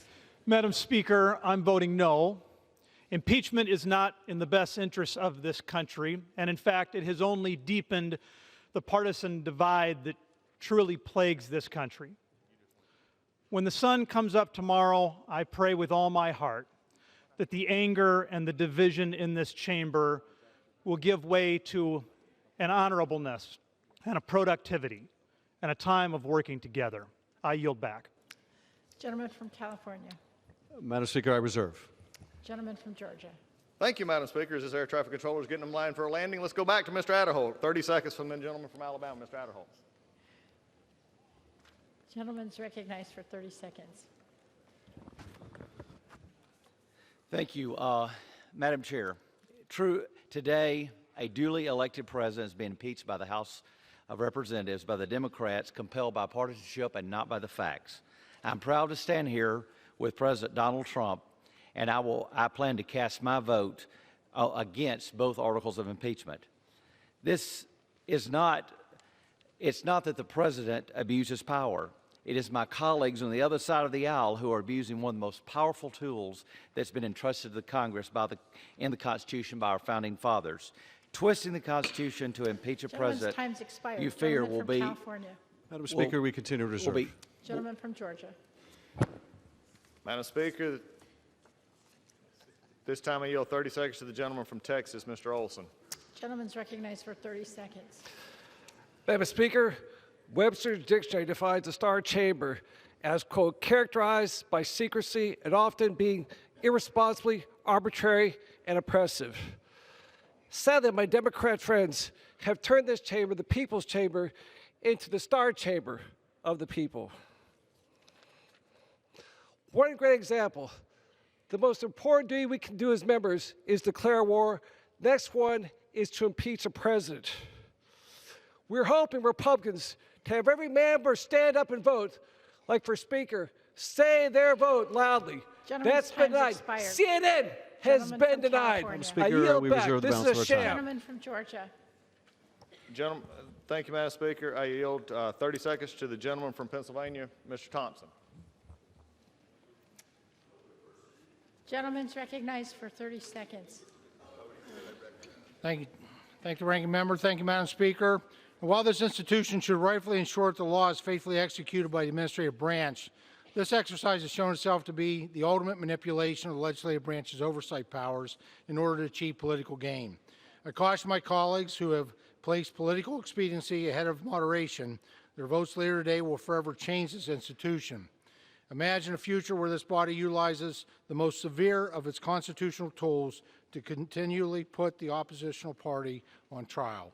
And with that, I yield back. California. Madam Speaker, it's my pleasure to yield 1 minute to the gentleman from Maryland, Mr. Brown. Gentleman's recognized for 1 minute.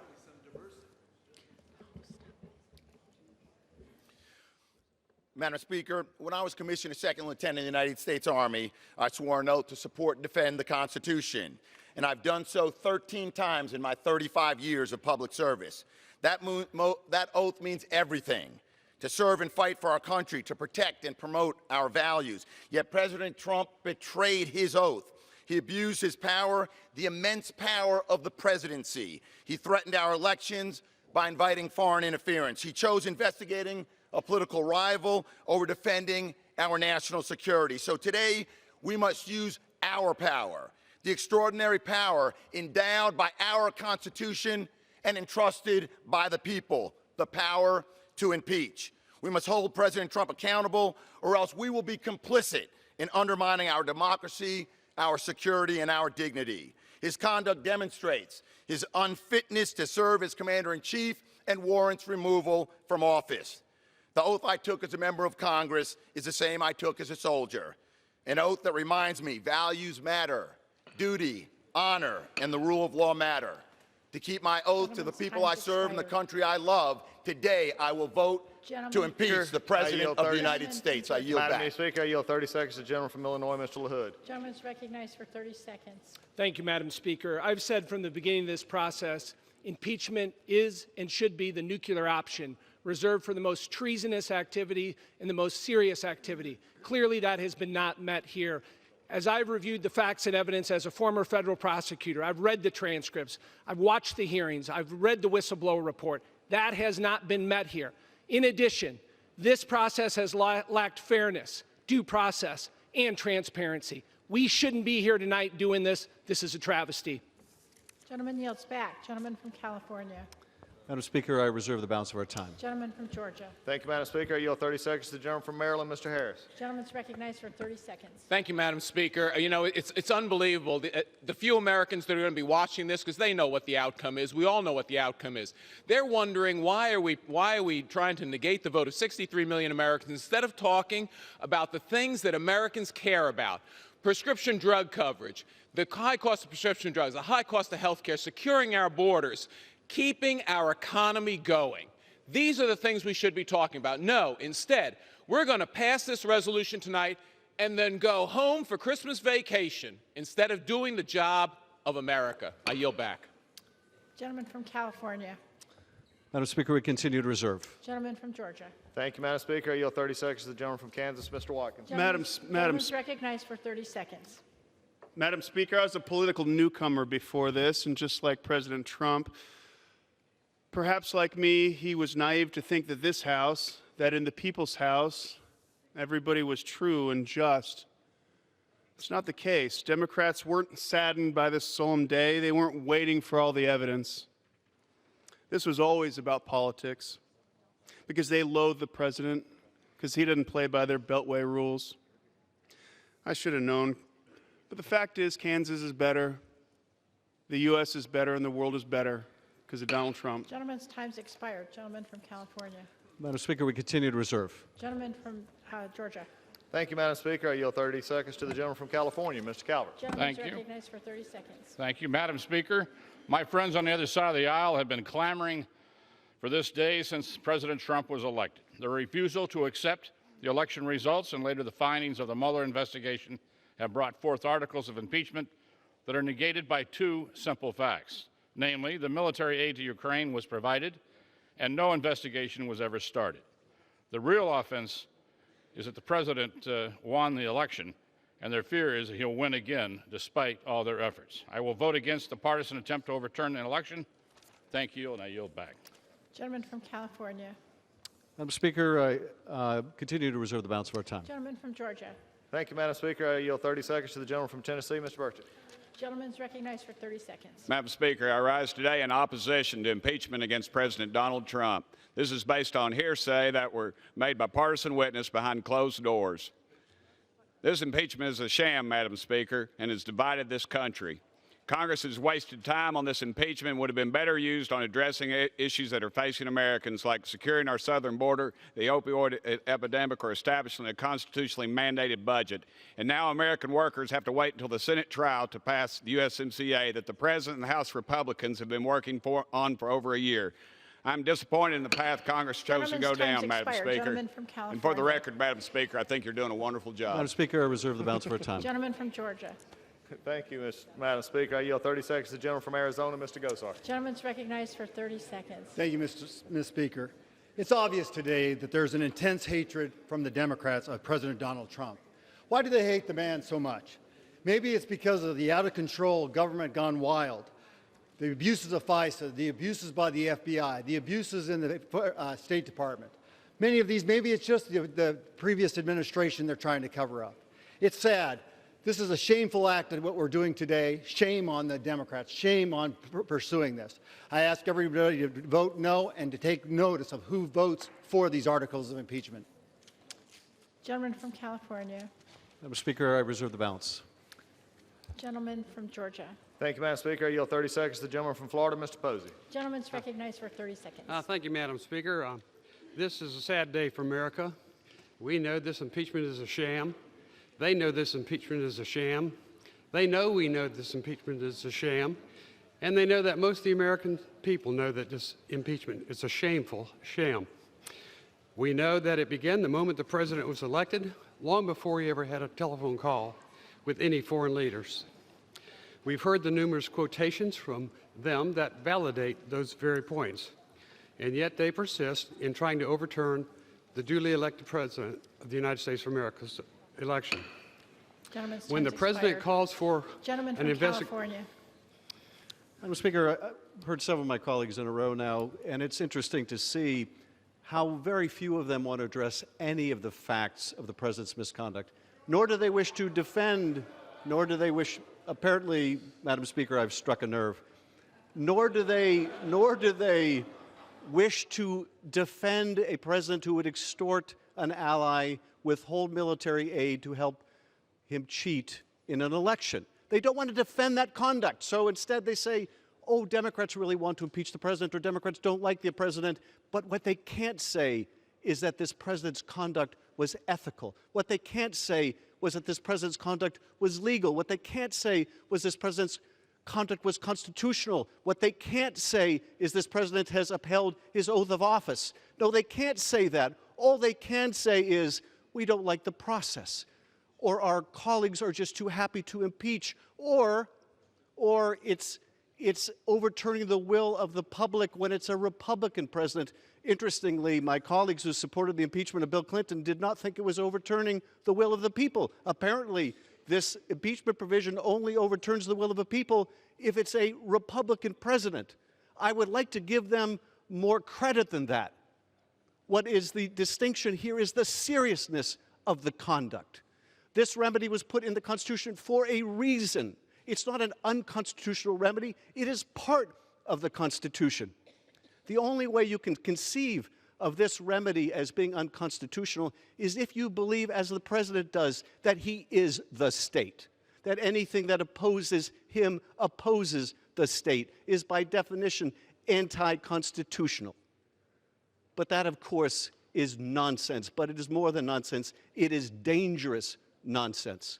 Madam Speaker, I'm proud to recognize the gentlewoman from Washington, Ms. Schreier, for 1 minute. Gentlelady is recognized for 1 minute.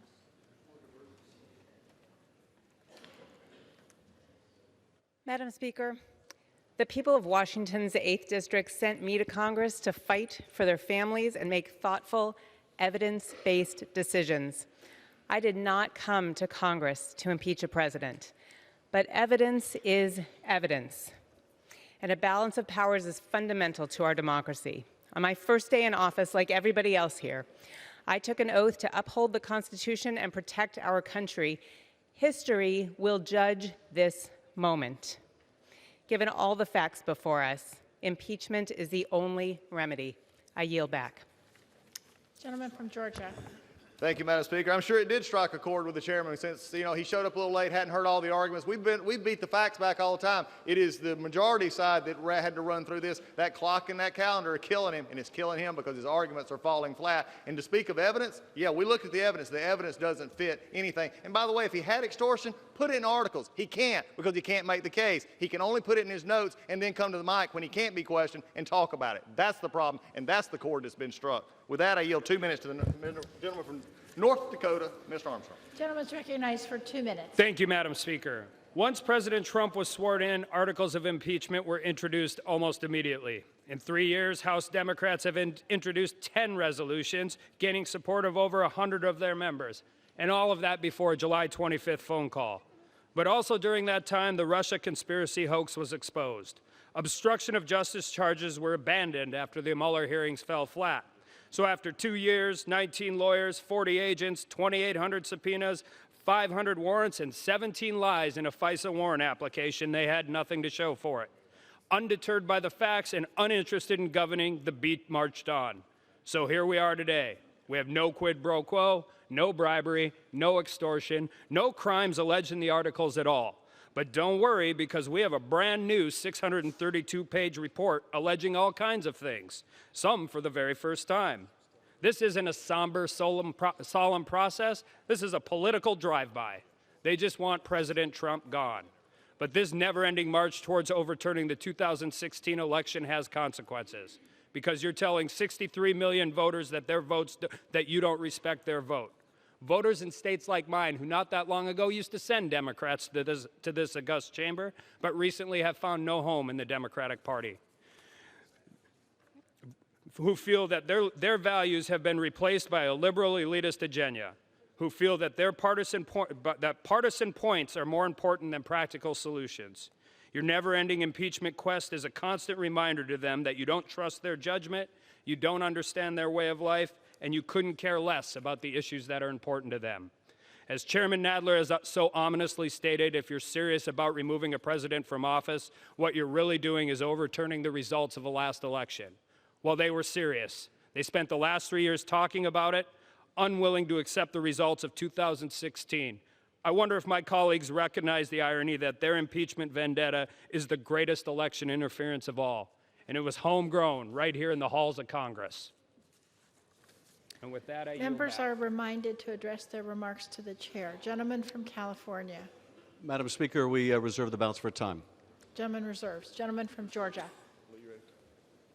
Thank you, Madam Speaker. At this time, I yield 3 minutes to the gentleman from New York, Mr. Zeldin. The gentleman's recognized for 3 minutes. This impeachment is an embarrassment for House Democrats. On the substance, Dems claim that their case is uncontested, relying on presumptions, hearsay, and 3% of the story, trying to connect dots that aren't actually connected.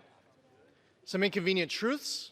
President Zelensky didn't know that there was a hold-on aid until August 29th. The aid gets released shortly thereafter, and Ukraine didn't have to do anything in order to get that aid released. Now, President Zelensky says no demand, no quid pro quo, no pressure. But Democrats want the public to ignore the other 97% of the story. See, it doesn't work like that.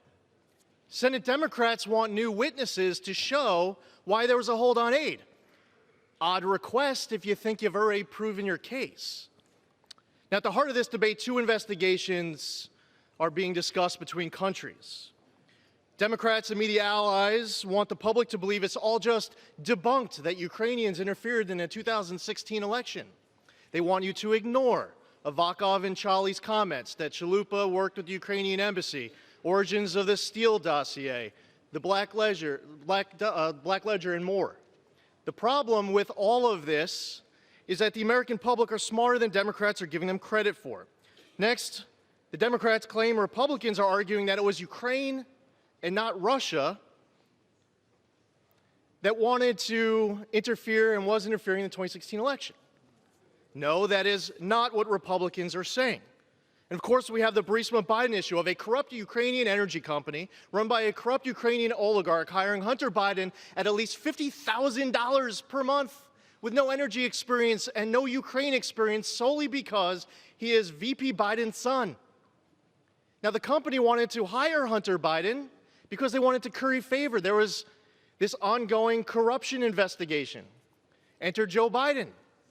He gets that prosecutor fired, threatening the loss of $1 billion if it didn't happen immediately, which it was. Now, Democrats believe Burisma and Biden should be immune from scrutiny. I disagree. Never again should that conflict of interest ever happen. And our governments should be working together to get to the bottom of all of this. This has also been a total disaster on the process. from getting a federal worker to file a whistleblower complaint to Schiff's version made up of the July 25th call. In closed-door interviews, Schiff was prosecutor, judge, jury, and witness coach. Every day, he loved getting America drunk on his favorite cocktail, 3 ingredients: cherry-picking leaks, withholding key facts, and misstating evidence. In the depositions and in the public hearings, the President Counsel was not invited to attend, present evidence, or cross-examine witnesses, and Republicans weren't allowed to call witnesses like Hunter Biden, Joe Biden, and many others. Then there was the House Judiciary debacle, where Schiff couldn't even show up to present his reports. He had to have one of his staffers present it for him. This impeachment is ripping our country in half. It's fatally flawed on the process, the substance, the intentions, and the consequences. Gentleman's time to It's a total Schiff show. I encourage all my colleagues to vote Gentleman no. from California. I thank the Speaker. We continue to reserve the balance of our Gentleman time. reserves. Gentleman from Georgia. Madam Speaker, I yield 3 minutes to the gentleman from North Carolina, Mr. Meadows. Gentleman's recognized for 3 minutes. Thank you, Madam Speaker. You know, today, as we sit here debating impeachment, you know, they all want to talk about it's the Constitution.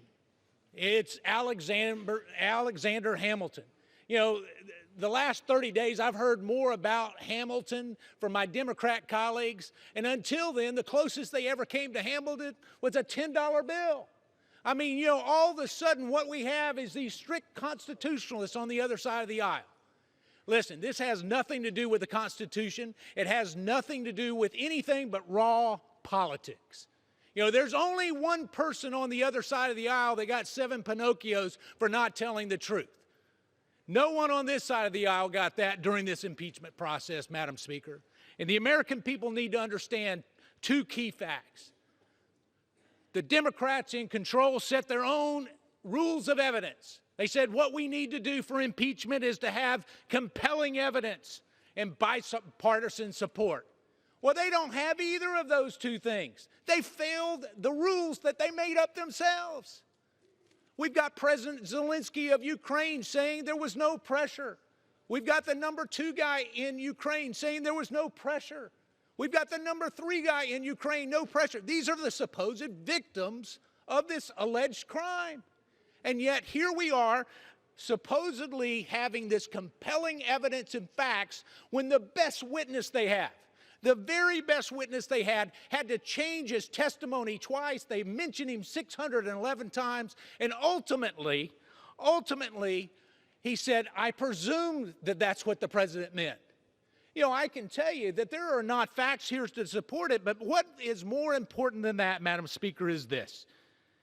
Because here we are today, we have bipartisan opposition to impeachment, not bipartisan support. You know, my colleagues opposite want the American people to think that this is a sad and somber day. Well, this is a sad day. It's a sad day for this institution because we've lowered the bar to impeach a president that continues to give us an economy that not only is growing, but growing at levels that we have never seen in the history of our country. When we look at unemployment at a level that is truly remarkable, they want to impeach. But it's another sad day because now what they're doing is they're telling the American people that 233 Democrats deserve to decide who the President of the United States should be and disenfranchise 63 million voters. When all is said and done, when the history of this impeachment is written, it will be said that my Washington Democrat friends couldn't bring themselves to work with Donald Trump, so they consoled themselves instead by silencing the will of those who did, the American people. And I yield back. Gentleman from California. Madam Speaker, I'm proud to recognize the gentleman from California, Mr. Sherman, for 1 minute. Gentleman's recognized for 1 minute.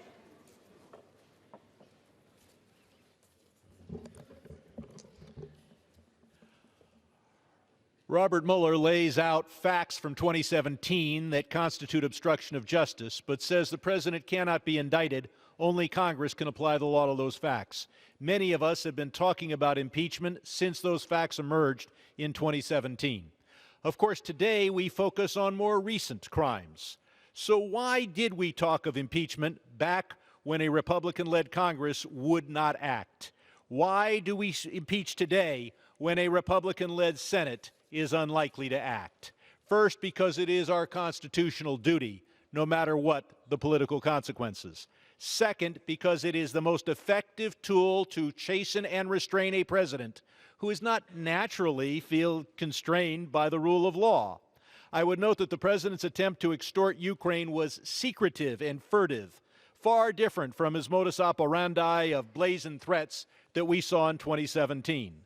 We can only imagine what high crimes and misdemeanors this president would have boldly committed had no one been talking about impeachment then, had he felt immune from impeachment. Today we will demonstrate that the president is not above the law. Gentleman from Georgia. Thank you, Madam Speaker. It would have been nice if they had actually thought those crimes were bad enough to put in the articles. They didn't.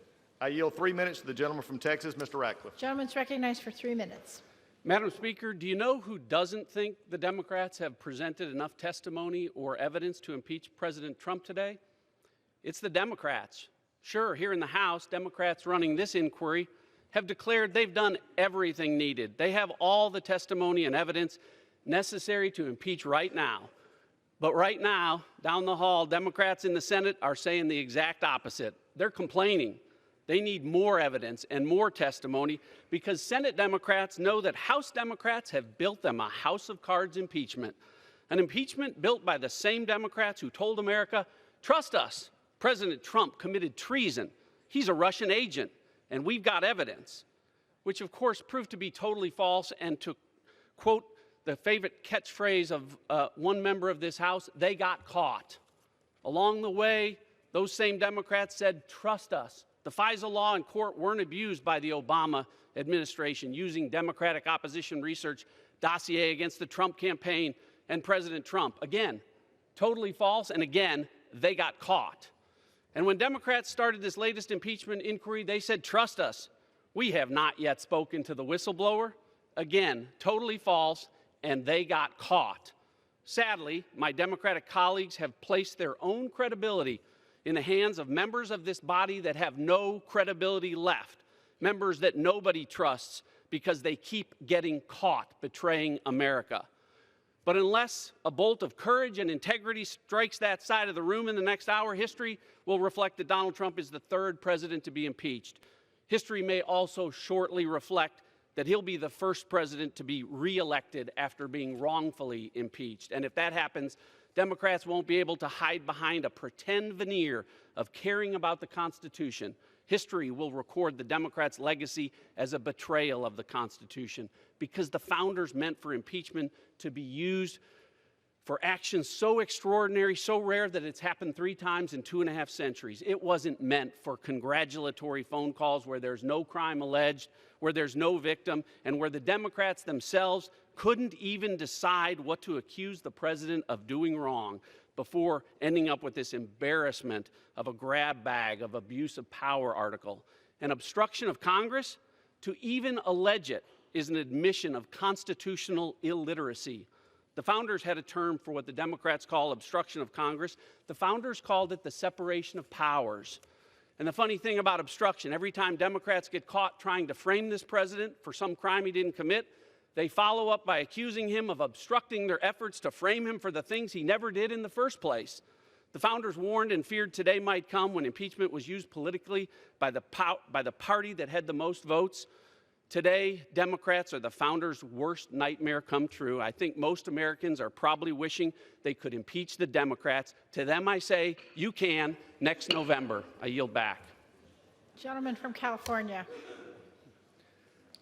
Madam Speaker, I think when the history of this time is written, it will record that when my colleagues found that they lacked the courage to stand up to this unethical president, they consoled themselves by attacking those who did.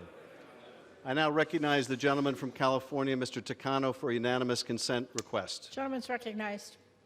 Madam Speaker, I ask unanimous consent to enter into the record my remarks supporting the impeachment of President Donald Trump. That objection is so ordered. Madam Speaker, I request unanimous consent for the gentlelady from New York, Ms. Clark, for her request. Gentlelady is recognized. Madam Speaker, I ask unanimous consent to enter into the record my remarks supporting my vote for the impeachment of Donald J. Trump. Without objection. Madam Speaker, I recognize the gentlelady from California, Ms. Napolitano, for unanimous consent request. Gentlelady is recognized. Madam Speaker, I ask unanimous consent to enter into the record my remarks supporting the articles of impeachment against Donald Trump.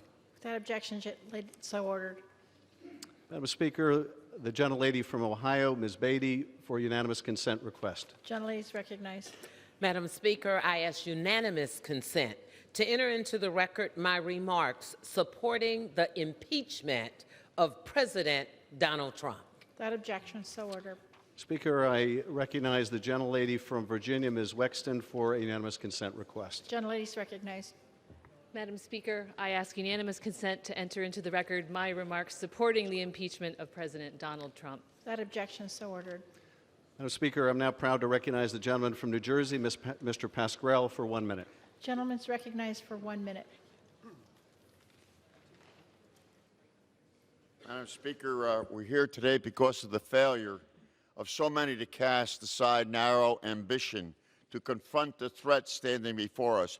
Offered the chance to investigate this government together, the President and his party stonewalled and obstructed. We're here today because they choose comfort over courage and avarice over the Republic. This is the ongoing tragedy of our age, and it is ongoing. The matter is now solely in our hands and belongs to us and us alone. The buck has stopped. Many have invoked the judgment of history as an antidote to this threat. But the threat to democracy is here today, not tomorrow. We need not, we must not await the verdict of time for Donald Trump's abuse of power and obstruction. We can offer that verdict right now, and we are. Gentleman yields back. Gentleman from Georgia. Thank you, Madam Speaker. I yield 3 minutes to the gentleman from Ohio, Mr. Jordan. Gentleman's recognized for 3 minutes. I thank the gentleman. Madam Speaker, the Democrats forgot two key things. They forgot about the facts and they forgot about fairness. 4 facts will never change. We have the call transcript, no quid pro quo. We have the 2 guys on the call, excuse me, who've repeatedly said there was no pressure, there was no pushing. We have the fact Ukraine didn't know aid was held up at the time of the phone call, and most importantly, Ukraine took no action, no announcement of investigation to get the aid released. But Democrats don't care. They don't care about the facts, and they sure don't care about the process. No subpoena power for Republicans, no Republican witnesses. During the depositions, Republicans were prevented from getting all their questions answered, but Democrats got every one of their questions. The witness responded to every one of theirs, but not Republicans. The chairman wouldn't let them in. Of course, the whistleblower, the anonymous whistleblower with no firsthand knowledge, bias against the president, who worked for Joe Biden, was never compelled to testify. The guy who started it all. This is really about the president's been driving these guys crazy because he's getting things done. He's doing what he said he was going to do. He's having results. Taxes have been cut, regulations reduced, unemployment at its lowest level in 50 years, the economy growing. Gorsuch and Kavanaugh on the court, out of the Iran deal, embassy in Jerusalem, hostages home from North Korea, and a new NAFTA agreement coming tomorrow. But guess what? When you drain the swamp fights back. And they started attacking the president before the election even. July 31st, 2016, they opened the Russia investigation. The FBI spied on 4 American citizens associated with the Trump campaign. The FBI took the dossier to the FISA court, the dossier they already knew was false. They took it to the court, and they lied to the court 17 times. Guess what? 3 days ago on national television, even Jim Comey had to admit the FBI was wrong. And yesterday, 1 day ago, the FISA court sends the FBI a letter and says, straighten up, get your act together when it comes to the FISA application process. Think about this. Think about this. The attack started then, and they've continued right up till today. But I want you to think about something. The individual who said the FISA process was fine, the dossier was fine, the Russian investigation was fine, that same individual ran the impeachment process. That same individual's staff met with the whistleblower. That same individual is the only guy in Congress who knows who the whistleblower is for sure. And that same individual released the phone records of the president's personal attorney, released the phone records of a member of the press, and released the phone records of a Republican member of the United States Congress. This process has been unfair, it's been dangerous, and it has been harmful to our country. Democrats have never accepted the will of the American people. Nancy Pelosi made that clear 4 weeks ago when she called the President of the United States an imposter. The will of we, the people, The 63 million folks who voted for this guy and made him president in an electoral college landslide. They've never accepted that fact. We are less than 11 months away from the election. Let the American people decide who should be president. Let the American people decide. I yield back. Gentleman from California. Madam Speaker, I'm proud to recognize the gentleman from Illinois, Mr. Schneider, for 1 minute. Gentleman's recognized for 1 minute. Madam Speaker, I rise to defend the Constitution and support these articles of impeachment. The President abused the power of his office by corruptly putting his own political interests ahead of our nation's security. He blocked congressionally authorized military aid to coerce Ukraine to launch a phony investigation into his political rival. In the months since, he has waged a campaign of absolute obstruction against Congress's constitutional authority, ordering all federal officials to defy subpoenas and refusing to produce even a single document. Madam Speaker, I take no joy in today's impeachment vote or that the President's actions demand this response. This is a sad moment for our nation. Only twice before has the House voted to impeach a president, and never before on accusations of compromising our nation's security. I hope in the Senate, prosecution and defense can call and cross-examine witnesses, and the senators will hear the evidence and make their decisions without prejudice or prejudgment. This is a solemn moment, but our system of checks and balances was designed for times like these, and I have faith that our Constitution will guide us on the path ahead. I yield back. Gentleman from Georgia. Thank you, Madam Speaker. I yield 3 minutes to the gentleman from California, Mr. Nunes. Gentleman's recognized for 3 minutes. Gentlemen. Madam Speaker, as the Democrats now admit, their attempt to remove the president began on Trump's inauguration day, when the Democrats' semi-official mouthpiece, the Washington Post, declared, "The campaign to impeach President Trump has begun." For years, the Democrats tried to expel the president with the preposterous accusation that he was a Russian agent. As detailed by IG Horowitz, dishonest intelligence officials used fake allegations spread by the Democrats to gain approval of a spying operation against the Trump campaign. As they falsely accused the Trump campaign of colluding with Russians, the Democrats themselves colluded with Russians to manufacture these allegations in the infamous Steele dossier. They even tried to get nude pictures of Trump from Russian pranksters. With the Russian collusion hoax, the Democrats had everything going for them. Federal investigations run by Trump haters, an endless supply of media cheerleaders, and a galaxy of left-wing interest groups amplifying their ridiculous message. And yet, even with all those weapons at their disposal, the Russia conspiracy theory collapsed. So they quickly concocted Plan B. The Ukraine hoax was based on a supposed whistleblower who colluded beforehand with the Democrats. The Democrats then prevented Congress from interviewing the whistleblower while conducting bizarre, secret depositions and selectively leaking testimony to discredited media hacks. The Democrats showcased the most useful witnesses in public hearings that somehow reduced support for impeachment. It's not easy to make a coup attempt boring, but the Democrats found a way. As it turns out, the American people don't think a routine phone call with a foreign leader is a good basis for ousting a U.S. president. The Democrats also put forth ever-changing accusations against the president, including campaign finance violations, quid pro quos, election interference, bribery, extortion. Eventually, they ended up with the ridiculous charges we consider today: abuse of power, an utterly meaningless term, and obstruction of Congress. One Democrat has pronounced the president guilty simply because he won't cooperate with their plan to railroad him. But the only thing President Trump is guilty of is beating Hillary Clinton.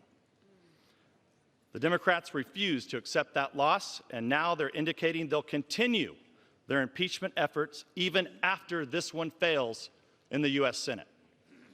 Madam Speaker, after all their deceit, phony investigations, ginned-up crises, and manufactured outrage, the Democrats need a long period of rehabilitation. They must learn how to do something productive for the American people instead of ripping the country apart in their lust for power. With that, I yield back the balance of my time. Gentleman yields back. Gentleman from California. Madam Speaker, I thank the gentleman for his remarks, and it's now my pleasure to recognize the gentleman from Massachusetts, Chairman Neal, for 3 minutes. Gentleman's recognized for 3 minutes.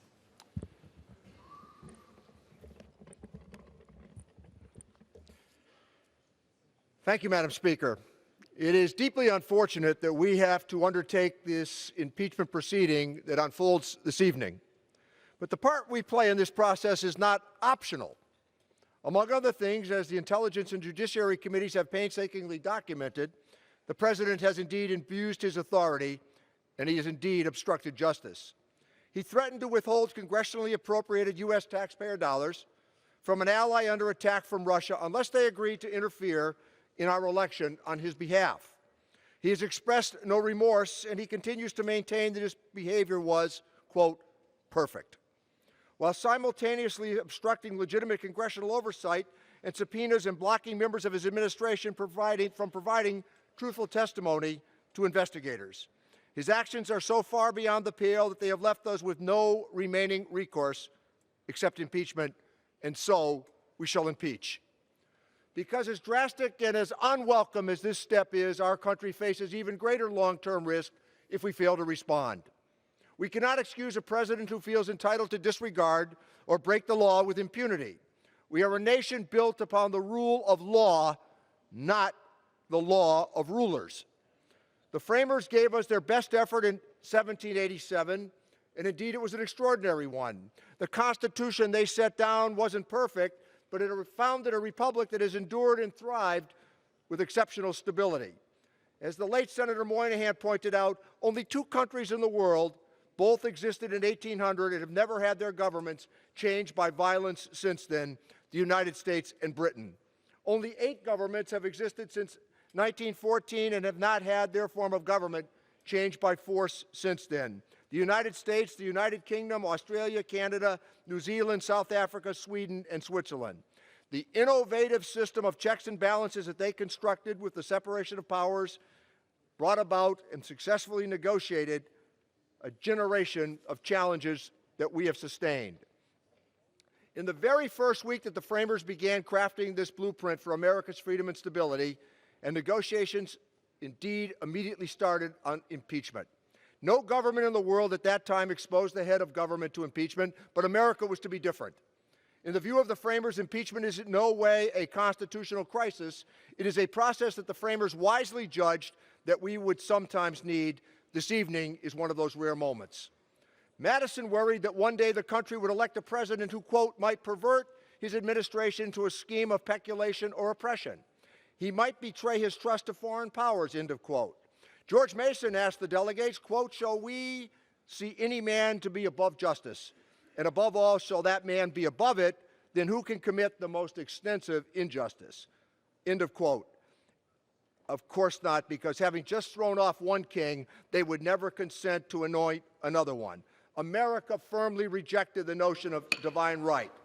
Speaker Rayburn summed it up, but I have 30 extra seconds, Mr. 30 extra seconds. Without objection. Thank the gentleman. Gentleman's recognized. Article 1 of the Constitution prescribes Congress as the first branch of government. And just as importantly, let me quote Speaker Rayburn, who was asked, how many presidents did you serve under? And Speaker Rayburn answered, none.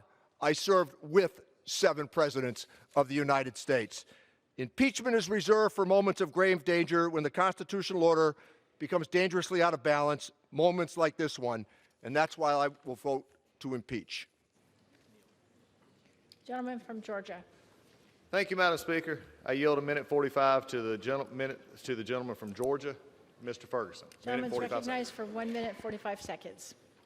Thank you, Madam Speaker. Well, here we are on the verge of doing exactly what America doesn't want us to do and what they feared that you would do. In 2016, I, along with 63 million American voters, representing 304 electoral college votes, went to the polls and we raised our collective political middle finger to D.C. and voted for Donald Trump. Folks like my father who watched this place destroy his profession of community banking. My friends and family in the textile industry that saw their way of life destroyed following NAFTA. Americans in rural areas whose opportunity in life and voice have been drowned out by the screams of socialist Democrats. Our friends and neighbors living in poverty and crime, broken down, project-based public housing, who for generations have been told by this place, this is the best that we think that you can do. Here's your check. God bless you. Now move along. Those voters. And now you want to remove our voice from office. Well, our voice will be heard, and I stand here determined to make sure that it will be, because we will fight back against this corrupt and unfair impeachment process. How dare you, the liberal elites, the condescending bureaucrats, and every other kind of swamp critter in this godforsaken place tell the American public who the president should be. That's the job of the American voter, not yours. This whole flipping goat rodeo is a sham and a shame, and it will not be forgotten. Mr. Speaker, I yield back. Gentleman yields back. Gentleman from California. Madam Speaker, I'm proud to recognize the gentleman from Washington, Mr. Heck, for 2 minutes. Gentleman's recognized for 2 minutes. Madam Speaker, this week Americans are busy finishing up their Christmas shopping, mostly for their children, or if they're lucky enough to have them, their grandchildren. And high school and college students are taking final exams and sweating out the results. And that got me to thinking about those who follow and what our obligation is to them. And that got me thinking about those who came before and how they might have seen their obligation to us. People like my grandfather, whom our family believes literally was born on the boat on the way over here from Germany. Or my father, who fought in World War II against the very people that his grandfather had left.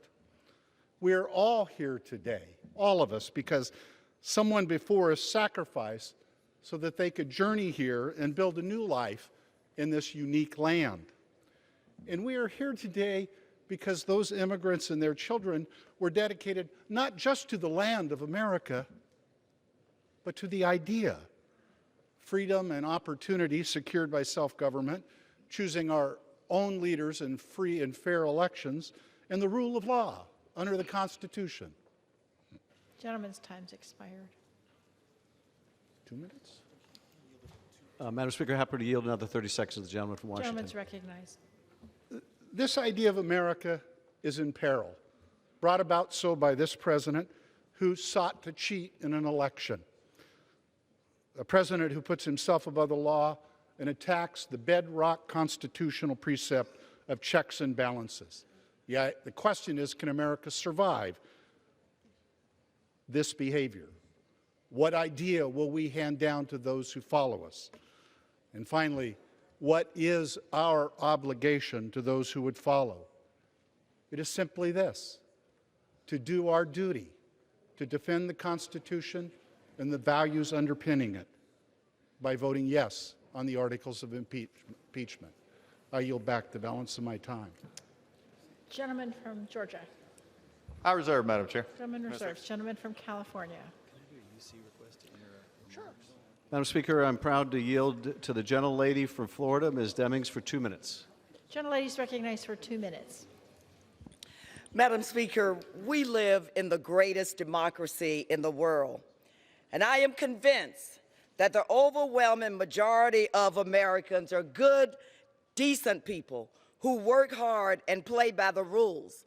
But then we have people who have no respect for the law, people who have little regard for the rules, people who spend a lot of their time trying to figure out how to game the system. Law enforcement officers call them habitual offenders. And the more they get away with, the more likely they are to engage in misconduct. Some say it takes courage to hold powerful people accountable, but I see it differently. I see it as a sense of duty, a regular part of my job as a member of Congress. However, habitual offenders usually don't sneak up on you. They usually telegraph their intentions time and time again. On July 27th of 2016, in my home state of Florida, then candidate Trump said, "Russia, if you're listening, I hope you will be able to find the 30,000 emails, thereby inviting foreign interference into U.S. elections. But then the day after the special counsel testified before Congress, the president, feeling undeterred and emboldened, said, call President Zelensky and pressured him to help him rig the elections, and chose to hold much-needed military aid over our allies' head until the president's demands were met. Now, I served 12 years on the hostage negotiations team, and I know that pressure and demands come in many forms. And in this scheme, we had both. I've enforced the laws, and now I write the laws. But the laws mean nothing if the accused can destroy evidence, stop witnesses from testifying, and blatantly refuse to cooperate. I ask you to name somebody in your community or your family who can do that. I know the president said that he can get away with anything he wants to. I come today to tell you that no, he cannot, because no one is above the law, and he shall be held accountable. Gentleman from Georgia.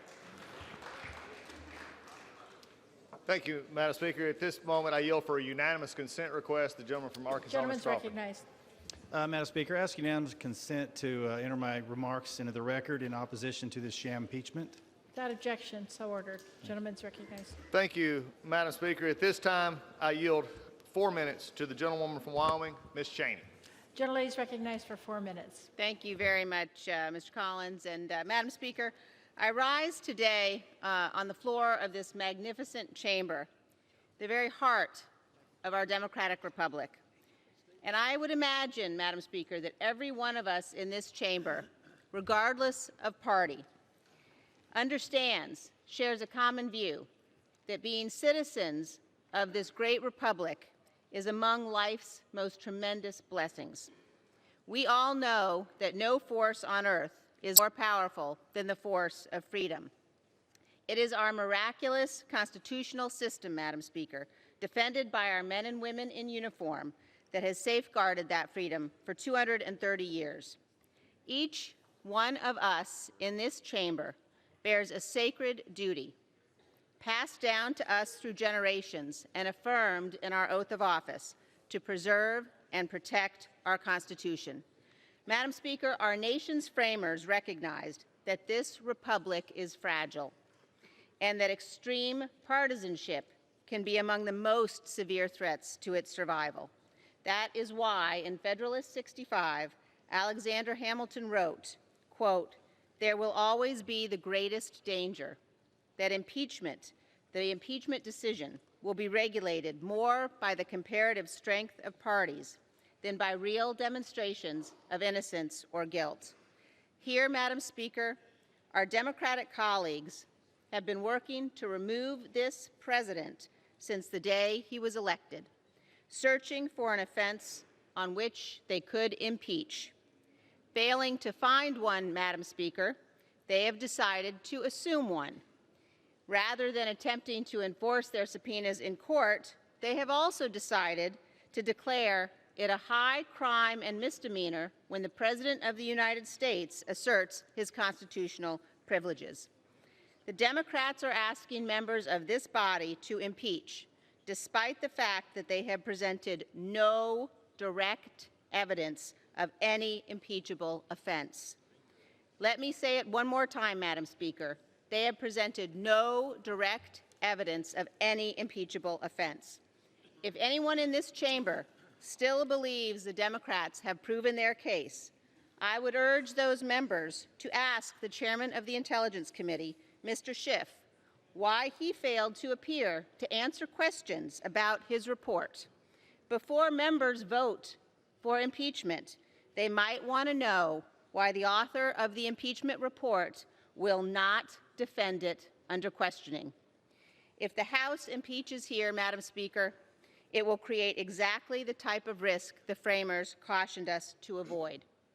It will mean that divided government can imperil a democratically elected president based on unproven allegations and innuendo in the absence of direct testimony. Despite all the rhetoric you've heard today, Madam Speaker, passage of these articles of impeachment may permanently damage our republic. From this day forward, a hyper-partisan, bare majority can cite this precedent to try to remove a future commander-in-chief. I urge my colleagues on both sides of the aisle, Madam Speaker, think of our republic, think of the Constitution, think of the oath that we all swore to protect and defend that Constitution, and vote against these partisan, reckless, and dangerous articles of impeachment. I yield back. Gentleman from California. Madam Speaker, I'm proud to recognize the gentleman from Michigan, Mr. Levin, for 1 minute. Gentleman's recognized for 1 minute.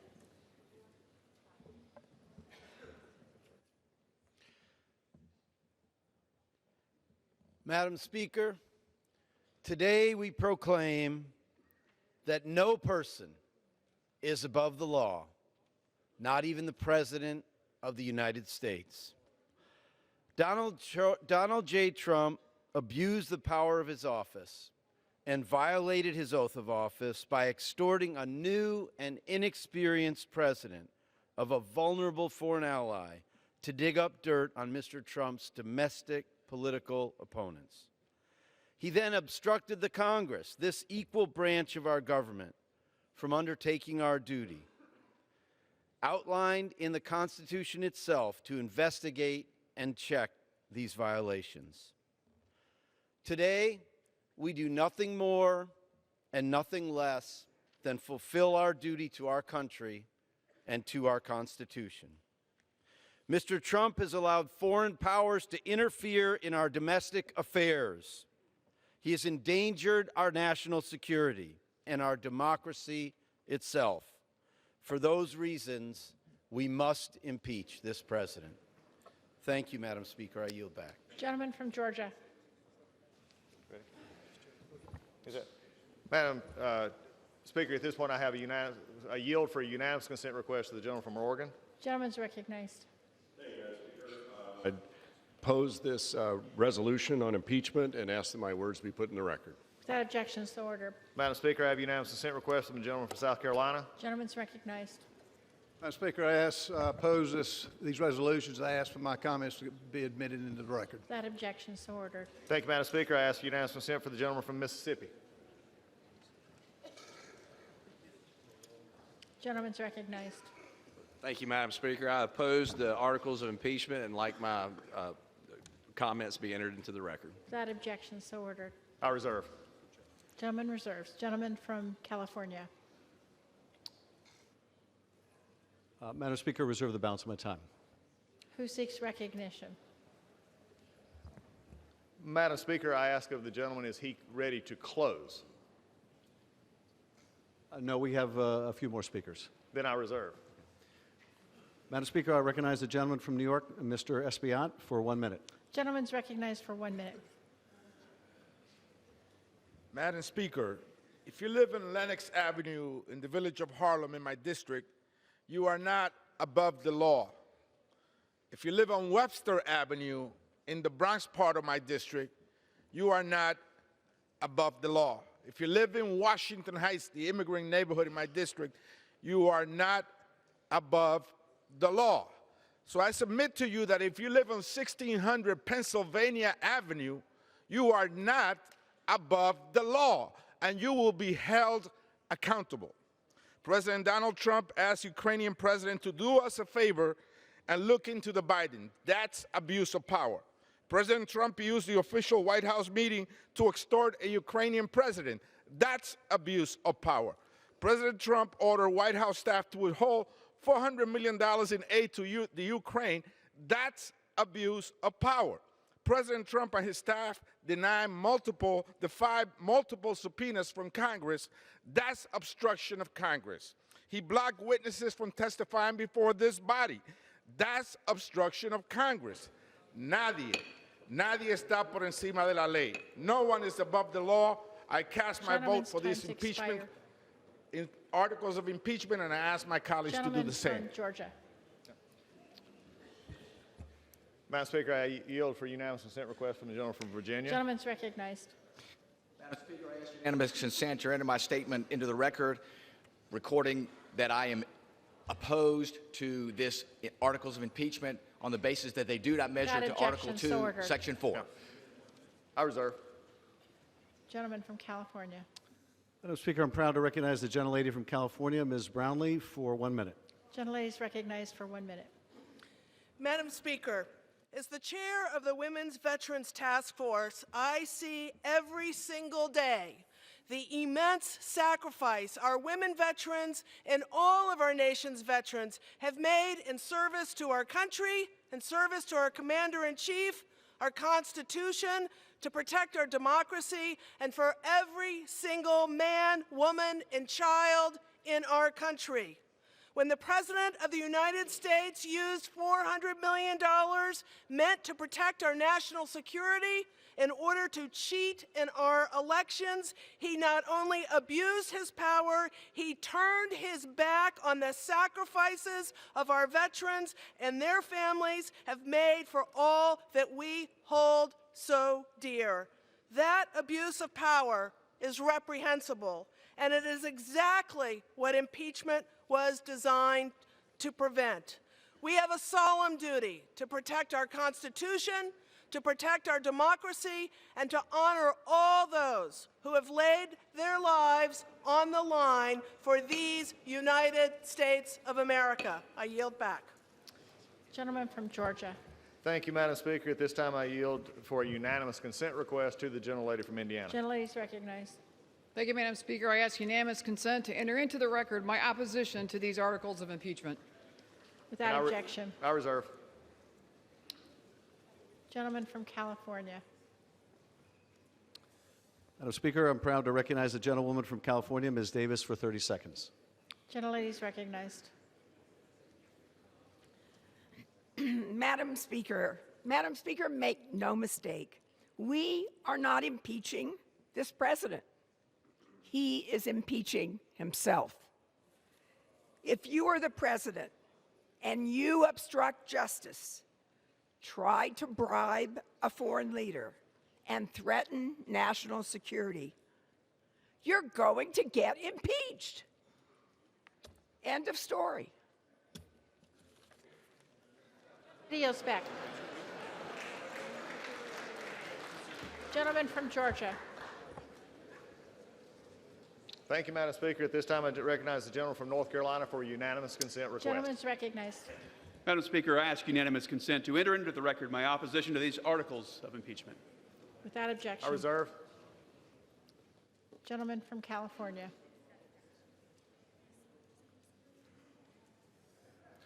Madam Speaker, I'm proud to recognize the gentlewoman from New Mexico, Ms. Holland, for 1 minute. Gentlelady is recognized for 1 minute.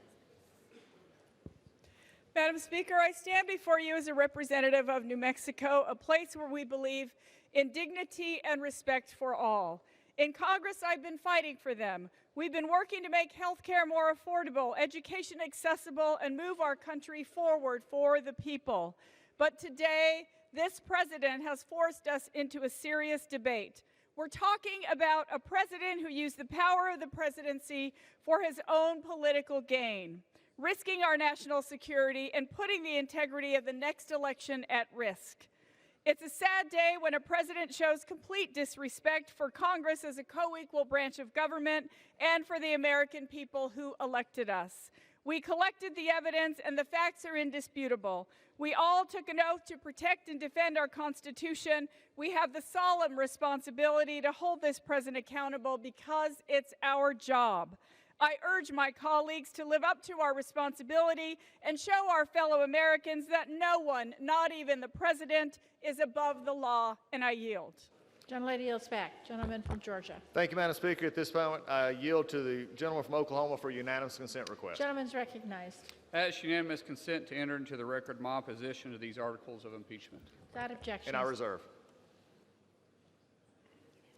Gentleman from California. Madam Speaker, I recognize the gentlelady from North Carolina, Ms. Adams, for a unanimous consent request. Gentlelady is recognized. Thank you. Madam Speaker, I ask unanimous consent to enter into the record my statement in support of the articles of impeachment against President Donald J. Trump. Without objection, so ordered.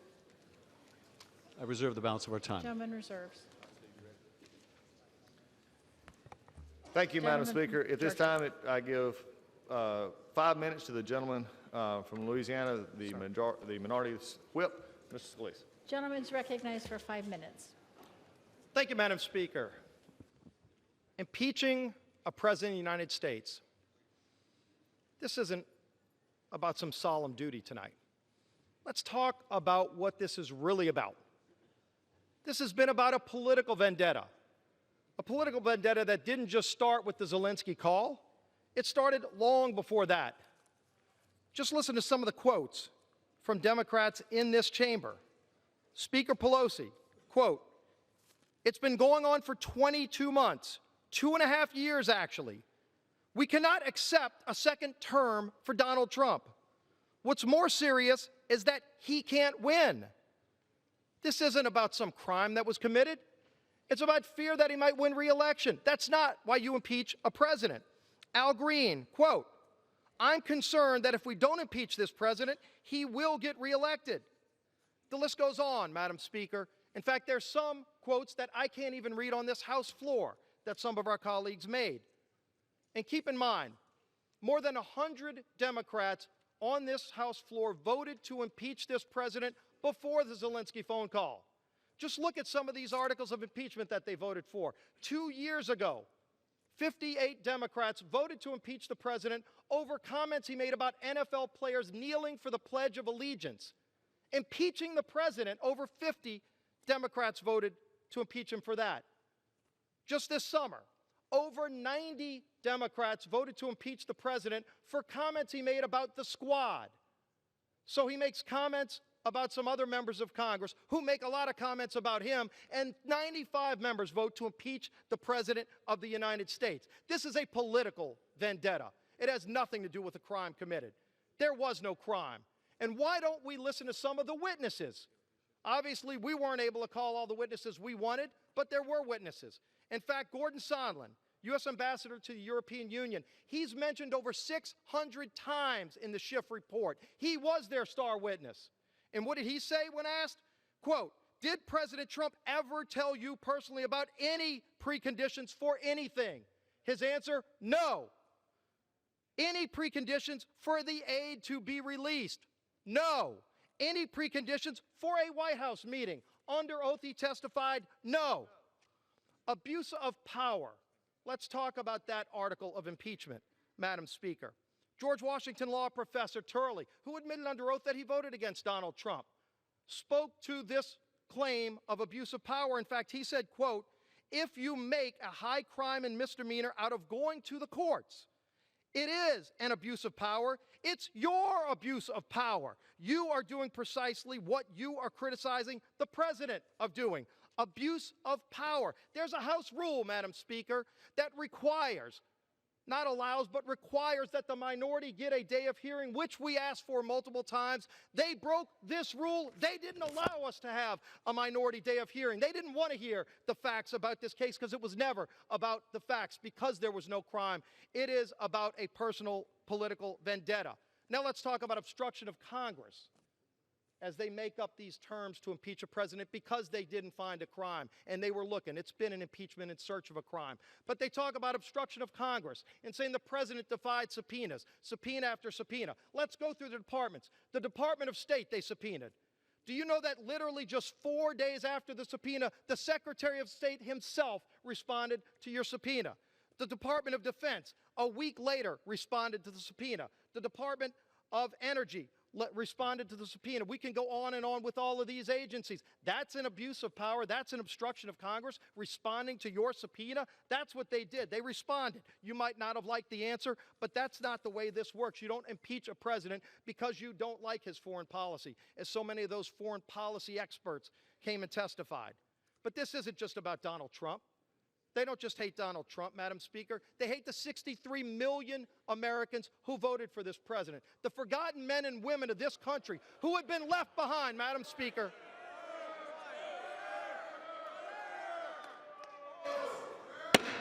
House will be in order. Gentlemen may proceed. Thank you, Madam Speaker. It's those forgotten men and women of this country that Washington had left behind. And what's this president doing for them? He's delivering for them. 600 jobs in Pennsylvania. 1,000 jobs, workers in Mingo Junction, Ohio. $750 million investment for 600 new jobs across this country. Detroit News, Chrysler, 6,500 new jobs. That's what this president is doing to deliver for those men and women of this country who had been left behind. It's about time somebody stands up for him, and President Trump is. So it is a political vendetta. But if they're going to go through with this, Madam Speaker, impeachment will not just be a stain on this Democrat majority. Impeachment will be their legacy. Members I yield are back. reminded to address their remarks to the chair. Gentleman from California.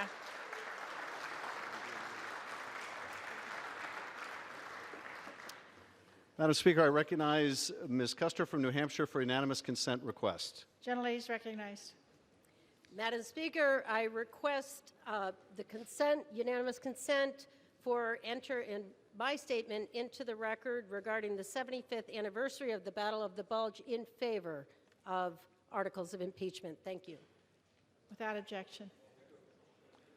Madam Speaker, it is now my pleasure to recognize the gentleman from Maryland, the Majority Leader of the House of Representatives, Mr. Hoyer, for 1 minute. Gentleman's recognized.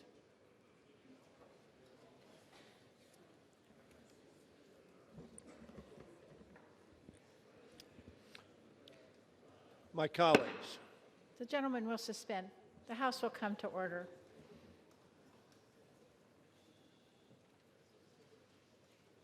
Gentleman's recognized.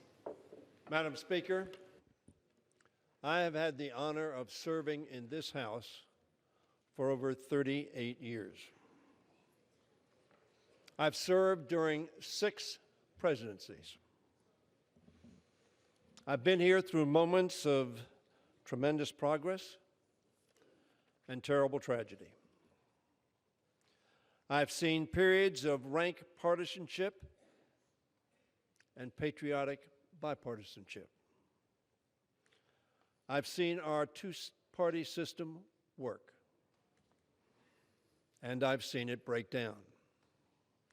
Never, in all my years of serving in this great institution that I love, and the people of my district, did I ever expect to encounter such an obvious wrongdoing by a President of the United States.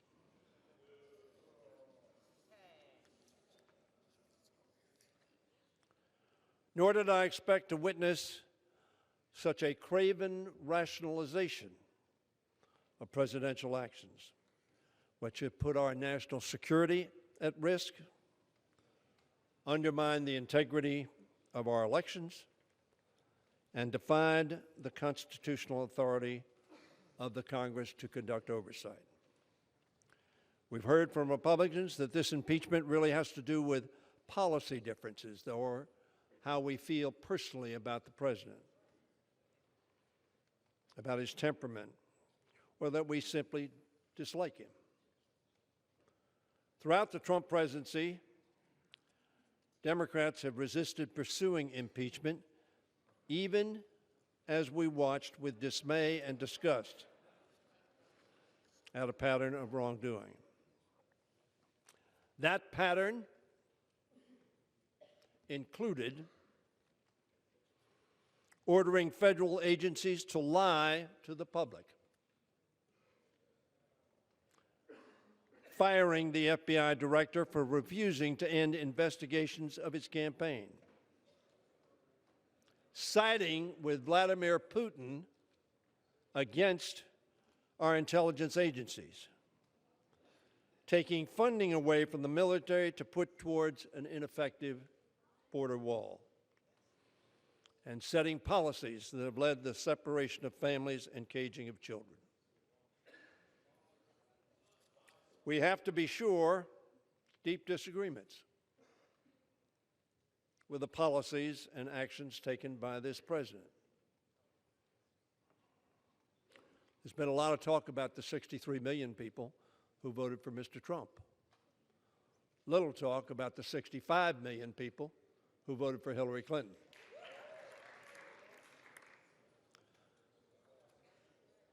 The policy difference or those votes, this president was elected legitimately.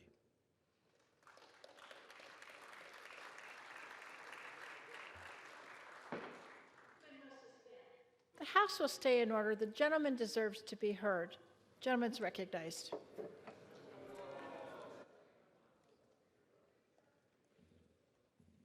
Because we have an electoral college. But none of these are reasons to pursue what Chairman Schiff has called a wrenching process for the nation. In fact, Democrats rejected that process emphatically in 3 specific votes. In December of 2017, Democrats overwhelmingly voted against pursuing articles of impeachment, including the Speaker and myself. We did so again in 2018, with over 60% of the Democrats rejecting pursuing articles of impeachment. And again, just months ago, in July of 2019, 60% of the Democrats said no to pursuing articles of impeachment. Just days before the infamous July 25th telephone call. We did the same with 60% of Democrats voting not to proceed. Credible witnesses, many of whom were appointed to office by President Trump, have corroborated the details and timeline of his abuse of presidential power, which forms the basis of the first article of impeachment in this resolution. Instead,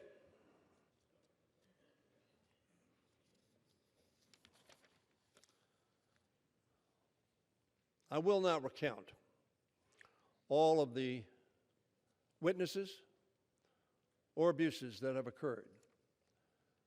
I congratulate my colleagues and Mr. Nadler and his committee and Mr. Schiff and his committee for setting forth a compelling case. They've been laid out fully in the articles before us and by colleagues in their remarks.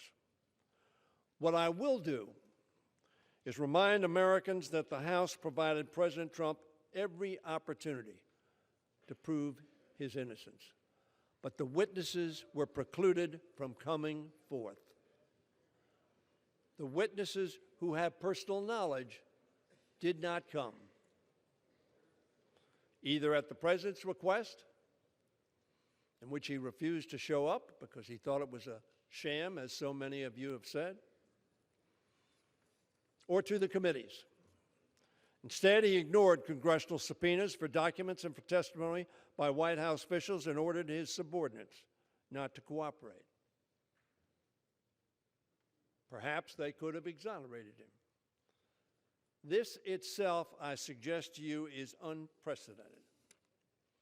When President Nixon and Clinton were asked to hand over documents and allow officials to testify, ultimately both complied because it is the law.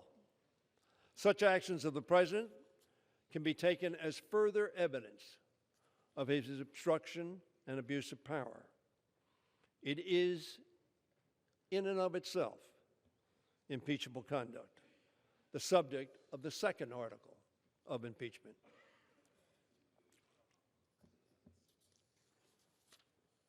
These 2 articles before us concern 2 very profound constitutional issues about the abuse of power in our republic.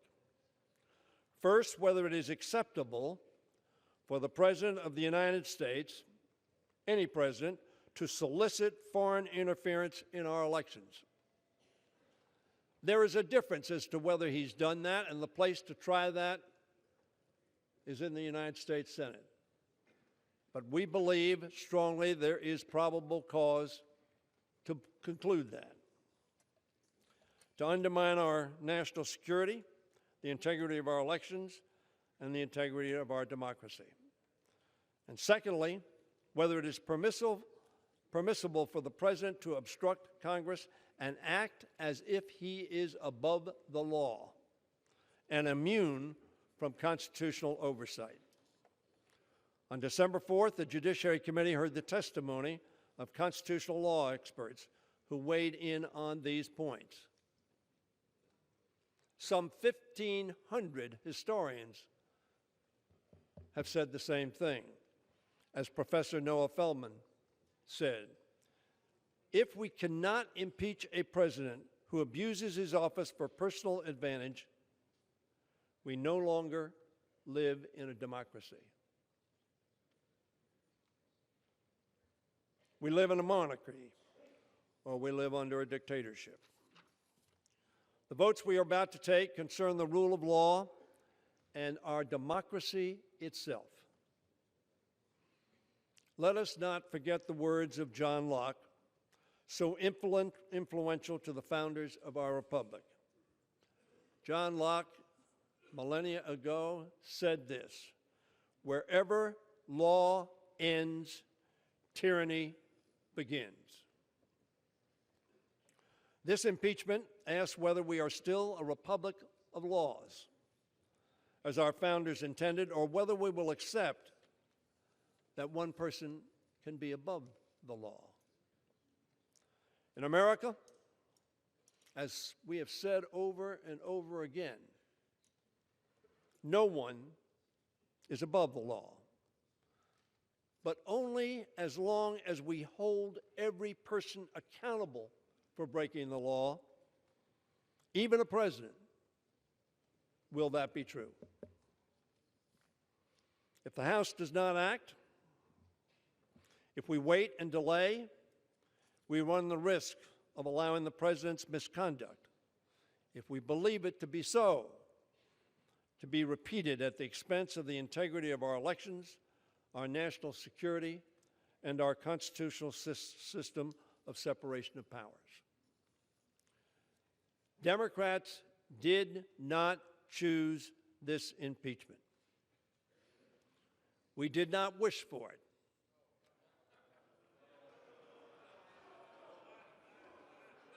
We voted against it. We voted against it once. We voted against it twice. We voted against it 3 times as recently as July. We did not want this. However, President Trump's misconduct has forced our constitutional republic to protect itself. These votes that we are about to take and the process that will follow in the Senate are not only an assessment of the President's commitment to the Constitution or to his oath of office, it is, as well, a test of our own. Damning evidence of the President's high crimes has emerged.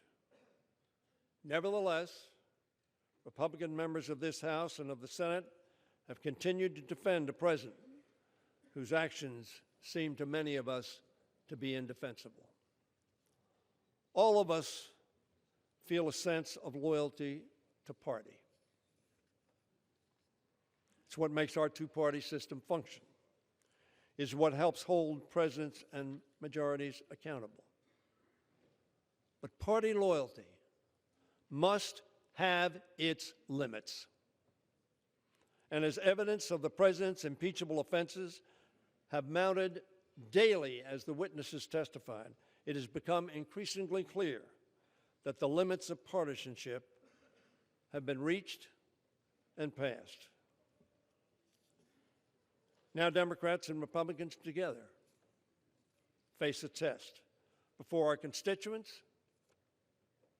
our countrymen, and our Creator. The New York Times on October 18th summarized the question now posed to House and Senate, Republicans and Democrats. Compromise by compromise, Donald Trump has hammered away at what Republicans once saw as foundational virtues: decency, honesty, responsibility, and yes, even civility.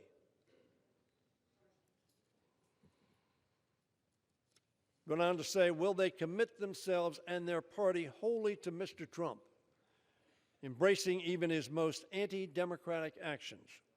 Or will they take the first step towards separating themselves from him and restoring confidence in the rule of law? Madam Speaker, we have seen Republican courage throughout our history, from the Civil War to the Cold War. In 1950, Margaret Chase Smith, the senator from Maine, a Republican, spoke bravely against the cancer of McCarthyism in her party, leading 6 of her Republican colleagues in a declaration of conscience against their own leadership. We are Republicans, they declared, but we are Americans first. In 1974, one congressman took the brave and principled step of becoming the first Republican on the Judiciary Committee to support impeaching President Nixon. He said to his colleagues and to the country, and I quote, "It isn't easy for me to align myself against the president to whom I gave my enthusiastic support, on whose side I've stood in many legislative battles, whose accomplishments in foreign and domestic affairs I've consistently applauded. But it is impossible," he went on to say, "for me to condone or ignore the long train of abuses to which he has subjected the presidency and the people of this country. The Constitution and my own oath of office," he said, "demand that I bear true faith and allegiance to the principles of law and justice upon which this nation was founded." And he concluded, "And I cannot, in good conscience, turn away from the evidence of evil that is to me so clear and compelling." My colleagues, that congressman's name was Larry Hogan, Sr. He represented the 5th District of Maryland, which I now represent. His son is presently the 2nd-term Republican governor of our state. When Larry Hogan Sr. died in 2017, every obituary led with praise for his act of political courage. Who among us, many years from now, will receive such praise as a man or woman of courage? Who will regret not having earned it? We've talked a lot about partisan differences. There is one person who has spoken today who is neither a member of the Republican Party nor the Democratic Party. His name is Justin Amash, who represents a Republican district. He left the Republican Party, and in doing so, he admonished his colleagues that, quote, "This president will only be in power for a short time, but excusing his behavior will forever tarnish your name." He spoke on this floor in support of the 2 articles that we will consider this evening. Neither a Democrat nor a Republican. Representative Amash, of course, is the only member of this House who has no allegiance to either party, but to his country. He is supporting, as I've said, both articles. We need not ask who will be the first to show courage by standing up to President Trump.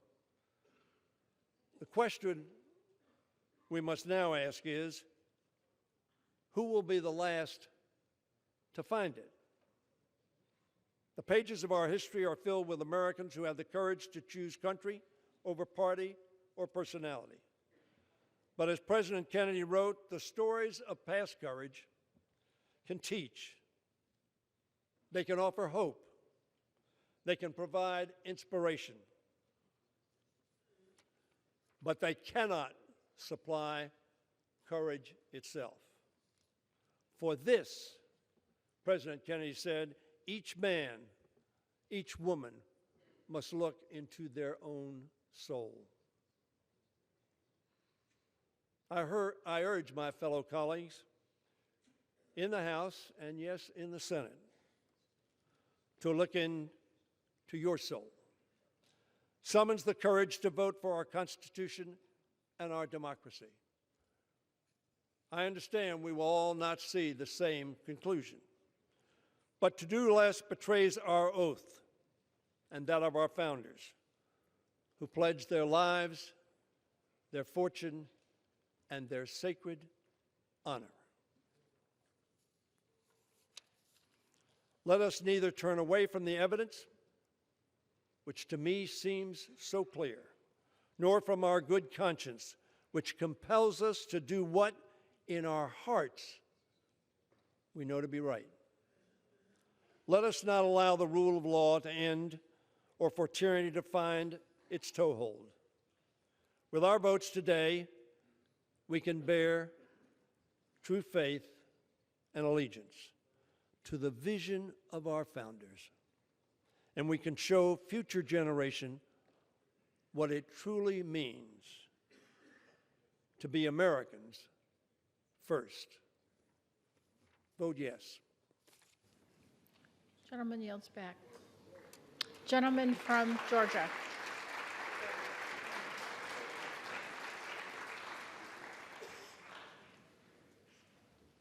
Madam Speaker, a few weeks ago, just off of this floor, I said that a dark cloud was descending upon this body. And today, because of the clock and the calendar, it is closing. It is amazing to me what I just heard from the Majority Leader, that Mr. Schiff and Mr. Nadler presented a compelling case for impeachment.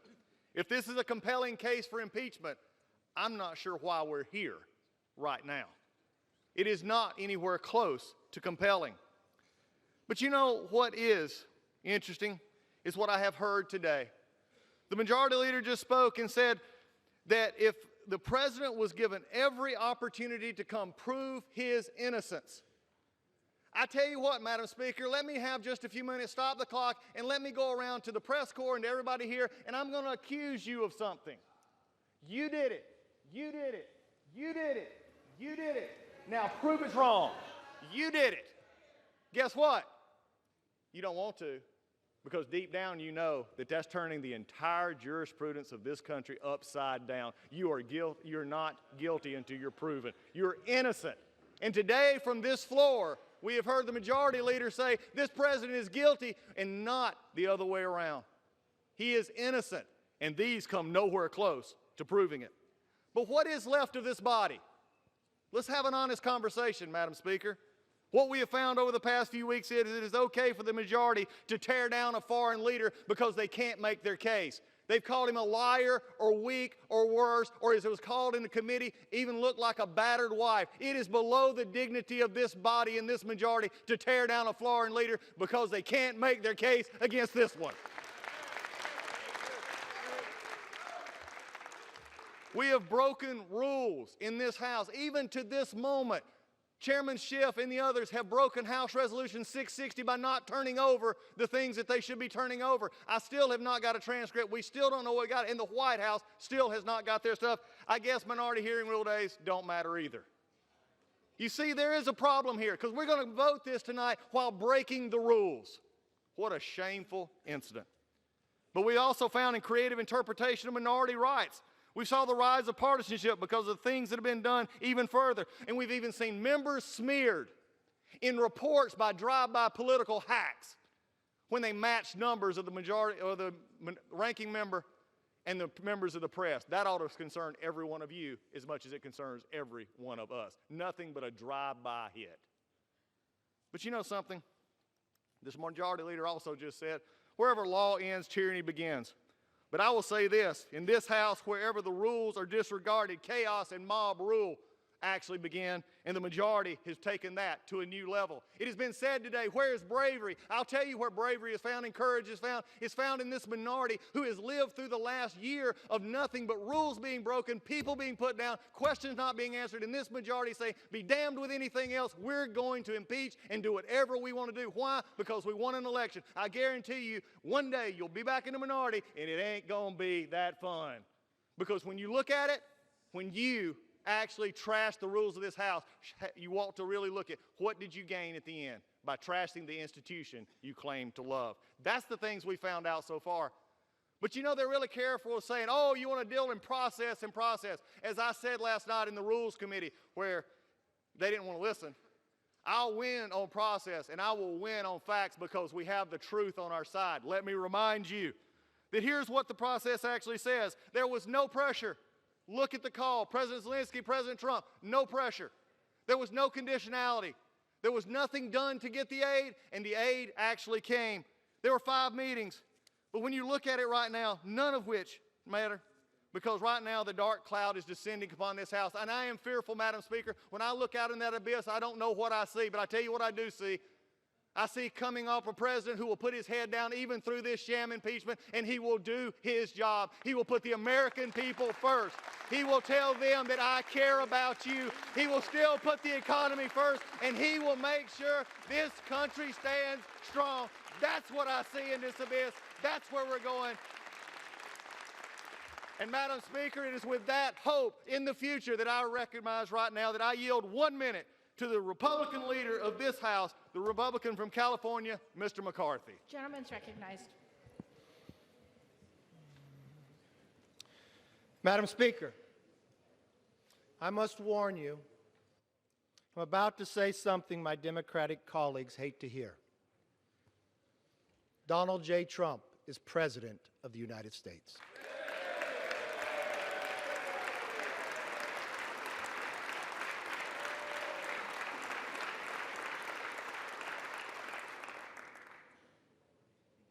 He is president today, he'll be president tomorrow, and he will be president when this impeachment is over.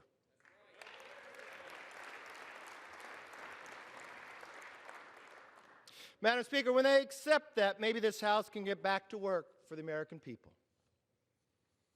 Now, tonight I rise not as the leader of the opposition to this impeachment, or as the elected representative from the Central Valley of California.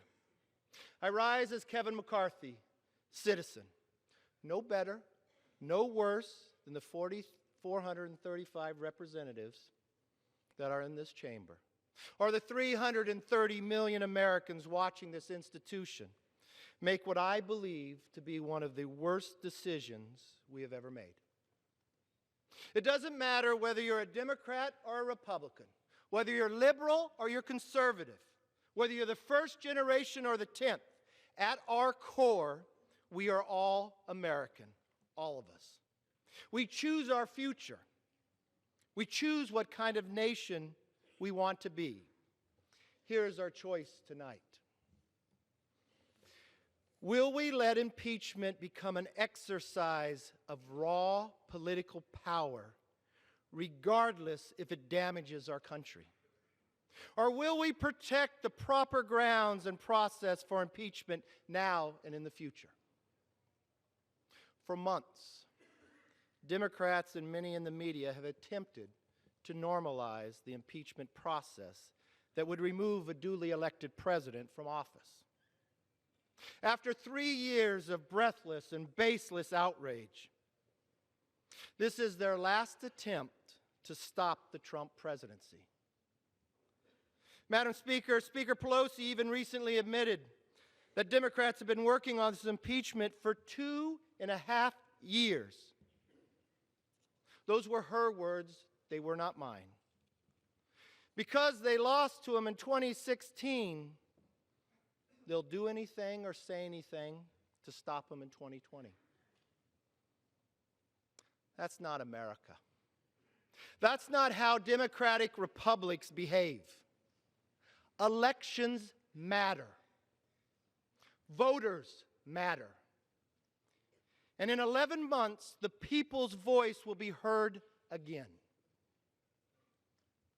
Impeachment is the most consequential decision Congress can make other than sending our men and women into war. Yet 85 days ago, Speaker Pelosi chose to impeach the President of the United States. She wrote the script and created an artificial timeline to make the details fit. Why else are we doing this just hours before Christmas? If that's all it was, a rush to judgment, she could be forgiven.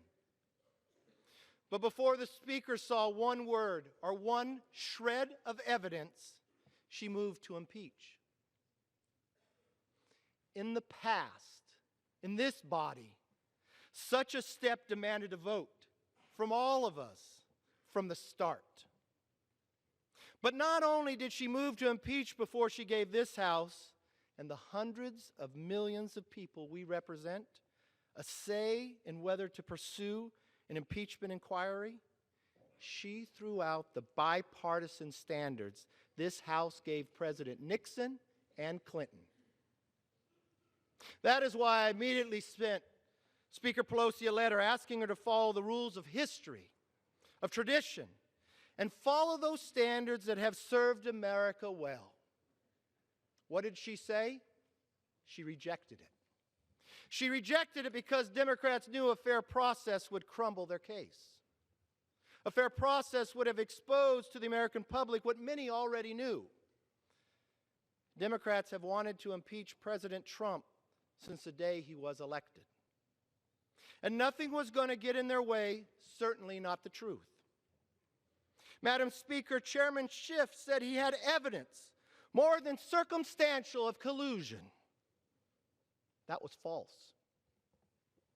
In January, where we all stood in this body, we stood up, we raised our hands, we swore that we'd uphold the Constitution.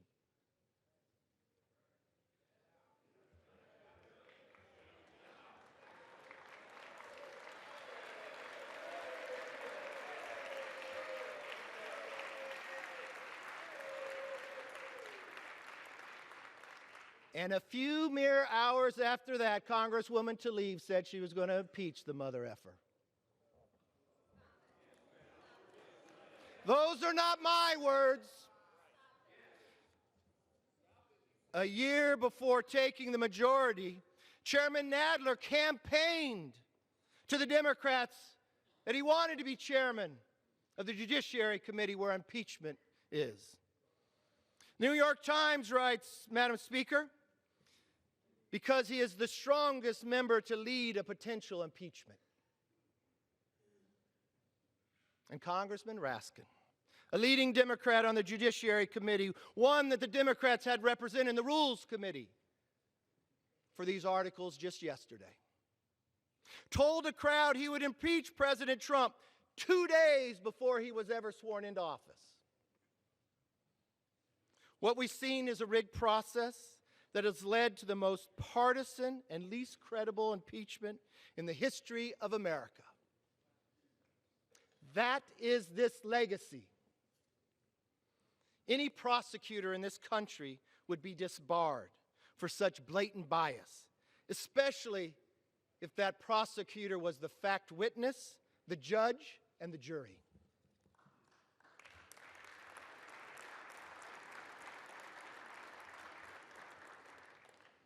Madam Speaker, Democrats haven't just failed on process, they've also failed on evidence.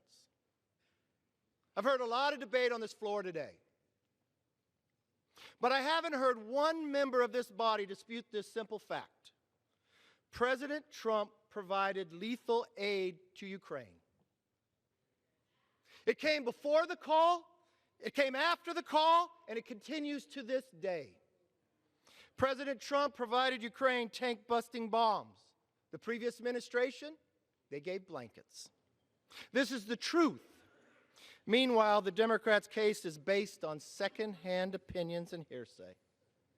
Simply put, there are no grounds for impeachment. As constitutional scholar Jonathan Turley, and I would challenge to say he's probably the most respected, and we all know it, a Democrat who did not vote for the president, said under oath there was no bribery, there was no extortion, no obstruction of justice, and no abuse of power.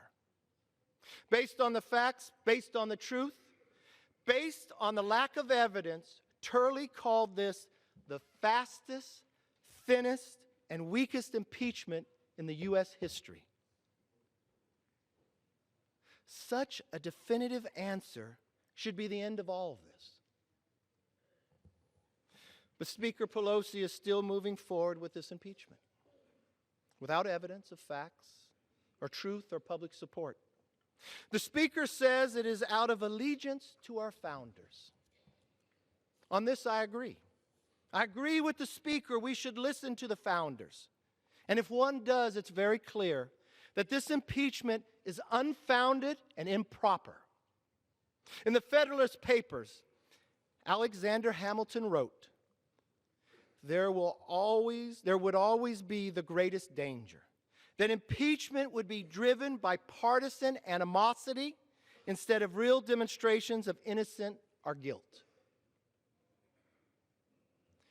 That impeachment would be driven by partisan animosity instead of real demonstrations of innocence or guilt. James Madison, another author of the Federalist Papers, wrote, the danger of legislative abuse must lead to the same tyranny as is threatened by executive abuse. The founders did not want impeachment to be used for political or partisan battles. If my colleagues do not want to follow the constitutional high standards for undoing a national election, perhaps you could have followed Speaker Pelosi's standard, at least the one she promised to follow back in March. It was a very sensible standard. She says impeachment is so divisive that the evidence must be overwhelming, compelling, and bipartisan. Not one of those criteria have been met today. Based on the facts, based on the evidence, based on the truth, this impeachment even fails that Pelosi test. Those now who say removing President Trump would protect the integrity of our democracy have it backwards. By removing a duly elected president on empty articles of impeachment, Congress will erode the public trust in our system of government. I understand you dislike the president, his beliefs, the way he governs, and even the people who voted for him. How do I know this? Because you say so day in and day out. In 2016, they even dismissed his supporters. Remember calling us deplorables? Now they are trying to disqualify our voice before the 2020 election. They want to undo the results of the last election to influence the next one. As I said, President Trump will still be president when this is all over. But Congress will have wasted months of time and taxpayers' dollars on impeachment rather than doing what America's people want us to do. It didn't have to be this way. Is this why we came here to serve? To trample on due process rights? To issue more subpoenas than laws? To appease the new Democrat socialist base?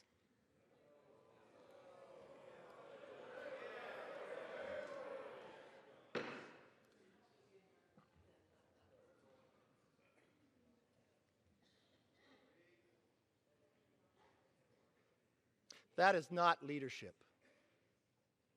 That is raw political politics, and you know it. By refusing to acknowledge the truth or follow the facts, by substituting partisan animosity for real demonstration of innocence or guilt, and by continuing a 3-year effort to undermine the president, this impeachment has divided this nation without any concern for the repercussions. Moreover, politicizing this process has discredited the United States House of Representatives and could forever weaken the remedy of impeachment. To again quote Professor Turley, "It is the Democrats' rush to impeachment on these grounds with unfair procedures that is an abuse of power." History will write that. Madam Speaker, as I said at the beginning, we face a choice. Do you trust the wisdom of the people, or do you deny them a say in their government? Fortunately, the people will have the opportunity to speak up and render their verdict in 11 months to my fellow Americans. To my fellow Americans, if you approve of the way of this House has conducted their business, if you want to see your tax dollars go forward to endless investigations, support this impeachment. But if you want to restore a working Congress, like the previous Congress that listened to you and worked to bring the best economy in this country has ever seen,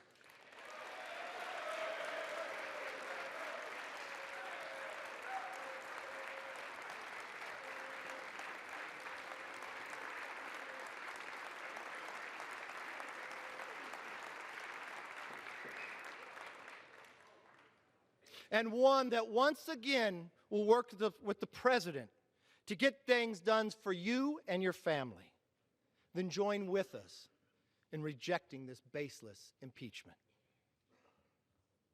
That's what's wonderful about this system of ours. We are a government of, by, and for the people. Always remember, we work for you, not the other way around. Now, I will say this stronger and with more conviction than I have ever said it before. In this time of great trial and tribulation, may God bless America. I yield back.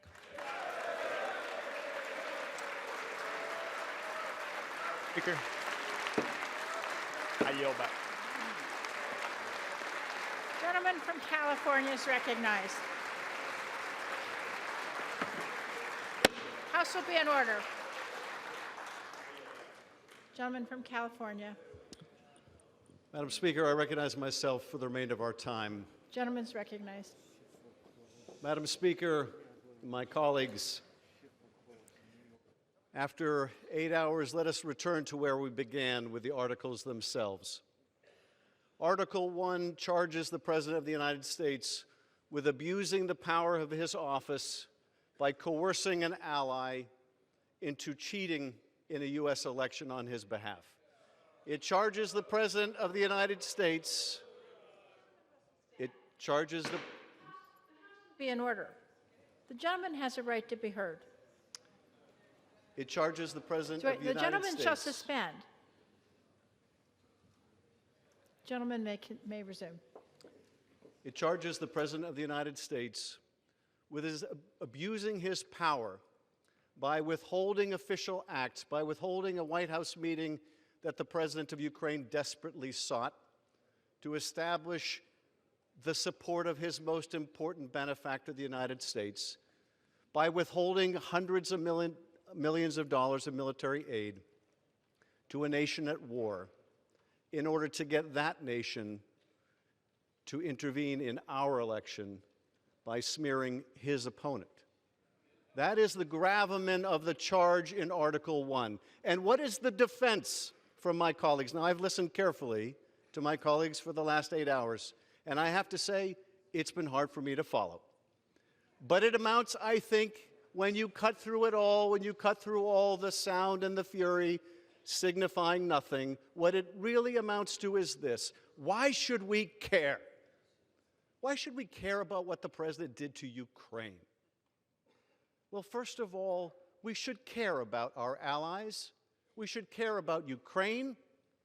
We should care about a country struggling to be free and a democracy. We used to care about democracy. We used to care about our allies. We used to stand up to Putin and Russia. We used to.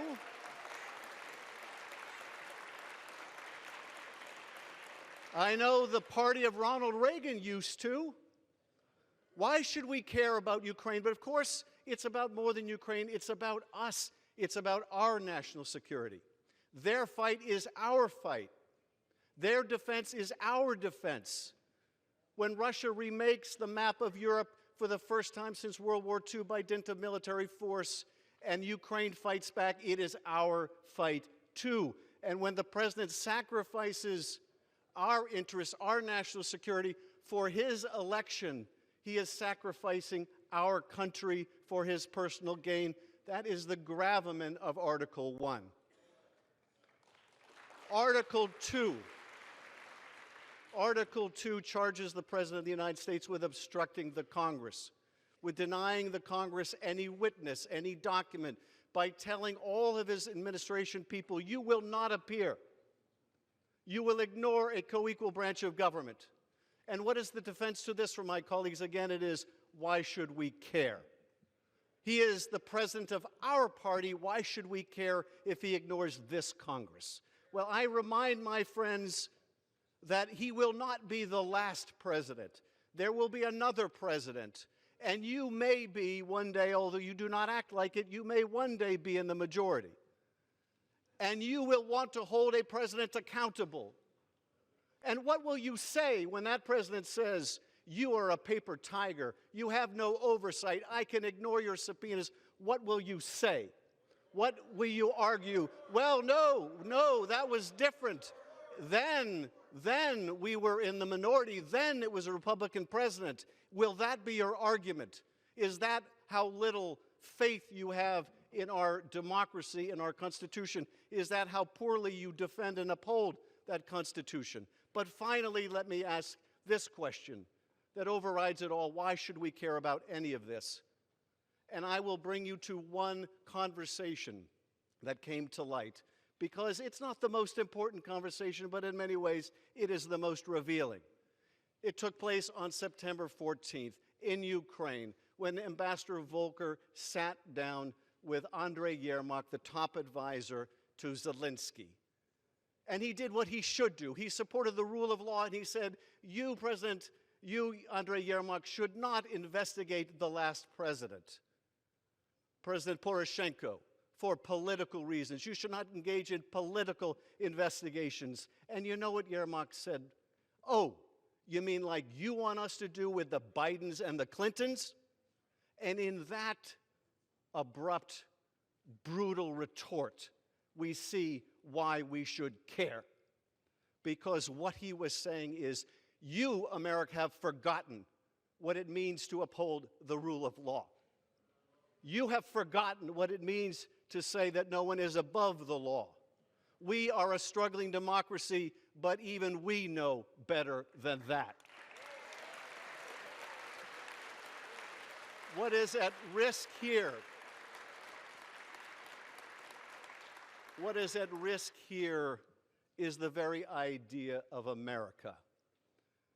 That idea holds that we are a nation of laws, not of men. We are a nation that believes in a rule of law. When we say we uphold the Constitution, we're not talking about a piece of parchment. We're talking about a beautiful architecture in which ambition is set against ambition, in which no branch of government can dominate another. That is what it means to uphold the Constitution. If you ignore it, if you say the president may refuse to comply, may refuse lawful process, may coerce an ally, may cheat in an election because he's the president of our party, you do not uphold our Constitution. You do not uphold your oath of office. Well, I will tell you this, I will uphold mine. I will vote to impeach Donald Trump. I yield back.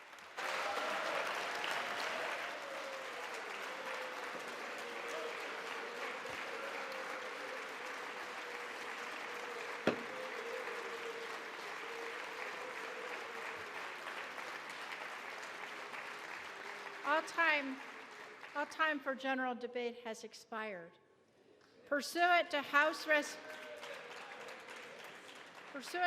Resolution 767, the previous question is ordered on the resolution as amended. The question of adoption of the resolution as amended shall be divided between the two articles. The question now occurs on the adoption of Article 1.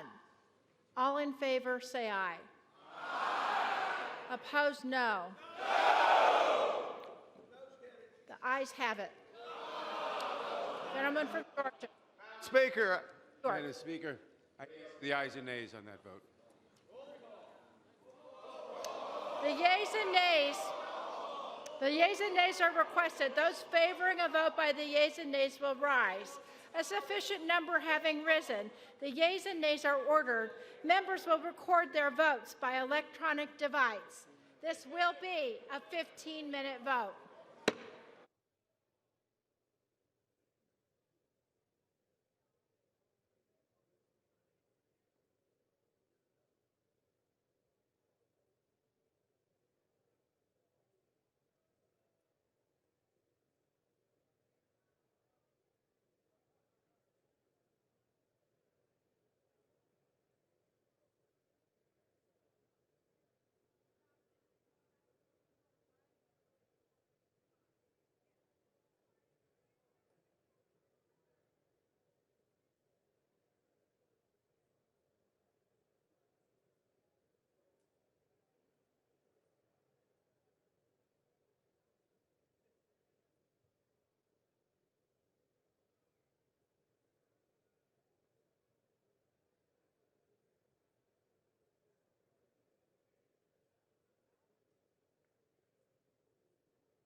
On this vote, the yeas are 230, the nays are 197, present is 1. Article 1 is adopted. The question is on adoption of Article 2. The question is on the adoption of Article 2. Those in favor say aye. Those opposed, nay. The ayes have it. The ayes have it. For what purpose does the gentleman from New York seek recognition? For what purpose does the gentleman... Madam Speaker, I ask for a roll. For what purpose does the gentleman from New York seek recognition? I ask for a roll call vote. A recorded vote is requested. Those favoring a recorded vote will still rise. That will be in order. A sufficient number have arisen. A recorded vote is ordered. Members will record their votes by electronic device. This is a 5-minute vote.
On this vote, the yeas are 229, the nays are 198, present is 1.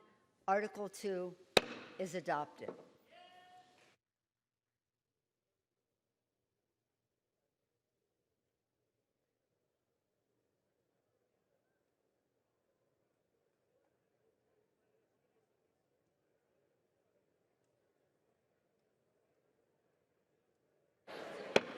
Without objection, the motion to reconsider Article 1 is laid on the table. Without objection, the motion to reconsider Article 2 is laid on the table. Pursuant to Section 7B of House Resolution 758, the House stands adjourned till 9 a.m. tomorrow.